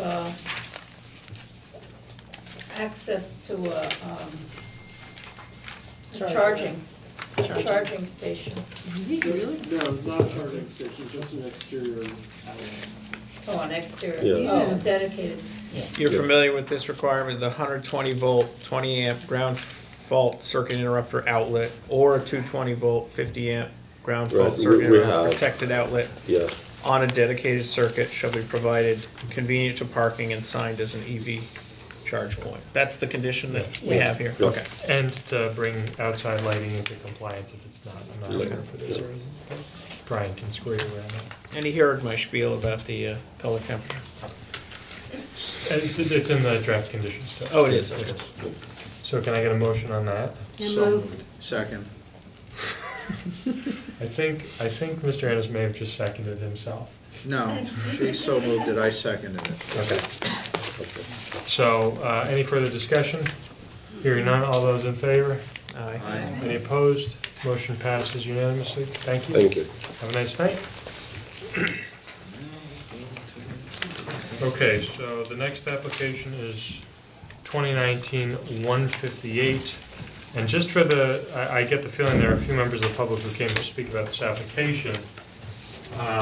There are two applications with the same applicant. The first application we're hearing is the bottom application, if any of you are looking at your agenda. But these are going to kind of run together, and if you have something you want to say and you're not sure which application you want to talk about, just come up and make a public comment, and we'll figure it out. So, application 2019-158, that's Barrows Coal Company. I assume someone here is from the company. If you could just come up here, sir, and tell us who you are.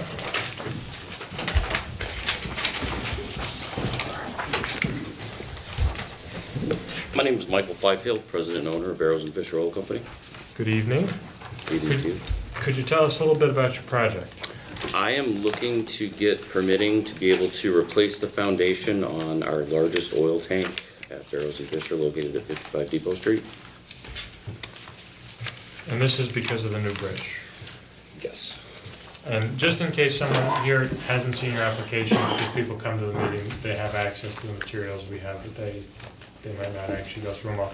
Can you explain the situation with the bridge for those of us who wouldn't be familiar? With the bridge going in, I'm concerned about the structural integrity of the foundation. It does have a little bit of spalling. 2018, we had a full-blown inspection done on it. The tanks are in good condition. There was a write-up about the foundation due to spalling, and I would rather be proactive with the amount of construction going on in the location of our facility. There's a little bit of grant money out there that I'm going to try to apply for, and I would just like to be proactive in replacement of the foundation. Now, this is, what you're referring to is not the 6 tanks that are moving? No, This is no, the this is our tank? larger fuel oil tanks. And that's, and as I read through that, that's currently not in use? It is in use. It is in use? Yes. And it's, and I, trying to pick up on this as I go along. I believe it said that that tank didn't have a center column. It does have a center does. support, yes. Okay, see, Yes. I was going back, and that would be considered a good thing. Yes. I wanted to ask just a couple questions. This would be what you included, this inspection report? Correct. So you had this company, Acuren, come in? Yes. And then my next question is, I don't know what the term spalling means. Do you mind educating me? It's when moisture gets behind a layer of concrete and Yep. just pops it off. Oh, okay. So it's surface spalling. Okay. It's not structural or anything Yeah. such as. Yeah. And as I said, I just would rather be proactive with all the construction going on. And then, you don't mind, I had Brian print out a satellite photo. Yep. Because I can visualize your space better. We're talking about that largest tank that you can see from the Correct. satellite. Just back in here, Okay. furthest to the side. You want to see that on the camera? This one here, right? Yeah, yeah. And then this particular tank will stay in its position, presumably, even after the proposed construction of this bridge. Correct. Okay. That helps me understand it. I appreciate you letting us change the agenda order. I kind of felt, let's deal with this thing right away first. I'm in agreement. It kind of, like you had said, it kind of all melds together. Yeah, yeah. But now I understand that, am I thinking that the two large circles will stay where they are? Yes. Even after the bridge? Yes. Okay, that helps me understand it. And then reading through these reports, you essentially had one company give you the inspection. Yes. Give you recommendations, and it looks like another company has put forward to you a proposal of how they will handle that. Yes, sir. And that's what these documents were. Yes. So I think that's my questions. if you're coming from New Hampshire on the new bridge, Mm-hmm. this large tank will be on the left of the bridge. Correct. South, yeah. The south or the left. Yes. And But the bridge isn't gonna go over this tank. No. No. You're keeping your air rights, so to speak. We're not allowed to put a bridge structure over fuel containment. can't imagine why. Based on the proposals, I have a gut feeling that you've been really keeping track of what's been proposed by State of New Hampshire and V-Trans. But based on the proposals you've seen, roughly how far to the south of this new bridge would be this largest tank of your facilities? There's a minimum of 75-foot buffer. Okay. Or excuse me, 75 feet from the center line of the bridge. To your fuel tank. Minimum. Okay. And we're actually over that. Yeah, and that's probably a federal regulation. Correct. Okay. See, and I assume this drawing, Wow. Oh, yeah, I should have looked at that. that line is your 75 feet? Correct. The two center lines are the outside of the bridge, and these two outside lines are your buffers. Okay. That's why this little tank is right on that line. Yep. I see. Okay. So, I understand there's a berm to keep the stormwater in, right? It's to keep the oil in case of a spill, also to keep the river water out. What happens to the things that are kept inside? Does it just Goes sit? through an oil water separator. Okay. And are those berms large enough to hold the volume of the tank? They are. It actually does, if the tank ruptures. They are manufactured, I think it's Nothing 10% goes oversized. into the river. No. Are you, oh, I'm sorry, I didn't mean to interrupt you. No. Are you using the same, is this gonna be the same as the recommendation by the inspection company to have the 16 anchors? Yes. Mr. Chair. Yes. It's funny, when I was reading these documents, it seemed to me on a much larger scale, parallel to a decision we made recently, where someone's residential home heating oil tank was located, I think they were actually in the floodplain, floodway, and that was recommended that they anchor their tank. And we're talking a scale probably of 1,000 times smaller or something, I don't know that. That's Mountain Pond Park. Yeah, but just, the parallels were such that I thought, it's kind of make something less bad. That being said, is this large tank in the floodway? Yes. Yes. Yeah, that was why. But that's part of the reason he has to come and do this, right? If his tank wasn't in the floodway, he wouldn't need to come to this board. He would just go ahead and repair his foundation. It would be administrative permit. Yeah, okay. But because of the situation that they're right down there in the floodway, they need to come to this board. Yeah, that's right. Even though it's not a substantial improvement, because it's in a dangerous location, you have to see if there might be an alternative to making it a non-substantial improvement. Okay. And there is nowhere else you can do this? No. That would be out of the floodway? How's the foundation protected against scour? Other than being 12 inches above grade, there is none. Mr. Chair. Don't ask me what that means, because I don't know. You mean you asked a question and you don't know what you're asking? I asked a question that said, how is this foundation protected against scour, because it's in our... I would just wish someone, you promised me I'd learn things if I joined this board. I don't know what scour is. Can I explain? If you're scouring it. I can do it, I can do it. Okay.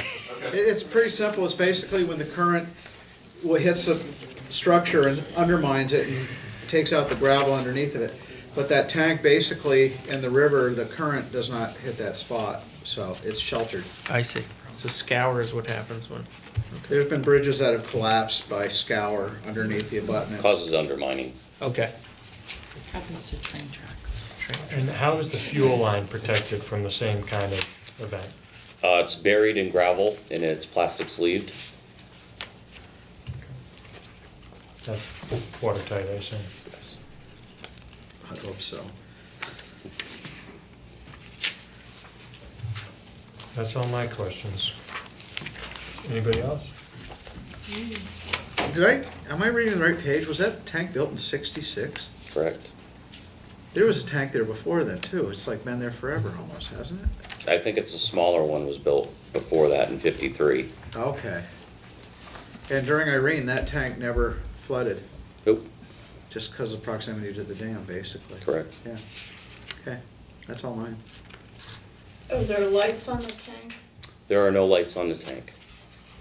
Was Irene the closest the highest the water's been at that tank? Yeah, it was probably within 2 feet of cresting the berm. And that was the most violent I've seen that river be in my 20 years being down there working for the company. Sure. Anybody else on the board? Are there any members of the public who want to just speak about this application, which I assume most of you have gathered is just about the single tank so far? Okay, we're waiting for the next one, I guess. Are there, does someone have a motion to approve application 2019-158, including the draft conditions? So moved. Second. Any further discussion? Hearing none, all those in favor? Aye. Any opposed? Motion passes unanimously, but you have to stay here. And we'll move right along to 2019-165, which is the same applicant. I'll just move down. More. All right, so we knocked out one of those. What's that one? This is the big one. This one right here.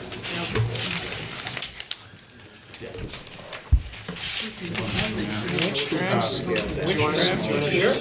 Well, Is this what we just moved? No. This is the draft to send blueprint tables in my office. Remember you asked me about the bridge? There's your bridge. And also oil. These tanks here, my papers over there. Oh, should we, I'm willing to take out the others that are stuck here. I'm not gonna even dare open this thing. Yeah. Yeah. You wanna put the big paper out and we can take one? Do you want to? Okay, let's go for it. See, you got color, I don't have color. Actually, you do the honors, because I can't use it. And then we're gonna open it and flip it on Jim's lap. Here, we can open ours. I'm not opening mine. Okay. So application 2019-165, could you folks who haven't spoken yet, please identify yourselves, and then you can tell us about your project. My name is David Frothingham, Barton. I'm the civil engineer for the project. John Maher, Tanks Unlimited, mechanical engineering of tanks. Mike Byfield, Barrows and Fisher. Jonathan Griffin, I'm the Agency of Transportation, and I'm the project manager for the bridge, and here in support of this effort, part of the larger bridge project. Taylor Schilda, the landscape architect with Stephen Associates. So, all right. Why don't you just give us the overview of the project? Okay, so as discussed in the previous application, the New Hampshire DOT, the Vermont Agency of Transportation, is building a new bridge over this property, approximately in this location. Currently, 6 of Barrows and Fisher's fuel tanks are either under or within 75 feet of the center line of the proposed alignment. Therefore, we need to move those 6 tanks outside of that. Given the site constraints, the only space available was at the south end of the main building, but north of the bridge. There's a small hillside terraced up by the railroad tracks and then slopes down into the floodplain, and there's a driveway that goes down into the lower area. So what is proposed is 6 vertical tanks placed inside of a concrete containment dike, essentially a concrete floor with concrete walls, designed to store the volume of the largest tank plus the 25-year rainstorm plus 6 inches of freeboard. What was the last thing you said? Plus 6 inches of freeboard. What's that mean? Freeboard is the space between the water surface and when it would start to overflow a dam or a wall. Okay. So there's basically an extra 12 inches of space in this. Understood. Just the largest one tank. Right. The spill containment requirements assume that the largest tank rupture, is that only one of them ruptures, and then you have to account for what happens during a rainstorm, and then extra volume just as a precaution. You have to take out the volume of the other tanks in there when you make that calculation. What are the requirements you're referencing? It's the spill prevention control and countermeasure plan. It's a federally mandated requirement for any facility storing more than 1,360 gallons of fuel oil. And this ultimately comes from the EPA? Yes. CFR 42. Okay, sorry, I don't mean to interrupt you. Go ahead. Also associated with the tanks that are being removed is a loading rack where they unload fuel from 12 pullers, move it into the tanks, and then move it back into local delivery trucks. That also has to be moved. That is proposed in that same area, kind of right off the end of the building here. That's a concrete pad with a basically steel frame structure with a large roof that covers the trucks when they're being loaded and unloaded. In order to make grades in that area, because this sits up at the higher level of this building, there's a concrete retaining wall below it, and then just below that are 2 fuel tanks that they use to fuel their vehicles, gasoline, diesel, with small 1,000-gallon tanks. These tanks currently exist in a kind of a bunker building. It is also under the bridge. Within 75 feet of the bridge, we have to move those tanks as well. So we're taking all these tanks, moving them out of this lower area and up into this area, up out of the floodplain, out of the floodway. Could I interrupt for just a question? Sure. The proposed bridge there, am I thinking that beige square, that's the building that you referred to that would Correct. have to be replaced by the proposed? Well, it's just it's a small building with 4 bays and concrete walls. They keep sand in one bay. They keep, Okay. you know, that kind of So I'm currently there's tanks in one of those Yeah. bays. We have to move those out. The tanks need to be moved. Yeah, the building's. The building will be able Self-stays. to stay there under the bridge so long as it doesn't have tanks in it. Flammable liquids. Correct. Okay, thank you. Now I understand. The building will stay, but any tanks in it need to be moved. Okay. Basically, any tanks within 75 feet of the center line of that bridge, Yeah. we have to move. Okay. The loading rack area is also equipped with a spill control system. There's 2 drains in the concrete pad which go to an oil water separator and go to a stormwater filter before discharge to the river. That oil water separator is sized to hold the largest possible spill. So basically from the 9,000 gallons? 9,500 gallons, so one of the big transport trucks, you know, the hose would break and it would just spill out. That tank can hold that entire volume before it then goes to the stormwater filter and then. That's. This is only tangentially germane to the project, but since we have the project manager for the bridge here, I just follow along in the newspaper. Could you just give us an update on the timeline for the project and Sure. What's going on? So there's still a lot of work left to do. Right now, I think it's currently set on New Hampshire DOT's advertising schedule for the end of May to put it out to bid. That's an aggressive schedule. That might slip a little bit because we still have to relocate these tanks. Although we can advertise without them being relocated yet, so long as we've got the permits and we've got a contract and we're under the way, because there's so much work to do. Starting in New Hampshire, they can construct for 2 years before they get to Vermont. We also have to acquire rights from several other property owners other than Barrows and Fisher, which we don't have yet, and we're currently working with those property owners to acquire those rights. The select board would ultimately be the condemning authority if we have to go through condemnation, which we're not at that point yet. So a general update is the final design is done. We're working on developing what we would call our pre-contract plans and special provisions. And we are working with property owners and the railroad to finalize all of the rights that we need to enter into that next phase and obligate the construction funds from Federal Highway. You're fairly confident the width we see here is the width it's going to be? The bridge width, so that 75 feet off center line is the buffer. The bridge width shown though, that is the final design width of the structure. I don't have a typical section with me, but there's a wide sidewalk, wide shoulders. I believe there's a turning lane. There will be a light at the intersection now of Vernon Street and 119. Vernon Street's being raised 12 feet, so that way we can get the clearance over the railroad that we need. And ultimately, the project's advancing quite well right now. The right-of-way is the most complicated part. Honestly, this is probably the most complicated part. This is what we would call critical path for us. Once this is in the works and advanced, then the other pieces just start falling into place. Could I ask a follow-up question? To just get it clear then, the relationship between the state of New Hampshire and the state of Vermont was something like this, and correct me if I'm wrong.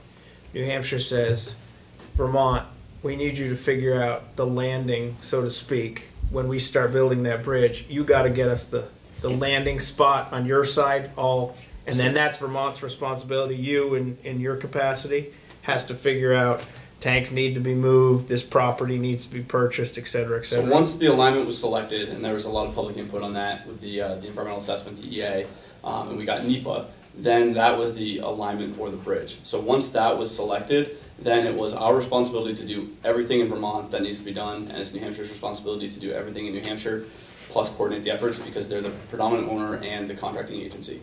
Okay. So Vermont Agency of Transportation is responsible for going through our right-of-way process using the state of Vermont laws to acquire rights, as well as railroad agreements, and the New Hampshire DOT is responsible for doing the same in New Hampshire.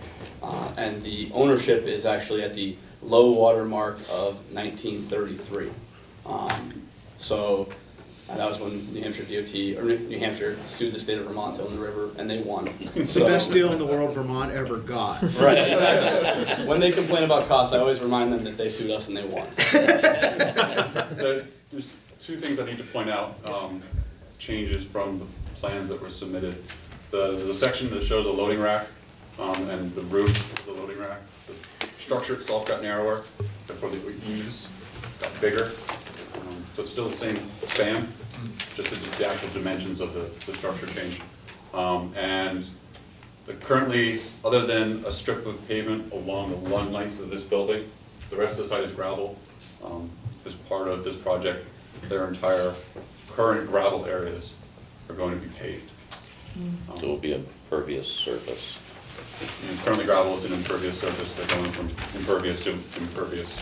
Yeah, I believe in the application it said there wasn't an increase. Am I correct? I think they said there's no way to avoid it. There's no way to avoid it. There is an increase of 0.15 acres, 0.17 acres.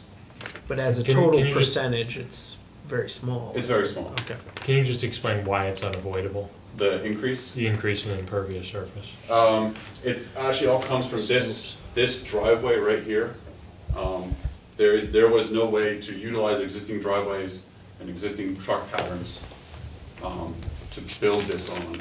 The site is very long and narrow, so to maintain two-way traffic, especially during bridge construction, so we have to keep access for Barrett and Fishers open at the same time that the bridge is being constructed. We needed 2 lanes of two-way traffic through that center of that site. There's also a 2-foot sewer line that runs It's also the main. the whole length of the property through the middle of it. One of many site constraints that left us with only this spot to work in. So let's get this clear here. Your property, the Barrows property, contains through the length of it a 2-foot sewer pipe that Yes. presumably is going straight down to the wastewater treatment plant. Correct. It is the main trunk line out of downtown to the sewer plant. And in terms of any engineering that you folks have to propose, has to accommodate that. We stay out of there's a right of way for that line. Okay. We stay outside of that. Okay. It's red clay probably too, right? I don't want to come within 100 miles of it. It's not good.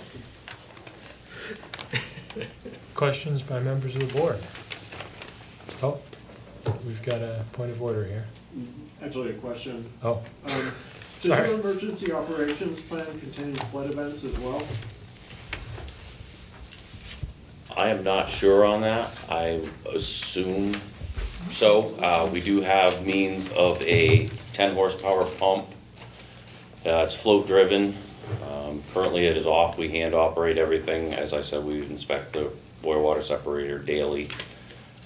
The pump will do 300 gallons per minute, and that is currently what is in place for flood management.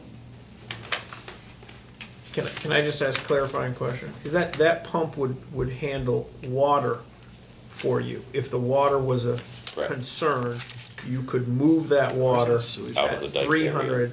gallons per minute? Correct. Okay.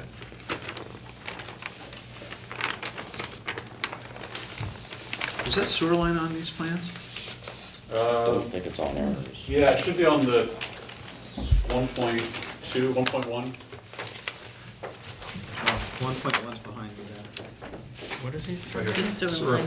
Oh, if it's shown on this. Right through here. Okay, So you're butting up against it, but. yeah, okay. Do you mind pointing it out on our map? Yes. Yeah. Okay. Yeah, I did. Interesting. I was just looking for the And column. what is the right of way on that? 50? 25. 25. Yeah. Oh, I see, I got it, yeah. And we have railroad. Oh, And then on your map here, am I understanding what you've shown here is we're sort of looking at the entirety of the Barrows property? Correct, yeah, everything that's in color is the entirety of the Barrows properties. There's actually multiple parcels. Yeah, and any of the beige coloring is an existing building? Is that Over the correct? tanks, yep. And then this is post-development condition.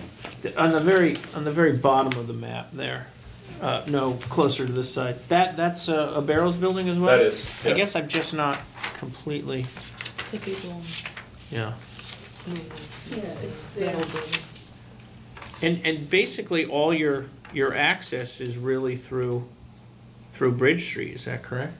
100%. Yeah. And this, Barrows has been in that location for, 1887. I'm sorry, 1887? 1887.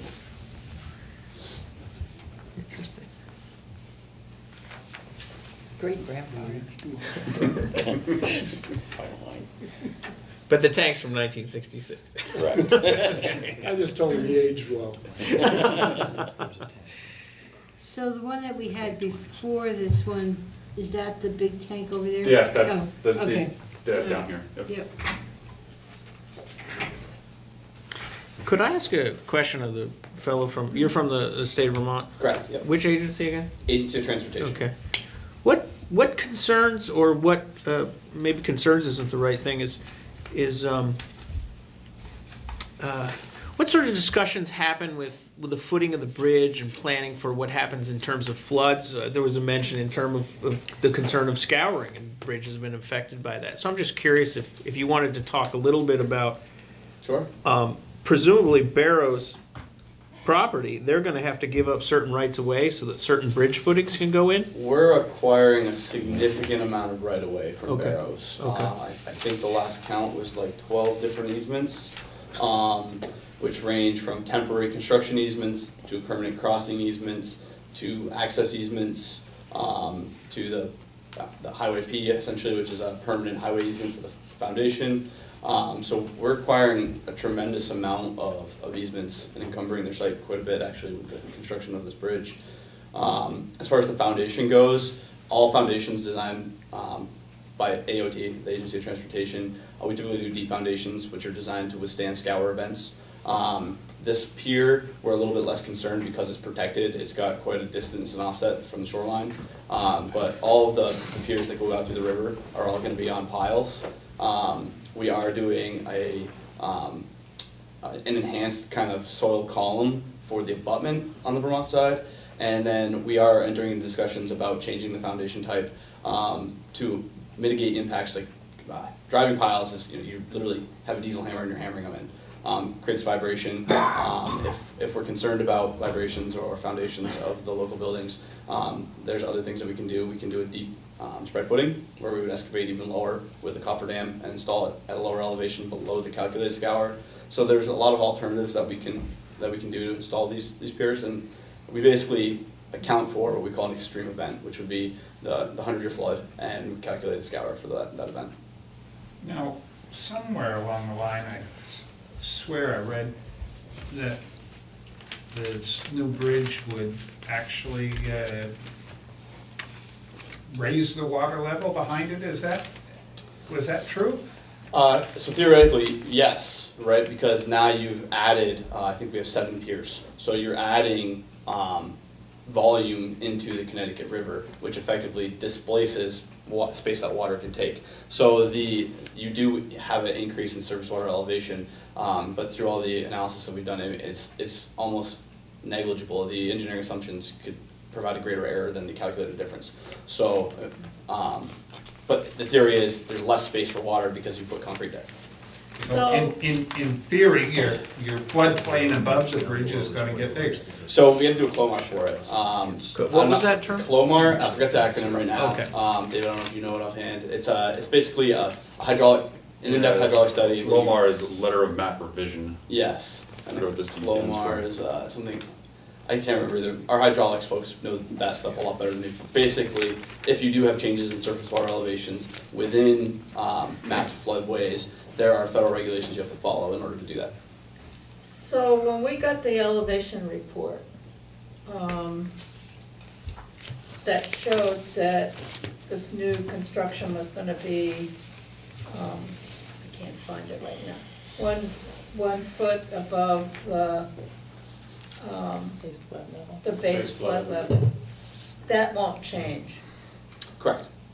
It's, I mean, I don't remember offhand, so I don't want to say a number, but if I recall correctly, it was less than an inch, which was the calculated I elevation think I change. heard something Might have like been three-tenths of an inch. It or was something very, like that. very small.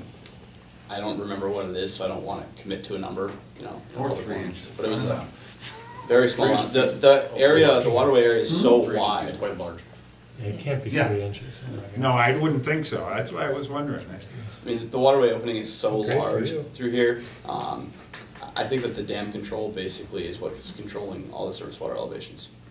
Yeah. Does anyone know how much control, like if the dam was opened as much as it could, how much that would affect water level? Look at Irene.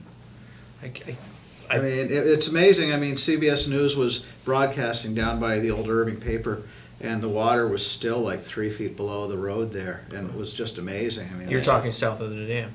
yeah, it's just south of the railroad bridge, and I mean, the dam literally does control, Yeah. and they had it wide open, Okay. so it was pretty amazing. I can't give you numbers or anything, Yeah. but I was amazed. Further questions for the applicant? All right, members of the public, I know somebody's here to speak to this. Nobody usually sits here for this long. Because they're with them. I mean, you don't have to, that's okay too.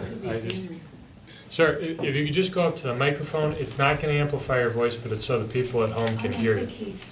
Did you swear? No, I in? didn't. I'll swear you in right now. Oh, there's a microphone right directly behind you. Yeah. Right behind you. And that way the television can pick up sound. It's like doing karaoke. Do you hereby swear or affirm that the testimony you're about to give in the cause under consideration will be the truth, the whole truth, and nothing but the truth under the pains and penalties of perjury? I do. Can you just say who you are? Okay.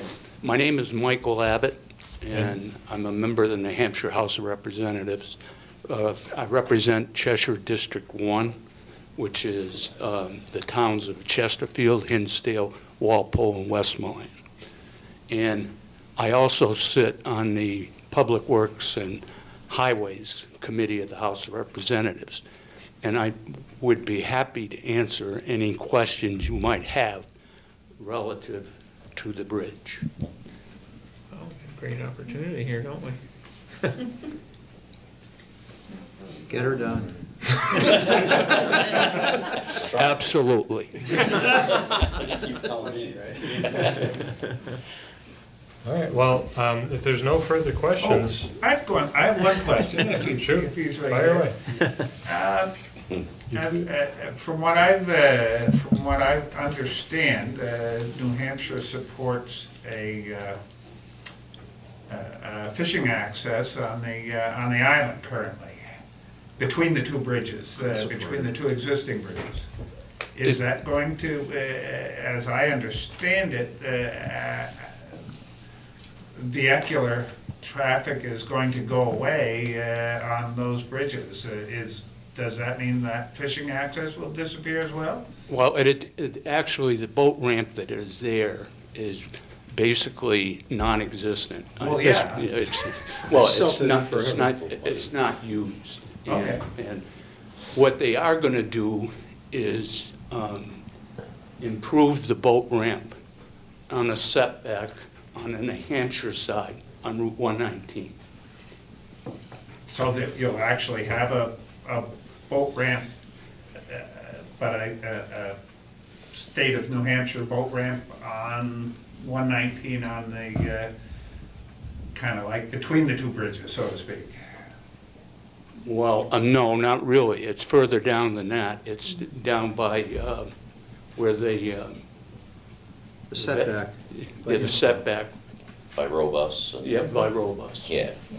Okay. Is that where the old railroad bridge is? Is that where you're Yes. talking Yeah, about? yeah. Okay. I have one question. What's the height from the river to the deck, bottom of the deck? 43 feet. I'm sorry? 43 feet. Plenty for me, I'm happy. Do you have a sailboat? What's It's that? shallow, it's a shallow draft through there. You can build that now. Well, the stack on my boat's kind of high. I have the steamboat, so. No problem. So there won't be a boat access in this area? No. No? Can I ask a question about the access Yes. to the tanks? And right now you use Depot Street, right? Yeah, and we'll continue, so it's the only access to the site. Okay, so you'll go down, that road will be closed to vehicular traffic down to the Whetstone. No. Past down the to Whetstone. bar. No, that'll still be open. The Well, I road, mean, the road will stay open, but you won't be able to go over the bridge. No. Correct. Correct. Is that's, okay. So obviously, if you had to deliver to a customer in New Hampshire, I don't know if you service customers, you gotta go like this, up, round, over the new bridge. Correct. Okay. like everyone else. No, but not everyone starts from there. All right, so I think we got no further questions. I would like to know if somebody'd like to make a motion to approve application 2019-165. So moved. With all the proposed conditions yes. in the draft decision, excuse me. Second? Second. Any further discussion? Hearing none, all those in favor? Aye. Any opposed? Passes unanimously. Thank you for entertaining our questions about the bridge, which really were not relevant, but Thank you very much. curious. Thank you for Thank you. coming as well. And have a nice day. We still have to. I was out on the river once and Marine Patrol came up wanting to know about my boat coming in. And I had to explain to the Marine Patrol guy how New Hampshire and the river where and what decisions and courts and stuff. Yeah, that's something. I gotta go to the bridge with my old package. I was sitting there thinking we didn't do that. Folks, I forgot to do the minutes from our last meeting. I forgot to. Did we not vote on You're fired. I skipped it now. I know, that's it, Janice, I don't know, you're Jeez, fired Janice. now. I know. So could I just, before we close up, them take the conversation outside. Excuse me. Folks, we're still on the record, we just have one more matter we have to deal with administratively. If you could either be quiet or talk out in the hall, please. Do you mind just doing the conversation in the hall? Right done. Sorry, we got a bunch of live mics.